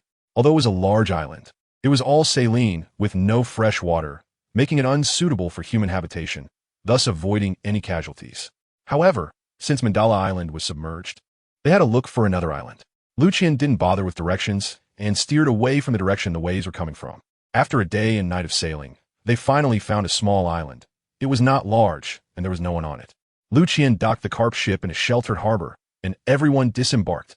They planned to wait for the storm to subside before leaving, but they didn't expect that Akainu, true to form, would dare to pursue them through such a massive storm. They also didn't anticipate that Mihawk, having witnessed Liu Qian's swordsmanship, would develop a competitive spirit and want to duel with Liu Qian, even more aggressively than Akainu. After settling on the island, they remembered they still had Feli Howard imprisoned. This guy was locked up in Capone Bede's castle, while Liu Qian was fighting Jin Shitsi, and for 2 days no one brought him any food. By the time he was brought out, he was so hungry that he was almost fainting. Buddy, because of you, our O'Hara pirate crew suffered an undeserved disaster. What do you think we should do with you? Liu Qian said to Philip Howard. Captain, I think we should just kill him. This was Capone Bede's voice. After all, coming from a mafia background, his methods were harsh. Lord O'Hara, this guy doesn't seem edible either. Let's throw him into the sea. At this moment, Tawanzi's cute voice also chimed in. In Tawanzi's mind, the world's things are simply classified as edible and inedible, delicious and not delicious. Clearly, Philip Howard belonged to the inedible category. Tawanzi-chan's suggestion is good. Robin surprisingly agreed, mainly because the crisis Philip Howard brought to them was too severe, almost leading to Liu Qian's downfall, which caused Robin to be very dissatisfied. Hey everyone, I see you don't have a sniper, and I'm a very good sniper. I think I can still be of some use to you. How about I join the O'Hara pirate crew? Philip Howard said. Well, that's not impossible. Liu Qian hesitated to respond. Captain, but how? To save his life, Philip Howard didn't even care about his face, even before Liu Qian agreed. He was already calling him captain. But we're being pursued by the Navy. Aren't you afraid of getting caught and impelled down if you join us now? Liu Qian asked. Oh, I thought it was something else. I've been pursued by the Navy too. As a pirate, if you haven't been pursued by the Navy, you can't even call yourself a pirate. But with your strength, the ones pursuing you wouldn't be admirals, right? Philip Howard said nonchalantly. Not at all. It's just the Navy chasing us. When you see my performance later, I'll definitely teach them a lesson and let them know how powerful our O'Hara pirate crew is. As soon as Philly Howard heard that it wasn't an admiral chasing them, he immediately became smug. Liu Qian added, It's Sakazuki leading all the 7 warlords to hunt us down. Can I back out? Philly Howard, who had just been smug, immediately shrank back upon hearing about this pursuit lineup. What do you think? The members of the O'Hara pirates said in unison to Philip Howard. All right.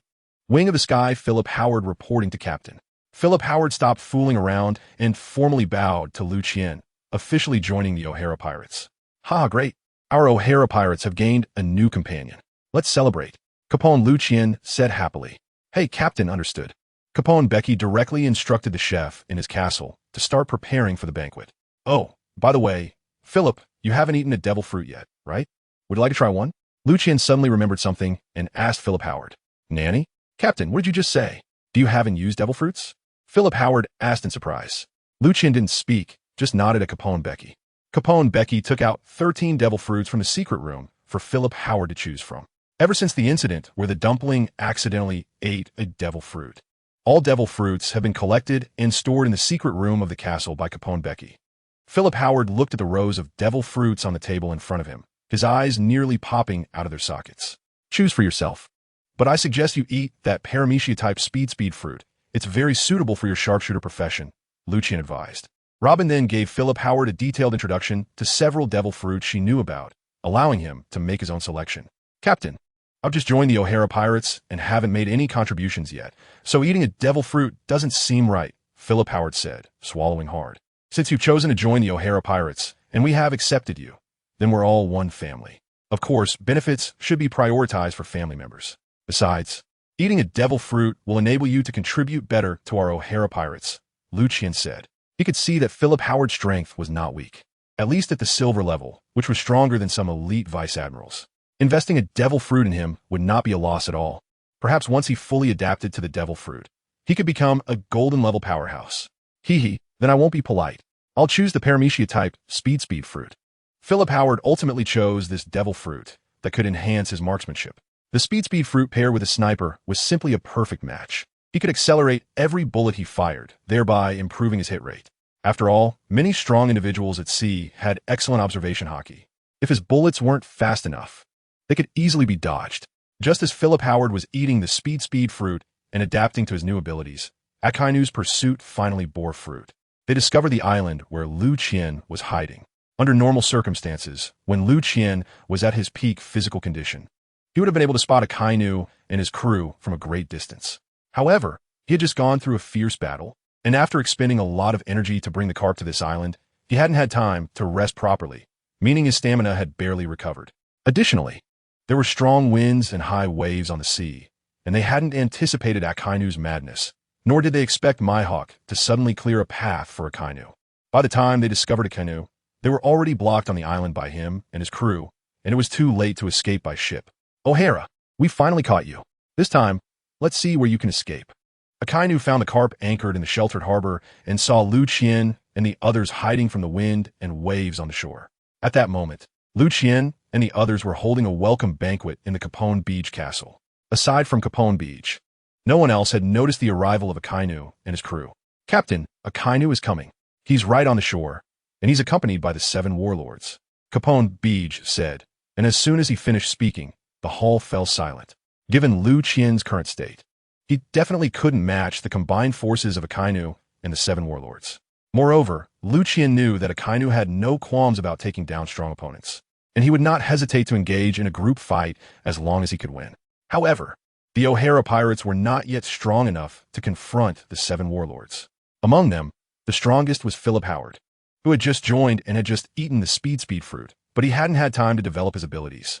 The rest, Robin, Lafitte, Capone Beach, and Tuanzi, added up to only 5 people, and none could take on any of the 7 warlord alone.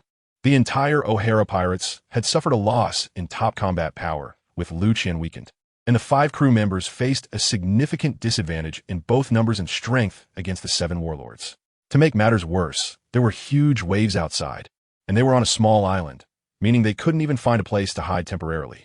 Robin, during the battle, looked for an opportunity to lead them to escape. As usual, I'll help you cover your retreat.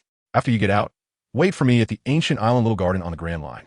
It's a giant island where 2 giants are dueling. As long as you don't conflict with the giants, you'll be safe. Then wait for my news. I will definitely come to find you, Liu Qian instructed his first mate, Robin. Captain, you can't always be the one covering for us. You just fought a fierce battle with the Golden Lion and haven't recovered your stamina. If you cover for us again, you might die. This time, let's cover for you. Capone Beach, as the 3rd member of the O'Hara pirates, couldn't accept that every time they faced an enemy, their captain had to cover for them. Capone, I promised each of you that I would lead you to the peak. Before that, I will never allow you to make reckless sacrifices. Protecting my crew is my responsibility as a captain, Liu Qian said sternly. But Captain, Capone Beach wanted to say more, but Liu Qian didn't give him a chance. This is a captain's order. Do you intend to violate the iron rule of pirates? Following your will, Captain, Capone Beach and Lafitte said together. The iron rule of pirates is to never go against their captain. Sakazuki, you really are a mad dog. Your nose is indeed sharp. Liu Qian's max-level taunting skill was working as usual. O'Hara, surrender. The undersea prison is your best destination, Akainu said firmly, ignoring Liu Qian's taunts. Ha, you stinky fish and rotten shrimp think you can capture the O'Hara pirates? Liu Qian continued to mock. If you were in perfect condition, we might not be able to capture you, but you just fought with the Golden Lion. How much stamina do you have left now? Don't tell me you've fully recovered? Akainu said calmly. Oh, it seems that while I was fighting the Golden Lion, you were secretly watching from the sidelines? You really know how to hide? Liu Qian suddenly realized that Akainu had already arrived in the area where he and the Golden Lion were fighting, just waiting for them to settle the score so he could reap the benefits. I must say, Akainu is indeed more suited for the position of Marine Admiral than Akiji. Just based on his tendency to think first and act second when facing strong enemies, he would definitely be a qualified admiral. The key is that when it comes time to act, he never backs down, provided he can change his bad habit of sacrificing innocence. That's right, O'Hara. It was precisely because we saw your battle with the Golden Lion that we decided to risk the storm to pursue you. To be honest, your strength indeed exceeded our expectations, especially that skill that injured the Golden Lion. It was truly terrifying. Akainu did not belittle Liu Qian, but rather expressed an objective acknowledgement of Liu Qian's strength. Oh, since that's the case, you still dare to pursue us? Aren't you afraid I'll unleash a powerful attack on you too? Liu Qian asked. Let's not talk about whether your current stamina can still unleash that strike. Even if you can, I don't think you would disregard the safety of your crew and use such a wide-range skill, right? As far as I know, this skill cannot distinguish between friend and foe. Otherwise, you wouldn't have moved so far from the explosion center at the moment of the blast. Akainu was indeed quite clever, having quickly identified the biggest flaw of Liu Qian's skill, namely, that it couldn't differentiate between enemies and allies. Anyone within the attack range would be hit. O'Hara, let's have a duel with swords. Regardless of the outcome, I will no longer take action against your O'Hara pirates at this moment. Mihawk couldn't hold back any longer and interrupted the conversation between Akainu and Liu Qian. Dracul Mihawk, the world's greatest swordsman, it's an honor to finally meet you, Liu Qian said. Liu Qian greeted Hawkeye as he interrupted the conversation. Your swordsmanship is also very high. I haven't encountered such a powerful swordsman in a long time. Hawkeye responded to Liu Qian, his tone calm, but Liu Qian could sense the strong fighting spirit hidden in his words. I agree, but we will settle this with one sword. After all, I need to conserve more stamina. Liu Qian agreed to spar with Hawkeye, but proposed his own condition. All right, Hawkeye said as he took his black sword knight off his back. Hawkeye, are you going to go against the agreement with the world government? Aren't you afraid of being removed from the Seven Warlords? Akainu quickly reminded him when he saw Hawkeye and Liu Qian reaching an agreement. Do whatever you want. I don't care. After saying that, he walked towards Liu Qian. Damn it, Akainu cursed, then took the initiative to strike. Big fire cannot disturb Captain's duel. Lafitte, also a natural type, transformed into a pearl cloud to take on Akainu's big fire. Although we are both natural types, I will let you know what the strongest attack power of a natural type is. Akainu, seeing Lafitte blocking him, said disdainfully. Dogbite Red Lotus Snow Cloud is a new type developed by Lafitte to deal with magma, of course using ice. This type of cloud has a very low temperature, capable of producing snow and hail, used to alter the environment or freeze enemies.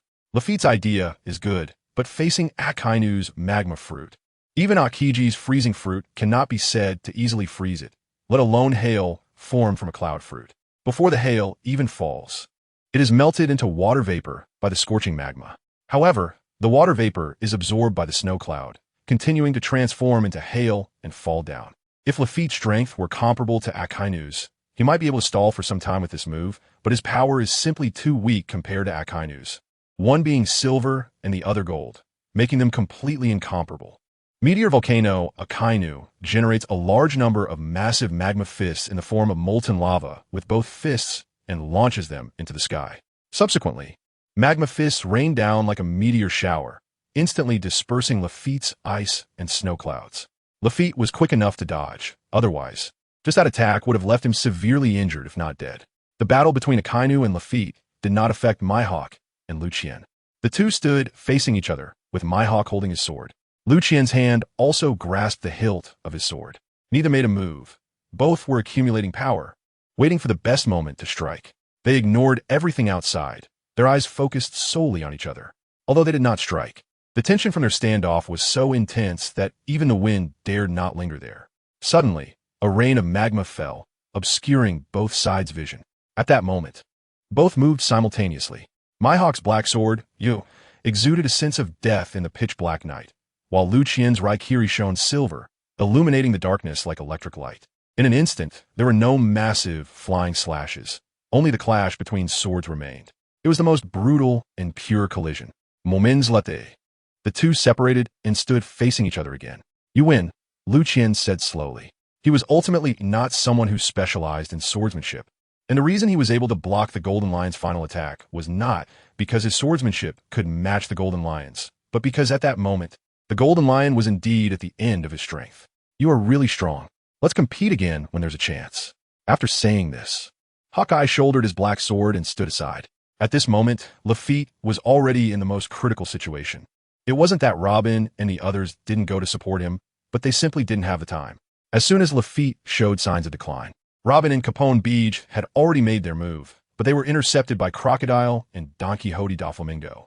Although they didn't want to serve the world government, they had their reasons to retain their warlord identities, especially the scheming Doflamingo and Crocodile. If they were to do nothing during the world government's first summons, they could very likely be removed from the warlords. Therefore, it was Crocodile and Doflamingo who blocked Robin and Capone Beach. When Tanjiro saw Robin and Capone Beach being intercepted, he transformed into a Tyrannosaurus Rex, over 10 meters tall, wanting to rush to rescue Lafitte, but was stopped by Bartholomew Kuma. Just as Kuma was about to make a move, Doflamingo and Crocodile acted first. He was an undercover agent sent by the Revolutionary Army, tasked with infiltrating the world government, and had long wanted to find an opportunity to show himself. This capture of O'Hara provided him with the chance to demonstrate his abilities. So among the three warlords, only he was putting in the most effort. However, Kuma faced off against Tanjiro in his dinosaur form. Zoan-type Devil Fruit users were recognized as the most resilient, and combined with Tanjiro's development of the T-Rex fruit, he was not weak even if he hadn't reached the awakening stage. Therefore, Kuma's hope of quickly ending the battle was dashed.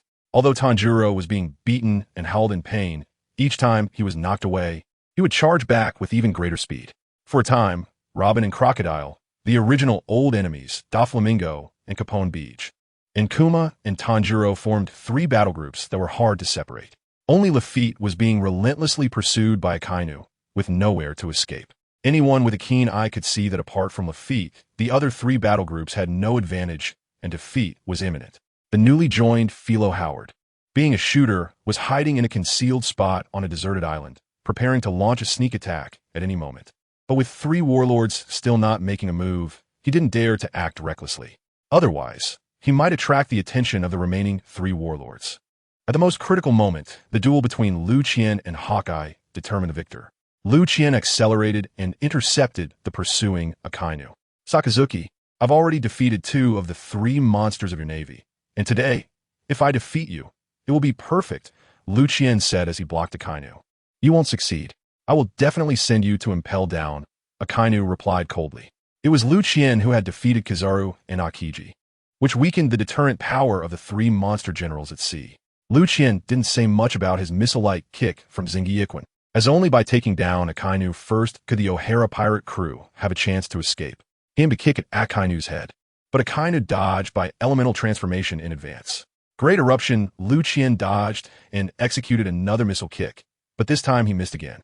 The 2 consecutive failed attacks made Liu Qian realize that Akainu's strength was definitely stronger than that of the previous Kizaru and Akiji. Underworld Dog, after Akainu dodged, his arms suddenly stretched out, fast and accurate, aiming a punch at Liu Qian's head. However, Liu Qian's speed was unmatched even by Kizaru, making it a fantasy for Akainu to hit him. Before Akainu's fist could even extend halfway, Liu Qian had already vanished from sight. Xingyi Quan's rocket cannon-style tornado. Since close-range single-target attacks were ineffective, he decided to unleash a series of area attacks. He directly initiated the rocket cannon ground-clearing mode. Meteor Volcano Akainu thought the same way. This time, both of them launched large-scale attacks. Rocket launchers exploded continuously, covering all areas where Akainu stood. The rain of magma flooded the area where Liu Qian was standing, resembling a true downpour.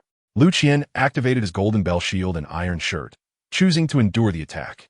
Meanwhile, Akainu chose to elementalize and evade. Unfortunately for Akainu, he really had bad luck with his allies. Akiji and Kizaru didn't inform him that Liu Qian's explosive skills also carried Haki.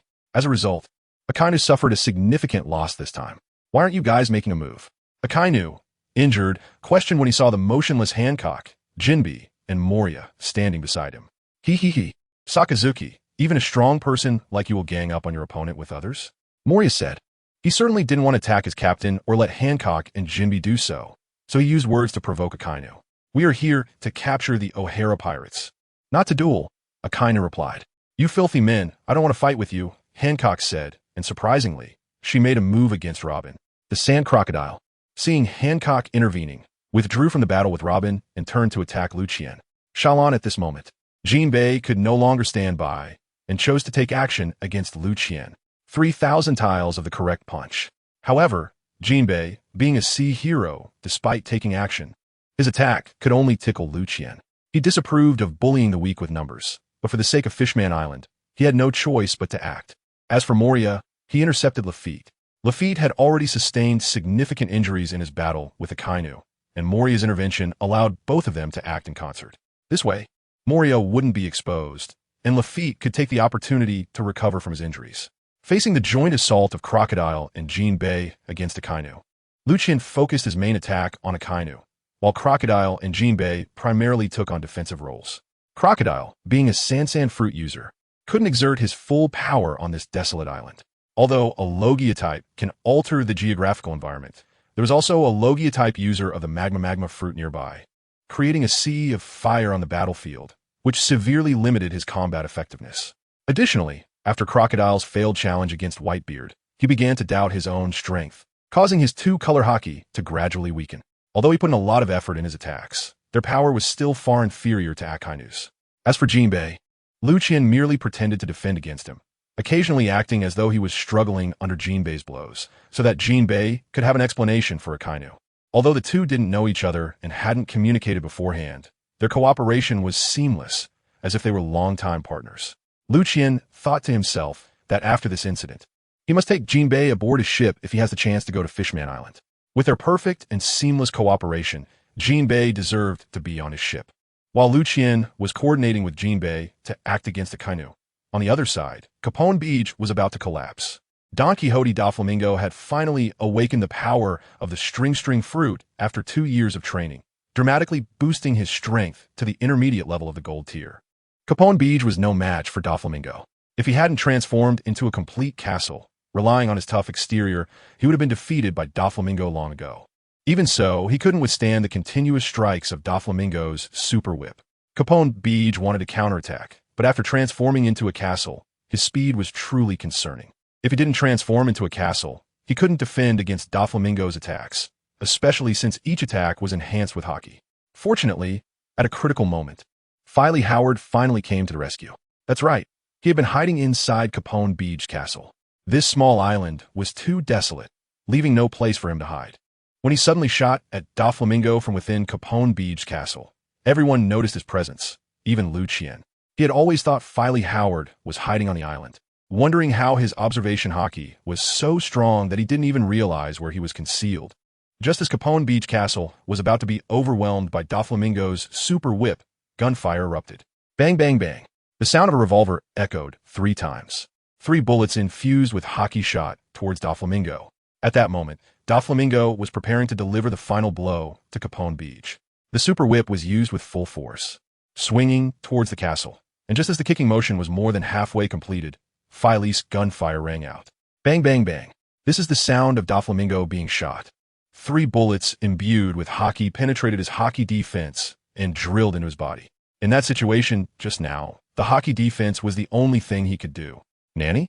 Doflamingo was stunned by the sudden attack. Taking advantage of his injury, Capone Beach quickly transformed into a tank, wrapping himself in armed colors, and with a brutal charge, he knocked the still-dazed Doflamingo flying. At the same time, Filey was continuously shooting through the firing hole that Capone Beach had specially left for him, with bullets relentlessly striking Doflamingo. The others in the battle were also stunned by this scene. Just moments ago, Doflamingo had almost been taken down by Capone Beach, and now he was being turned on his head. The O'Hara pirates actually had a hidden sniper. Everyone increased their defensive measures, fearing that they might be the next target. It had to be acknowledged that in such a small battlefield, a hidden sniper capable of injuring the enemy was terrifying. They didn't want to make a mistake and end up like Doflamingo. Even Liu Qian did not expect such a change on the battlefield. It was simply too unbelievable. However, he knew that Filey's few shots wouldn't take down Doflamingo. Sure enough, Doflamingo, still in the air, suddenly activated his spiderweb wall, intercepting all of Filey's bullets. Then, with a thread, he entangled the clouds in the sky, suspending them in mid-air. This was the sky road of the string fruit, allowing the user to wrap fine threads around clouds to achieve suspension. KH, those shots really hurt. Saying this, he pulled 3 bullets out of his body. He could use the threads to stitch up his shattered organs, and of course, he could also pull out the bullets from within and stitch up the wounds. 16 sacred demon bullets, divine execution. Doflamingo's face was no longer able to maintain his composure after nearly being turned around, and he directly unleashed a big move, aiming to take down Capone Beach in an instant. From the ground, 16 massive white threads wrapped in high-density armed color shot towards Capone Beach at incredible speed, aiming to completely pierce him through. With a loud bang, Captain Beijai finally couldn't evade this strike and couldn't defend himself. 3 huge white lines pierced through the tank like Captain Beijai. The members of the Capone O'Hara pirate crew shouted in worry upon seeing Capone Beach knocked down. "Captain, I'm sorry, I tried my best," Capone Beach said before collapsing to the ground. At this moment, Don Quixote Doflamingo had no intention of letting Capone Beach go. He walked towards him step by step with his unique gait. The members of the O'Hara pirate crew, seeing Doflamingo wanting to harm Capone Beach again, rushed towards him without hesitation. Liu Qian, the fastest, arrived just in time as Doflamingo was about to attack Capone Beach again with his string fruit. With a missile-like kick from his Xingyi Quan style, he kicked the unprepared Doflamingo away. Then he bent down to check on Capone Beach's injuries. Fortunately, although Capone Beach was seriously injured, he was not unconscious and did not have any internal injuries. He just needed proper rest to recover. The reason he couldn't get up was that he simply couldn't hold on any longer. Just as Liu Qian was about to get up, Akainu's attack came. A magma fist struck towards Liu Qian's back. "O'Hara, watch out!" Tawanzi had just arrived to rescue Capone Beach and saw Akainu's sneak attack. In a moment of desperation, she used her body to block the blow for Liu Qian. The magma fruit, one of the strongest Logia-type fruits in terms of attack power. Even Kaido wouldn't dare to take it head-on with his immortal body, even with Haki protection. Tawanzi's massive Tyrannosaurus Rex body was sent flying by this blow, leaving a large hole in her body through which her internal organs could be clearly seen, with magma burning her flesh. At this moment, Robin arrived and used Giant Tree to catch the severely injured Dango. Dango could no longer maintain her Tyrannosaurus form and transformed into a little girl. Liu Qian quickly grabbed the Capone Beach on the ground and flew to Robin's side. Dango was somewhat disoriented, but upon seeing Liu Qian, she still made an effort to extend her little hand and grasped Liu Qian's, saying, "Lord O'Hara, can my contribution this time make me your vassal?" Liu Qian replied, "Dango, as long as you survive well, I will accept you as my vassal. If you die, I won't want you anymore." Seeing Dango's severe injuries, Liu Qian realized that she could die at any moment. So he reluctantly said this to give her enough motivation to keep fighting for her life.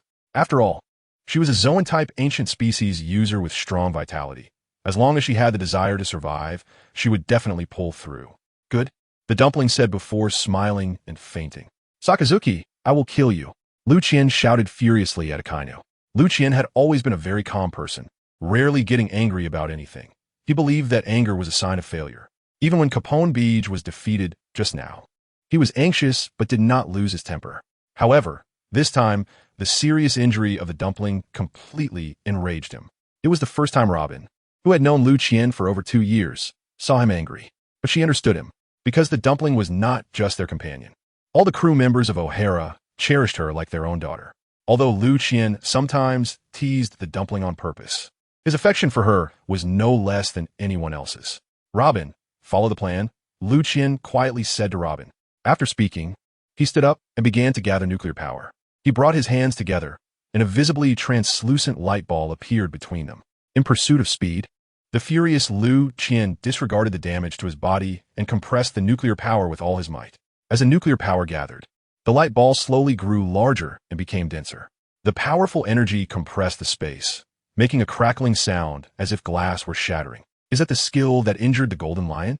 Experiencing it up close, it truly was powerful. At that moment, Akainu and the 7 warlords had already stopped their actions, fearing the power of Liu Qian's move, and dared not recklessly approach, afraid they would share the same fate as the Golden Lion. As Robin was hesitating and didn't dare to move forward, Liu Qian let out a loud shout. A myriad of colors, like 100 flowers blooming. Hundreds of arms grabbed the dumplings and swung Lafitte towards Capone Beach. Capone Beach had already opened the castle door in cooperation. Robin stuffed Lafitte's dumpling into the castle and used a giant tree to throw herself and Capone Beach towards the carp ship. This was a plan they had prepared early in the morning, with Liu Qian holding off Akainu while the others took the opportunity to retreat. The reason it didn't work at first was that Akainu's vigilance was too high, fearing interception if he discovered it. Now, with 2 members of O'Hara already down, Akainu, after engaging with Liu Qian, realized Liu Qian was indeed exhausting his strength as he had predicted. So he relaxed his guard, not expecting Liu Qian to take the opportunity to cover the crew's escape. When he realized Robin's true intentions, he wanted to chase after them. However, to cover for Robin. At the moment she activated her skill, Liu Qian dashed towards Akainu at 10 times the speed of sound. Seeing Liu Qian charging with a massive bomb capable of severely injuring even the Golden Lion, Akainu hurriedly elementalized, trying to dodge using his elemental form. But he miscalculated. The power of the mushroom egg was so great that Liu Qian wouldn't release it until Robin and the others were out of the attack range. Now he was just making a feint to confuse Akainu and the others to allow Robin to escape. Sure enough, when they saw Liu Qian rushing over, Akainu and all the warlords were taken aback, using all their strength to prepare to defend against Liu Qian's strike, completely ignoring the escaping Robin and the others. By the time Robin boarded the carp ship and set sail, Liu Qian, who had initially charged at Akainu, suddenly pulled up and shot into the sky. The mushroom egg he had been gathering dissipating. With the missile-style Dongfeng 41 of Xingyi boxing, he unleashed a barrage of missile strikes from the sky, using the most powerful conventional missiles. Damn, O'Hara! Akainu and the warlords, realizing they had been played, saw that Liu Qian did not use that massively powerful skill, but instead took to the sky for long-range output, knowing they had just been tricked. But facing the overwhelming missile bombardment, they could not choose to ignore it. Fortunately, they had prepared defenses earlier, and now they could put them to use. After withstanding this wave of attacks, Akainu initiated a counterattack. Despite having an absolute advantage, he was still furious that the O'Hara pirates had managed to escape amid the chaos. Meteor Volcano, a large amount of magma rain fell from the sky, covering Liu Qian's surroundings. But that is not all. The furious Akainu soon flew into the air as well. Underworld Dog Red Dog launched 2 full-force attacks in succession. It's fine if the other members of the O'Hara pirates escape, but their captain must not get away. Bear Paw Shockwave. Tyrant Bear is also giving it his all to impress the world government. Desert King Kong's sword. The angry sand crocodile, after being toyed with, also made a move. No one feels good after being played with, especially someone as arrogant as the sand crocodile. The super whip has been hanging in midair with Doflamingo not coming down. There are a total of 8 people, and 4 of them have already made their move. This time, everyone is using their full strength. No one is holding back. Liu Qian has nowhere to dodge against the attacks from the 4. Although his speed is 10 times the speed of sound, it's not teleportation, and he can't ignore the enemy's attacks and just pass through. He can only push his Golden Bell Shield and Iron Cloth to the limit, and then choose a direction to break out. He chooses the weakest, the Sand Crocodile, because in this environment, the Sand Fruit's ability is the most restricted, making the Sand Crocodile the weakest among the 4. He hard blocks the Sand Crocodile's powerful knife and swiftly moves in front of the Sand Crocodile to deliver a mechanical fist strike. He punches the Sand Crocodile in the face, dodging its iron hook by turning his head, and follows up with a missile kick, sending the old sand flying. However, before he can catch up to finish him off, the attacks from the other 3 arrive. The fastest is the shockwave from Bartholomew Kuma. Although Liu Qian has activated his Golden Bell Shield and Iron Cloth for protection, he is still blasted away by the shockwave's immense force, blood trickling from the corner of his mouth as he is sent flying. Liu Qian's stamina is already running low, and now he has to face the joint attacks from 4 powerful opponents. Winning seems almost impossible. Even though he relied on his speed to catch Sand Crocodile off guard and injure him, he was also given a heavy blow by Bartholomew Kuma, leaving his internal organs damaged from a shockwave. But even more powerful attacks are still coming. Akainu's Hellhound misses Liu Qian, but taking advantage of the moment Liu Qian is sent flying, he launches a great eruption, and this time Liu Qian, suspended in midair, cannot dodge and can only watch as the fire hits his body. After being hit by the huge fire breath, Liu Qian could no longer hold back and spat out a mouthful of fresh blood. Although he had protected his body with the Golden Bell Shield and Iron Cloth shirt and was not burned by the magma, the immense impact and the infused armament haki still penetrated his protective skills and struck deep into his body. Cough, cough, cough. Liu Qian, who fell to the ground, half squatted and coughed up blood. This was the greatest crisis he had faced since his crossing. A careless mistake could cost him his life. O'Hara, surrender. You no longer have a chance of victory, Akainu said as he released his elemental form and approached Liu Qian. The other 7 warlords also surrounded him. Cough, cough, cough. The world government really thinks highly of me, actually sending you and the 7 warlords to capture me. Cough. But I won't give up easily as a man of the sea until the very last moment, Liu Qian said while continuing to cough. He slowly stood up. Is it to buy time for your companions to escape? Akainu saw through Liu Qian's little scheme. And so what? As long as I'm here, you won't be able to pursue them, Liu Qian admitted generously. The fact was indeed as such. Akainu's main target was to capture O'Hara. As for the other members, they were not important in the eyes of Akainu and the world government. After all, without O'Hara, they no longer had enough strength to disrupt the world government. Stubborn fool. They'll have to take you down first before going after them, Akainu said. Inu and Jeki, gear and missile legs, the two of them fell into disagreement and started fighting again. This time, it was only Akainu alone. The others did not join the attack, as they could see that Liu Qian was already at the end of his strength. They decided to let Akainu take the credit for capturing O'Hara, as it wouldn't benefit them in terms of promotions anyway. However, Liu Qian had consumed too much energy and was also injured. In contrast, Akainu had hardly exhausted himself and had a few teammates waiting nearby, ready to assist, allowing Akainu to unleash his attacks without worry. So it wasn't long before Liu Qian began to struggle. But giving up like this was never Liu Qian's style. Moreover, Robin and the others had already escaped a sufficient distance, so Liu Qian decided that even in defeat, he would teach them a lesson. After dodging Akainu's massive fire blast once more, Liu Qian suddenly activated Sonic Speed 10 and charged towards the sky. Akainu thought Liu Qian was trying to escape and quickly pursued him, his body becoming elemental as he followed into the sky. Sakazuki, it's over. When Liu Qian reached the peak, he suddenly turned and charged back toward Akainu. Just like when he had tricked the Golden Lion, Liu Qian collided with Akainu, and a quietly forming mushroom egg crashed into Akainu's arms. This was bad. He had fallen for it. That was Akainu's only thought at that moment. Liu Qian was still moving at 20 times the speed of sound, leaving the explosion range. Unfortunately, he had exhausted too much energy and fell into the sea before he could even cover half the distance.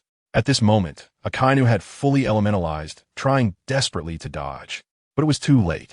With a loud boom, another mushroom cloud rose into the sky, but this time it was not as big as the last one, and its power was much weaker.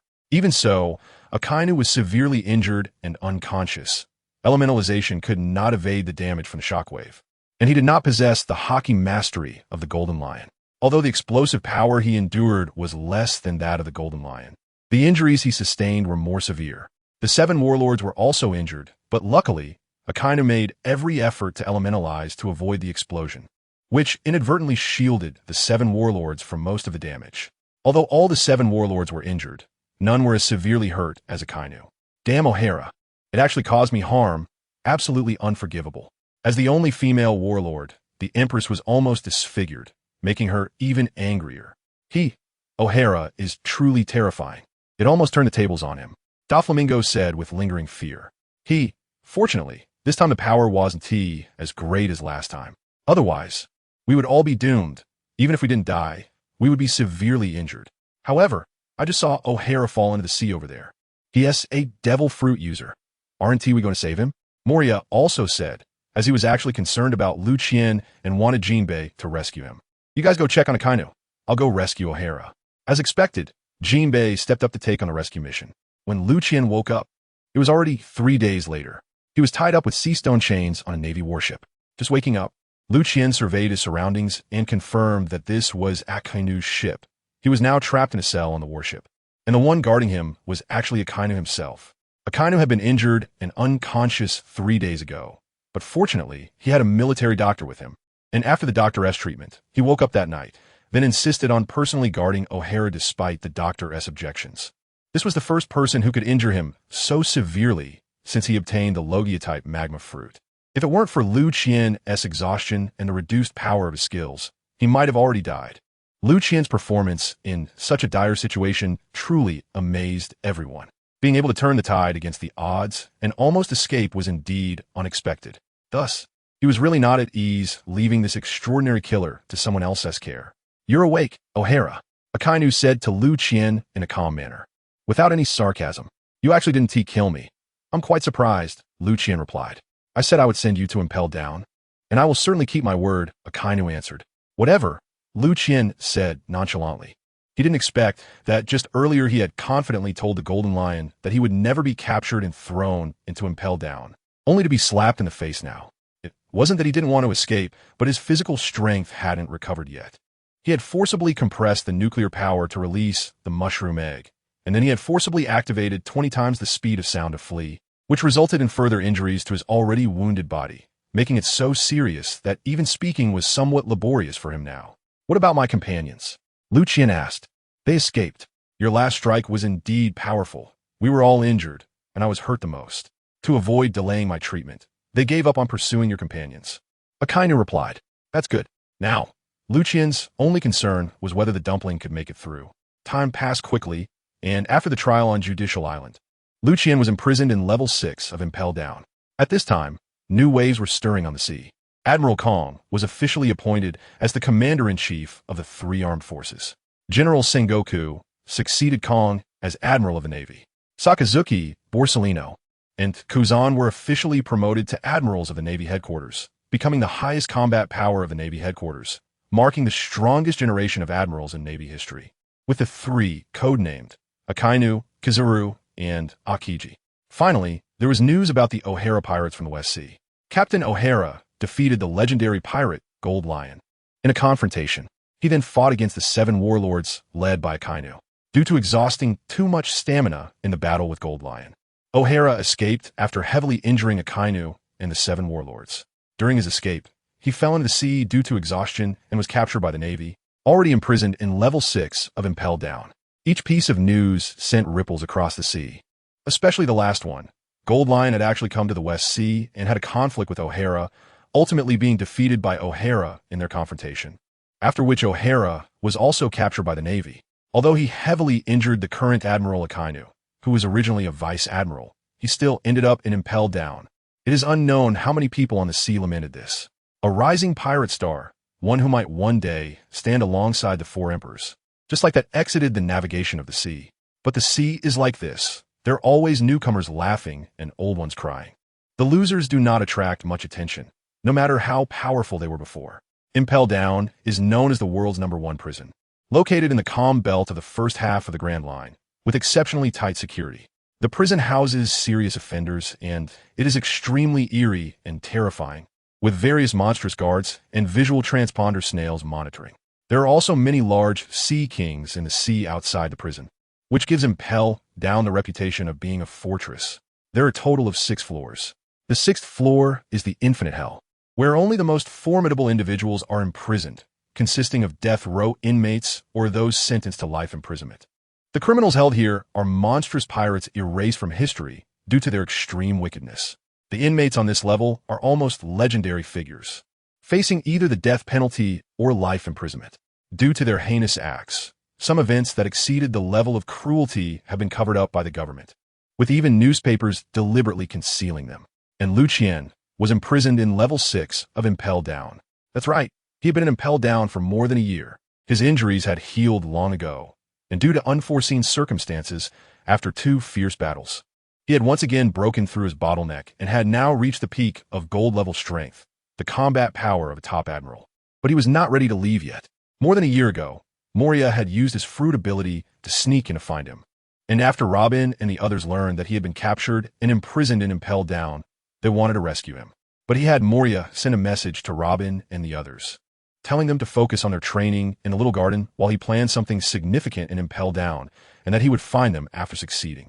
As the saying goes, thieves do not have free time. Pirates are also thieves. Impel Down is also a fortress. When a thief enters the fortress, how can they leave empty-handed? He wanted to gather a few helpers in Impel Down and then recruit a group of subordinates from levels 4 and 5 as his capital for future battles in the Grand Line. The first person he had his eye on was the Devil's descendant, Douglas. Douglas was once an apprentice crew member of Pirate King Roger, and in his 20s, he could hold his own against Roger's first mate, Rayleigh, being a Paramecia-type devil fruit user. Because he stubbornly resisted the demon-slaying order, he suffered massive stamina exhaustion and was captured by Garp. He had always wanted to achieve something that could surpass Roger to prove he was stronger than him. The other was the chief jailer of Impel Down, Shiryu of the Rain. He was a great swordsman, possibly only slightly weaker than Mihawk. These 2 individuals were Liu Qian's targets for this trip. Additionally, levels 4 and 5 of Impel Down housed a large number of pirates, mostly bronze and iron-level core combatants, along with some silver-level ones. If he could recruit a badge from among them to strengthen his pirate crew, it would make his future battles in the Grand Line much smoother. Over the past year, He appeared to be firmly bound by sea stone chains every day. With his limbs separated and locked to the walls, his body stretched out in a big X shape, and even wearing sea stone collars around his neck and waist. Also locked to the walls. In this way, try to escape like Gold Lion would require decapitating himself. But who could know that as long as he wanted to leave? He could do so at any time. The sea stone chains were indeed very strong.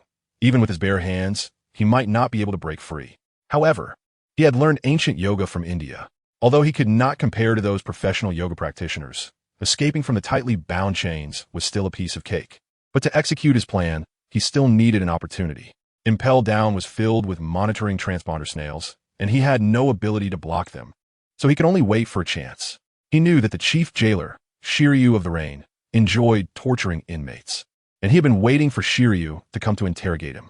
Because Shiryu had a habit of torturing inmates, he would never leave behind any evidence. There were definitely no monitoring transponder snails in his interrogation room. However, Liu Qian did not expect that this wait would last for more than a year. Until today, finally, 2 guards came to escort Liu Qian. "Hey, where are you taking me?" Liu Qian asked. "We are taking you to the interrogation room. The chief jailer wants to interrogate you today," one of the guards said, looking at Liu Qian with a sympathetic expression. "Nanny, the chief jailer wants to interrogate me? Is the chief jailer Shiryu of the Rain?" Liu Qian did not expect the surprise to come so quickly, asking excitedly. "Of course, the chief jailer is Lord Shiryu." The guard, who felt sympathy for Liu Qian, was somewhat confused, unable to understand Liu Qian's excited tone. What was so exciting about being interrogated by Lord Shiryu? Is this guy's brain not working right?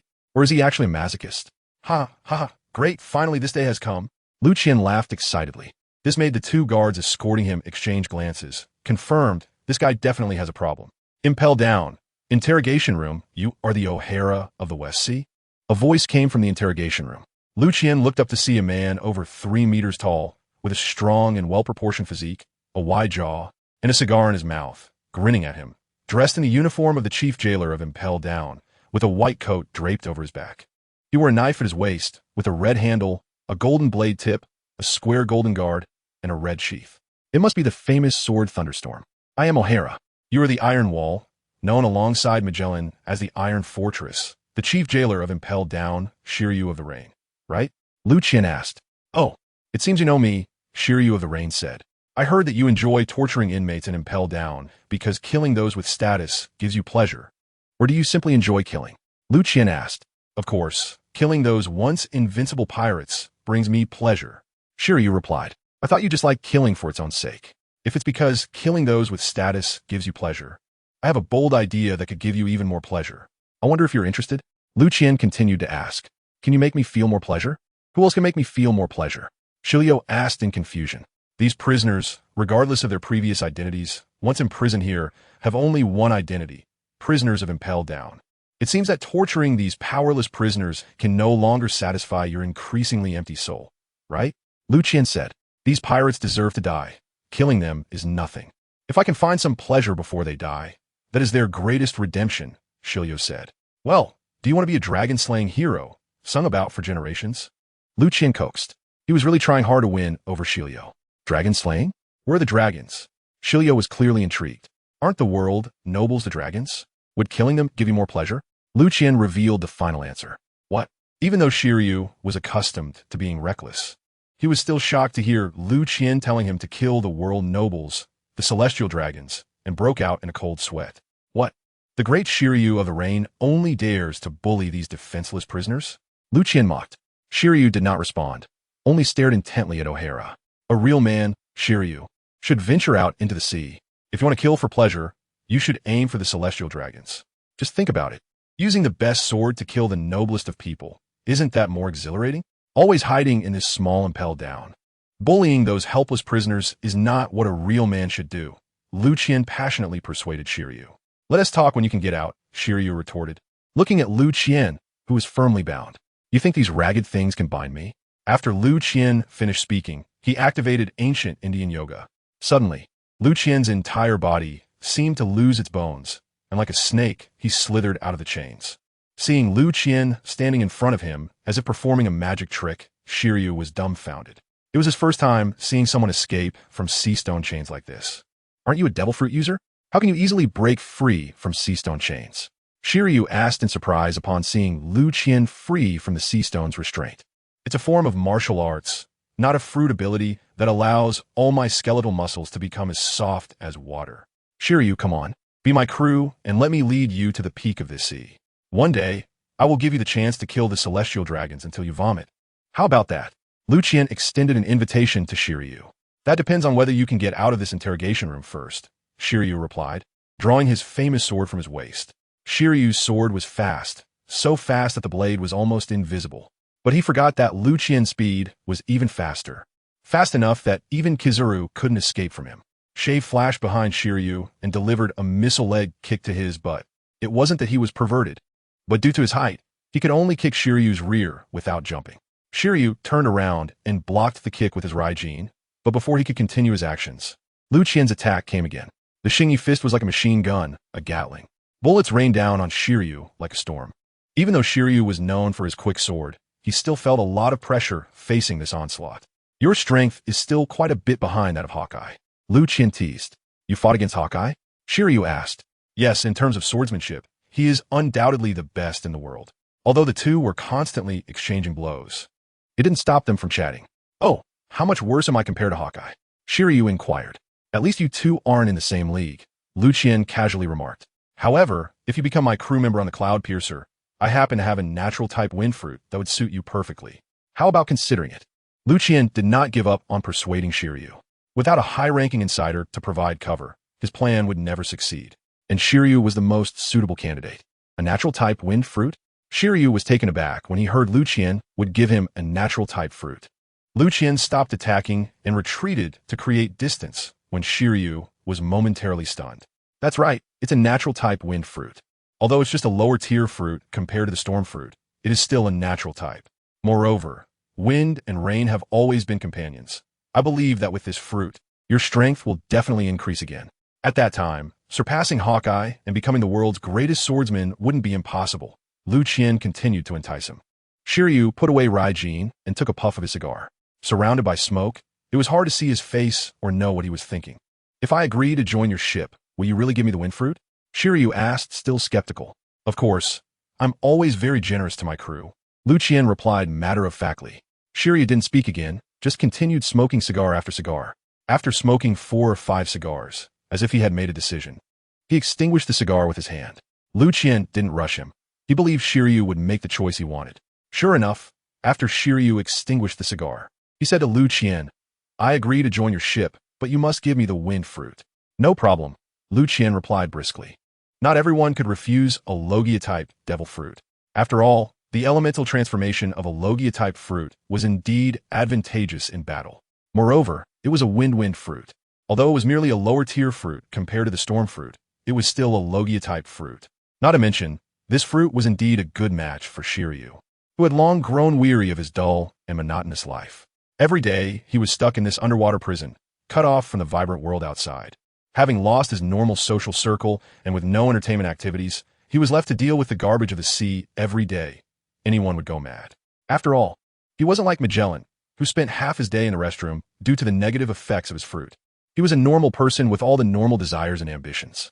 He also wanted to make a name for himself on the seas, like Mihawk, and have the name Shiryu of Rain become something that everyone admired. Now, with an opportunity to escape his current life, he certainly had to seize it. Furthermore, he could obtain a devil fruit that excited him. So, Captain O'Hara, what are your plans next? Is there anything you need my help with? Shiryu wasn't a fool. He knew that Liu Qian had invested heavily to recruit him, so he must have some demands. I want to recruit a few more crew members from the 6th level. The confirmed targets are the Devil's Descendant, Douglas, and the Solitary Red, Raidfield. Then we'll head to the 5th and 4th levels to gather a group of subordinates to strengthen our mid-tier combat power in O'Hara. This way, our journey through the Grand Line will be much easier, and we won't have to exhaust ourselves recruiting from various places in the Grand Line. What do you think? Liu Qian shared his plan with Shiryu. He wasn't afraid of Shiryu leaking information. Not to mention that his strength had not only fully recovered, but had also broken through his previous limits to reach new heights. With the current combat power of the underwater prison, it was no longer a threat to him. Even if the Navy came to support, he was confident he could escape.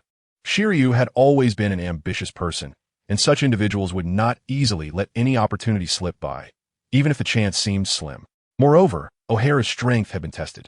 They had fought against the Golden Lion and defeated him, only to be captured later due to being besieged by Akainu and the Seven Warlords, even then causing significant damage to Akainu. Such powerful combat strength was worth the risk for Shiryu. I'll help you deal with the monitoring Den Mushi. After hearing Liu Qian's plan, Shiryu understood what Liu Qian needed him to do. Without waiting for Liu Qian to suggest it, he directly told him the answer. Great. I'll be waiting for your good news. After Liu Qian finished speaking, Shiryu had the guards escort Liu Qian back to the prison. He needed to deal with the monitoring Den Mushi and then get a few antidotes to prepare for the potential abilities of Magellan's fruit that he might face in the future.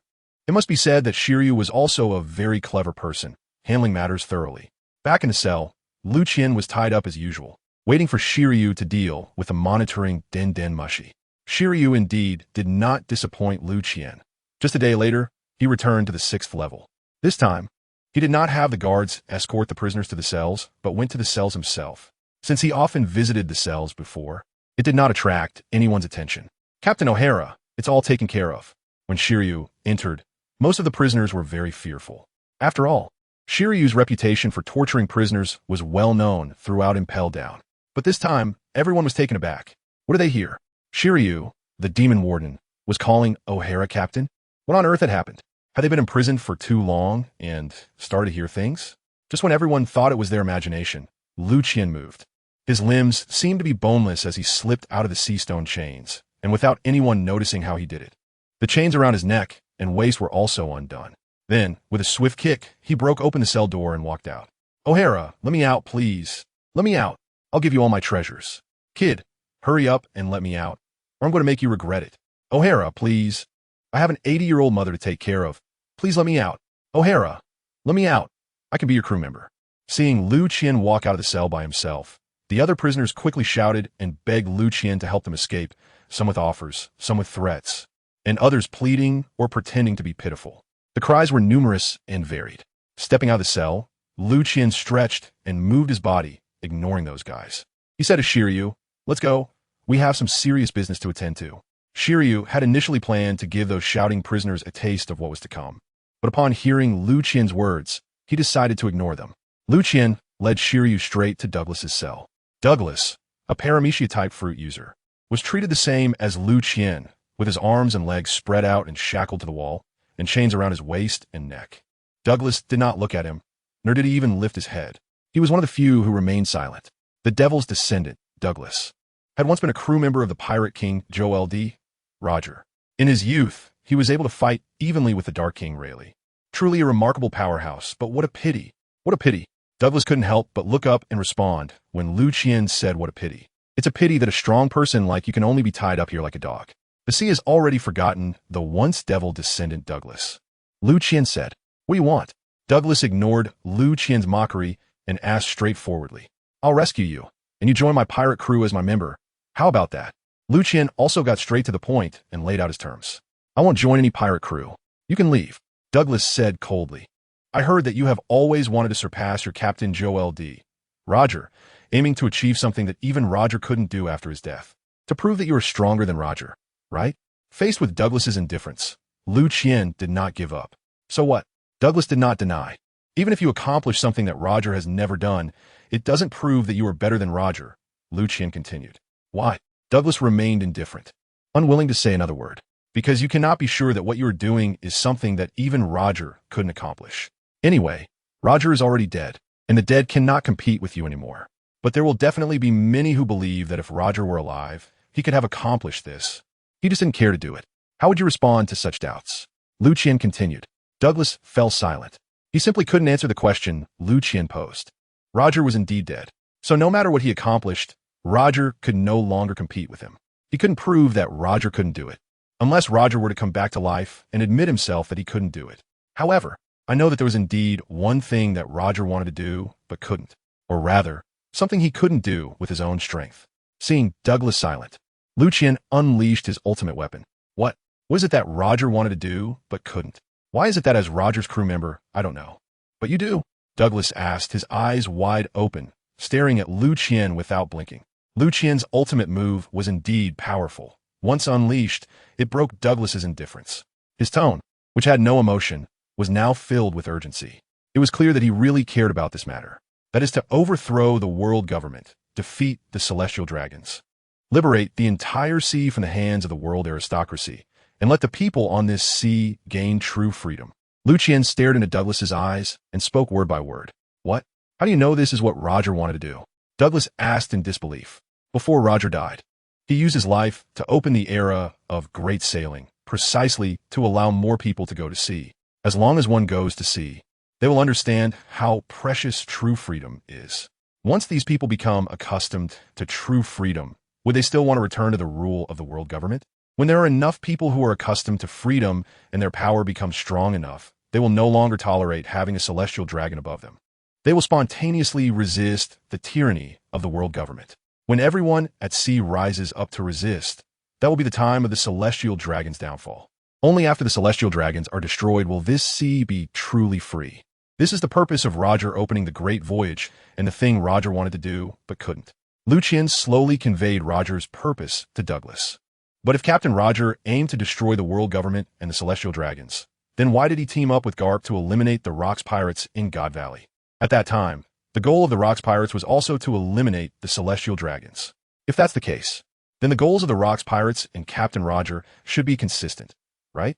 Douglas still couldn't believe that Roger opened the great sailing era to destroy the celestial dragons. That was because Rox's ambition was not just to destroy the world government and the celestial dragons, but to take their place, to become the new celestial dragons and continue to rule this sea. In that case, it would only be a change of people at the top, and the people of the sea would still not gain true freedom. This was the real reason why Roger teamed up with Garp to strike against Rox, Liu Qian answered. Is that so? After listening, Douglas seemed to understand something and muttered to himself. Douglas, if you want to surpass Roger, why not try to accomplish this? After all, this is the only thing Roger wanted to do, but couldn't. As long as you can do it, you will be stronger than Roger. Liu Qian continued to persuade. What does this have to do with joining your pirate crew? Douglas asked. Because our O'Hara pirate crew was originally established to overthrow the world government. Come on, Douglas, join us, and let's accomplish this thing that even Roger couldn't. Liu Qian continued to persuade. But the O'Hara pirate crew is your crew, even if this matter is accomplished. It only proves that you're stronger than Roger, not me, Douglas said. Indeed, among the strong in this sea, very few are fools. And it's not that easy to persuade them, except for Whitebeard too. How can you say that? Just like Roger's success was never just his own glory. It was the glory of the entire Roger Pirates. When you go out now and say you are a crew member of Pirate King Roger, others will regard you highly. Isn't it because you also contributed to Roger's success? Including Roger's other crew members, Rayleigh and the others. Didn't they also enjoy the glory of the Roger Pirates together? If you join the O'Hara pirate crew now, the future achievements of the O'Hara pirate crew will also be your achievements. Liu Qian had previously persuaded others to join his ship with just a few words, but this time he encountered a tough opponent, which made him feel like his silver tongue finally had a place to shine today. After thinking for a long time, Douglas said to Liu Qian, "You convinced me. I agree to join your ship." Very good. Liu Qian was pleased to see that Douglas finally agreed to join the O'Hara pirates. What pleased him even more was that he felt Douglas was moved by his words. "I will let you out now." After speaking, he gestured to Shiryu. Upon receiving Liu Qian's signal, Shiryu drew his famous sword, Thunderstorm, and cut the bindings that held Douglas. Once Douglas was out, he stretched and loosened his muscles like Liu Qian. Then he asked, "Captain, what are we going to do next?" "Wait for me to take care of one more thing." After Liu Qian said this, he walked towards the cell of the solitary red Leadfield. The solitary red Leadfield. A strong man who could stand shoulder to shoulder with the three legendary pirates all by himself. Liu Qian arrived outside Leadfield's cell and looked at him. He was also one of those who did not shout. "Kid, you don't want me to join your ship, do you?" Leadfield asked. "Why not?" Liu Qian retorted. "You can leave. I will not join anyone's ship. I won't join Roger's ship. I won't join the ship of the Golden Lion or Whitebeard. And I definitely won't join yours. You don't have the qualifications to recruit me." Leadfield said. "Well, it really seems like what the Golden Lion said." Liu Qian replied. "Oh, the Golden Lion, what did he say?" Leadfield asked curiously upon hearing that an old friend had mentioned him. "The Golden Lion said you're a proud person, just like me." Liu Qian shamelessly said. "Ha ha, kid. That guy Shiki must have meant that you and I are very similar." Leadfield asserted. "Ha ha, same. So, do you really not need me to save you?" "There is only one chance, you know.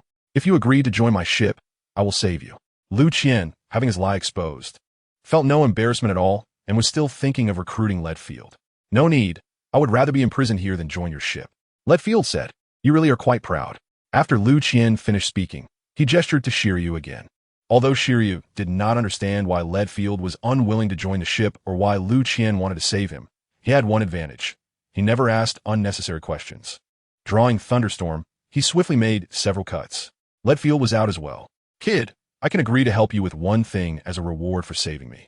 Leadfield, who had just been released, said. Sure. Liu Qian agreed decisively. Are we going out now? I can't wait any longer. I don't want to stay in this cursed place for another moment, Ryderfield said eagerly. We need to wait a bit longer. I still need to recruit 2 crew members. Liu Qian replied. He then took the 3 of them to another cell, which was different from the others. This cell held 2 people who appeared to be brothers. Although their faces were quite similar, they were easy to distinguish. The older brother, named William, was tall and had dark skin. He was a famous gourmet in the Grand Line and also a super chef. Because of his excellent cooking skills, he was invited to cook for the Celestial Dragons. But his dishes didn't suit their tastes, leading to his punishment as a slave. He injured a Celestial Dragon's guard and escaped. Although William was a gourmet, he often traveled around the Grand Line to taste different foods, sometimes needing to gather materials for his cooking, which included some Sea King meat. This experience honed his physical skills, and in Liu Qian's view, he had at least the strength of a junior gold level. After injuring the Celestial Dragon's guard, he was wanted by both the Navy and the CP organization. Later, he was captured by CP agents and handed over to the Navy to be imprisoned and impelled down. The younger brother, named Lance, was fair-skinned and had a well-proportioned build. He was a renowned doctor in the Grand Line, especially skilled in surgery. He was a user of the paramecia-type anesthesia fruit. Upon hearing that his brother was to be imprisoned by the Navy, he rushed to rescue him. Although he was a doctor, his physical skills were also impressive, and, combined with the powers of his paramecia devil fruit, he possessed formidable combat strength, at least not weaker than his brother.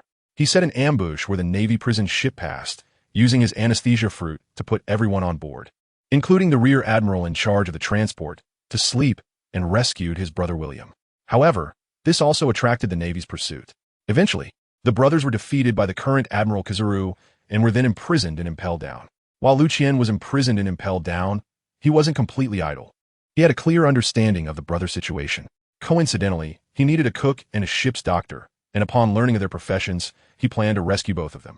It must be said that the Grand Line is indeed a place where talents abound. Even 2 brothers randomly appearing have gold-level strength. Although it was only equivalent to the combat power of a junior admiral, for many, it was already the ceiling of their capabilities. The era of great navigation initiated by Roger has truly fostered many strong individuals, whether in the Navy or among pirates. The number and quality of the strong who emerged were more than 10 times that of before the era began. Lord O'Hara, are you going to rescue us? The older brother William, who often traveled the Grand Line and interacted with others, was relatively more extroverted and optimistic, even while imprisoned and impelled down.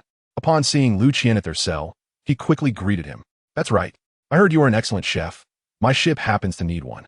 Would you like to join my crew? Liu Qian said directly without beating around the bush. For someone like William and Lance, who had both expertise and powerful combat abilities, Liu Qian was always keen to have them aboard. My brother Lance is an excellent doctor. He can definitely help you too.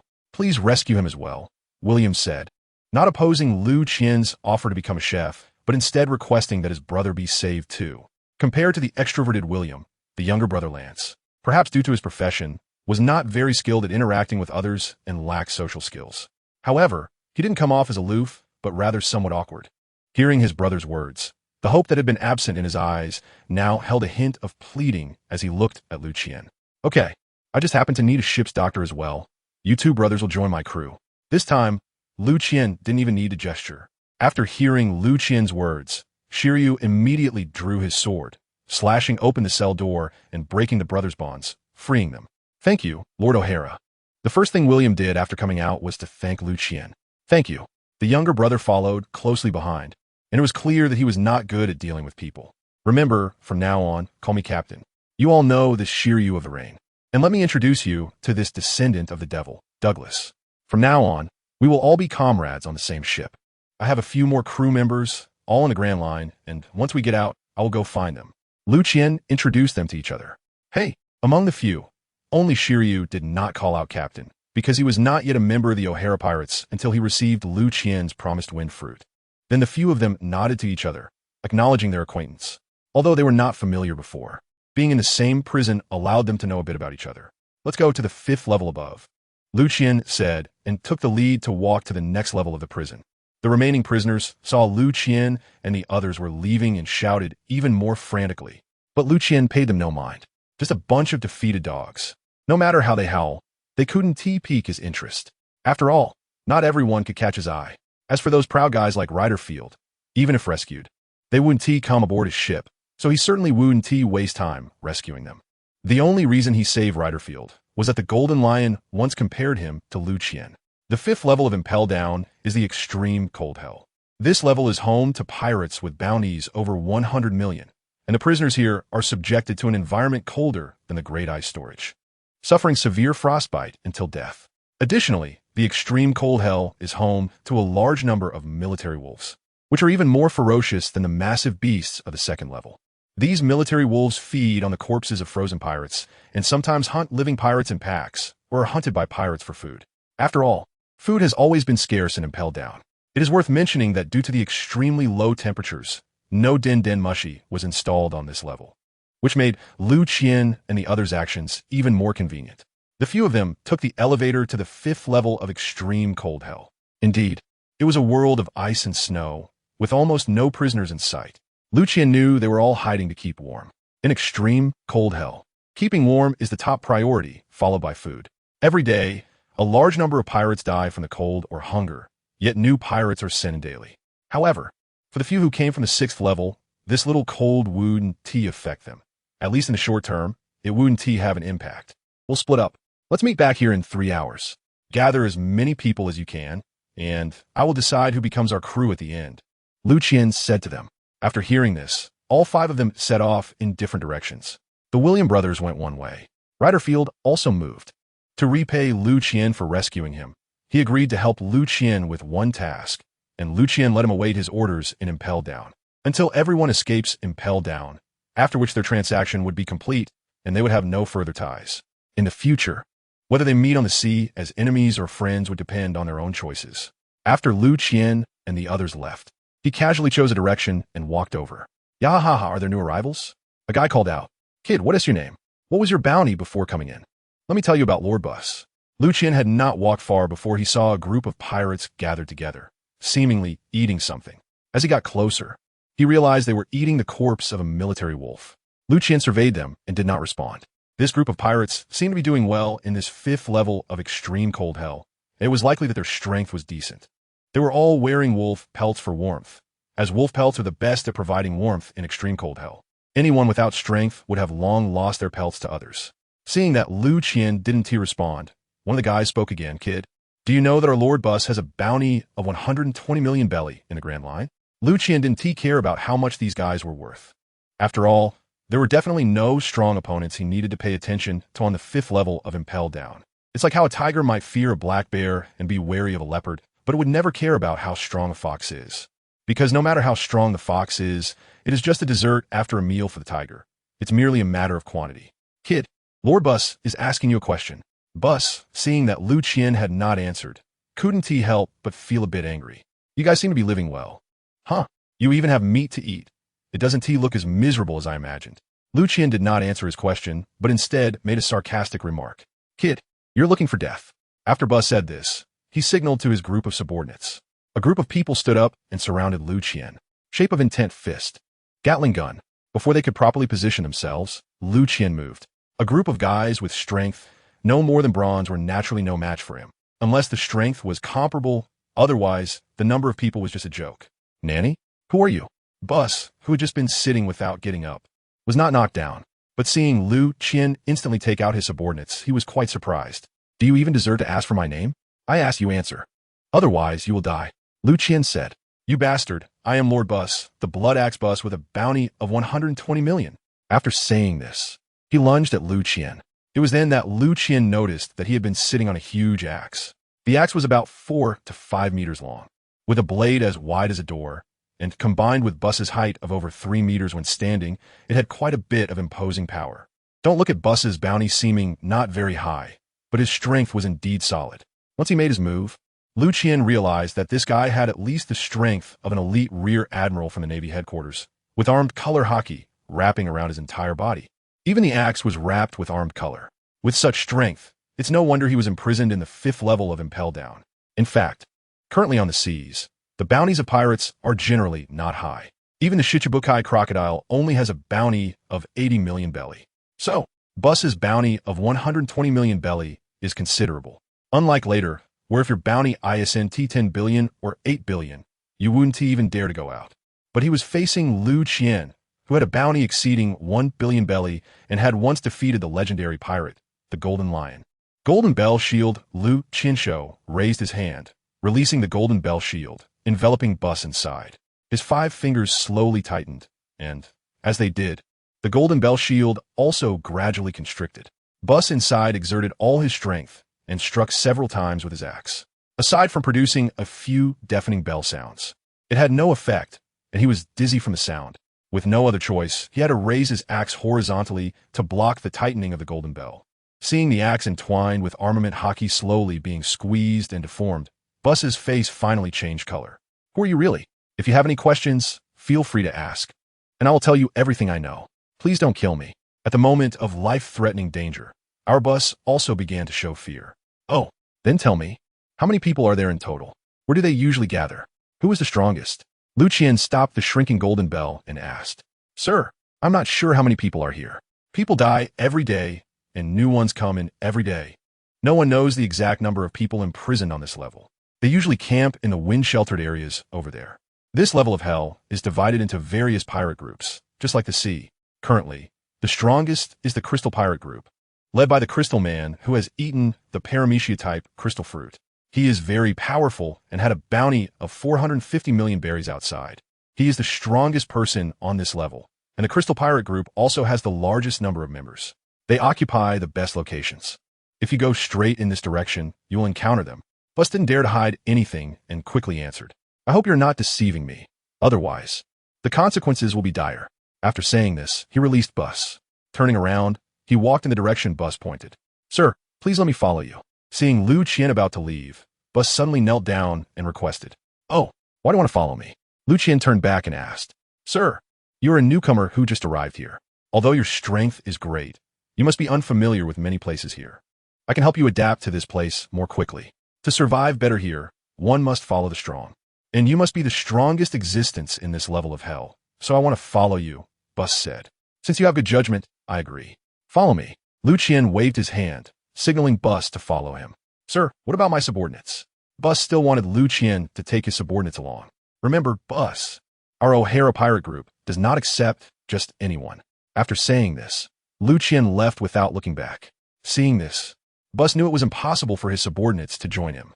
He shook his head, abandoned his subordinates, and jogged to catch up with Liu Qian, leading the way for him. This world is so cruel. Those without strength are destined to be abandoned, and no one can change that, as no one wants to carry a burden.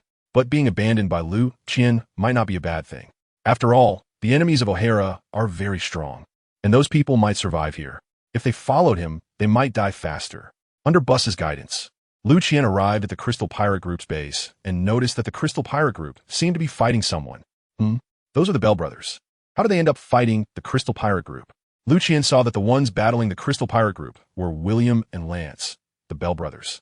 Since they both share the surname Bell, Liu Qian sometimes refers to them as the Bell Brothers. Sir, those two guys look like newcomers too. Although they are strong, the captain of the Crystal Pirate Group, the Crystal Man Morton, hasn't made a move yet. The ones attacking are just the subordinates of the Crystal Pirate Group. When Morton makes his move, those two newcomers will definitely be defeated, Bus said, actively explaining to Liu Qian as he saw him in thought. There were more than 20 subordinates from the Crystal Pirate Group surrounding the Bell Brothers, all of whom were silver level strong. Not a single bronze level among them. After all, this is the 5th level of Impel Down, and those in prison here are not ordinary people. Generally, black iron and bronze levels might not even survive here. Therefore, to survive and become a cadre of the strongest pirate group on this level, one must possess immense strength.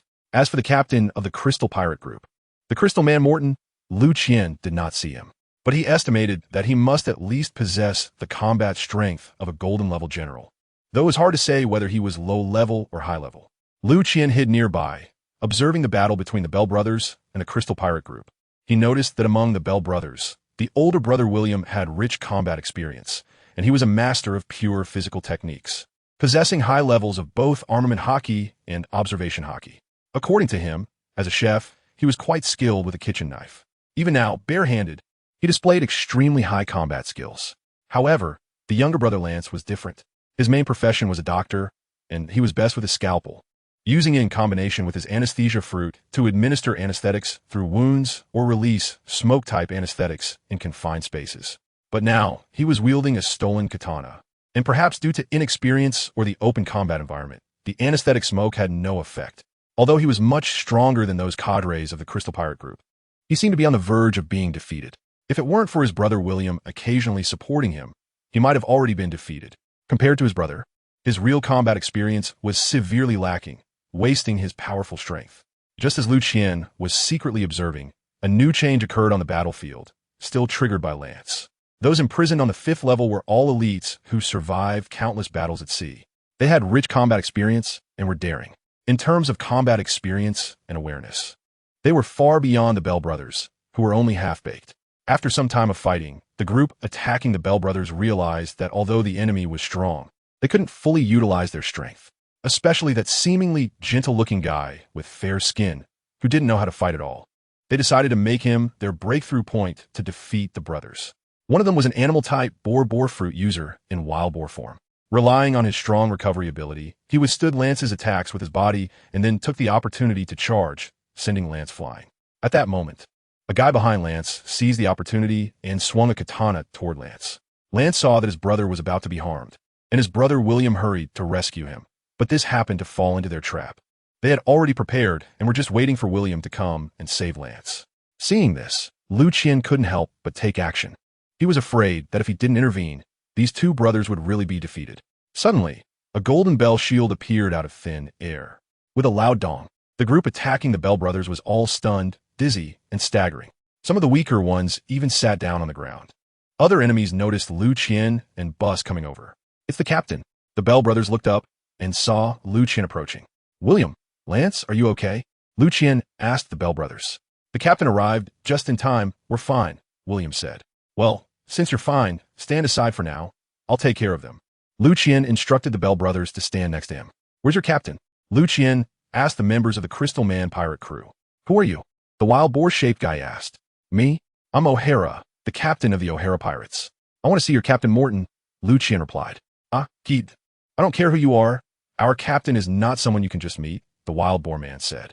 "Oh, it seems I have to put in a bit more effort," Liu Qian said, raising the golden bell shield again and striking it dozens of times. A visible sound wave surged out in all directions. This time, none of the opposing guys could stand anymore. The weaker ones were directly knocked out. By the time Liu Qian stopped, 4 or 5 of them were already unconscious on the ground. The rest were sitting on the ground, struggling to hold on. "You bastard! How dare you cause trouble for our Crystal Man pirate crew? Our captain will definitely not let you go." "Just wait," a few fearless ones shouted. "I'm waiting. Let your captain come over." "If he doesn't come, I'm not planning to leave," Liu Qian said and struck the bell another 10 times. "Damn it. Our people have already gone to inform the captain. He will be here soon." The remaining ones encouraged each other. Just as Liu Qian was happily ringing the bell, he suddenly sensed someone attacking him from underground. He quickly used Shave to dodge. A cluster of crystal spikes erupted from where he had just stood, rising 3 to 4 meters high. If he hadn't dodged quickly, he might have been hit. "Crystal Man Morton," Liu Qian turned his head and looked in one direction. "You guy, not bad. You actually dodged," Morton said. The Bell brothers and Bus finally saw that behind them, in the icy cold, a block of ice was slowly turning into a person. A muscular bald man, over 5 meters tall, slowly stood up. This guy wasn't just bald. He had no hair on his face, no eyebrows, and no eyelashes. Even his body was the same. While other big men usually had lots of hair, especially a thick patch of chest hair, this guy was different. From his exposed skin, he had no hair at all. Seeing this hairless giant appear, the cadres of the Crystal Man pirate crew exclaimed in surprise, "Captain!" It turned out that this guy was indeed the captain of the Crystal Man pirate crew, Morton, a superhuman with the crystal fruit ability. The ice block was a disguise after Morton crystallized. He had been here all along, but because the disguise was so good, everyone had not noticed. Only Liu Qian had long discovered his presence. He had been hiding in the dark, observing to see what Morton was up to. Little did he expect the Bell brothers to get into trouble so quickly, forcing him to intervene early. I already knew you were here. Of course. I had to guard against you suddenly attacking, Liu Qian said. Oh, you discovered me here long ago? Morton asked, somewhat surprised. That's right. So, I was hiding in the dark to observe, to figure out what you wanted, Liu Qian replied honestly. Who are you really? What do you want from me? Morton asked after a moment of silence. I am O'Hara, the captain of the O'Hara Pirates. I came here to recruit some subordinates. Oh, by the way, I came up from the 6th level, Liu Qian said. What? Morton was taken aback. Unlike the other ordinary pirates locked in the 5th level, as the strongest in the 5th level, he vaguely knew some things about the infinite hell. He knew that the ones imprisoned in the 6th level were extremely vicious, strong individuals, each of whom could dominate the seas. But he had only heard rumors until today. And it was only after hearing Liu Qian introduce himself that he realized it was all true. Morton, you're also a strong one. Are you content being locked up here? Liu Qian asked directly, ignoring what Morton was thinking. What can I do if I'm not content? Someone as powerful as you was also sent to this impel down, right? With my strength, it's impossible to break out of this underwater prison. Not to mention facing the Warden Magellan and his poisonous devil fruit. Our sea tactics wouldn't work at all. Even the chief guard, Shiryu of the Rain, is not someone we can easily defeat, Morton replied gloomily. After hearing that Liu Qian came from the 6th level of infinite hell, he knew he was absolutely no match for Liu Qian. Because even now, he couldn't see Liu Qian's exact strength. But just by easily dealing with so many of his subordinates earlier, it seemed like he hadn't even exerted himself, which indicated that his strength was formidable.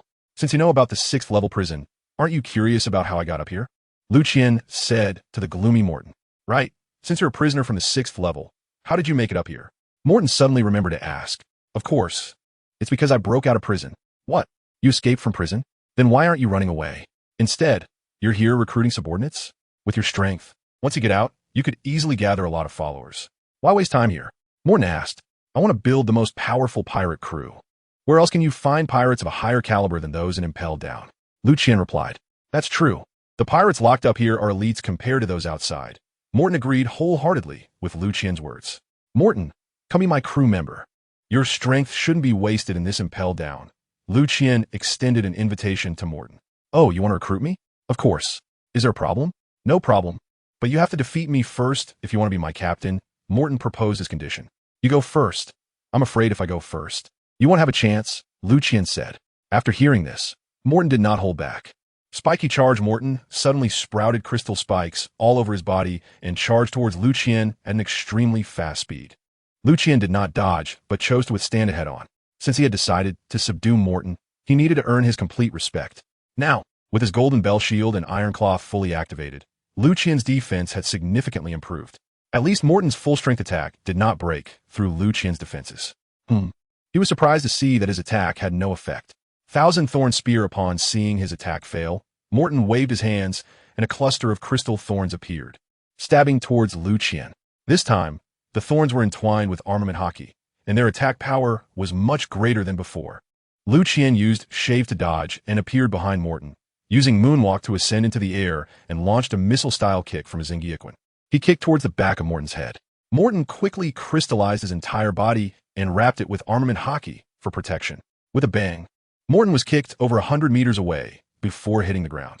After rolling upon landing, he got up and saw that Liu Qian did not pursue him.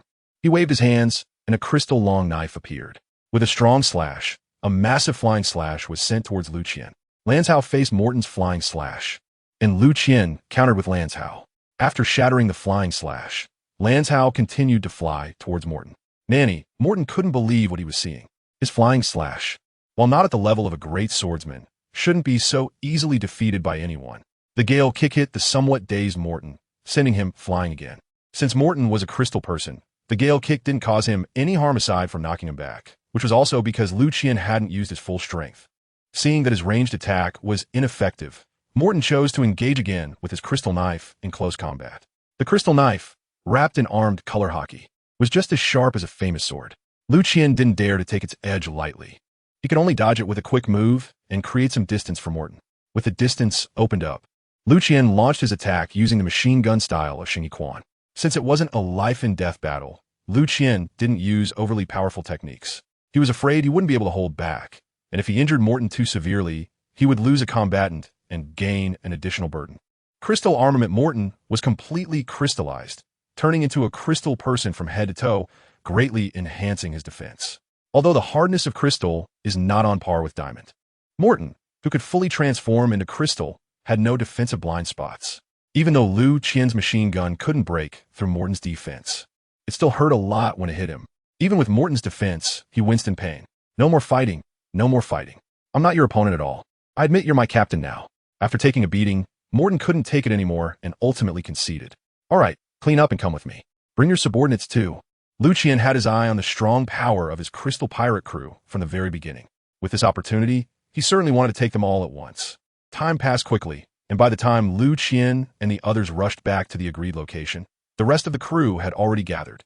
In addition to Shiryu, Douglas, and Raidfield, there were also thousands of pirates, all recruited from different places. Everyone is back. It seems the harvest is quite good. Liu Qian greeted them happily. Looking at so many people. Captain O'Hara's harvest is also substantial, Shiryu responded. Very good, everyone did well, Liu Qian said. A group of prisoners was surprised to see Shiryu calling Liu Qian captain.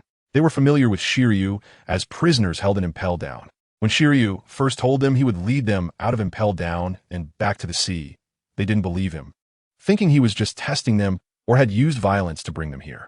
But the scene just now confirmed that Shiryu hadn't deceived them. As for Douglas and Raidfield, they also used pure violence. Those who refused were beaten into submission. Let me introduce myself. I am O'Hara, the captain of the O'Hara Pirates, and I will be your captain from now on. Liu Qian introduced himself to the chaotic crowd around him. Xingyi Kid, what O'Hara Pirates? I've never heard of it. You think you can be my captain? A tall man over 6 meters laughed maniacally. Although these guys had been subdued, they were ultimately a group of unruly thugs. Seeing Liu Qian, who was thin and small and spoke politely, they thought he was easy to bully. Liu Qian was puzzled. You guys couldn't even defeat Shiryu and Douglas. And they all obediently call me captain. What makes you think I'm not qualified to be your captain? Liu Qian raised his hand and pointed. A sound of whoosh was followed by a loud bang. Before everyone could react, the head of the man who just spoke exploded. Osman? That's the Berserker Osman. With a bounty of 220 million. He was killed just like that. A group of pirates, seeing Liu Qian so decisively take down a well-known pirate, stopped underestimating him. After all, a strong person may not be scary, but a strong person who is decisive and ruthless is truly terrifying. Osman, did you kill Osman? I'll kill you. Before Liu Qian could continue speaking, another guy jumped out. Liu Qian thought this guy's head must be frozen or he was just plain stupid. Seeing Osman being easily taken down, he still dared to provoke him.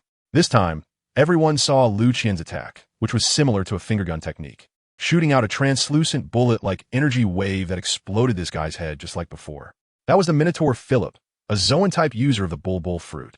Watered buffalo form, with astonishing defense and a bounty of 170 million berries, yet he was also killed in an instant. A group of pirates, seeing Liu Qian easily take down another famous pirate, looked at Liu Qian with newfound respect. So now, is there anyone who opposes me being your captain? Liu Qian asked 3 times in a row. The pirates trembled, with no one daring to speak, fearing they would be killed for saying the wrong thing. Good. You are now members of the O'Hara Pirates. I will lead you to reclaim the peak of the sea. After Liu Qian finished speaking, the group began to take action. Hail Captain O'Hara. From now on, call me Captain. Hail Captain O'Hara. Very good. Seeing the reactions of the crowd, Liu Qian was very pleased. The O'Hara Pirates had finally grown from just a few members to a proper crew. Shiryu, we can head to the 4th level now. Liu Qian said to Shiryu after sorting out all the new crew members. Follow me, there's an elevator. Shiryu led the way as the group marched towards the scorching hell of the 4th level. The warden of the underwater prison, Magellan's office, was located on the 4th level, which also housed the kitchen and granary. The temperature on this level was extremely high, resembling a giant iron pot filled with boiling blood pools and seas of fire. And one could jump directly from the exhaust vent between the 3rd and 4th levels. However, if the landing point was wrong, it wouldn't just be a simple burn. Prisoners had to be disinfected by the heat on this level before entering the prison. Thanks to Shiryu having dealt with all the surveillance nail cameras along the way. When they arrived at this level, the guards of Impel Down were still unaware that a breakout was happening. If they abandoned gathering personnel on the 4th level, they could take the elevator up to the 1st floor of the sea without alerting Warden Magellan and then pass through the Gate of Justice to Judicial Island or Navy headquarters, from where they could leave by ship, provided no one obstructed them. But Liu Qian did not choose this path. His capture in Impel Down had stirred up the seas and increased the Navy's power.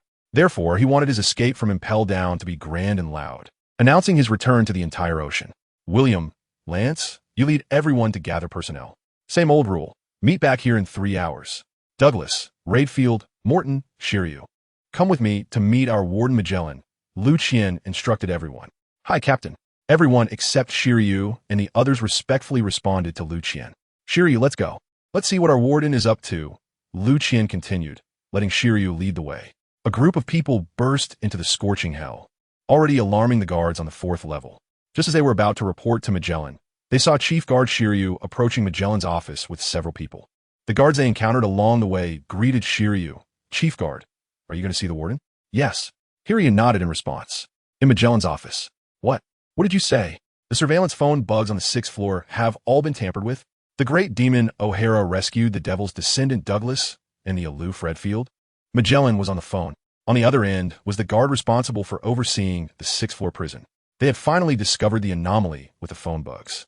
When they took the elevator down to the 6th floor to check, they found that all the phone bugs had been tampered with, resulting in a long period of time during which the 6th floor was unmonitored. Even more frightening, someone had escaped from the 6th floor prison.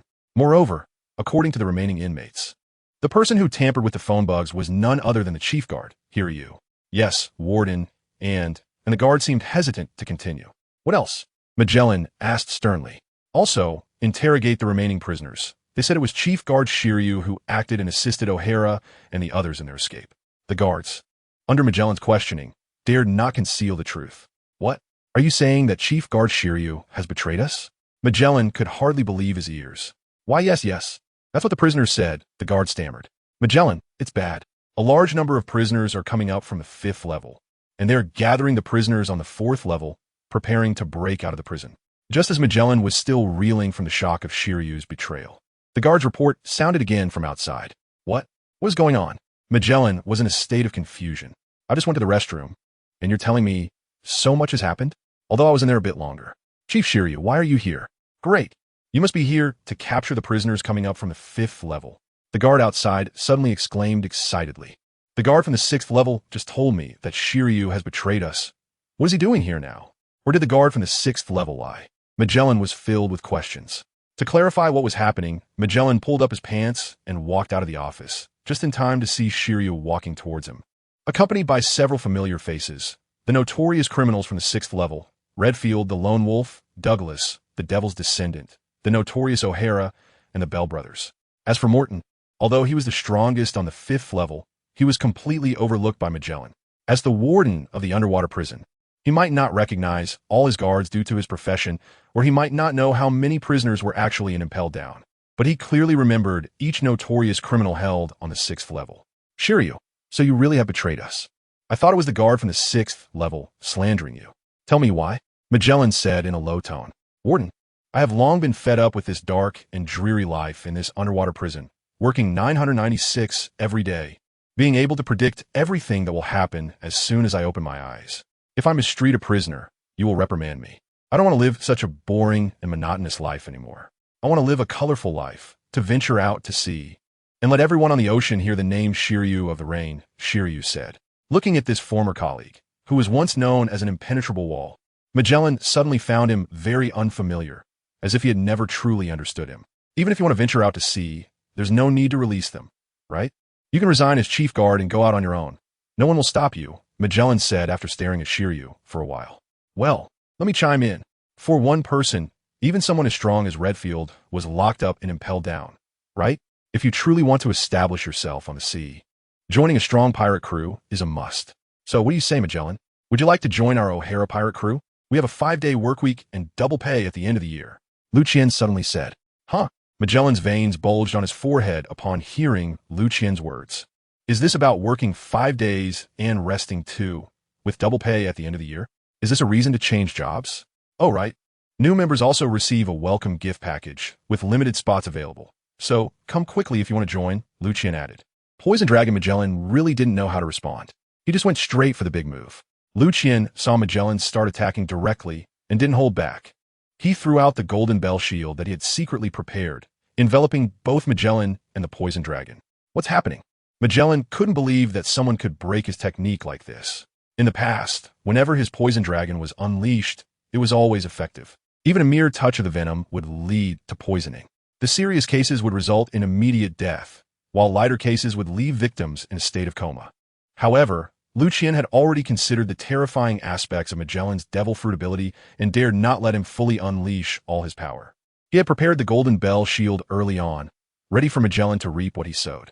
Sure enough, after the Poison Dragon and Magellan were both enveloped, Magellan couldn't withstand the toxins from his own attack. Magellan was a paramecia-type user of the poison fruit, a poison man. He could exhale poisonous gas from his mouth and release large amounts of highly toxic liquid from his body. This could form a poison dragon that would strike at enemies, causing them to suffer long-term torment before dying, rather than immediate death. Because his entire body was filled with toxins, his subordinates dared not approach him closely. Even visitors had to wear gas masks in advance. Moreover, since he was a poison man, the air he exhaled was also toxic, inadvertently poisoning any food brought to his mouth. As a result, he would often suffer from diarrhea due to the excessive strength of the toxins. But thanks to his own resistance to poison, he wouldn't die even after consuming toxic food. However, this time was different. He and the poison dragon were both trapped inside the Golden Bell shield. The space inside was already small, and after a few breaths, it was filled with toxins. Exacerbated by his own poison dragon technique, the already limited space became severely toxic, and even Magellan could not bear it. As Liu Qian gradually reduced the area of the Golden Bell shield, Magellan and the poison dragon were forced closer together. Finally, Magellan was surrounded by the poison dragon. At this point, Magellan could no longer hold on and fainted. Relying on the power of the poison fruit, Magellan had no idea how many powerful figures he had taken down on the seas. But he never thought that one day he would also fall under his own fruit ability. Director, the guards were terrified to see Magellan easily defeated. This guy is so strong. Even the strongest man in the prison, Lord Magellan, was taken down in one move. In fact, even Liu Qian had not expected to deal with Magellan so easily. He thought it would be a tough battle. It turned out that while Magellan's fruit ability was extraordinarily developed, his haki cultivation and martial arts were not strong. He could not break the Golden Bell shield, which required an admiral-level combat power to shatter. Lord Magellan. At this moment, Deputy Warden Domino and Deputy Director Hannibal arrived with a group of prison guards for support. As soon as Magellan and Shiryu met, a guard had already called for reinforcements. It wasn't that they thought Magellan would lose, but rather to pursue the prisoners who had come up from the 5th level. When Hannibal and the others received the call for help and rushed over, they happened to see the scene of Magellan being defeated. Ha ha! Magellan has been taken down. If I catch these guys, can I replace Magellan as the warden? Hannibal accidentally revealed his inner thoughts again. Hannibal, what are you thinking at a time like this? Hurry up and capture these results. Domino shouted sternly after hearing Hannibal's words. After that, she turned to Shiryu. Director, have you really betrayed us? It's you, Domino. You're still as strict as ever. I'm tired of living here. I want to change my way of life. You wouldn't want to stop me, would you? Shiryu replied. No matter what, you shouldn't betray everyone, Domino continued sternly. Moreover, I not only want to stop you, but I also intend to capture you and throw you into infinite hell, Domino added. It doesn't matter if you insist on this. Don't blame me for being ruthless, Shiryu responded. Shiryu, we won't let you go. We have already called for support from the Navy headquarters, and soon reinforcements will arrive. You can't escape.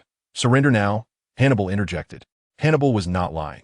His subordinates were secretly calling Fleet Admiral Sengoku at the Navy headquarters. Moses, this is Sengoku. Fleet Admiral Sengoku, it's bad. Warden Shiryu has betrayed us. He has released the lone wolf red-legged field, the devil's descendant Douglas, the great demon O'Hara, and a large number of 5th-level prisoners. They have already defeated Warden Magellan, and Deputy Warden Hannibal is leading us to stop the escaped prisoners. But the enemy is too strong. Hannibal wants me to seek your help. What? What did you say? Shiryu has betrayed us? Released a large number of prisoners and defeated Magellan? Sengoku was shocked by this news. Hey, Fleet Admiral Sengoku, please send reinforcements quickly. Deputy Warden Hannibal and Domino can't stop them at all, the prison officials urged. Okay, I understand. I'll send someone right away, Sengoku said before hanging up the den mushi. What's wrong, Sengoku? Chief of Staff, Tsuru asked. Yes, Sengoku, what happened? You look awful. Carp asked while munching on senbei. He had just been competing with Sengoku to see who could eat the most sunbei the fastest. A distress call from Impel down. Warden Shiryu has betrayed us, released the lone wolf red-legged field, the devil's descendant Douglas, the great demon O'Hara, and a large number of 5th-level prisoners. They are about to break out of Impel Down. Sengoku informed his 2 friends. What? Shiryu has betrayed us? Released several serious criminals from the 6th level? Tsuru and Carp asked together. Yes, that's the message we just received. And they have defeated Magellan, with only Hannibal and Domino left. They definitely can't stop Shiryu and the others, Sengoku said. Even Magellan has been defeated. This is serious trouble. Even the usually carefree Carp felt the gravity of the situation. We need to send reinforcements quickly, Sengoku, Tsuru added. Yes, we need to send support. Just right, Akiji and the others are all at headquarters reporting, plus Carp. If we send them to support, we will have enough manpower. But it may be too late. By the time our reinforcements arrive, they will have already escaped through the gates of justice, Sengoku said. Are we just going to let this go? Carp asked. No, we can't just let it go. I'm thinking, if they escape, where will they go? Sengoku pondered. Of course, it will be Justice Island. Would they escape from Marineford? Carp blurted out. That's right. Carp is correct. I think they will definitely escape from Justice Island. Compared to the strong combat power of Marine Headquarters Marineford, the guarding power of Justice Island is not even as strong as that of the underwater prison, so they will surely escape through Justice Island. Tsuru also agreed with Carp's view. In that case, we can set up an ambush directly at Justice Island. Once they arrive at Justice Island, they will fall right into our ambush, and not a single one will escape, Sengoku said. Good, that's a great idea. Let's go to Justice Island and wait for them. Both Tsuru and Carp thought this plan was excellent. Then it's settled. I will stay at headquarters with Tsuru, while Carp and Akiji go to Justice Island to ambush Shiryu and the others. Sengoku quickly made a decision. At this moment, in Impel Down, Hannibal and Domino had already fallen. After all, facing the siege from Ladefield, Douglas, and Shiryu, along with Liu Qian occasionally delivering finishing blows, the guards at Impel Down, lacking main combat strength, were simply no match for them. Even if they fought desperately to stop them, it was futile, as Hannibal and Domino fell. The remaining officers and ordinary prison guards were quickly defeated. Shiryu, have all the guards been taken down? Liu Qian asked after the battle ended. Ah, yes. All the prison staff have been defeated by us, Shiryu replied, not understanding why Liu Qian asked but answering nonetheless. Good. Once they return, destroy all the transponder snails, and we will head to Marineford, Liu Qian said. Huh? Shouldn't we go to Judicial Island? Steal a ship from Judicial Island and escape. That's the easiest route to flee. If we go to Marineford with the strength of the Navy headquarters, we might not make it out, Shiryu countered. Shiryu, Sengoku is known as a strategist. Anything you can think of, he can think of too. Moreover, the people at Impel Down must have informed Sengoku about our strength long ago, and with Sengoku's cautiousness, he will definitely send all forces from Marineford to capture us. Therefore, the Navy will surely deploy heavy troops at Judicial Island to intercept us. If we take the Judicial Island route, we will be caught right in their trap. So if we want to escape, we must catch them off guard and do the opposite. While the Navy's main forces head to Judicial Island, we will launch a surprise attack on Marineford, seize the ships from the Navy headquarters, and escape from there, Liu Qian explained. All right, you've convinced me. Then we will go to Marineford. Shiryu agreed with Liu Qian's plan. Don't worry, everyone. If all goes as expected, our surprise attack on Marineford will surely succeed. Compared to the strategies of war, I have studied Sun Tzu's Art of War. Sengoku's little tricks won't escape my calculations, Liu Qian said to reassure Shiryu and the others, who still seemed worried. Captain, what is this Sun Tzu's Art of War? Why is it called that? Morton asked curiously after hearing Liu Qian's words. Sun Tzu's Art of War is a book that specifically studies military strategies. I read it back in my hometown. It's called Sun Tzu's Art of War because if you learn it, you could defeat your enemies. If you don't learn it, you will be defeated by your enemies. Liu Qian explained. Then, Captain, with your knowledge of Sun Tzu's Art of War, we will definitely defeat the Navy, Morton marveled. Of course, once they return, we will set off for Marineford and defeat the Navy, Liu Qian affirmed. Hi. Several people thought about how they could defeat the Navy, and they were exceptionally excited. Marineford, the headquarters of the Navy, can be considered the origin of justice, maintaining world peace through absolute justice. It is also praised as the most peaceful place since the Great Pirate Era. Today, Marineford is as tranquil and peaceful as ever. Although the Grand Line is almost overrun by pirates, with battles raging everywhere, Marineford is an exception. The Navy headquarters dock is a military dock that has just sent off a large fleet of Navy warships. They will pass through the Gate of Justice and head to Judicial Island to ambush pirates. The rear admiral responsible for guarding the dock is Cassius. After sending off the Navy fleet and arranging for patrols as usual, he returned to his office. As a rear admiral of the Navy headquarters, Cassius has reached the level of high bronze. This level used to be typical of elite vice admirals. However, with the advent of the Great Pirate Era, the number of pirates at sea has increased significantly, leading to the emergence of more powerful pirates. To cope with the increasingly strong pirates, the Navy has had to quietly raise the standards for promotions. As a result, despite his high bronze strength, he does not meet the promotion standards for elite vice admirals, let alone ordinary vice admirals.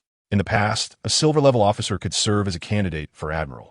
Upon reaching the level of low gold, one could be promoted to admiral of the Navy headquarters.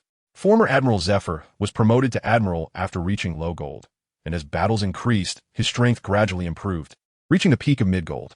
However, now, even the low-gold level Peach Rabbit and T-Dolphin are still only candidates for admiral. While several vice admirals, such as Mole and Fire Mountain, some of whom possess top silver strength and others who have reached low gold, still remain elite vice admirals. As for the 3 admirals of the Navy headquarters, none possess strength below high gold. Moreover, more ordinary vice admirals have already reached the levels of low silver and high silver. Therefore, with his high bronze strength, he is truly unqualified for promotion to vice admiral in this sea where bronze is worthless, silver is everywhere, and only gold can stand out. Nevertheless, he has never been dissatisfied with this and continues to diligently perform his duties. The Navy personnel on patrol at the dock are idly passing the time. Although it is called a patrol, it is actually just for show. Which pirate would dare to cause trouble in the origin of justice? Oh, there was indeed a golden lion who caused a ruckus here before, but he was captured and sent to impel down. And it is said he has since died in the West Sea. What is that? Is it the Navy fleet that just left? Didn't they just go to Judicial Island? How could they return so quickly? The patrolling Navy personnel saw the gate of justice open again and were somewhat puzzled. That flag, that is a pirate crew. Not good, pirates are coming. Pirates are attacking Marineford. The Navy, realizing something was wrong, shouted loudly, "Don't panic, don't panic. Form up to face the enemy. Officer, quickly inform the Fleet Admiral." Rear Admiral Cassius hurried out to command the situation and instructed his aide to report to Sengoku. Report, Fleet Admiral Sengoku, it's bad. A large group of pirates has passed through the Gate of Justice and is attacking Marineford. Cassius's aide immediately reported to Sengoku upon receiving the order. At this moment, Sengoku was eating senbei. Just before, his senbei eating competition with Garp had been interrupted by the prison break incident at Impel Down. Now, with Garp and the 3 admirals gone to Judicial Island to ambush the pirates, all the senbei were left for Sengoku alone. He aimed to finish all the senbei before Garp returned. As Sengoku munched on the senbei, he chatted with Tsuru while waiting for the good news from Judicial Island. Both Tsuru and Garp had great faith in Sengoku's intelligence, and past events had confirmed this. However, what happened today broke that pattern. Sengoku's intelligence was challenged for the first time. The pirates coming through the Gate of Justice could only be the ones who broke out of Impel Down, and they did not follow Sengoku's predictions to head to Judicial Island, stepping into the Navy's ambush, but instead directly attacked the defenseless and weakly defended Marineford. Admiral Sengoku looked up at his old friend. After all, he was the Marshal of the Navy. Even though his scheme had been uncovered, he was caught off guard. And faced with an approaching enemy force, Sengoku remained unflustered and composed. With a calm demeanor, he said to his deputy, "Gather all the available forces still at the headquarters. We're going to the dock to confront the enemy. We must not let the pirates disturb the Navy families in the rear." "Hi." The aide saluted and ran off to convey the orders. At the Navy headquarters dock, Rear Admiral KCO had already been defeated. His bronze-level combat power was simply insufficient. At this moment, Admiral Sengoku had brought all the existing forces of the Navy headquarters to the dock. "Ha! Admiral of the Navy, the so-called wise General Buddha Sengoku. I've heard your great name on the seas for a long time, and today I finally meet you in person." Liu Qian greeted Sengoku with a hearty laugh. "The great Demon O'Hara, captain of the O'Hara pirate crew, I've also heard of you for a long time. I didn't expect you to escape from Impel Down." After finishing, Sengoku looked at Shiryu. "Shiryu, why did you betray us?" "Sengoku, the Navy couldn't provide the life Shiryu wanted, but I can. So he sided with me. You can only blame the internal issues within your Navy for being unable to retain talent," Liu Qian retorted, taking over Sengoku's words. "O'Hara, what are you here for today?" Sengoku asked directly, not wanting to waste time with Liu Qian. "Of course, I'm here to take a look at this place, which is said to be the most peaceful in the era of great pirates, and to borrow a few things from you," Liu Qian replied. "Oh, what do you want to borrow?" Sengoku asked. "You see, with so many of us, we're seriously overloaded due to a lack of ships. So I'd like to borrow a few warships from Admiral Sengoku," Liu Qian stated outright, attempting to extort the Navy's ships. O'Hara, that's impossible, Sengoku predictably refused. Then we'll just have to take them ourselves. After saying that, Liu Qian gave the order, boys, go and loot everything the Navy has. Aye, Captain.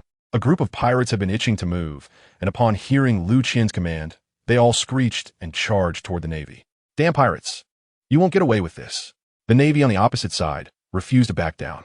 Wait, O'Hara, please give us some time to discuss this properly, shall we? At that moment, the Chief of Staff, Kizaru, stepped forward. Little Crane, you? Sengoku couldn't understand why Crane was doing this at the moment. The other Navy personnel also looked confused, all staring at Chief of Staff Crane. Crane did not explain to Sengoku. The pirates who were charging also stopped their advance, turning to look at Liu Qian, waiting for him to give new orders. Oh, it's Vice Admiral Crane from the Navy. You wouldn't naively think I can't see through your plan to delay time and wait for reinforcements, right? Liu Qian said lightly. Oh, so it turns out the Chief of Staff wanted to negotiate with the pirates to buy time. The Navy personnel present suddenly understood. You guys go. Beat this group of Navy into submission. Liu Qian commanded, and the pirates, who had originally stopped, charged again. O'Hara, you're too presumptuous, Sengoku roared, transforming into a massive golden Buddha and unleashing a shockwave towards the charging pirates. Sengoku is a user of the Hito no Mi, a mythical Zoan-type fruit, allowing him to transform into a giant golden Buddha and emit powerful shockwaves. But the true effect is to grant the user the power, wisdom, and spirit of a Buddha. Merging a colossal body like the Buddha with an intelligent mind and perfect technique, turning oneself into the ultimate being with both heart and skill. This is also the reason Sengoku earned the title of strategist. Redfield, I have heard that you once defeated the former Fleet Admiral Steelbone Kong of the Navy. But due to exhausting a lot of stamina, you were defeated by the arriving Carp and imprisoned and impelled down. It was indeed the Navy winning by numbers. Now today, you have the chance for revenge. I will ask Douglas to assist you in defeating Sengoku and let the Navy taste the bitter fruit of winning by numbers. What do you think? Liu Qian asked Redfield. Very good, I can't wait. Redfield agreed with Liu Qian's suggestion.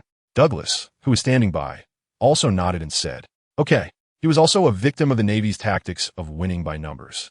The two strong individuals who came out of the 6th level of Impel Down had long wanted to teach the Navy a lesson and vent their grievances from years of imprisonment. Therefore, they launched their strongest moves right away. Douglas activated the ability of his combined fruit, merging the entire dock and transforming into a supergiant. His punch wrapped in armament hockey struck Sengoku's giant Buddha form. Redfield, not just a master of physical techniques, was also a swordsmanship expert. Before being captured and impelled down, he had defeated the then Fleet Admiral Steelbone Kong using an umbrella as a sword. He was now also wrapped in armament hockey. However, what he held was a real Japanese sword, which not only had armament hockey wrapped around it, but also conqueror's hockey. As a powerhouse who could stand toe-to-toe with the 3 legendary pirates alone, how could he not have conqueror's hockey? If facing a single opponent, Sengoku would never lose to either Redfield or Douglas. But now, facing both of them at the same time, Sengoku suddenly felt overwhelmed. The strong individuals from the Navy, seeing Sengoku being besieged, naturally rushed to his aid. Despicable pirates, don't think you can win by numbers. Navy Rear Admiral Peach Rabbit drew her famous sword Jinbaira and executed a massive flying slash towards Redfield. Shiryu, as a fellow swordsman, I think you should be able to handle her, right? Liu Qian said. Of course. Shiryu said as he drew his famous sword, Raijin, and intercepted Mamatatsu's strike. Your opponent is me, Gion. Shiryu took a puff from the cigar in his mouth and said to Mamatatsu, shameful traitor. Mamatatsu cursed when she saw Shiryu blocking her. I won't hold back. You'd better show your full strength. Shiryu ignored Mamatatsu's insults. Shiryu, who struck without mercy, was terrifying. His sword was fast, giving the impression of being as dense as raindrops, which is why he was called the Rain Shiryu. Mamatatsu was no match for him. After a short exchange, she was already at a disadvantage. Gion, I'll help you. Another vice admiral candidate, Chibuta, rushed to assist when he saw Mamatatsu being overwhelmed. Morton, it's up to you. Liu Qian commanded. I won't let Captain down. Morton replied. Morton intercepted Chibuta, and they were evenly matched. To be fair, Chibuta was slightly better, but a clear winner wouldn't emerge in a short time. William, Lance, you two go, seize the Navy's warehouse, and empty their stock. Also, send people to occupy all the warships docked at the pier. Liu Qian instructed the remaining Bell brothers beside him. Aye, Captain. The Bell brothers responded and turned to leave. I won't let you succeed. Chief Advisor Crane suddenly intervened to intercept the Bell brothers. Advisor Crane, it's better for you to stay put. Although I usually don't fight women. If you don't know your place, don't blame me. Liu Qian said as he blocked Crane's attack. O'Hara, this is the Navy headquarters, the source of justice. I won't let you succeed, even if it costs me my life. Crane said sternly.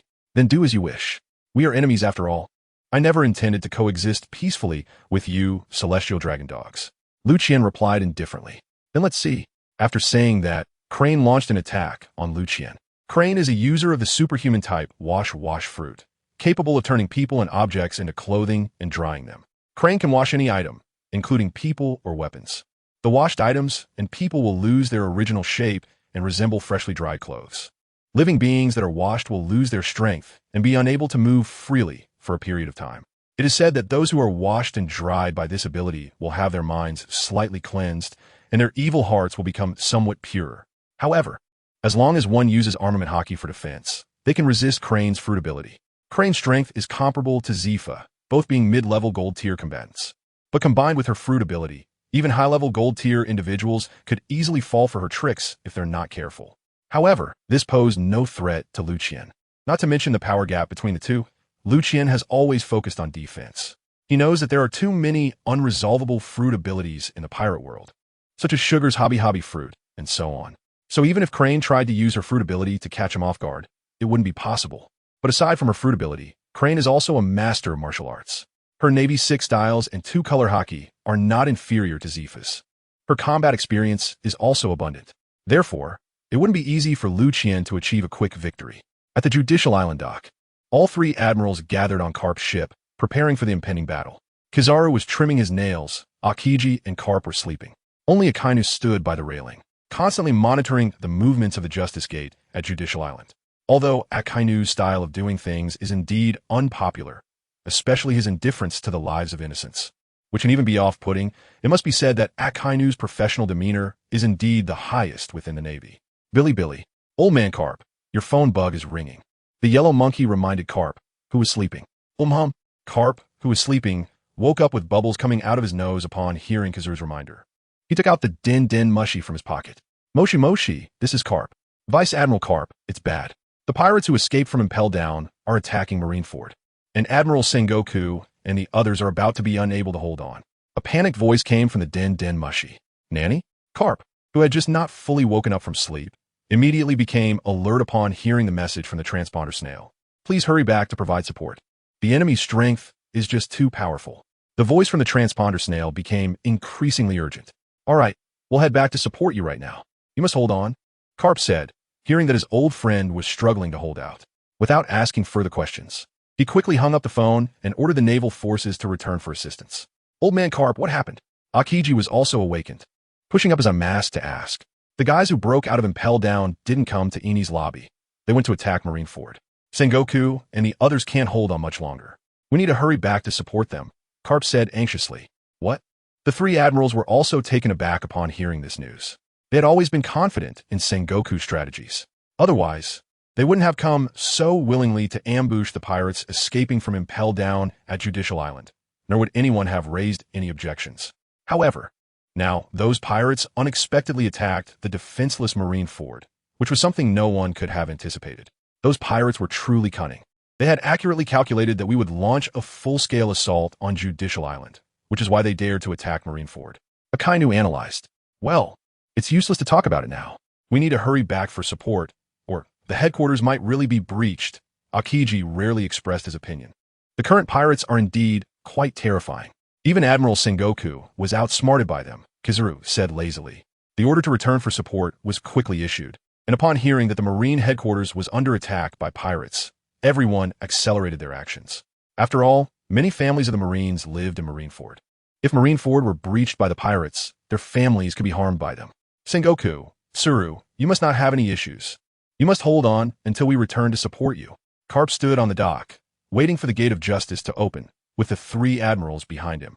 The last time Marineford was attacked by pirates was during the Golden Lion incident, which was over a decade ago. But even though Golden Lion caused significant damage to Marineford, turning half of it into ruins, Karp had never been as worried as he was now. Because this time, the opponent was just too powerful. Douglas, Redfield, O'Hara, Range Shiryu. and nearly 10,000 pirates who escaped from the 4th and 5th levels of Impel Down. Faced with such strength, the Marine headquarters had to deploy all 3 admirals. Along with him, a Marine hero and a large number of elite vice admirals and rear admirals. This shows how much they valued those escaped pirates. But now, such a powerful enemy had taken advantage of the absence of the main force of the Marine headquarters to launch a surprise attack on Marineford. Knowing Sengoku and Tsuru's personalities, they would definitely not compromise with the pirates.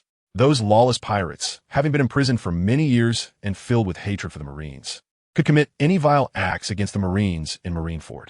Therefore, Carp was extremely worried about this, and the Marines with families in Marineford were even more anxious. However, opening the Gate of Justice took time, and returning to Marineford by warship also required time. No matter how anxious they were, it was useless. Far water cannot quench near fire. At Marineford, on the dock battlefield, Liu Qian was still able to observe the surrounding situation while fighting with the Chief Staff Tsuru. The Marine Colonel secretly calling Carp for help naturally did not escape his eyes. "Boys, finish off these Marines quickly. We need to go." Liu Qian heard the call for help from the Marine to Carp and knew they could no longer delay. Otherwise, if the main force of the Marines blocked them at Marineford, very few from their nearly 10,000-strong team would be able to escape. All of these were his future assets for conquering the New World. He couldn't let them all be lost here. "Hey, Captain." Hearing Liu Qian's command, the pirates intensified their attack on the Marines. At this moment, under the siege of Redfield and Douglas, Sengoku could only defend passively and had no power to fight back. However, with Sengoku's strength, even surrounded by 2 people, he wouldn't be defeated easily. It would take at least 2 or 3 days to determine a victor. But now, Liu Qian and the others had absolutely no time for 2 or 3 days. They didn't even have a full day. Other battlefields were experiencing similar scenes. The battle between Peach Rabbit and Shiryu was always in Peach Rabbit's disadvantage, but it would take at least a day or 2 for Shiryu to secure a victory. The battle between Chaper and Morton might take even longer because they were evenly matched. Unless one of them ran out of stamina, it would be hard to determine a winner.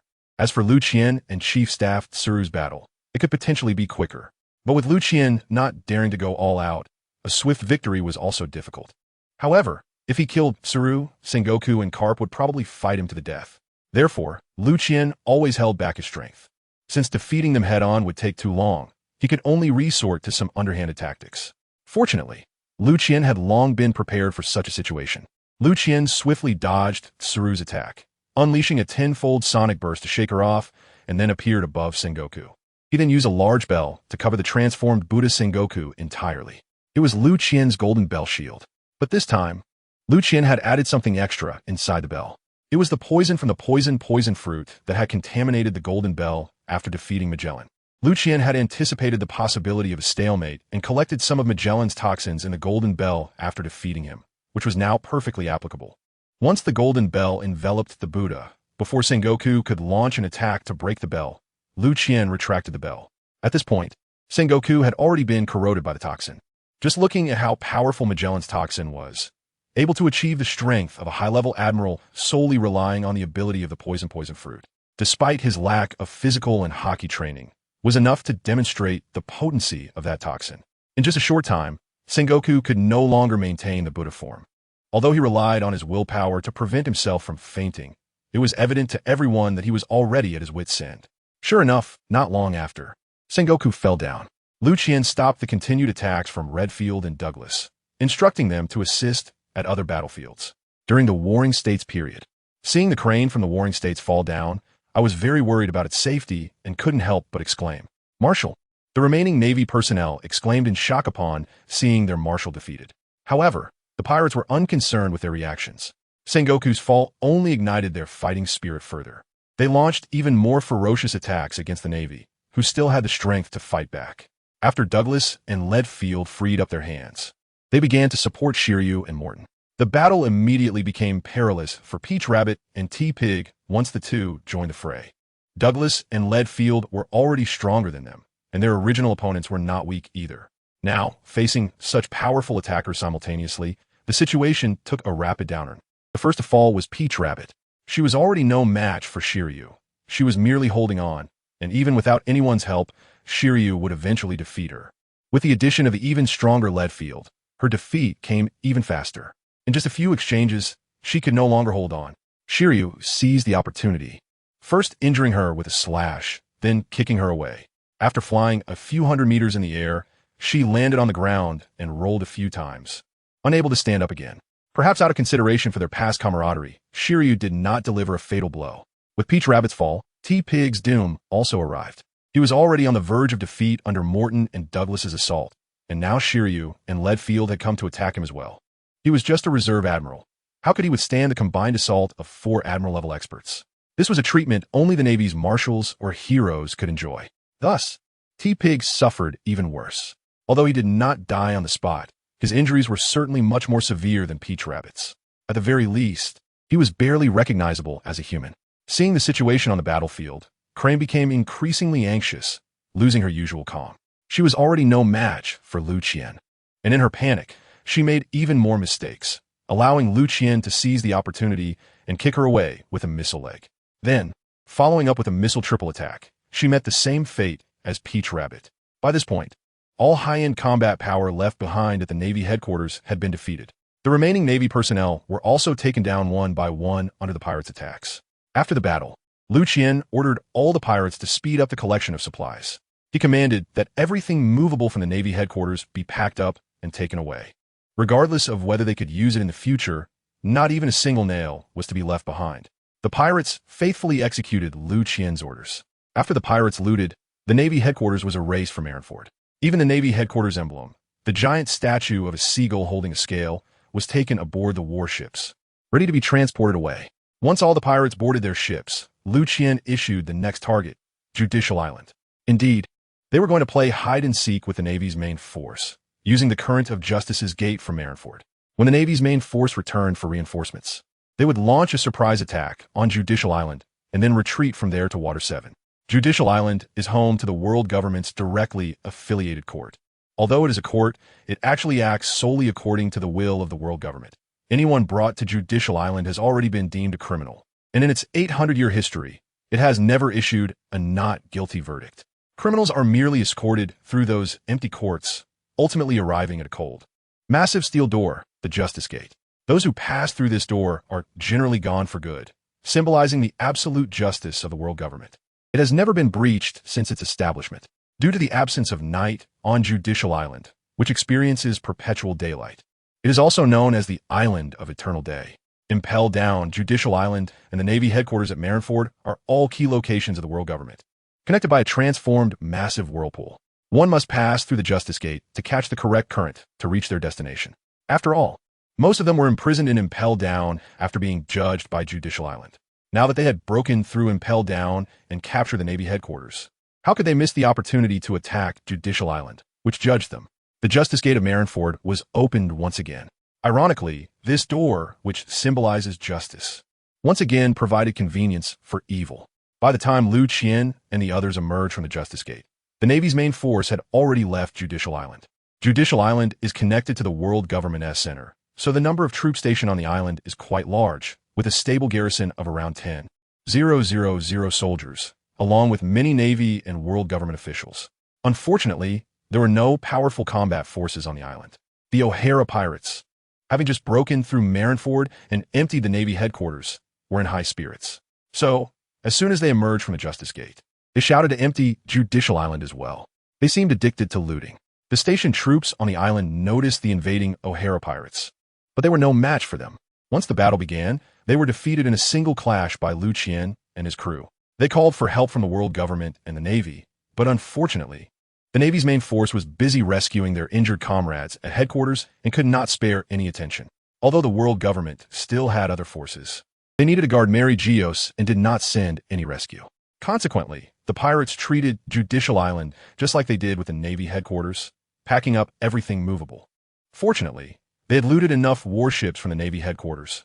Otherwise, it would have been quite difficult to empty Judicial Island after emptying Marineford. By the time Liu Qian issued the order to retreat, Judicial Island, like the Navy headquarters, would not even need to clean up the garbage for reconstruction. All hands, we're setting off.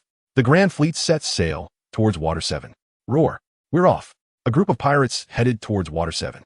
Captain, I want to know why we didn't kill Sengoku, Douglas asked during the voyage. Leadfield was also curious about this question.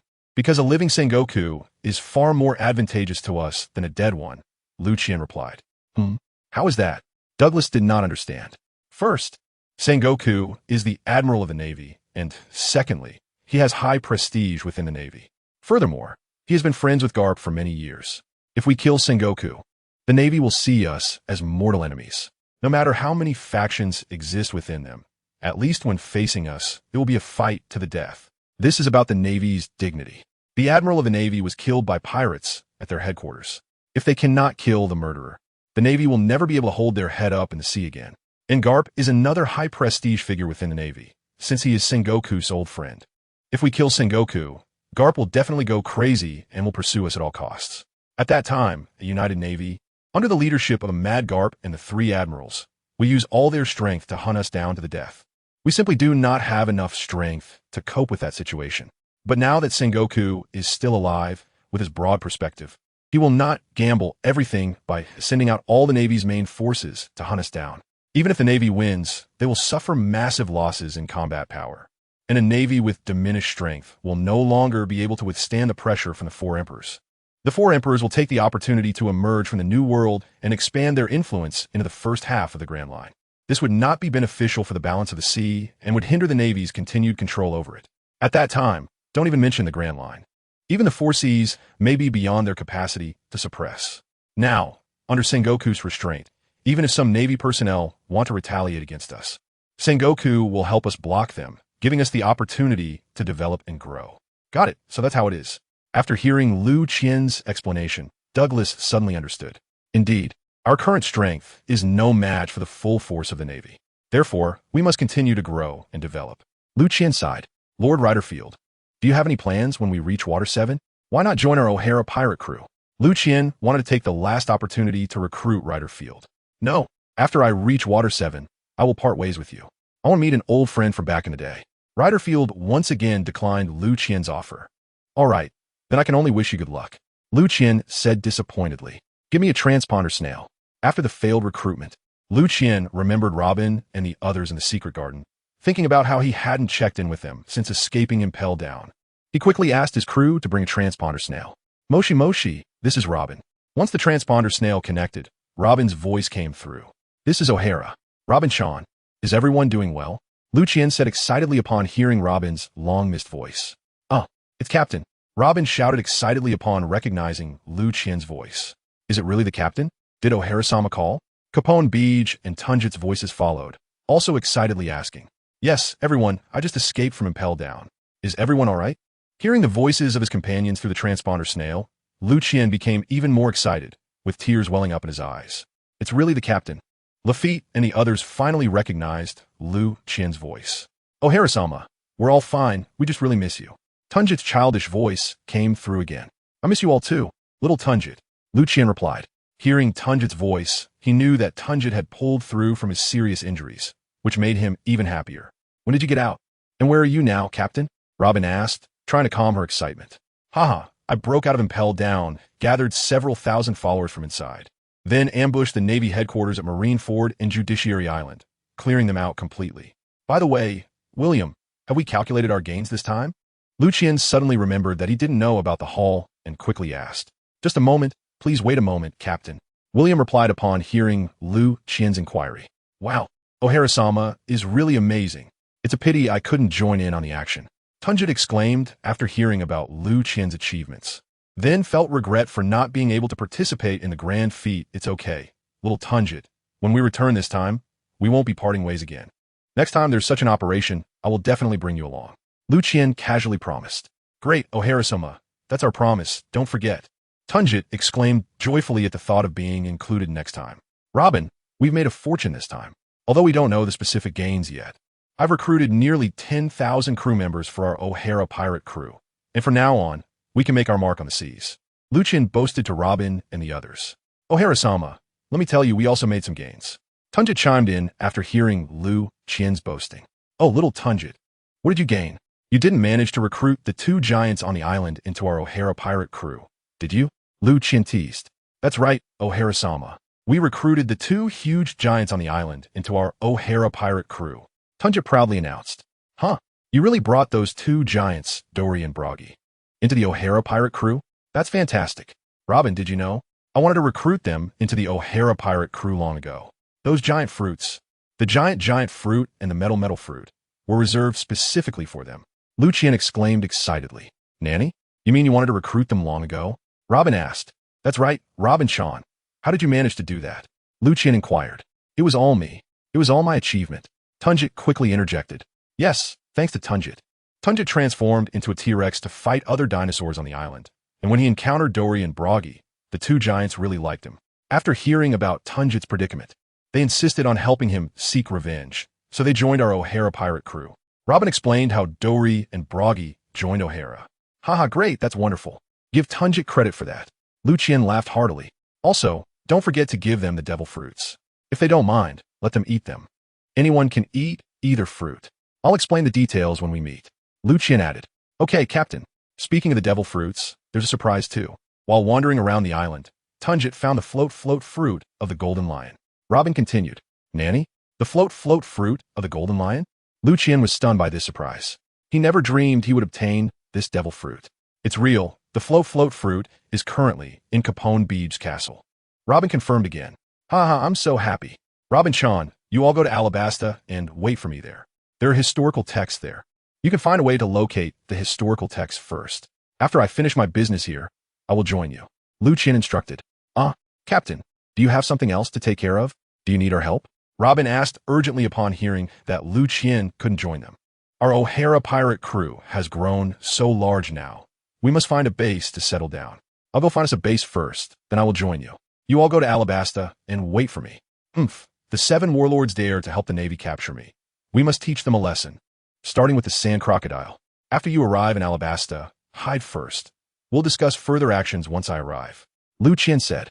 All right, then we'll set off for Alabasta now. Robin replied. Okay, be careful on the way. The impact of what we did this time is too great. I'm afraid the Navy will come after you. Liu Qian said with concern. Understood, Captain. Robin replied. After they finished talking, the two hung up the transponder snail, following Liu Qian's instructions. Robin had Capone Beej take out the giant fruit and the metal fruit, explain the abilities of these 2 devil fruits to Dori and Broggy, and finally asked, Are you willing to eat the devil fruits? The 2 giants looked at each other, and Dori said, I want to eat the giant fruit. Broggy, how about you? Broggy heard that Dongli chose the giant fruit, and thought for a moment before saying, All right, then I will choose the metallic fruit. Just as the red demon and the blue demon were eating the devil fruit, William also came to report the harvest this time. Captain, our harvest is quite substantial. According to incomplete statistics, we have 1 Admiral-class warship, 3 Vice Admiral-class warships, 36 Rear Admiral-class warships, 72 Commodore-class warships, and too many other school-level warships to count. In addition, we discovered 22 devil fruits in the Navy's storage, 1 Supreme Great Blade, and 13 famous swords. There are also several Sea Prism stone weapons, bullets, and more. The cache exceeds 300 billion berries, most of which were found in the Navy's storage and the homes of world government officials on Judicial Island. The rest of the gold, jewelry, antiques, etc. have not been specifically valued. William reported the statistics of the harvest to Liu Qian one by one. Well, very good. Once we find a base in the Grand Line, I will reward you accordingly. Liu Qian was very satisfied with this harvest, not to mention the numerous devil fruits. Just the Admiral-class warship and the 3 Vice Admiral-class warships made him so happy he couldn't speak. He had long wanted an Admiral-class warship to serve as his flagship, and this time he finally got his wish. As for the Supreme Great Blade, it was Liu Qian's Raikiri. With his capture, the blade became a trophy for the Navy and was sent to their warehouse, but now it had returned to its rightful owner. It is worth mentioning that they also rescued a former CP member who had been imprisoned on Judicial Island. What is your name? What position did you hold in the CP organization? Why were you imprisoned in the interrogation room on Judicial Island? Liu Qian began to question the imprisoned CP member. Fuzzvuff, Lord O'Hara, my name is Fuzzvuff, and I am a former member of CP9. I was captured while escorting a devil fruit from the East Blue back to Mariehua when it was taken by the Yonko Red-Haired. The headquarters thought I colluded with Red-Haired, which is why I was imprisoned on Judicial Island for interrogation, Fuzzvuff replied. You just said you were escorting a devil fruit from the East Blue back to Mariehua when it was taken by Red-Haired? As far as I know, the Red-Hair pirates have almost no devil fruit users, and he himself is very reluctant to eat devil fruits. What kind of devil fruit was it that would make the Yonko Red-Haired take action to seize it? Liu Qian asked. Sir, it was a paramecia-type rubber fruit. As for why Red-Haired came to seize it, I still can't figure it out. What's even more puzzling is that red-haired seemed to know that I would be escorting this devil fruit back from the East Blue and was waiting for me on my way back. Fuzzvuff said, puzzled. Ah, so was that devil fruit. Upon hearing it was the paramecia-type rubber fruit, Liu Qian understood why red-haired wanted to seize it. Sir seems to know about this fruit. Fuzzvuff, who had been tormented by this fruit, wanted to know the reason. It's better for you not to know. Knowing too much can get you killed. Liu Qian did not tell him the reason. Hi. Seeing Liu Qian not wanting to tell him, Fuzufu quickly lowered his head. Liu Qian was quite suspicious. This fruit might indeed be the great treasure Roger mentioned, but he had no evidence at the moment. He could only think that a devil fruit powerful enough to attract the red-haired pirate's attention must be more than just a mythical beast type. Even if it wasn't a great treasure, it definitely had significant connections. Perhaps it was a key necessary to open a certain door, or maybe it was a token. In any case, the fact that the red-haired pirate took this devil fruit indicated at least one thing. His arm was now broken, and the original plot was showing signs of returning to the right track under fate's arrangement. Despite having changed many people's destinies, it seemed that the goddess of fate did not want to give up so easily. However, he currently lacked enough strength to completely change this world. He still needed time, and the unfolding of the plot might be more beneficial for his growth and development. For that reason, he wasn't planning to intervene too much. What are your plans next? Liu Qian asked after thinking for a while. As you command, my lord, Fuzufu replied tactfully. Then come aboard my ship. The O'Hara pirates really need someone with your expertise. Liu Qian felt that Fuzufu, coming from the CP organization, would be perfect for helping him build an intelligence network for the O'Hara pirates. No matter when, for an organization to grow, its intelligence department must be developed vigorously. Otherwise, even the strongest forces without intelligence support would be just deaf and blind. Fuzufu's appearance just filled the gap in O'Hara's intelligence capabilities. After all, he was a professional in intelligence, much stronger than those pirates who were self-taught in this area. Hi. Thank you for taking me in, my lord. Upon hearing Liu Qian's intention to have him manage the O'Hara pirates' intelligence, Fuzufu quickly agreed. The current O'Hara had become one of the top powers across the seas. After the impelled-down prison break, the attack on Marineford, and the Judicial Island incident, no one dared underestimate the O'Hara pirates anymore. With such a newly powerful force, personally recruited by the captain, it would be foolish for him not to agree. Water 7 was a beautiful water city where the infamous battleship Pluton was built 800 years ago. Liu Qian and his group were heading to Water 7 to obtain the design of the Pluton battleship. When the overwhelming Navy fleet arrived at Water 7, the residents initially thought the Navy was planning something big. It wasn't until they got closer and saw the pirate flag that they remembered the recent major events on the seas. The front page of recent news was dominated by the impelled-down prison break incident. It was said that the Avenger, the great demon O'Hara, had incited the chief warden Shiryu of the Rain to betray, leading to the release of O'Hara and two other notorious pirates, the solitary red-legged Field and Douglas. The Devil's descendant, who was once a crew member of the pirate King Roger. Under O'Hara's instigation, the four released a large number of prisoners from Impel Down, defeating all the guards, including Warden Magellan, and escaped from Impel Down. Taking advantage of the Navy's main force being on an expedition, they launched a surprise attack on Marineford, defeating Admiral Sengoku, who was guarding the Navy headquarters, and plundering it completely. It was said that those prisoners even stripped the clothes off the Navy personnel. Many Navy members, upon waking up, found themselves wearing only a pair of shorts. It was also reported that many female Navy personnel suffered the same fate, including the candidate Admiral Peach Rabbit. And even the famous sword Kineman was stolen. As for whether anyone took the opportunity to do something else, that could only be left to the imagination. In fact, this was a misunderstanding of Liu Qian and his group. After escaping from Impel Down, they were still wearing prisoner clothes, and some were in tattered ones that hadn't been changed for many years. After defeating the Navy, they naturally needed to change into new clothes. However, the Navy headquarters didn't have enough clothing in storage, so they had to strip the clothes off the Navy personnel. As for the female Navy's clothes, well, pirates also have female pirates. It's quite normal for female pirates to strip female Navy personnel as clothes. After being awakened, Admiral Sengoku saw the tragic state of the Navy headquarters and the disheveled Navy personnel, and he was so furious that he spat blood and fainted again. Currently, Liu Qian was wearing a Navy uniform, but without epaulets, draped in Admiral Sengoku's great cloak. He looked quite imposing, just as the O'Hara pirates were heading towards Water 7. The entire sea was discussing the Navy's significant defeat, and many forces felt it was a good opportunity. The Revolutionary Army launched multiple uprisings, overthrowing several kingdoms along the Grand Line. The four emperors of the New World, Kaido of the Beasts and Big Mom, were also stirring, attacking several of the Navy's bases in the New World. Even the Four Seas saw a sudden increase in the number of people setting out to sea due to the Navy's failure. The Navy, with Admiral Sengoku and Chief Strategist Crane recuperating, had to station the three admirals at the headquarters to prevent more pirates from attacking. As the situation intensified, the Navy headquarters became like a drum being beaten by thousands, with everyone pushing against a crumbling wall. More and more pirates wanted to make a name for themselves by attacking the Navy headquarters, just like the O'Hara pirates. Initially, they planned to launch a pursuit against the O'Hara pirates once Admiral Sengoku woke up, but they found themselves dealing with countless pirates harassing the headquarters every day. In the Navy's view, these pirates' attacks on the headquarters were merely disturbances. After all, not every pirate crew had the formidable strength of the O'Hara pirates. In the holy land of Mariewa, in the Five Elders conference room, damn Shiryu, damn O'Hara, they all deserve to die. The long-bearded elder was throwing a tantrum.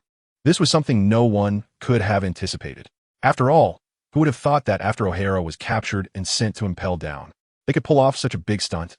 The bald elder with a mustache said, "If I had known, I would have executed him directly." The elder in a kimono remarked, "It's too late to say that now. We should think about how to deal with O'Hara next." The golden-haired elder said, "But the O'Hara pirates have completely developed now. According to the intelligence received, to eradicate them, we must mobilize the Navy's main force. And all three admirals must be deployed to have a chance of victory." The elder with a scar on his face said, "That's impossible. The entire sea is in turmoil now, and the pressure on the Navy is unprecedented in 800 years. Moreover, the Revolutionary Army has been more active lately, taking advantage of the Navy's distraction. The urgent priority is to strike against the Revolutionary Army. As for the O'Hara pirates, we can let them enter the New World and compete with the four emperors." The long-bearded elder analyzed. "Will he easily enter the New World?" The other elders asked. "We can raise his bounty to the same level as the four emperors and publicly declare him as the fifth emperor of the New World in the news. In that case, unless he doesn't care about his reputation and stays hidden in the first half of the Grand Line, he must enter the New World and occupy a territory to gain recognition from the world. However, the territories in the New World have long been divided among the four emperors, so it's impossible for a new emperor to fit in. He will definitely come into conflict with the other four emperors. We can also have the Navy follow behind to see who he battles. If possible, we can capture the losing side." The long-bearded elder star explained, "Yes, it seems that O'Hara still cares about his reputation, judging from the recent events. He also seems to be preparing for his future expedition into the New World. Since that's the case, let's give him a hand," said the elder star in a kimono. "All right, then let's raise the bounty on the O'Hara pirate crew for everyone, including those previously on the run and the newly joined members. Besides, those new guys originally escaped from Impel Down, so they already had bounties on their heads," the blonde elder star echoed. "Let's settle on this. Captain of the O'Hara pirate crew, the great Demon O'Hara, is directly awarded a bounty of 4 billion berries. The solitary Redfield is awarded 2.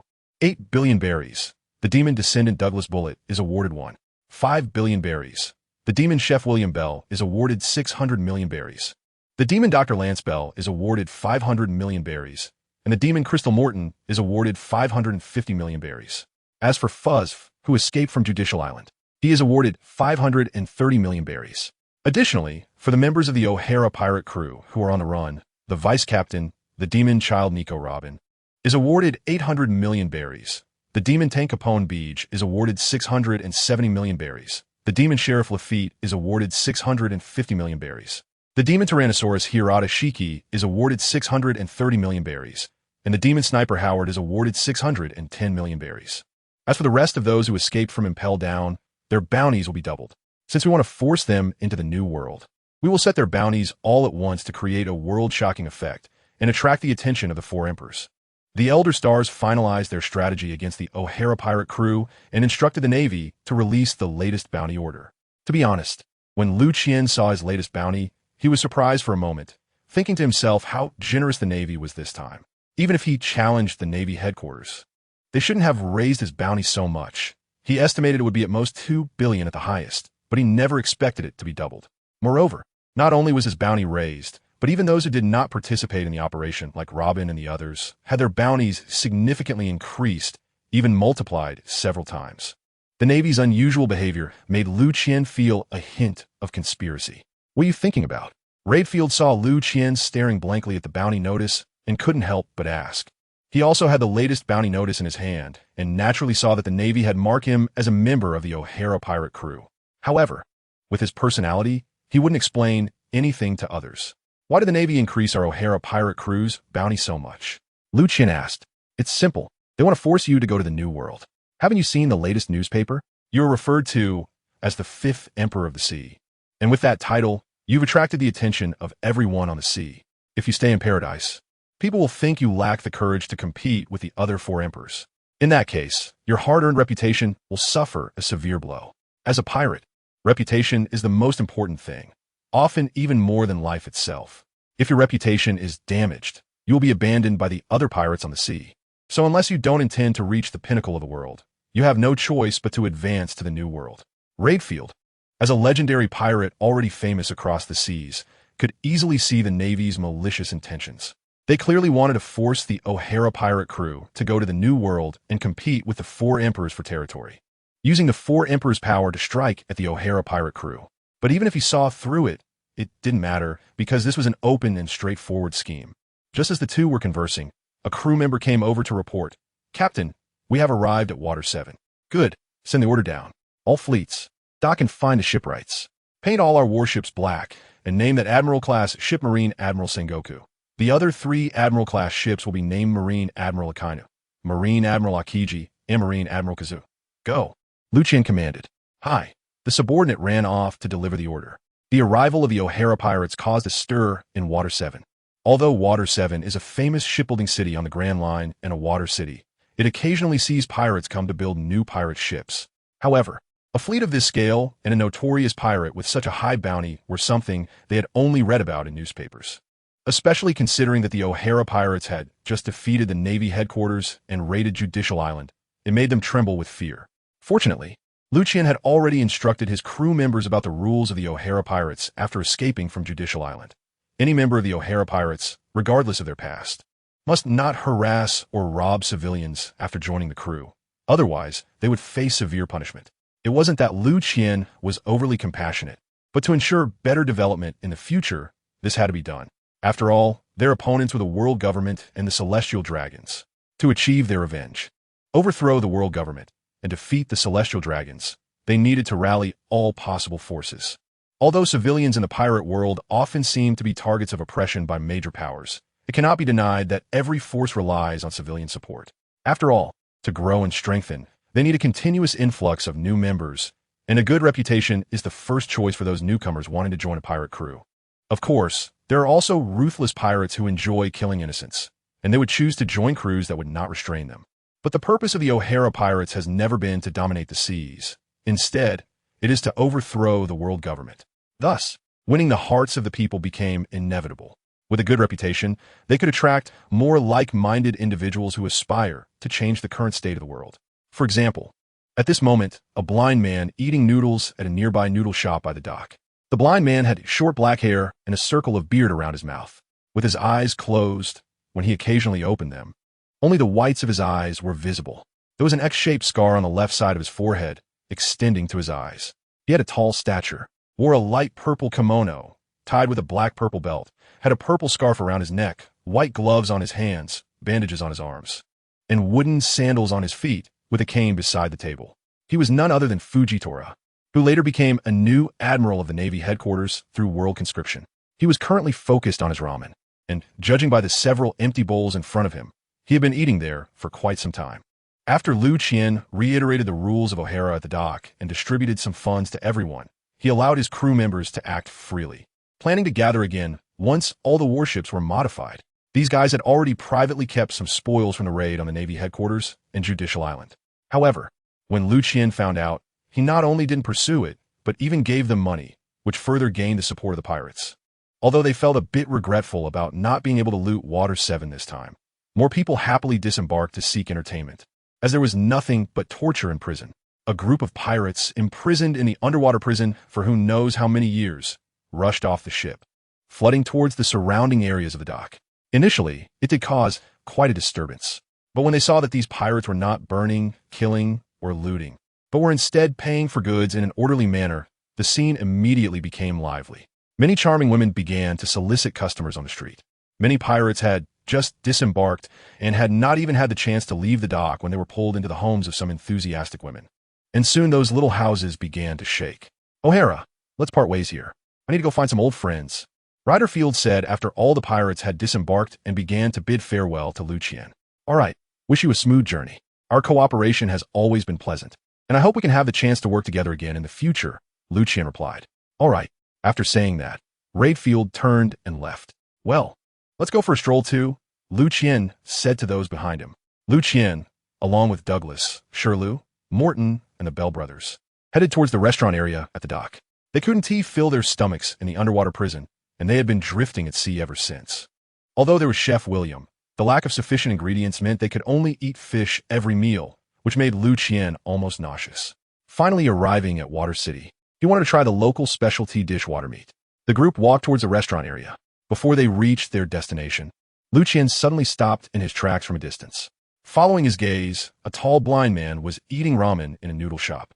The several empty bowls in front of him indicated that he had a considerable appetite. "What's wrong, Captain O'Hara?" Shirley asked. "Do you see that blind man eating over there?" Liu Qian pointed towards the noodle shop and asked. "Huh, I see him. What's wrong with him?" "He's just an ordinary blind man," Shirley replied. Glancing in the direction Liu Qian indicated and spotting the man eating noodles, the others nodded in agreement. They couldn't understand why Liu Qian was concerned about such a blind man. "Oh, really? Why don't you use your observation haki to sense him? You know, the eyes are the most easily deceived organs of the human body," Liu Qian said meaningfully. "Huh? What?" Shiryu followed Liu Qian's instructions and used his observation haki to sense the area. To his astonishment, the observation haki revealed that there was no one there. Yet when he blinked, he clearly saw a blind man sitting there eating noodles. The others nearby, seeing Shiryu's incredulous expression, also used their observation haki to sense the area. How is that possible? Douglas, the Bell brothers, and Morton were just as surprised as Shiryu. They clearly saw the waiter in the shop serve another bowl of noodles to that blind man, yet they could not sense him with their observation haki. This situation indicated that the blind man was at least much stronger than them in terms of mastering observation haki. Otherwise, they wouldn't be unable to sense him. "Captain, do you know that person?" Morton asked. I know a little," Liu Qian replied, stepping forward towards the ramen shop. The few of them entered the shop, which was doing quite well, with many people seated inside. Liu Qian sat down near the entrance. The waiter warmly greeted them. "Please sit here, guests. What would you like to order?"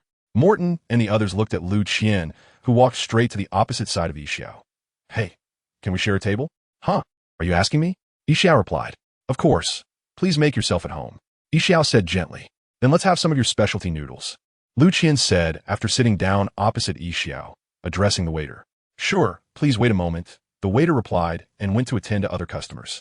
Morton and the others sat at tables surrounding Liu Qian, subtly encircling him and Yixiao. "Hey, seeing that you've eaten so much, I assume the ramen here must be really good," Liu Qian said to Yixiao, trying to make conversation. "Huh? Yes. This ramen shop has been around for decades. I had their ramen when I was very young.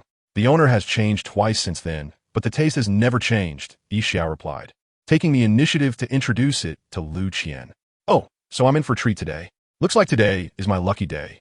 I randomly found a ramen shop and get to enjoy delicious food," Liu Qian exaggeratedly said. "Is this your first time in Water 7? Yixiao asked after hearing Liu Qian's words. "Ah, yes. It's my first time in Water 7 today. I had only heard of it before," Liu Qian replied. "Guest, here are your specialty ramen. Please enjoy." The waiter brought several bowls of ramen and served them to Liu Qian and the others. "Thank you." Liu Qian politely thanked the waiter. "Bro, I'm going to dig in now," he said to Yixiao with a smile before picking up his chopsticks and starting to eat. He took a small bite first and found the taste to be indeed delicious. With a series of slurping sounds, Liu Qian finished a bowl of ramen, drinking the soup completely. "Wow, it's really delicious. Waiter, please bring me 10 more bowls," Liu Qian shouted loudly. "Okay, coming right up, sir," the waiter responded. "Bro, you were right. The ramen here is indeed delicious." Liu Qian turned to Yixiao and said, "Of course." "Ha ha ha," Yixiao replied with a big laugh. Seeing Liu Qian so satisfied with the ramen he recommended made him very happy. "Haha, bro, it's fate that we met today as ramen is on me," Liu Qian said generously. "Then thank you, sir," Yixiao said without being pretentious upon hearing that someone was treating him to ramen. "Em ohare, but I haven't asked how to address you, bro." Liu Qian began to get closer. In the next smile, "Oh, seeing how well Brother Yixiao knows this noodle shop. Are you a resident of Water 7? Liu Qian started to probe. "I'm not from Water 7. I am just wandering on the Grand Line. I pass by here occasionally, and the more I come, the more I understand this place," Yixiao explained. "But Brother Yixiao, I see you are blind. Are you really wandering the Grand Line alone? There are too many pirates. It would be very dangerous to be alone. Don't you have anyone to accompany you?" Liu Qian pretended to be concerned. "Haha, I have always been alone. I know a bit of swordsmanship, so there isn't much danger," Yixiao humbly said. "Oh, I wouldn't have guessed. Since you dare to walk alone on the Grand Line, you must be a great swordsman." Liu Qian began to flatter him, pretending not to know. "You flatter me. I'm no great swordsman, just someone who knows a little swordsmanship," Yixiao said, feeling a bit embarrassed by the compliment. "Not at all. With so many fierce pirates on the Grand Line, you can wander through it safely alone, so your strength must be considerable." Liu Qian continued to praise him. "Haha, I'm certainly not as good as you," Yixiao replied. "Oh, you know me?" Liu Qian asked. "The captain of the O'Hara pirates, the infamous Avenger, the great demon of O'Hara. Your name has recently echoed throughout the seas. Although I'm blind, my ears are not deaf," Yixiao said. "That's true. However, you say you are not as good as me. I cannot agree with that. With your strength, you are definitely top tier on these seas." Liu Qian genuinely believed this, not just flattering. "Not at all. You flatter me," Yixiao responded humbly. "Brother Yixiao, what brings you to Water 7 this time? It can't be just for me, right?" Liu Qian asked. "Of course not. I came to Water 7 to play a few games. But while I was at the casino, I sensed your fleet's arrival and was worried you might do something unfavorable to Water 7. That's why I waited at the dock, thinking that if you really intended to do something, I could stop you." Yixiao honestly shared the reasons for his presence. "Ha ha ha, Brother Yixiao.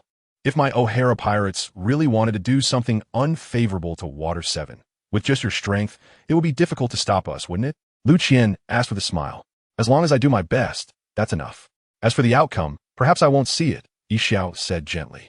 But anyone could hear the resolve in his words, indicating he had come with a determination to stop the O'Hara pirates from doing anything harmful to Water 7. "I greatly admire your character. However, are you underestimating my O'Hara pirates? Pirates are a label imposed on us by the world government. I'm just an ordinary person seeking justice from the world government. We, the O'Hara pirates, will not make things difficult for innocent civilians. Otherwise, how are we different from the world government that indiscriminately kills the innocent? What face do we have to demand justice from the world government?" Liu Qian said seriously to Yixiao. "Oh, I've heard of the O'Hara incident. I deeply sympathize with the fate of O'Hara Island.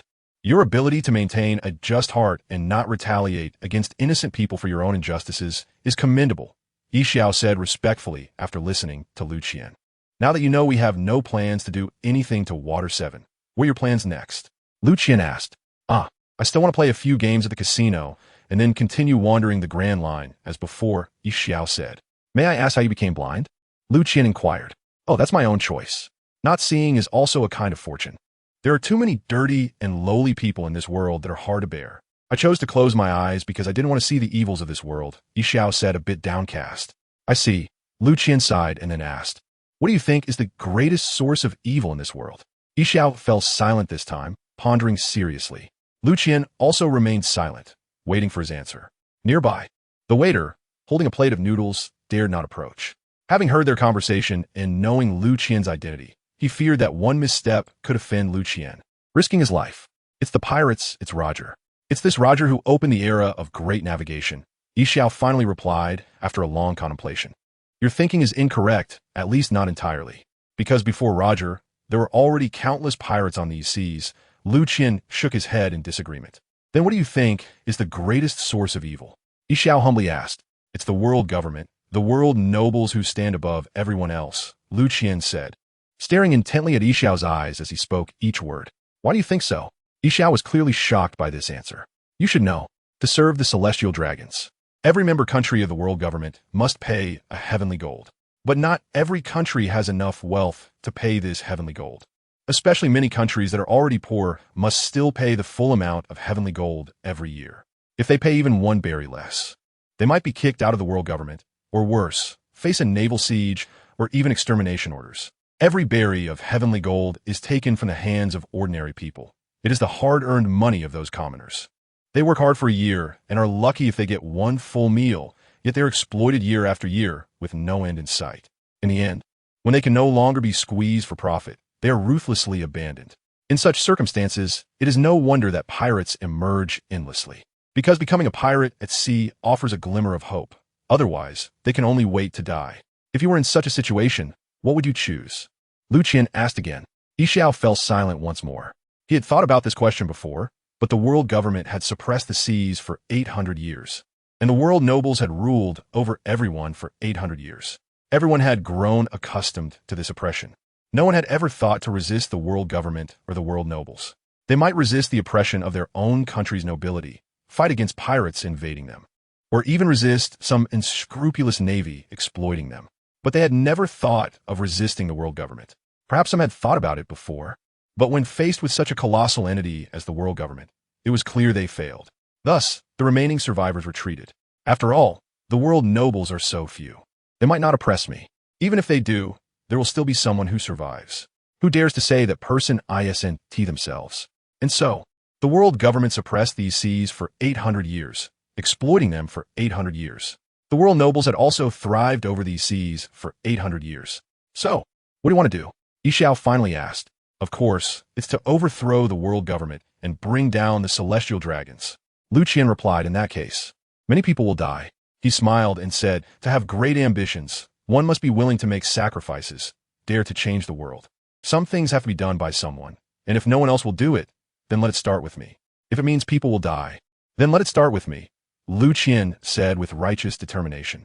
Your Excellency smiled, clearly being infected by Liu Qian's passion, so excited that he could hardly speak.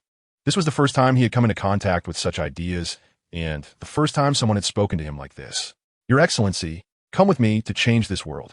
Even if it means bloodshed and sacrifice, it will all be worth it. We must carve out a new world for the common people on this sea. Even if we ultimately fail, we can leave behind our experiences of failure so that future generations do not repeat our mistakes. Liu Qian eagerly invited him, fully immersed in his role, almost like an actor possessed. Your Excellency, I am willing to contribute my modest efforts to this cause. Yixiao was drawn in by Liu Qian's brilliant performance. At this moment, Liu Qian's heart was blooming with joy, but he couldn't show any signs of it on his face. This was the power of Yixiao's observation hockey, which could not sense the true thoughts of others. If it had been E.G., Liu Qian would never have been able to deceive her. Your Excellency, everything we do today is righteous, all for the sake of ensuring that more common people are not oppressed. All of this will be recorded in history. Even if stones decay and the vast sea turns to desert, what we do will surely be passed down forever. Liu Qian continued to motivate Yixiao. Yes, Your Excellency. Yixiao replied with a serious expression. So, Yixiao, are you really willing to join the O'Hara pirates? Liu Qian asked formally. Yes, Your Excellency. Please allow me to follow you, to contribute my modest strength for the common people on this sea. Yixiao stood up and bowed to Liu Qian. Yosi, Yixiao, you will be proud of your choice today. Seeing his goal achieved, Liu Qian hurriedly recruited Yixiao, fearing that the night would be long and dreams would multiply. Yixiao was a true gentleman. Once he agreed to board the ship, there was no possibility of betrayal. Besides, the O'Hara pirates had always been enemies with the world government, and Liu Qian had not deceived him. As for whether they could overthrow the world government, or what direction the O'Hara pirates would take after that, that question was too distant. So distant that both Liu Qian and Yixiao believed it did not need to be thought about. Minasan, from now on, Yixiao is a member of our O'Hara pirates. You can introduce yourselves. Liu Qian introduced Yixiao to his crew. Minasan, I am Yixiao, a blind swordsman and also a superhuman with a gravity fruit ability. Please take care of me in the future. After Yixiao finished speaking, he bowed to Morton and the others. Shiryu, swordsman. Douglas Bullet, superhuman with the combination fruit ability. William Bell, the cook, responsible for everyone's meals. Lansbell, the doctor, responsible for everyone's health. Superhuman with the anesthesia fruit ability. Morton, I'm a crystal man who has eaten the superhuman crystal fruit. Since everyone knows each other now, let's look out for one another. Liu Qian said. Yes, Captain. Several of them quickly responded. Since Your Excellency is also a swordsman, why not take this opportunity to find a place to spar? Shiryu, seeing Liu Qian value Yixiao so much, couldn't help but feel competitive. I only know a little about swordsmanship and am not very skilled. I fear I am not Your Excellency's opponent. Yixiao, just having joined, did not want to stand out too much. Moreover, he had never been a person who cared much about reputation. Otherwise, with his strength, he could not have remained unknown in the Grand Line for so many years. Well, I say, Brother Yixiao, don't be too humble. At least let them know what it means that there are heavens beyond heavens and people beyond people. Liu Qian provocatively suggested, enjoying the spectacle. Yes, Captain. Hearing Liu Qian's words, Yishao felt that Liu Qian wanted him to show his skills and demonstrate his strength to integrate into the group more quickly. After all, in the sea, strength always comes first. Those with strength will earn respect wherever they go. Your Excellency, let us go to Shipwreck Island. It's sparsely populated, so we won't harm any innocent people.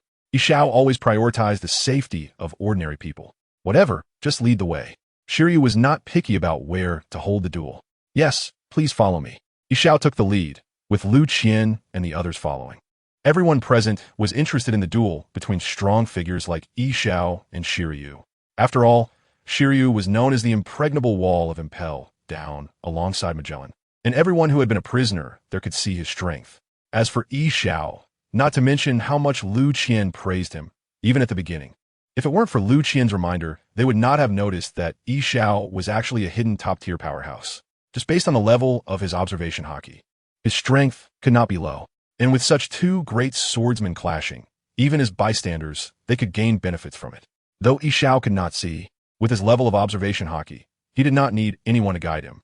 Holding his cane sword, he strode forward, walking through streets and alleys without bumping into anyone or anything. The group arrived at Shipwreck Island. This was a small island formed by hundreds of abandoned ships, and indeed, there were hardly any people here. It was a perfect place for a duel. Shiryu and Yishao stood facing each other. Since this was a sparring match and not a life-and-death battle between enemies, they exchanged a formal greeting.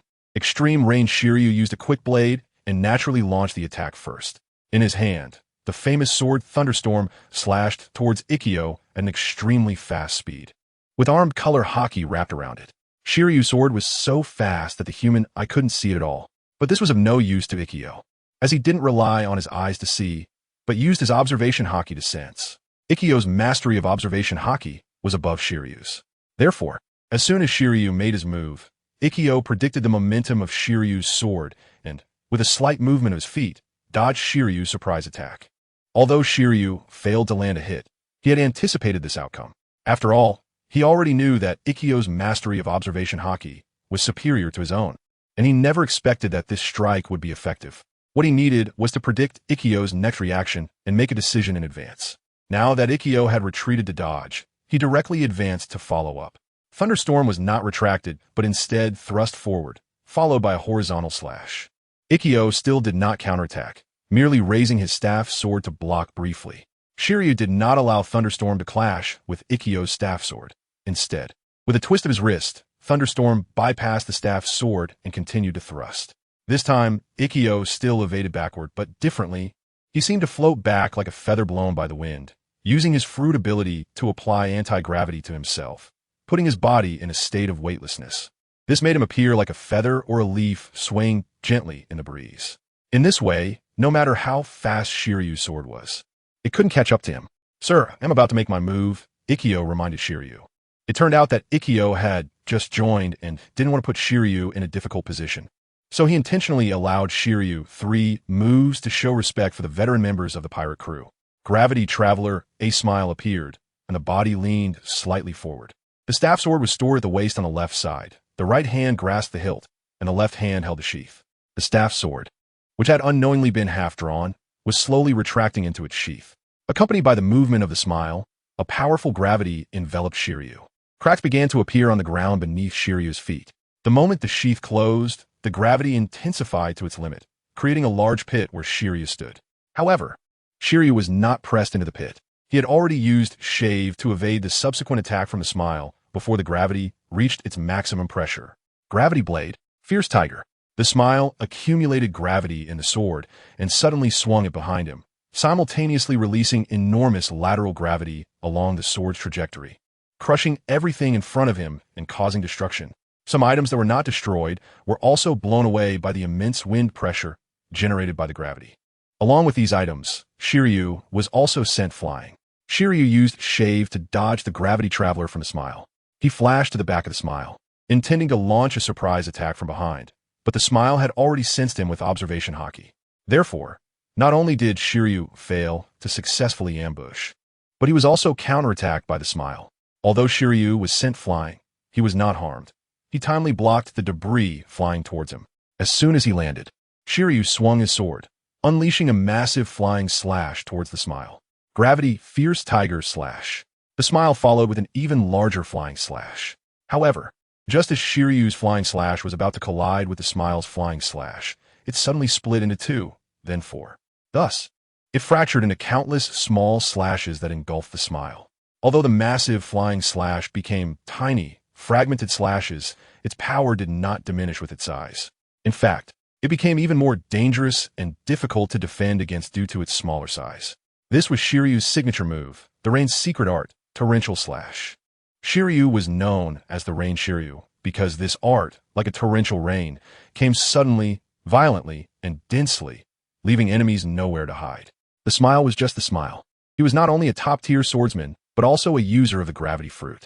Facing the torrential downpour of slashes, the Smile did not move. He simply raised the staff, sword to align with his forehead, then looked up to the sky. Suddenly, he swung the staff, sword downward with force, invoking Gravity Fierce Tiger Meteor Fall. With the Smile's action, a massive meteorite was pulled down by his gravity fruit ability. What? Are you kidding? How could there be such an ability? The onlookers were stunned by the Smile's display. As the meteorite fell, it created a massive shockwave, forcing the crowd to retreat to avoid being injured. The meteorite landed right in front of the Smile, becoming a shield that blocked Shiryu's torrential slash. Although the torrential slash shattered the meteorite into fragments, it was unable to harm the Smile due to the meteorite's obstruction. The flying fragments of the meteorite caused secondary damage to the onlookers, forcing Liu Qian to deploy a golden bell to shield them. Otherwise, they could not observe comfortably. The fragments made a buzzing sound as they struck the golden bell, making one imagine how powerful the intact meteorite must have been. Among the onlookers, besides Liu Qian and Douglas Barrett, no one could easily withstand it. At this moment, Shiryu could not afford to think much, because the Smile did not just pull down one meteorite. Several other meteorites, in addition to the one used as a shield, were also crashing down toward Shiryu. Rain's secret art, Rain Curtain. Shiryu twirled the famous sword Thunderstorm, unleashing a multitude of slashes to form layers of curtains, intercepting the meteorites that were crashing towards him. The slashes collided with the meteorites, slicing all of them into fragments. Although he managed to block this attack, Shiryu had exhausted too much energy. He could have dodged, but after fighting up to this point, aside from the beginning when the Smile retreated a few steps due to not countering, Shiryu had not been able to force the Smile to move.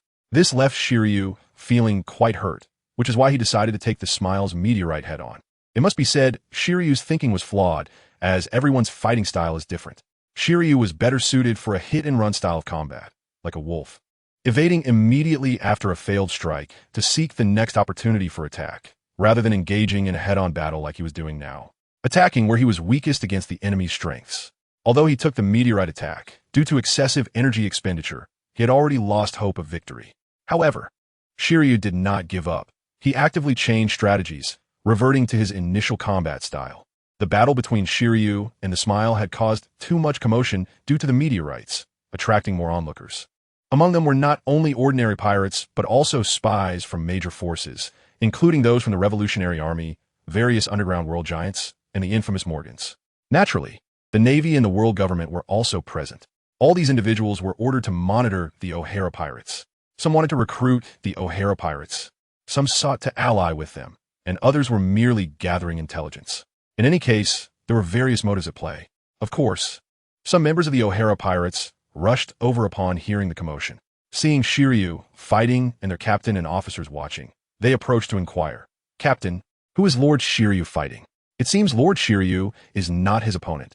Do we need help?" "No need. That's our new member, Mr. Smile." A user of the gravity fruit, Liu Qian replied. "What? Such a strong individual is actually a new member of our O'Hara pirates? Captain, we were gone for just a moment, and you managed to recruit such powerful strength into our O'Hara pirates?" Upon hearing Liu Qian's words, not only were his crew surprised, but even the spies were taken aback. Originally, when they were at the dock, Liu Qian's conversation with Raidfield had informed them that the aloof Red was not a member of the O'Hara pirates, which had relieved some forces. After all, Raidfield was someone who could stand shoulder to shoulder with the 3 legendary pirates alone. The Navy had placed a bounty of $2.8 billion on him, which was not only well-deserved, but also somewhat low. At least in their view, Raidfield's strength surpassed Liu Qian's. After all, In the Navy's 800-year history, there had never been a case of two admirals being defeated by the same person. Radfield achieved that. Thus, the pressure from the O'Hara pirates with Radfield and without him was entirely different. Radfield's departure would at least reduce the O'Hara pirates' combat power by 30%. Many forces were reconsidering how to redefine the strength of the O'Hara pirates. However, now, this unknown powerhouse fighting against Rain Shiryu was also a member of the O'Hara pirates. Moreover, it seemed that throughout the fight, he had been overpowering Shiryu. With such immense strength, coupled with his fruit abilities, he was enough to compensate for the loss of power after Radfield's departure. Especially with that recent meteorite fall, without gold-level strength, one could not even dream of blocking it. Such a strong individual had remained inconspicuous until now, which was truly hard to believe. The spies from various forces transmitted the information they obtained back to their respective factions, including Radfield's departure and Smiles joining. Since the O'Hara pirates breached the Navy headquarters, they had been the focus of attention from major forces. After all, such a force capable of changing the entire situation of the sea cannot be ignored by anyone, especially after the newspapers hailed O'Hara as the fifth emperor of the sea. Their attention toward the O'Hara pirate crew became even closer. Therefore, whenever the latest intelligence about the O'Hara pirate crew was conveyed, it was immediately delivered to the heads of various powers. This was to ensure they could understand the movements of the O'Hara pirate crew in a timely manner and make the most advantageous choices for themselves. In the Grand Line, New World, on the Moby Dick of Whitebeard, a group of captains was gathered around Whitebeard when suddenly a crew member delivered the latest intelligence. After Marco read it, he handed it to Whitebeard. The content of the intelligence was naturally about the recent shocking events involving the O'Hara pirate crew. Gulalala, that Ryderfield guy thought he had joined the O'Hara pirate crew, but it seems he's still as proud as before. And that little brat from O'Hara has actually become an emperor. It looks like I can't invite him to be my son anymore. Whitebeard laughed heartily.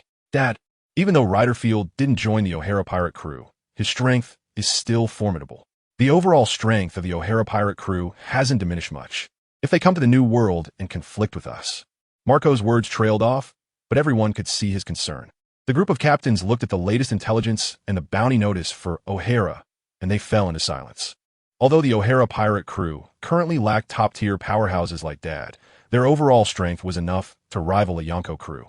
After all, whether it was O'Hara, Shiryu, Douglas, or the newly emerged Ryderfield, their displayed strength was not something these captains could overcome. While they had Dad to rely on, he was just one man. Besides the four strong individuals mentioned earlier, the O'Hara pirate crew also had officers like Morton and William, each of whom was not inferior to these captains. If a battle broke out, even if they could win, the losses would be heavy. Gulalala, my foolish sons, what are you worried about? Worried that this little brat from O'Hara will come to take our territory? Whitebeard noticed his son's concerns. Dad, the O'Hara pirate crew has fully grown after the addition of those prisoners from Impel Down. Although they don't have a powerhouse like you, their current strength is already qualified to vie for the throne of an emperor. If they really come to take our territory, it could lead to a fierce battle. Marco said, then let them come. I've had enough of these idle days. My sons, have you forgotten how to fight after such a long period of peace?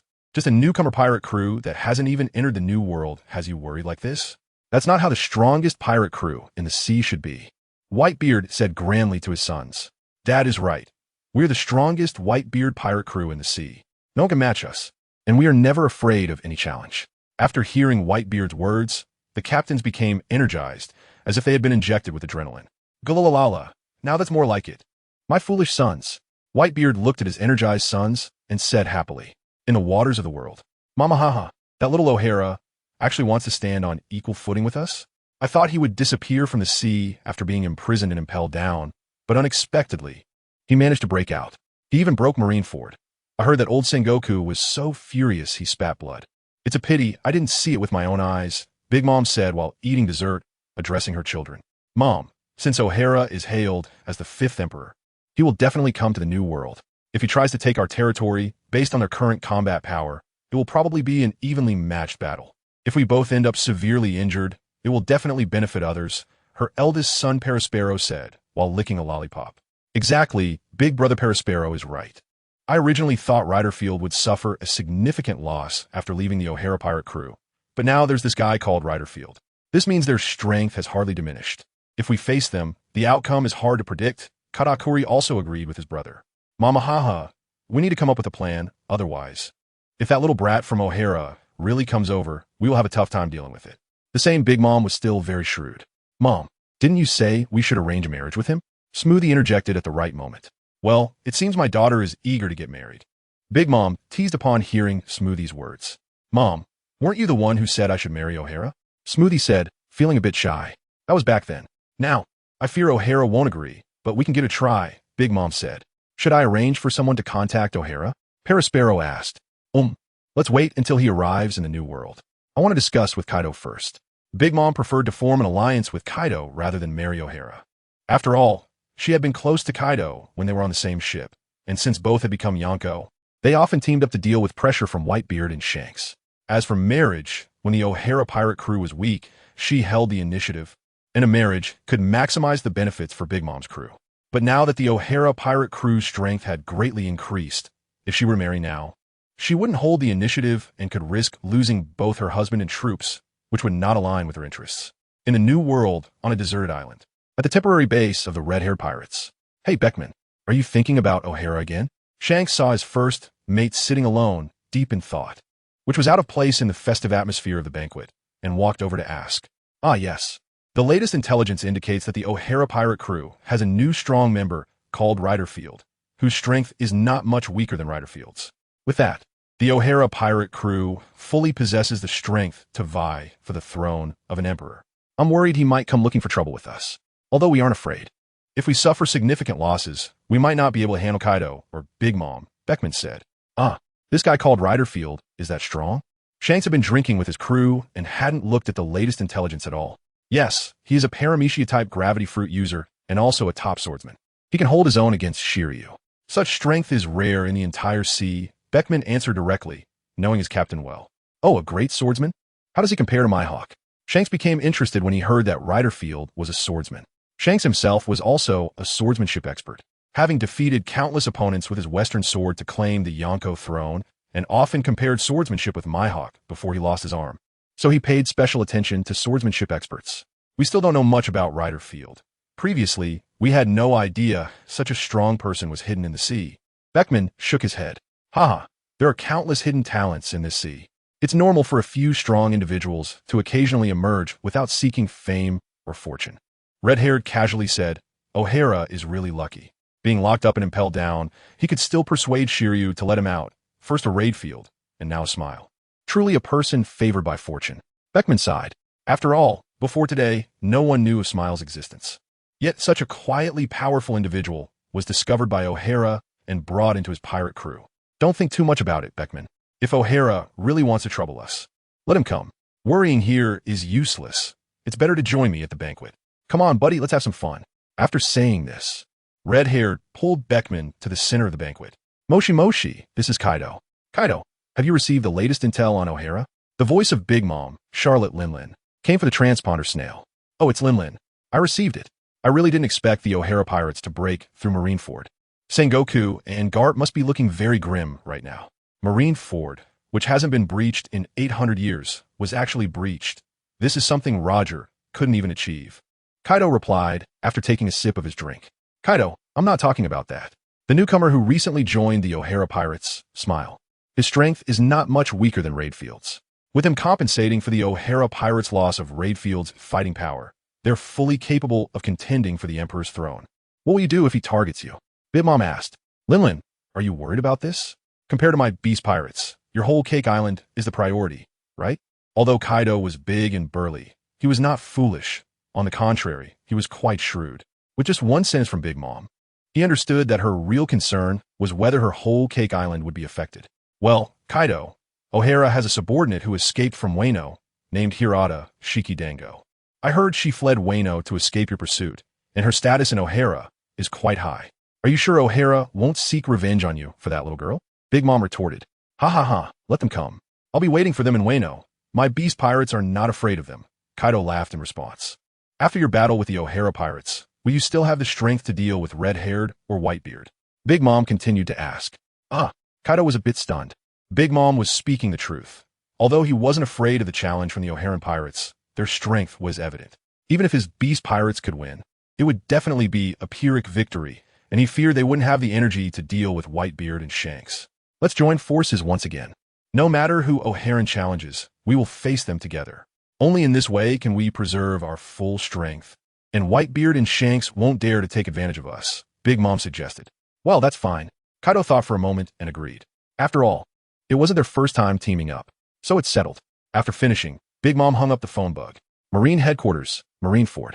The Marine Headquarters, which is being rebuilt, is bustling with construction everywhere. The temporary conference room is filled with people. Fleet Admiral Sengoku, his poison has been cured. Although he has sacrificed nearly 10 years of his life, it doesn't seem to have much of an impact on him.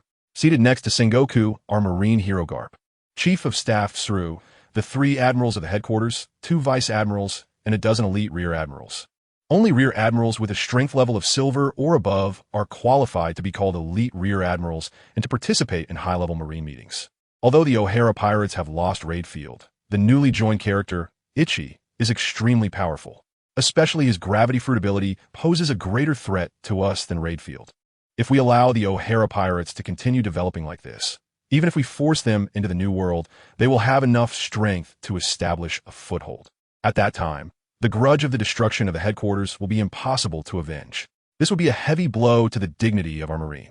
Therefore, I request to capture the O'Hara pirates as soon as possible. Admiral Akainu maintains his usual tough style, immediately suggesting to take action against the O'Hara pirates. Sakazuki, with our current combat strength, how many troops do you think we need to deal with the O'Hara pirates? Sengoku asked. At least, all the elites of the Marine headquarters must be deployed to capture the O'Hara pirates, Akainu replied honestly. Then, how many lives will be sacrificed, do you know? Sengoku continued to ask. For the honor and justice of the Marine, all sacrifices are worth it, Akainu insisted on his viewpoint. Have you thought about the consequences of this? If we suffer too great a loss, we will lose control over the first half of the Grand Line. Who can bear such consequences? Sengoku continued to question. Admiral, are we just going to let that group of marauders who destroyed Marineford go? Akainu retorted unwillingly.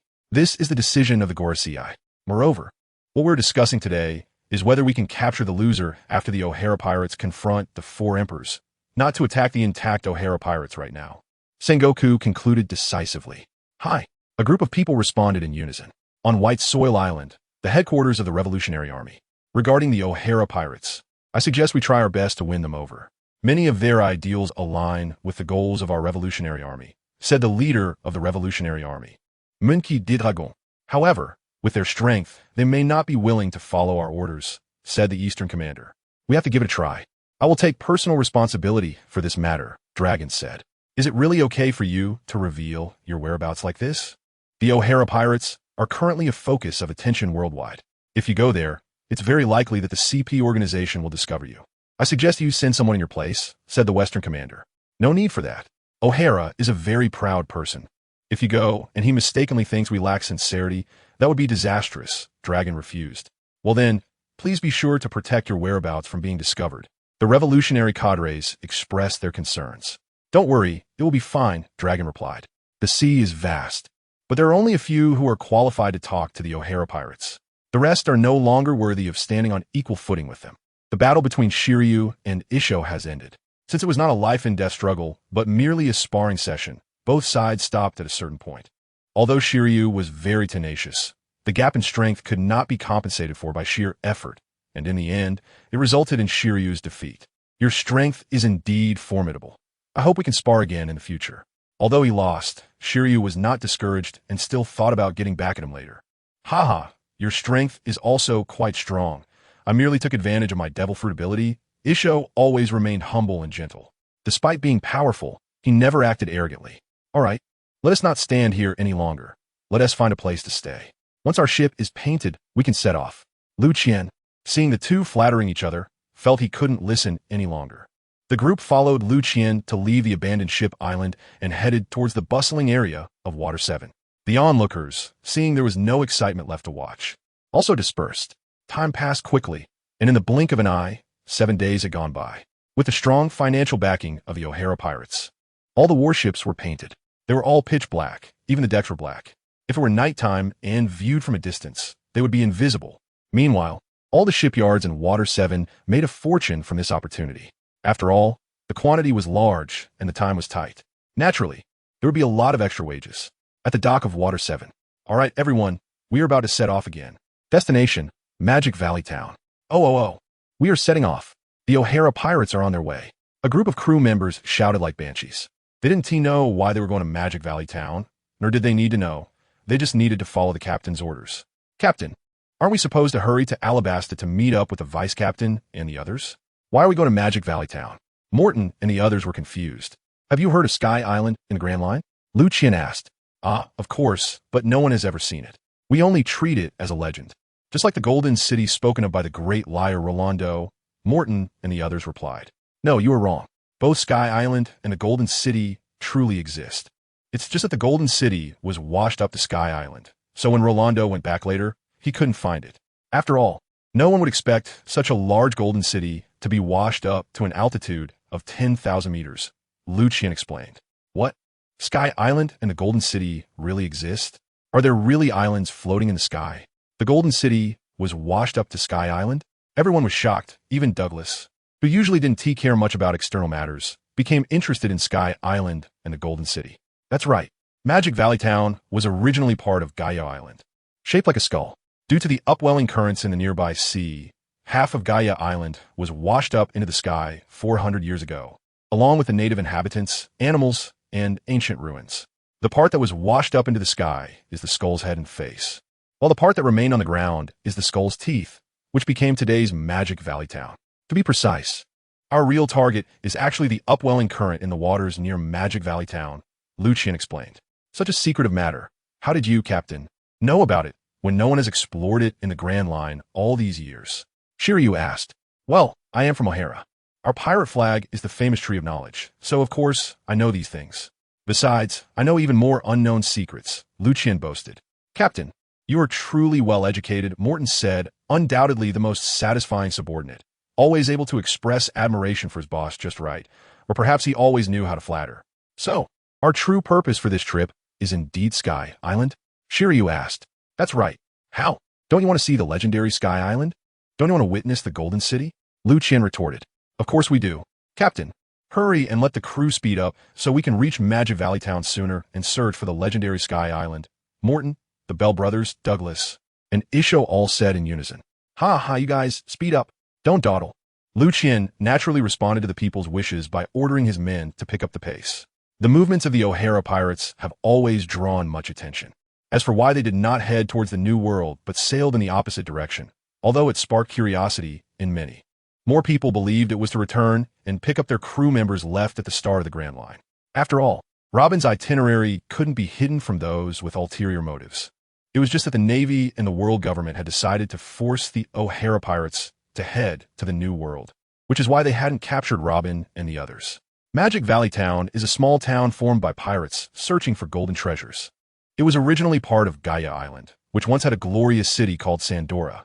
The city was filled with heaps of gold and silver treasures. And when half of Gaia Island was washed up into the sky, some of the gold and silver treasures scattered onto the ground of Gaia Island and the nearby waters. This attracted many pirates to come treasure hunting. Gradually, it formed a unique pirate town. The people living in this town are all pirates, with no ordinary folks. Today, this pirate town welcomed a large group of guests, the O'Hara pirates, who came to search for the upwelling current. Magic Valley Town is not large. It was spontaneously formed by pirates coming to hunt for treasure. The islanders do not engage in production. Additionally, over the years, the treasures that can be found nearby have become increasingly scarce, resulting in even fewer people staying in the town. The sudden appearance of the O'Hara pirates caused the entire town to panic. They mistakenly believed that such a large pirate fleet was also there to seek treasure. Normally, such a powerful force would not only search for treasure, but would also kill and seize treasures. But it was already too late to leave. The overwhelming fleet had completely surrounded the small town. The town's dock could not accommodate so many warships. So many of them had to anchor in the deep water near the dock. Liu Qian, along with Isho, Shiryu, Morton, Douglas, and the Bell brothers, disembarked to inquire about news in the town. Command the others to wait on the ship. For pirates, bars are always the first choice for gathering information. There's a bar in Magic Valley Town. The group landed on the island, asked for the bar's address, and headed straight for it. I want to know about the information regarding the upward current in these waters. Who can tell me? Liu Qian pushed open the bar's large door and, upon entering, looked at the group of pirates drinking and relaxing inside. The people in the bar already knew that the most notorious super pirate crew on the sea, the O'Hara pirates, had arrived. Therefore, after Liu Qian pushed the door open, no one dared to make a loud noise. They all stared at Liu Qian with expressions of fear. Hearing Liu Qian's question, the group glanced at each other. No one dared to speak first, afraid of offending this legendary great demon. Sir, if you're looking for information on the upward current, I might be able to help you. A guy with a head full of blonde hair and a long scar over his left, I stepped forward and said, "Oh, who are you? What do you want in return for helping us?" Liu Qian asked. "My name is Bellamy, the hyena Bellamy, and I serve under Don Quixote Doflamingo, one of the 7 warlords of the sea." Bellamy replied respectfully, his expression extremely docile. This surprised those who were familiar with Bellamy. It turned out that the usually arrogant hyena Bellamy could also be as docile as a rabbit at times. "Doflamingo, I remember him. He's quite a strong guy. I heard he's gone to the New World. Why didn't you go with him?" Liu Qian asked. "Sir, I can only sail under the flag of the Don Quixote family. But I'm not a formal member of the Don Quixote family," Bellamy answered again, his tone still respectful and his expression still docile. After all, the one opposite him was the super pirate O'Hara, who had defeated the Navy Admiral and destroyed the Navy headquarters. At least in the first half of the Grand Line, there were probably not many pirates who dared to maintain their original reckless nature in the face of such a presence. Even the arrogant and conceited Bellamy was no exception. "It doesn't matter. Just tell me what you want in return," Liu Qian said. "If possible, please let me join the O'Hara pirates," Bellamy requested. "Try another one. The O'Hara pirates aren't just any trash that can join casually. You're too weak." Liu Qian directly rejected Bellamy's request. "Then, just decide what you want, Bellamy." Even after being rejected, did not dare to get angry and instead became even more respectful than before. "William." "Hi." William heard Liu Qian calling him and immediately took out a stack of berries, placing it in front of Bellamy. "This is your reward, and there will be more once we find it. Lead the way." Liu Qian said. "Yes, gentlemen, please follow me." Bellamy did not refuse, and after accepting the berries, he led Liu Qian and the others towards the sea.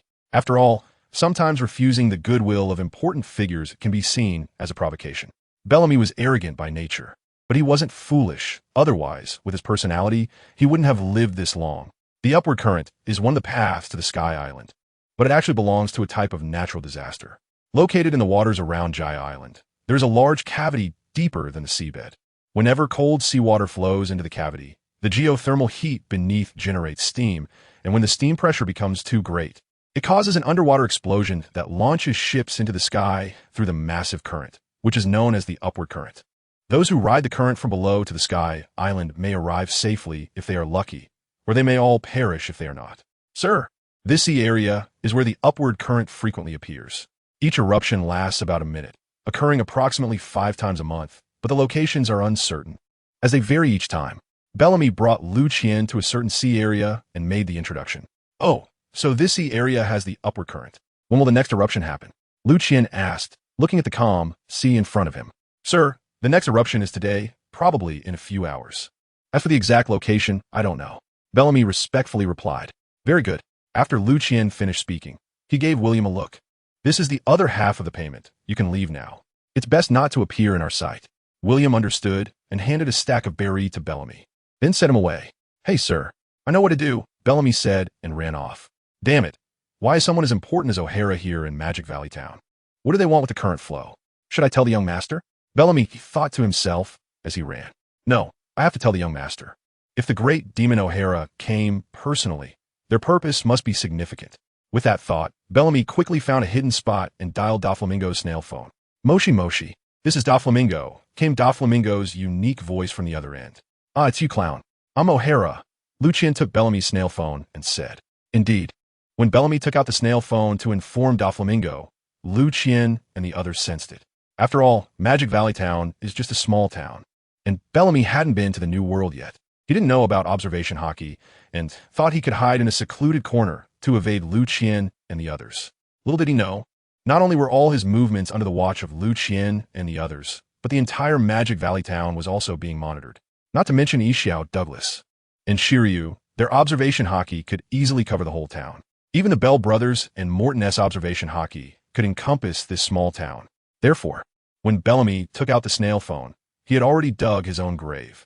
If he had just taken the money and left as if nothing had happened, or reported after Liu Qian and the others had left, Liu Qian wouldn't have made things difficult for him. But to betray them in front of Liu Qian was essentially seeking death, and Liu Qian couldn't just pretend he hadn't seen it. Why is it you? Where's that guy Bellamy? Doflamingo was surprised to hear O'Hara's voice. Are you talking about that spring man? I think he's dead, right, Shiryu? Liu Qian turned to ask. Yes. He was too weak. He couldn't even withstand my lightest cut, Shiryu said nonchalantly while smoking a cigar. You, detestable O'Hara, are you provoking us? Doflamingo's forehead bulged with veins from anger at Liu Qian and Shiryu's conversation. Provocation? Haha, clown, what qualifications do you have for us, the O'Hara pirates, to provoke you? Is it because of your Don Quixote family? Liu Qian sarcastically responded. O'Hara, I can compensate for the offense I made against you earlier. Doflamingo cleverly did not pursue the matter further, instead changing the topic. Oh, how do you want to compensate? Liu Qian became interested upon hearing Doflamingo's words. You set the conditions, how about that? Doflamingo, sensing Liu Qian's pulse, was prepared to respond accordingly. I want Dressrosa, Liu Qian demanded boldly. That's impossible. Doflamingo was once again enraged, his veins bulging.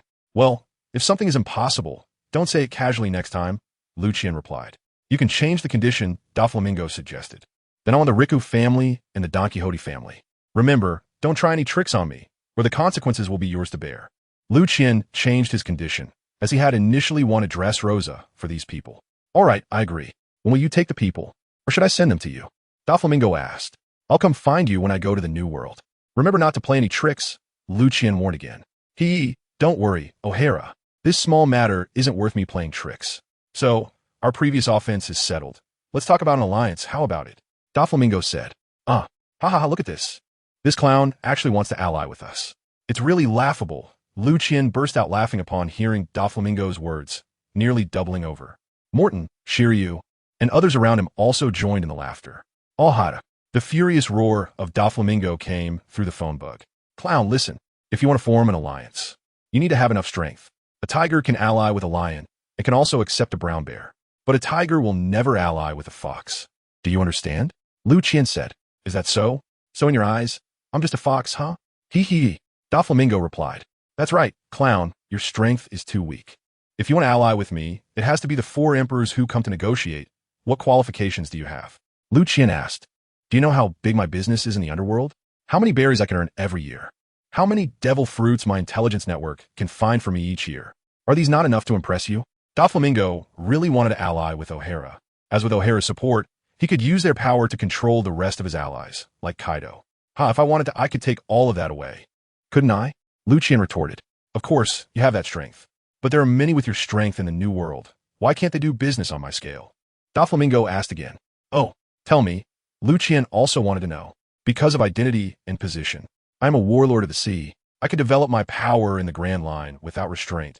While you are different, the world government will never allow your tentacles to reach the paradise. Aren't they forcing you to the New World? Doflamingo replied. Well, Doflamingo, I don't care how you split with others. I want 30% of your total profits. Remember, it's 30% of all profits every year. Additionally, all the devil fruits you find must be given to me, and the money can be deducted from my annual share. Liu Qian was convinced by Doflamingo and put forward his own conditions. No problem, but you must ensure that when an enemy appears that I can't deal with, you must help me. Doflamingo also readily proposed his conditions for the exchange. Okay, Liu Qian agreed. Then let's have a pleasant cooperation. I'll be waiting for you in the New World. After finishing, Doflamingo hung up the phone. Let's go, bring my ship over. We're getting ready to set sail to the Sky Island. Liu Qian instructed. Hi. Although there are multiple routes to the Sky Island, there is also a route to the Western Sky Summit. However, Liu Qian does not know the exact location of the Western Sky Summit, so he can only take a gamble to reach the Sky Island. Look, it's the upward current. Move the ship over quickly. Only Liu Qian's flagship, the Navy Marshal Sengoku, is riding the upward current. The rest of the fleet has been left by Liu Qian in the waters near Magic Valley Town, waiting for their return. Riding the upward current of the sea is indeed thrilling. In an instant, the battleship Marine Admiral Sengoku was thrust into the sky. The people on board, those with strong abilities were fine, but the ordinary pirates with weaker skills were all screaming in fright at the soaring speed. Wow, we've actually shot up into the sky. What an incredible spectacle. Those with great power, like Yixiao and others, hardly took this seriously. They stood on the deck, feeling the exhilarating rush that came from the ship rising. As they continued to ascend against the current, the position of the Sengoku gradually increased. 1,000 meters, 3,000 meters, 5,000 meters, 7,000 meters. When the Sengoku reached a certain height, they looked down from the end of the deck, but could see no ocean. The vast sky was filled only with floating clouds. To be precise, it was an ocean floating in the sky, the White Sea. Out of curiosity for this new phenomenon, Liu Qian reached out to touch the white currents drifting by, feeling a captivating comfort emanating from his palm. Clearly, these white currents were not illusory, but rather had solidified like real floating rivers. This was the unique current of the White Sea, known as Accumulated Emperor Cloud. Accumulated Emperor Cloud is not an ordinary cloud. It forms high in the atmosphere. No matter how thick it accumulates, it will not turn into rain, and the cloud layer is so thick that sunlight cannot penetrate. Once the accumulated Emperor Cloud covers the sky, daytime will turn dark as night. Is this the Sky Island, Captain? One crew member asked. No.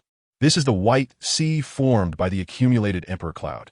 We still need to continue riding the upward current to reach our destination, the White Sea located 3,000 meters above. Where's the Sky Island?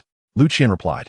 There are also ascending currents within the accumulated Emperor Cloud, and the powerful ascending current lifted the Sengoku high up. Ultimately, under the influence of the ascending current, the Sengoku successfully landed at an altitude of over 10,000 meters. It seems we have arrived at the White Sea. When the upward current stopped, Liu Qian and the others finally reached the White Sea at an altitude of 10,000 meters. Is this the Sky Island? It's so beautiful. Is that an island made of floating clouds? What a sight to behold. I really didn't expect that there would be a Sky Island. All right, everyone, let's go. Our destination is Gaia Island, Liu Qian commanded. Hi, Captain. A group of crew members, under Liu Qian's leadership, set off towards their destination, Gaia Island. The so-called Gaia Island is the island where the Sky Island people, known as Saints, reside. It houses the Golden City, Shandora, and the historical text, which are among Liu Qian's objectives for this journey. The gold is for developing power, while the historical text is to help Robin. Another goal is Angel Island, which he intends to use as a secret base. What's that? The strongest observation hockey user. Yixiao seemed to sense something. It looks like we arrived just in time. A battle is happening here. Liu Qian sensed it too. Let's go take a look, Liu Qian said, leading the way off the ship towards Gaia Island. The group quickly reached the battlefield. Liu Qian saw the two sides fighting. One was a man wearing a white headscarf with a large, curly hairstyle underneath. He had long earlobes adorned with earrings, was bare-chested, and had a thunder drum on his back. He wore golden rings on his hands and held a golden staff. His lower body was clad in baggy trousers, and he was barefoot with rings on his toes. He was none other than Enel, the user of the Rumble fruit. The other side was an old man dressed in medieval knight armor, holding a spear with a white beard. He was likely the current god of Skypiea, the Sky Knight Gonfall. It was clear that Gonfall was no match for Enel, despite his efforts to attack. Without the ability to use armament hockey, he couldn't hit Enel's elemental body and was being toyed with by Enel. A Blue Sea person? How could a Blue Sea person be here at this time? Although Enel couldn't use armament hockey, his observation hockey was definitely not weaker than Yixiao's. The Scipians referred to observation hockey as Heartline. Enel, utilizing the powers of the Rumble fruit, could receive electromagnetic waves, greatly enhancing the ability and range of his Heartline, allowing him to hear sounds from all over Skypiea. So when Liu Qian and the others just arrived on the island, Enel had already discovered them, and similarly, Liu Qian had sensed him too. Blue Sea people, what are you doing in this domain of the gods? Although Enel had not yet become the new god of Skypiea, he already spoke as if he were a god. I can't believe that the strongest natural-type devil fruit user would appear in Skypiea. Due to the earlier battle where Enel used his elemental transformation, Liu Qian and the others already knew that Enel was the user of the Rumble fruit. You lowly Blue Sea people, are you ignoring my existence? Seeing that no one responded to him and instead pointed at him, Enel became furious. You must be Enel, Liu Qian said. Blue Sea person, how do you know my name? Enel was taken aback to hear someone know his name. You dare to call yourself a god? Who gave you the courage to call yourself a god in front of us? Liu Qian did not answer Enel's question, but instead questioned him. Damn Blue Sea people.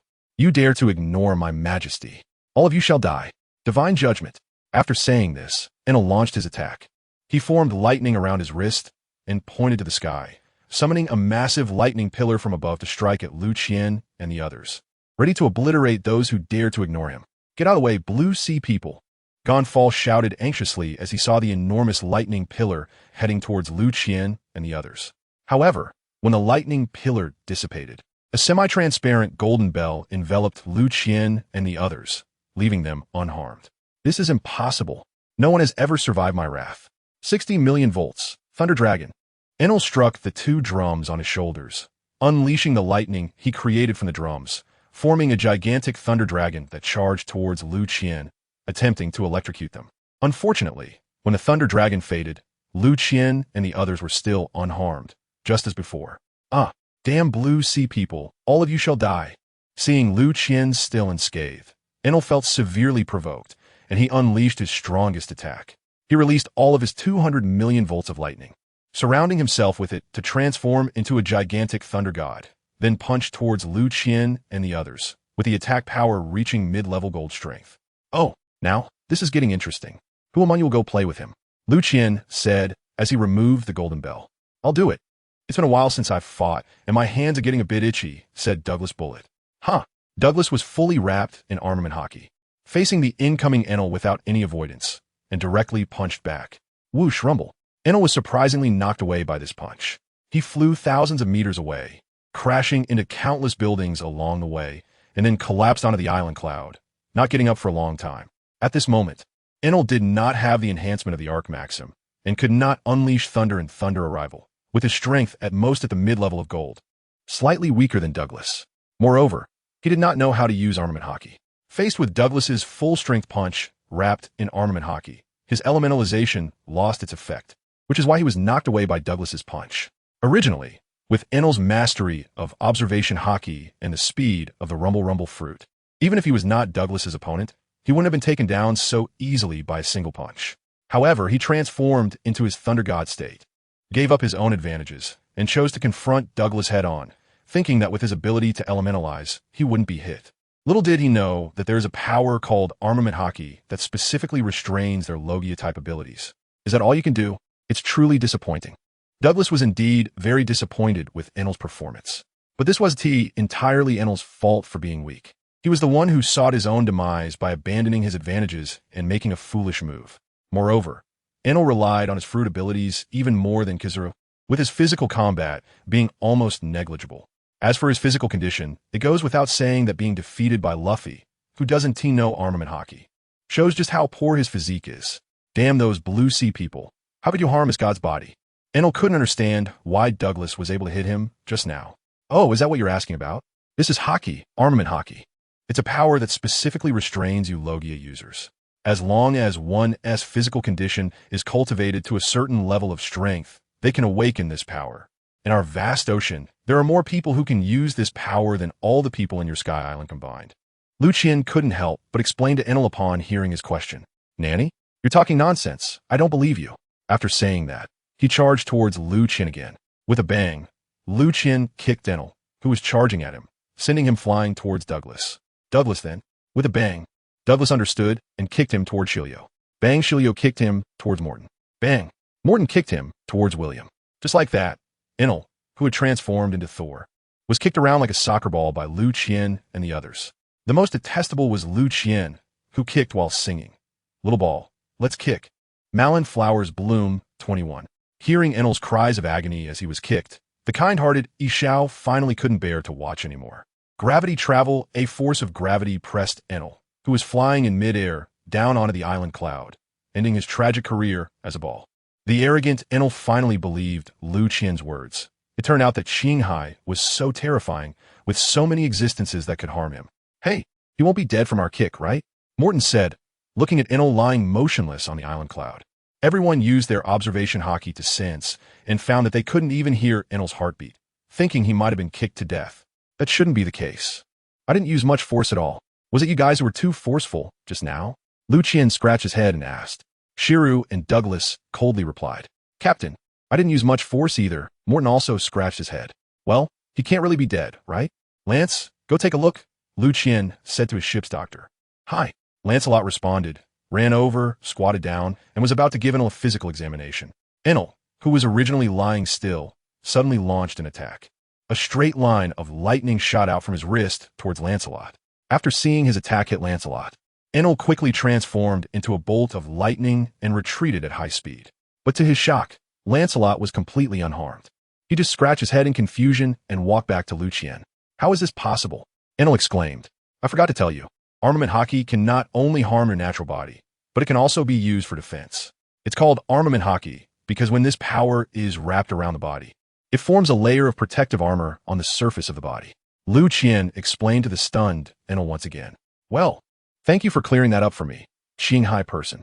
After saying this, Enel actually transformed into a bolt of lightning and ran away without looking back. This move really stunned Liu Qian and the others. Did this guy really just run away like that?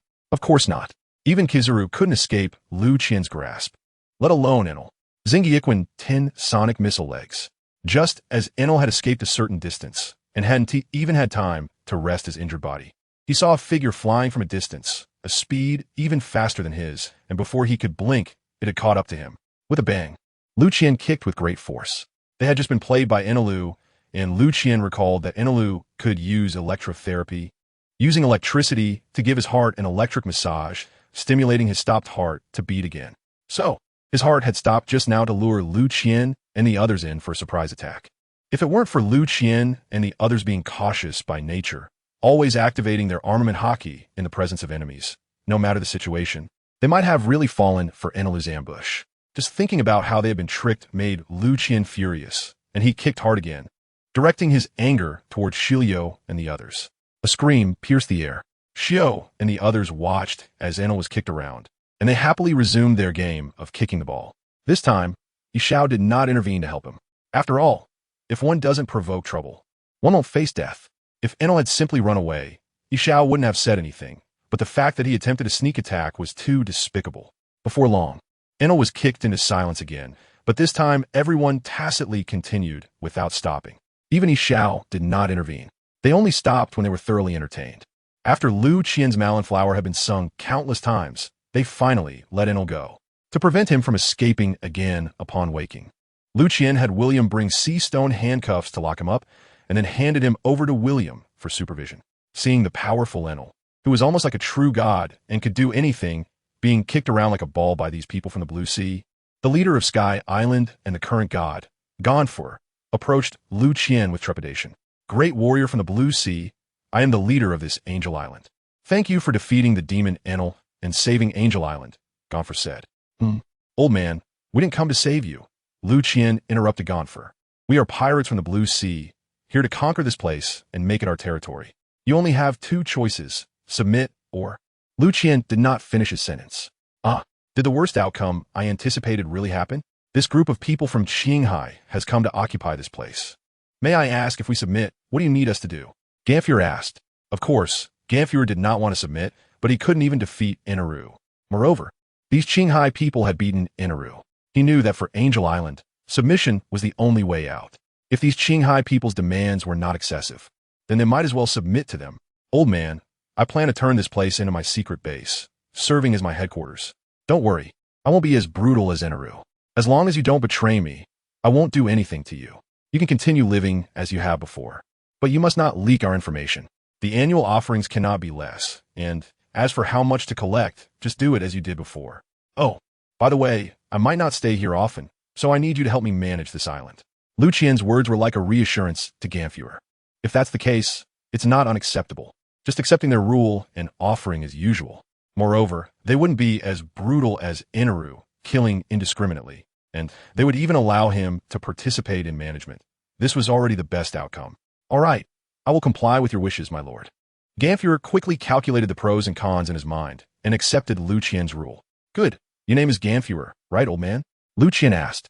Yes, my lord. I'm Gonfor. You will be a member of the O'Hara pirate crew from now on. I appoint you as the minister in charge of this island, and you will call me captain from now on. Also, go bring the nautical charts from this vicinity. I need to conquer all the empty islands in this white sea. Only then can my needs be fulfilled. By the way, if anyone on the island is willing, they can also join my pirate crew. But they must be strong enough. At least as strong as you. Those weaker than you need not apply. Liu Qian said bluntly. Hey, Captain, may I ask what our pirate crew is called? Gonfor asked. O'Hara. My name is O'Hara, and the pirate crew is called the O'Hara Pirate Crew, Liu Qian said. All right, I will go fetch the nautical charts for you. After speaking, he gave Liu Qian a knightly salute and ran off. Well, our grand plan begins here. Everyone, Liu Qian said with a smile to them. First, We need to conquer all the empty islands in this white sea and then use the resources from the empty islands to support us. We can also treat this place as our last fortress. In case there is no place for us to stand in the future, we can rest and recuperate here. So, in the upcoming battles, I hope everyone will work hard to bring all the empty islands under our control as soon as possible. Liu Qian said to the officers of the O'Hara pirate crew in front of him. Yes, Captain. The crowd responded in unison. We also need to find a way to get the rest of our crew onto this empty island. Otherwise, even if we seize the territory, it won't work without anyone to guard it, Liu Qian added. Perhaps we can ask Amphior if he has a way to find a safe and stable ascent route to facilitate our travel to and from the empty islands, Shiryu suggested. Okay, let's ask him when he returns. Now let's go explore the legendary Golden City, Shandora, Liu Qian said. Great, I've been wanting to see the legendary Golden City. Someone said. Yeah, and that legendary Golden Bell, another added. Liu Qian and the group headed towards Gaia Island. Shandora on Gaia Island means the City of Brilliance. It is renowned as the Golden City, with everything inside made of gold. Especially, there's a giant golden bell in the city, which, when struck, resonates through the skies. This mighty bell sound once guided Wumbra Roland and was regarded as the voice of the gods by the residents when flying to the empty islands. The group finally saw the legendary Golden City, all dazzled by the shining golden light. Even the aloof Douglas was stunned by the scene before him. Everywhere he looked was a brilliant gold color. The walls, columns, floors, and even the ceilings were made of gold. Especially a giant golden bell stood there, making everyone who approached it feel small. Beneath the golden bell lies a stone tablet that records the true history of the blank 100 years, which is the historical text. This was something Liu Qian specifically sought for Robin. After all, O'Hara Island was destroyed for researching the historical text. As the last survivor of O'Hara Island, Robin's greatest wish, besides revenge, is to study the historical text and uncover the truth of the missing 100 years of history, which is also the wish of all the people from O'Hara Island. Oh, besides those from the empty islands, there are other creatures on this island. When the group arrived at Shandora, they discovered a gigantic python lying among the piles of gold. It seemed to have been knocked out by Inaru's lightning, with traces of lightning still on its body. It was probably due to being knocked out that Liu Qian and the others failed to sense it. Liu Qian recognized this python. It was Roland, the ruler of the sky. He had always lived in Shandora because he loved the sound of the golden bell. It was originally just a small snake, but after 400 years, it had grown to its current size. He was puzzled about where this giant python had gone, and now he realized it had been knocked out. Although this python looked quite large, the crowd was amazed, but for those who had seen Sea Kings, it was nothing remarkable, so no one paid much attention. Everyone's gaze was drawn to the golden bell. Dong Liu Qian couldn't help but strike the golden bell. As expected, the sound was not only majestic, but also incredibly beautiful. For a moment, not just Liu Qian and his companions were entranced by the bell's chime. Even the residents of Angel Island were captivated, involuntarily putting aside their tasks to listen attentively. Even Kuri Kai, who was salvaging gold from a seabed in the waters of Magic Valley Town, 10,000 meters below the floating island, heard the bell's sound coming from the distant sky. It turned out that the city of gold had not sunk to the bottom of the sea, but had been swept up into the sky by the upward ocean currents. The ancestors, burdened with the name of deceivers for 400 years, could finally be vindicated. Kuri Kai choked back tears as he spoke. In a small village far from Angel Island called Cloud Hidden Village, a secret settlement was established by the original residents of Pandora who were expelled from Apaya. They were descendants of the Sandia people from 400 years ago, brought to this floating island along with Gaia Island. Later, the inhabitants of the floating island discovered the soil from Gaia Island, a material the floating island had never possessed, and believed it to be the most precious gift from the gods. Thus they drove out the Sandia people, occupying their homeland and claiming it as the domain of the gods, believing that only deities could reside there. For the past 400 years, the Sandia people had never stopped wanting to reclaim Gaia Island to ring the golden bell and fulfill their promise with Rolando. Unfortunately, their attempts had always ended in failure. Until today, the sound of the long silent golden bell echoed through the skies once again. Is this the sound of the golden bell? What has happened over on Pandora? The chief of the Sandia people asked upon hearing the chime. Chief, let's investigate. Waipa said. He was a descendant of the great warrior Karl Gaura from 400 years ago, known as the War Demon, the youngest and strongest warrior among the Sandia people. Capable of using the impact shell on the floating island, there is a special shell known as the floating island shell. The use of the floating island shell is considered a unique aspect of the island's culture. The variety of shells on the floating island is extensive, serving purposes from furniture to combat weapons. Among them is a shell called the impact shell, which can absorb and then release impact force. Its recoil is very strong, requiring the user to be a rigorously trained warrior to withstand it. The repulsion shell, on the other hand, boasts 10 times the power of the impact shell, and its recoil can be fatal to ordinary warriors. Therefore, anyone capable of using the repulsion shell is considered a great warrior of the Sandia people. In this generation, Waipa is the only warrior among the Sandia who can use the repulsion shell. Waipa, you are the descendant of the great warrior Karl Gaura and currently our strongest warrior. You will lead the team to Pandora to find out what has happened. The chief thought and agreed to Waipa's request. Hi, Chief. Waipa set off with several other warriors from Cloud Hidden Village. They glided through the air using their flying shells, moving at great speed. Xingyi, Liu Qian, and the others were still immersed in the chime of the bell, unable to pull themselves away.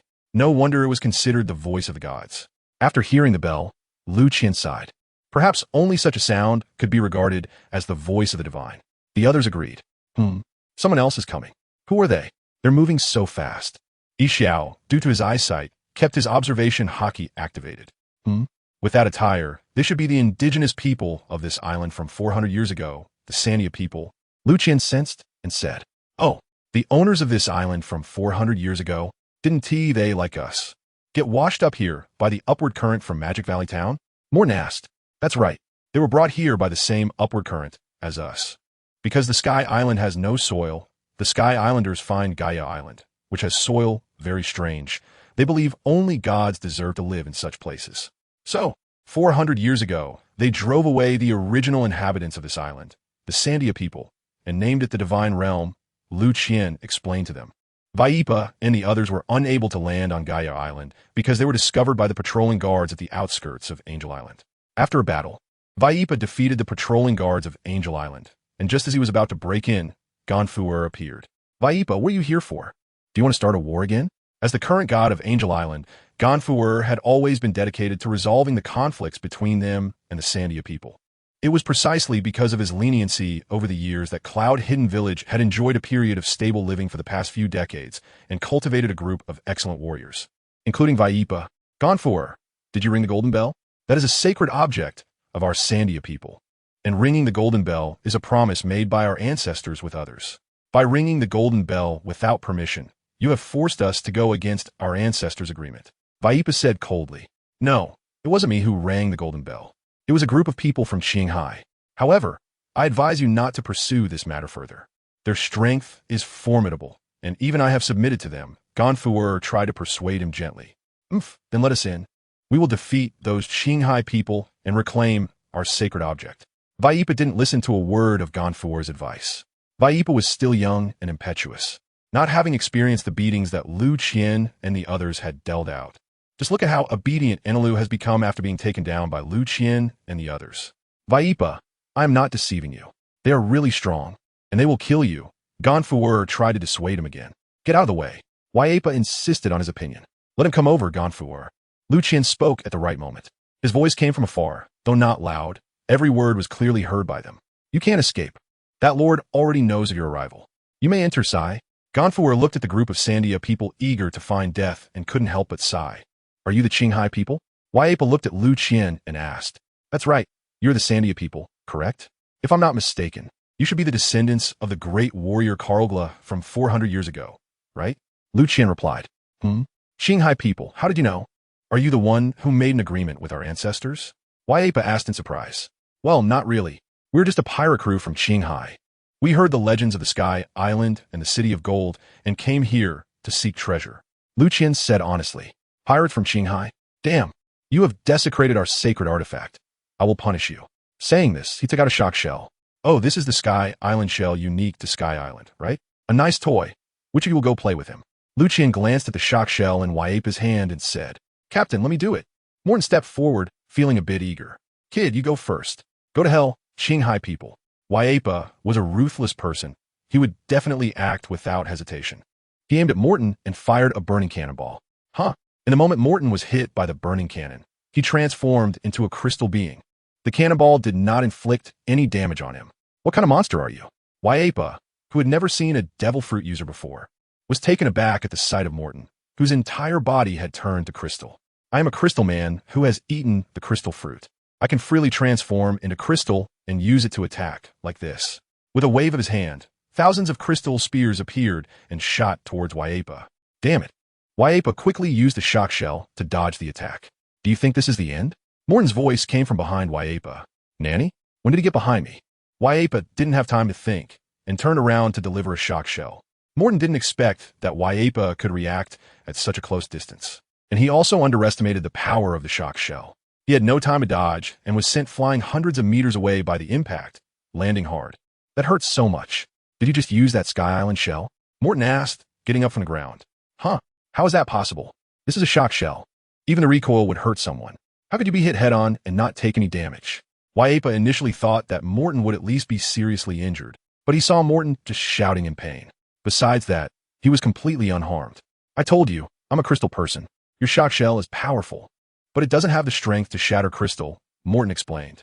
I don't believe you're invulnerable. After Waipa finished speaking, he charged forward again. Morton realized the power of the shock shell. Although it couldn't injure him, taking a hit was still enough to make him cautious. He noticed that this Sandia person didn't use any armament hockey or the Navy's 6 forms of martial arts. Yet, relying solely on his physical attributes, he was able to exchange blows with him in a short time. Although there was some hesitation due to the shock shell, this was enough to prove the Sandia person's formidable physique. If he could find someone to systematically teach him 2-color hockey and martial arts, perhaps in the future, he could become a strong fighter comparable to Morton just by relying on martial arts. And if he paired that with a good devil fruit, he might catch up to Morton in no time. Damn it. Why is this person from Qinghai so strong, and with the ability to turn into crystal? It seems I can only use the repulsion shell. Waipa made up his mind and decided to use the same trick again. When Morton got close, he suddenly unleashed the repulsion shell. At first, Morton thought it was the impact shell, but when the force hit him, he realized he was wrong. The repulsion shell, with 10 times the power of before, struck Morton in the chest. With Morton's defense, combined with the wrapping of armament hockey, he was still forced to spit out blood from this attack. Morton, you really are useless. You can't even handle someone who doesn't know hockey and still get hurt. Yes. Seeing Morton injured, William and the others began to tease him. I was just playing with him earlier, but now I'm serious. Morton spat out a mouthful of bloodied saliva and said, How is this possible? You took a hit from a barrage and you can still stand and fight? Morton once again refreshed Waipa's understanding. Kid, I'm really angry this time. After saying that, Morton became serious. Cristal d'un spear formation. Suddenly, a cluster of crystal spears appeared around Waipa, trapping him in the middle. As Morton unleashed his skill, the spears quickly pressed towards Waipa. This is one of Morton's ultimate moves, rarely used. If the opponent is a capable person, these enormous thorn spears would also entangle with the armed color. Once this was used, it was effective. Waipa was trapped inside. Although he struggled hard, apart from his body being pierced by the thorns, it had no other effect. I want him alive, don't kill him. Liu Qian's voice rang out, stopping Morton from using excessive force. Morton could see that Waipa was a promising talent, and Liu Qian could obviously see it too. He wanted to try to subdue Waipa to see if he could cultivate another golden-level expert. After all, he had plenty of devil fruits, not to mention the 10 or so stored with Captain Becky. He had also captured over 20 from the Navy this time. Waipa. The other warriors who came with Waipa saw their strongest member defeated by the enemy, but they didn't think of fleeing. Instead, they rushed in to try to rescue Waipa. It must be acknowledged that, despite being at a numerical disadvantage, they managed to fight against Angel Island for 400 years. These Sandians are all outstanding warriors. However, due to their limited perspective, they do not know how to use dual-color domineering. Otherwise, their strength would definitely not be low. Once they are subdued, they can be used to strengthen the army of Sky Island. They are accustomed to the battles of Sky Island, making them most suitable for defending Sky Island or seizing other Sky Islands. Waipa, I can take charge and return the city of Shandora to you Sandians. But you must serve me. What do you think? Liu Qian asked Waipa, who was trapped. I need to go back and discuss it with the chief. I can't make such a big decision on my own.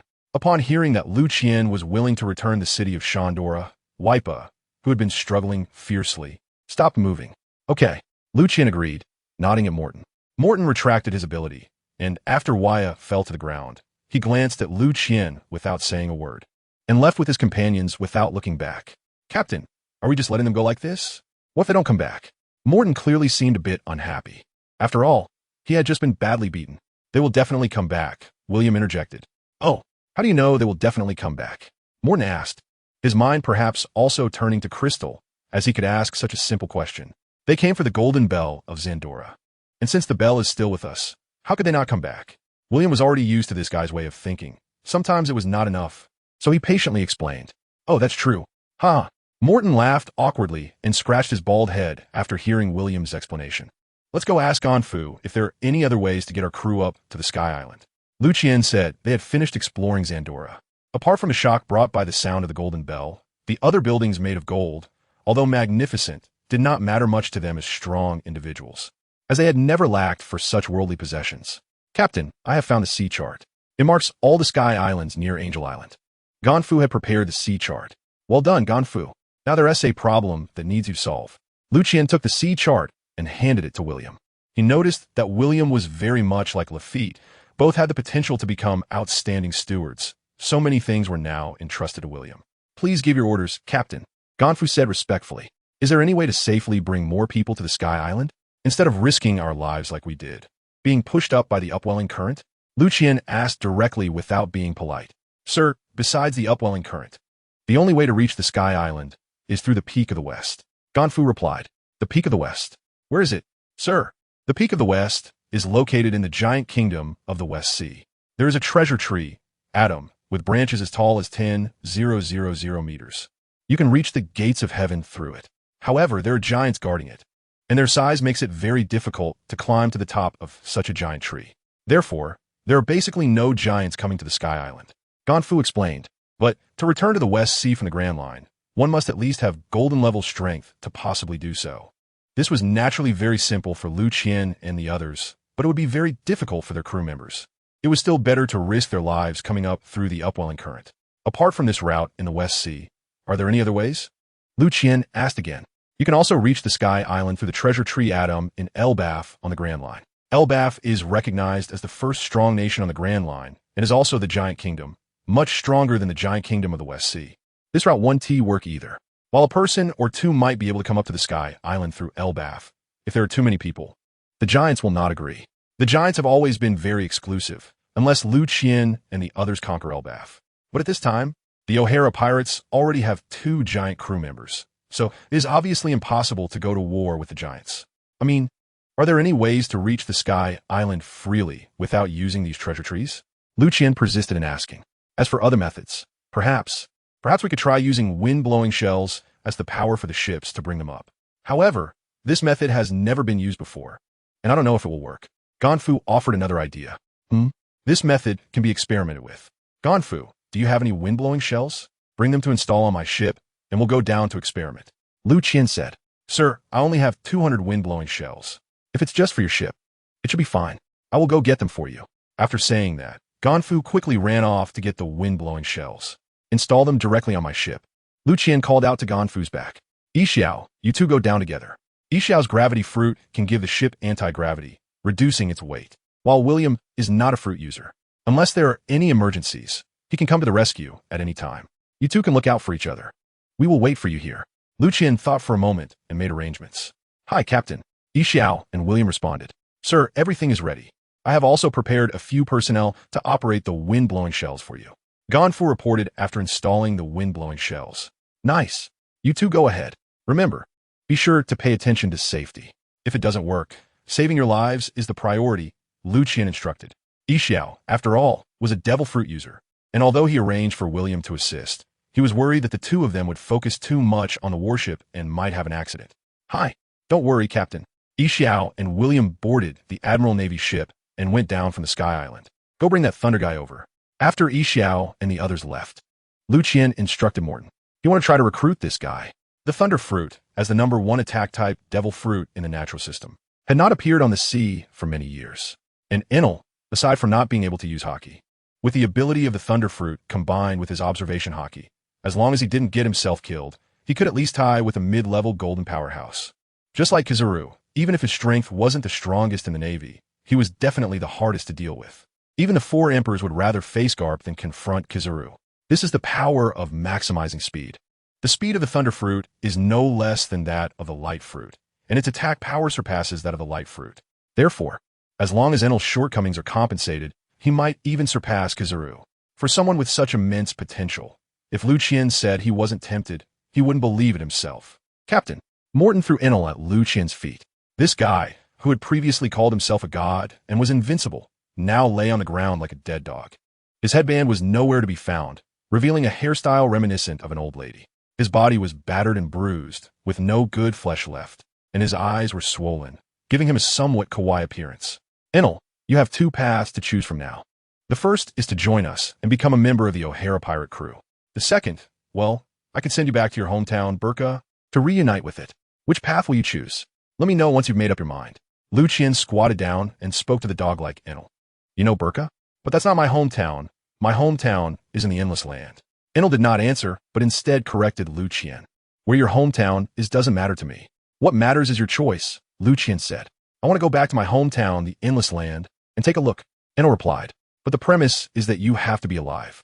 Otherwise, I'll bury your corpse in the Endless Land. Just consider it fulfilling your last wish. Liu Qian generously offered to send Enel's body back to his hometown. If I join you, will I still have the chance to return to my hometown? If not, please bury my body in the Endless Land. Enel was very persistent about returning to his hometown. Of course, if you join us, you'll become our partner. As long as you don't betray us, we certainly won't restrict your freedom to return to your hometown. Liu Qian answered. Then I choose to join you. Enel had no other choice unless he truly wanted to be buried in the Endless Land. Bingo, correct choice. Someone, unlock his handcuffs. Lance, treat him. Liu Qian was pleased with Enel's joining. Another powerful crew member added to the O'Hara pirate crew marked a small step forward in their quest to overthrow the world government. Douglas, teach Enel the practice of armament hockey. I hope he can master it as soon as possible, Liu Qian said to Douglas. His physique is too poor. He hasn't reached the level to awaken armament hockey. It will be difficult for him to quickly master it, and it will be very painful for him, Douglas replied. Indeed, while Enel's observation hockey was powerful enough to cover the entire Angel Island, Douglas and Shiryu's observation hockey at this point were not enough to cover the whole island. However, his physique was completely unqualified for the high demands of armament hockey. Moreover, as the only natural-type fruit that could match the speed of the light fruit, Enel's speed was far inferior to Kizaru's. If it were Kizaru, Liu Qian's missile kick at 10 times the speed of sound would absolutely not catch him. But Enel, facing the 10 times the speed of sound missile kick, was utterly powerless. This was because Enel's poor physique meant that his body couldn't handle faster speeds.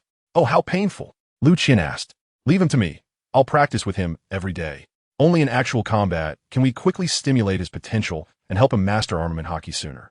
You know, my punches are heavy, and I'm afraid he won't be able to withstand it, Douglas said. Well, as long as he doesn't die, it's fine. We have Lance. Right? Right, Lance? Liu Qian looked at Lance, who was treating Enel. Hi, Captain. As long as he doesn't die, I can definitely heal him, Lance assured Liu Qian. As for Enel, thinking about the days to come, he was already in unbearable pain. Then it's settled. Liu Qian concluded. Enel, I think you could try using your devil fruit abilities to stimulate your body. I've heard that this can not only speed up your recovery, but also strengthen your physique. Liu Qian thought for a moment and said to Enel. Okay, I'll try, Enel replied weakly. Great. So once Lance finishes bandaging you, start your training, Liu Qian added. What? Right now? Enel exclaimed, sitting up in shock, his eyes wide. Of course. If you can get stronger, you should seize every moment. Do you think we need to pick a good day to start? Liu Qian said, puzzled. Ha. Then let's start right now, Thunder Boy.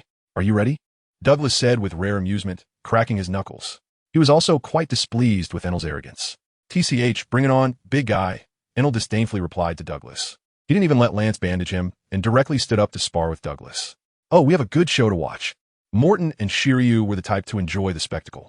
They pointed and commented on the two fighters from the sidelines. Thunder Boy, yes, use 1,000-year kill. Douglas, you better be careful, or you'll get your flower blown. Thunder Boy, go faster. Ah, you were so close to getting your flower blown. What a pity. You too. Shut up. Douglas was getting frustrated with Morton and Shiryu, especially since Enel had learned his lesson this time. He always used his speed advantage along with his observation hockey to attack Douglas from behind, occasionally throwing in 1,000-year kill and monkey stealing peach. He was determined not to engage Douglas head-on, always hitting and running. Moreover, Enel had used the gold from Sandora to melt a golden stick with his devil fruit ability, specifically designed to attack below the belt. Combined with Enel's expressions and looks, it was quite lewd, with the bystanders occasionally making comments, especially since Liu Qian was even applauding. It further unsettled Douglas. If they were all enemies, Douglas wouldn't be so flustered, but because they were all comrades, he couldn't do anything about it. So he felt pent up and wanted to beat Enel up. But who knew that Enel had learned well, and he hadn't even touched a hair on Enel's head yet. Unfortunately, Enel's physique was too poor, leading to insufficient stamina. Let alone competing in endurance with a physical powerhouse like Douglas. He probably couldn't even keep up with Lance. So, when Enel's speed dropped, Douglas finally had his chance to vent. Although Enel still had observation hockey to anticipate Douglas's attack direction, his stamina was no longer sufficient to support quick movements. Each time he sensed the attack, it was always too late to dodge. And since he didn't have armament hockey to protect him, his elementalization was ineffective against Douglas, who soon treated him like a punching bag. Bang! Enel was kicked high into the air by Douglas, and before Enel could react, Douglas transformed into lightning and continued his pursuit. Bang! Enel was once again knocked down from the sky by a punch. Thus, it continued until Enel lost consciousness and Douglas finally stopped. Then Lance jogged over to treat Enel. This cycle repeated. Every time Enel was knocked out, Douglas would stop, wait for Enel to wake up, and then Enel would challenge Douglas again, until the arrival of Weipa. The Qinghai people, the chief agreed to your request. But you must allow my people to return to Gaia Island to live. This has always been our ancestral land. Weipa brought the answer Liu Qian wanted, and also presented their demands. No problem. You can live on Gaia Island from now on. But the gold of Xiangguala is mine. I can leave the golden bell for you, Liu Qian said. Okay, we only need the golden bell. The rest of the gold is up to you to dispose of. Weipa agreed on the spot. Then, welcome to the team, Weipa. I am the captain of the O'Hara Pirates, and from today on, you are a member of O'Hara. Liu Qian welcomed Weipa's joining. Thank you, my lord. From now on, I, Weipa, am a member of the O'Hara Pirates, Weipa said seriously. Joining such a pirate crew filled with many strong members is not something he cannot accept. In fact, he feels a bit excited about it. However, I need to help my people relocate. After the relocation, I will come to serve you. Is that okay? Weipa asked. Of course, Liu Qian said. When you come back, I will throw a welcome banquet for you. A welcome banquet? Who else is there besides me? Weipa asked curiously. Look, Liu Qian pointed towards Enelu. Is that? That person can actually transform into lightning? Is this the power of a deity? And that person using the lightning man as a punching bag. Their strength is incredible. Wapop exclaimed, watching Enelu and Douglas in battle. That is not a deity, but the ability of a devil fruit. When you come back, I will also give you a devil fruit.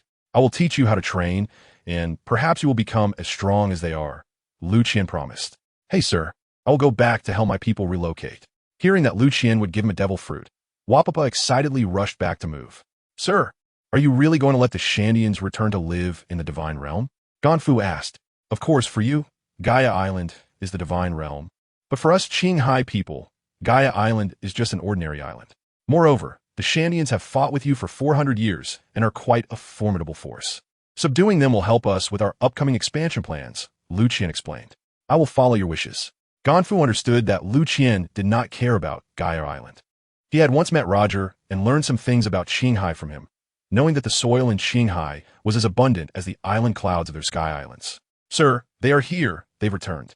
A crew member ran over to shout at Liu Qian. It's Yixiao, they're back. Let's go see. Liu Qian sensed Yixiao's arrival and hurried to greet them. Captain, we are back. This time it went very smoothly. We also discovered that a ship only needs 50 wind shells instead of 200. Even your flagship can easily board, William reported. He was indeed meticulous. This time, they not only tested that wind shells could allow ships to fly from Qinghai to the Sky Islands, but also determine the amount needed. Great. Gandhi, go collect the wind shells. I want as many as you can find, and I will compensate them 20 above market price. I only have one request. To gather all the wind shells, Liu Qian said, overjoyed to hear that the experiment was successful. Hey, Captain, I will arrange that right away. Ganfu was also pleased to hear Liu Qian wanted to collect wind shells and was willing to pay. After all, even if Liu Qian forcibly requisitioned them, no one could stop them. Willing to pay showed that Liu Qian had no intention of exploiting Angel Island. But for Liu Qian, matters that could be resolved with money were trivial.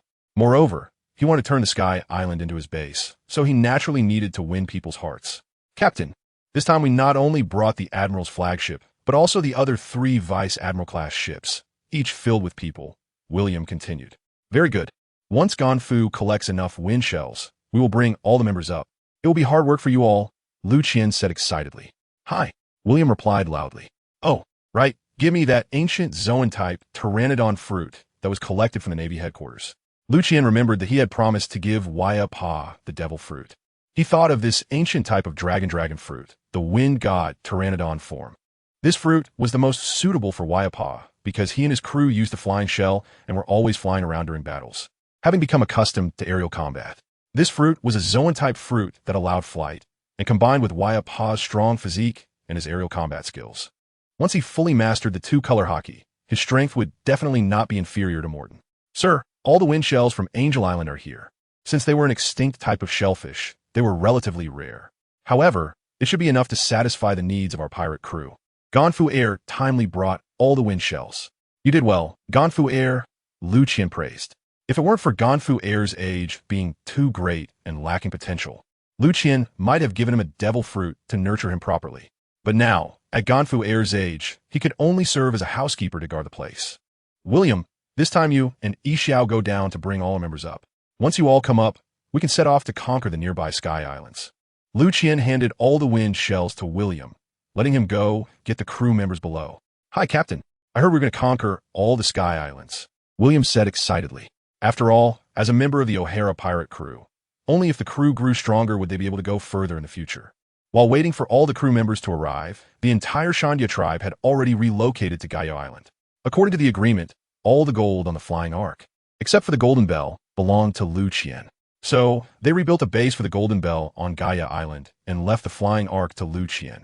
Liu Qian also handed the ancient Zoan-type wind god Pteranodon devil fruit to Waya Pa. Once he consumed it, he would go fight Douglas together with Enel. Once enemies in a past life, they now teamed up against a common foe. It must be said that Liu Qian's little butterfly wings were flapping more and more frequently. Faced with the joint forces of Enel and Waya Pa, Douglas stated that it was all trivial. Although there was an additional wind god Pteranodon fruit user, Waya Pa, he was still being bullied by Douglas every day. Originally, he only had to take care of Enel, but now he had the added task of looking after the unconscious Waya Pa. However, Waya Pa's physique was much stronger than Enel's. Without using the abilities of the fruit, Enel was not Waya Pa's opponent, even though Enel's observation hockey was quite powerful. So, not long after, Waya Pa caught up and mastered the armament hockey first. But his observation hockey had yet to awaken. The two's cooperation became increasingly tacit, with Waya Pa acting as a meat shield for Enel. Their endurance in the subsequent confrontations grew longer, and they could sometimes inflict some damage on Douglas. It seems that it wouldn't be long before they could go into battle. Captain, we have arrived. All the members of the O'Hara pirate crew finally made it from Magic Valley Town to the Sky Island. In response, Liu Qian held a celebration meeting on the Sky Island. Not only did all members of the O'Hara pirate crew participate, but even the people from Angel Island and the Shandians joined in. Enel and Waya Pa also took a rare break and did not practice against Douglas. Everyone, this is the Sky Island, and from now on it will be our territory. Starting tomorrow, we will go to conquer all the nearby Sky Islands. Those who submit to us will receive the same treatment as Angel Island. Those who do not submit will be forced to submit. Ganfu, you go along to persuade those stubborn ones. Do not resist foolishly, nor challenge our patience. Liu Qian gave a speech as usual at the celebration. Now the banquet begins. Let's start the revelry. With Liu Qian's command, everyone got started. The next day, when everyone had awakened, Liu Qian assigned tasks to them. Yixiao, you and Ganfu are responsible for guarding Angel Island and be ready to support at any time. Hi. With a smile, Shiyu nodded in agreement with Ganfu. Shiyu, you and I will go to Alabasta in the Grand Line together. It's just the right time to give you that natural type wind fruit. Hi. Hearing that he would soon get his own devil fruit, Shiryu was very happy, even smoking his cigar more joyfully than usual. William, you're in charge of leading the team to conquer the nearby Sky Island. Douglas, Lance, Morton, Enel, and Wapple will all go together. For every island conquered, leave a team of our crew to guard it. As for you officers, after we've conquered all the Sky Islands, wait for me to return at Angel Island. Hi, Captain. The people Liu Qian called immediately responded. Well then, I'll leave everything here to you all. I'm taking my leave for now. After saying that, Liu Qian bowed to them. Then he took Shiryu and boarded the Marine Admiral Sengoku to begin their journey back. Captain, why not let them meet us directly at Magic Valley Town instead of having us return to Alabasta? Shiryu asked, puzzled. Because I want to have a chat with Crocodile about his collusion with the Marines against me, Liu Qian replied. So, you going to confront the other Shichibukai as well? Shiryu asked. Not necessarily, but I will if it's on the way. However, there's another reason for going to Alabasta, which is that there are historical texts and other things I want there, Liu Qian answered. I see, Shiryu nodded. The two stopped talking as the Marine Admiral Sengoku sailed calmly across the sea towards Alabasta. Moses, this is Robin. Robin, this is O'Hara.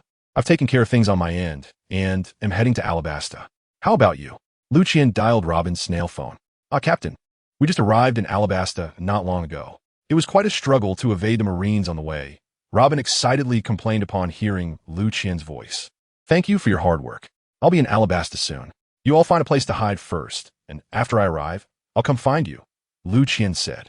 What neither Liu Qian nor Robin knew was that to avoid conflict with them and unnecessary casualties, the Marines had already given up the pursuit, only wanting to push the O'Hara pirates into the New World. After all, due to several major incidents caused by Liu Qian, the situation at sea had become increasingly tense.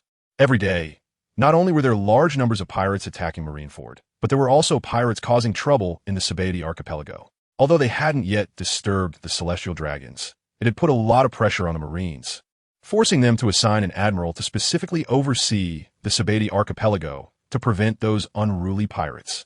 Meanwhile, the Marine headquarters at Marineford was still dealing with Sengoku's injuries. After all, he's over 50 and quite old. Having been poisoned by Liu Qian's Magellan, he lost 10 years of his lifespan, making him look even older. If it weren't for Sengoku just having become admiral not long ago, the sudden change of admirals twice in a short time would cause greater chaos. He would have wanted to resign and retire at home. However, losing Sengoku as a powerful deterrent for the Marine headquarters meant they had to assign another admiral to oversee the headquarters. This left the Marines with only Carp and one admiral to strike against the pirates.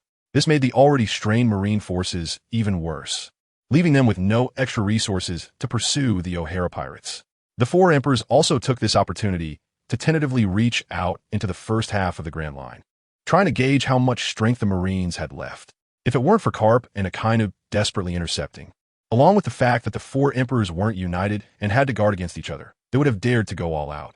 It's likely the Marines would have already crumbled. To make matters worse, the Revolutionary Army also took this time to stir up trouble. After several years of development, the Revolutionary Army was no longer just a few small cats at the beginning. They had now formed 4 major legions in the northeast, southwest, and each legion's commander had at least the strength of a high-ranking silver or even low-ranking gold. One must say that the nobles' assistance contributed significantly to the growth of the Revolutionary Army. Even more despicable was that these revolutionaries never faced the Marines head-on. They always hit and ran, attacking one island today and another tomorrow, essentially conducting guerrilla warfare. Although the CP organization had been tracking the whereabouts of the Revolutionary Army, they had not achieved good results. The leader of the Revolutionary Army, Dragon, had defected from the Marines and knew the world government's methods well. As a result, every time the world government targeted the Revolutionary Army, it always ended up being in vain. What worried the world government even more was that spies monitoring O'Hara reported that the O'Hara pirates had vanished in the waters of Magic Valley Town, and all the pirates who had escaped from Impel Down were nowhere to be found.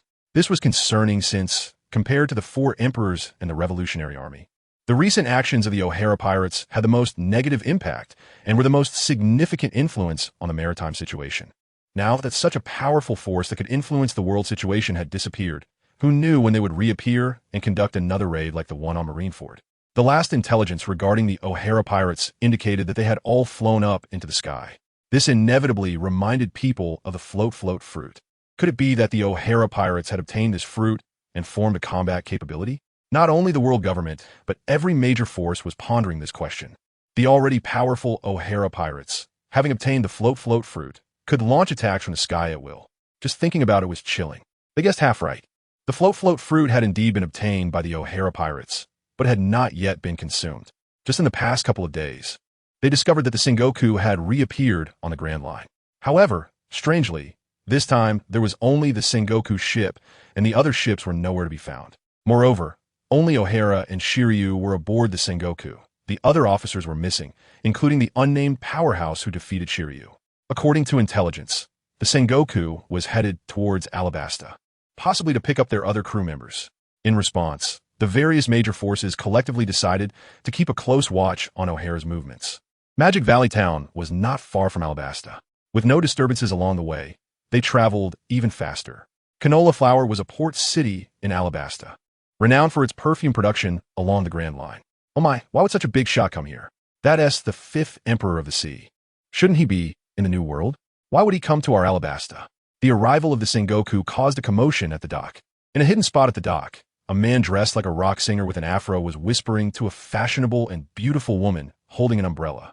They were both members of Baroque Works, Mr. Five, a superhuman with a bomb fruit ability, and Miss Valentine, a superhuman with a float fruit ability. Miss Valentine, the O'Hara pirates that the boss wanted us to keep an eye on have arrived.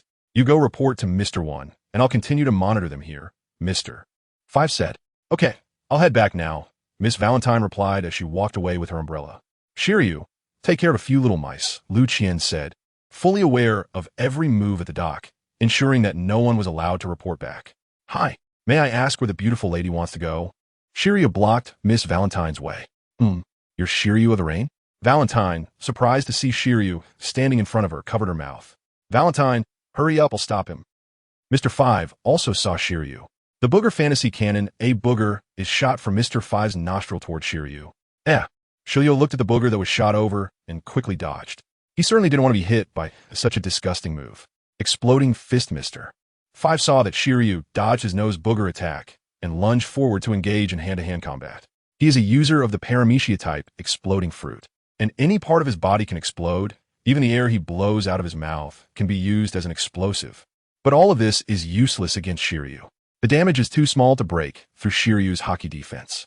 Extreme Rain is just one move, and Mr. Five was instantly killed by Shiryu. For minor characters like this, using Shiryu is like using a cannon to hit a mosquito. Mr. Five, seeing his companion eliminated in one hit, Valentine's Day exclaimed loudly. Beautiful lady, don't worry, I will reunite you with your companion right away.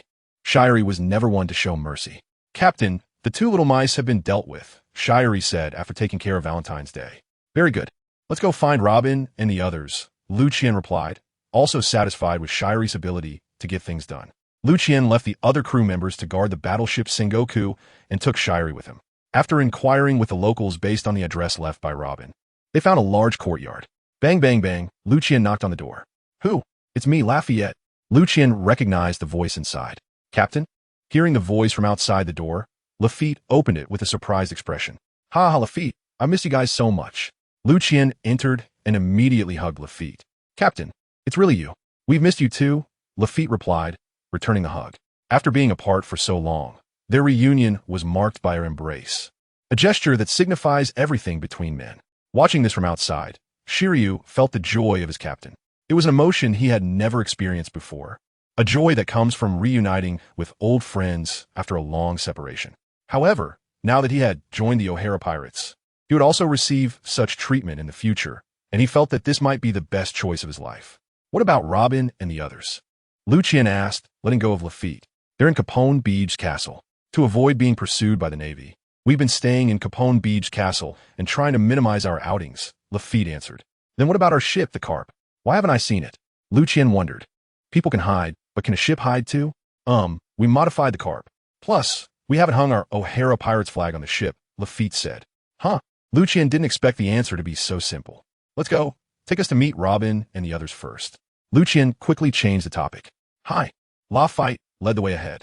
It was clear that Lafitte was in a good mood as he seemed to float along, his lower body turning into clouds. This only happened when he was extremely excited. Capone, look who is here. Lafitte brought Liu Qian to the front of Capone Beach's giant castle. It's Captain.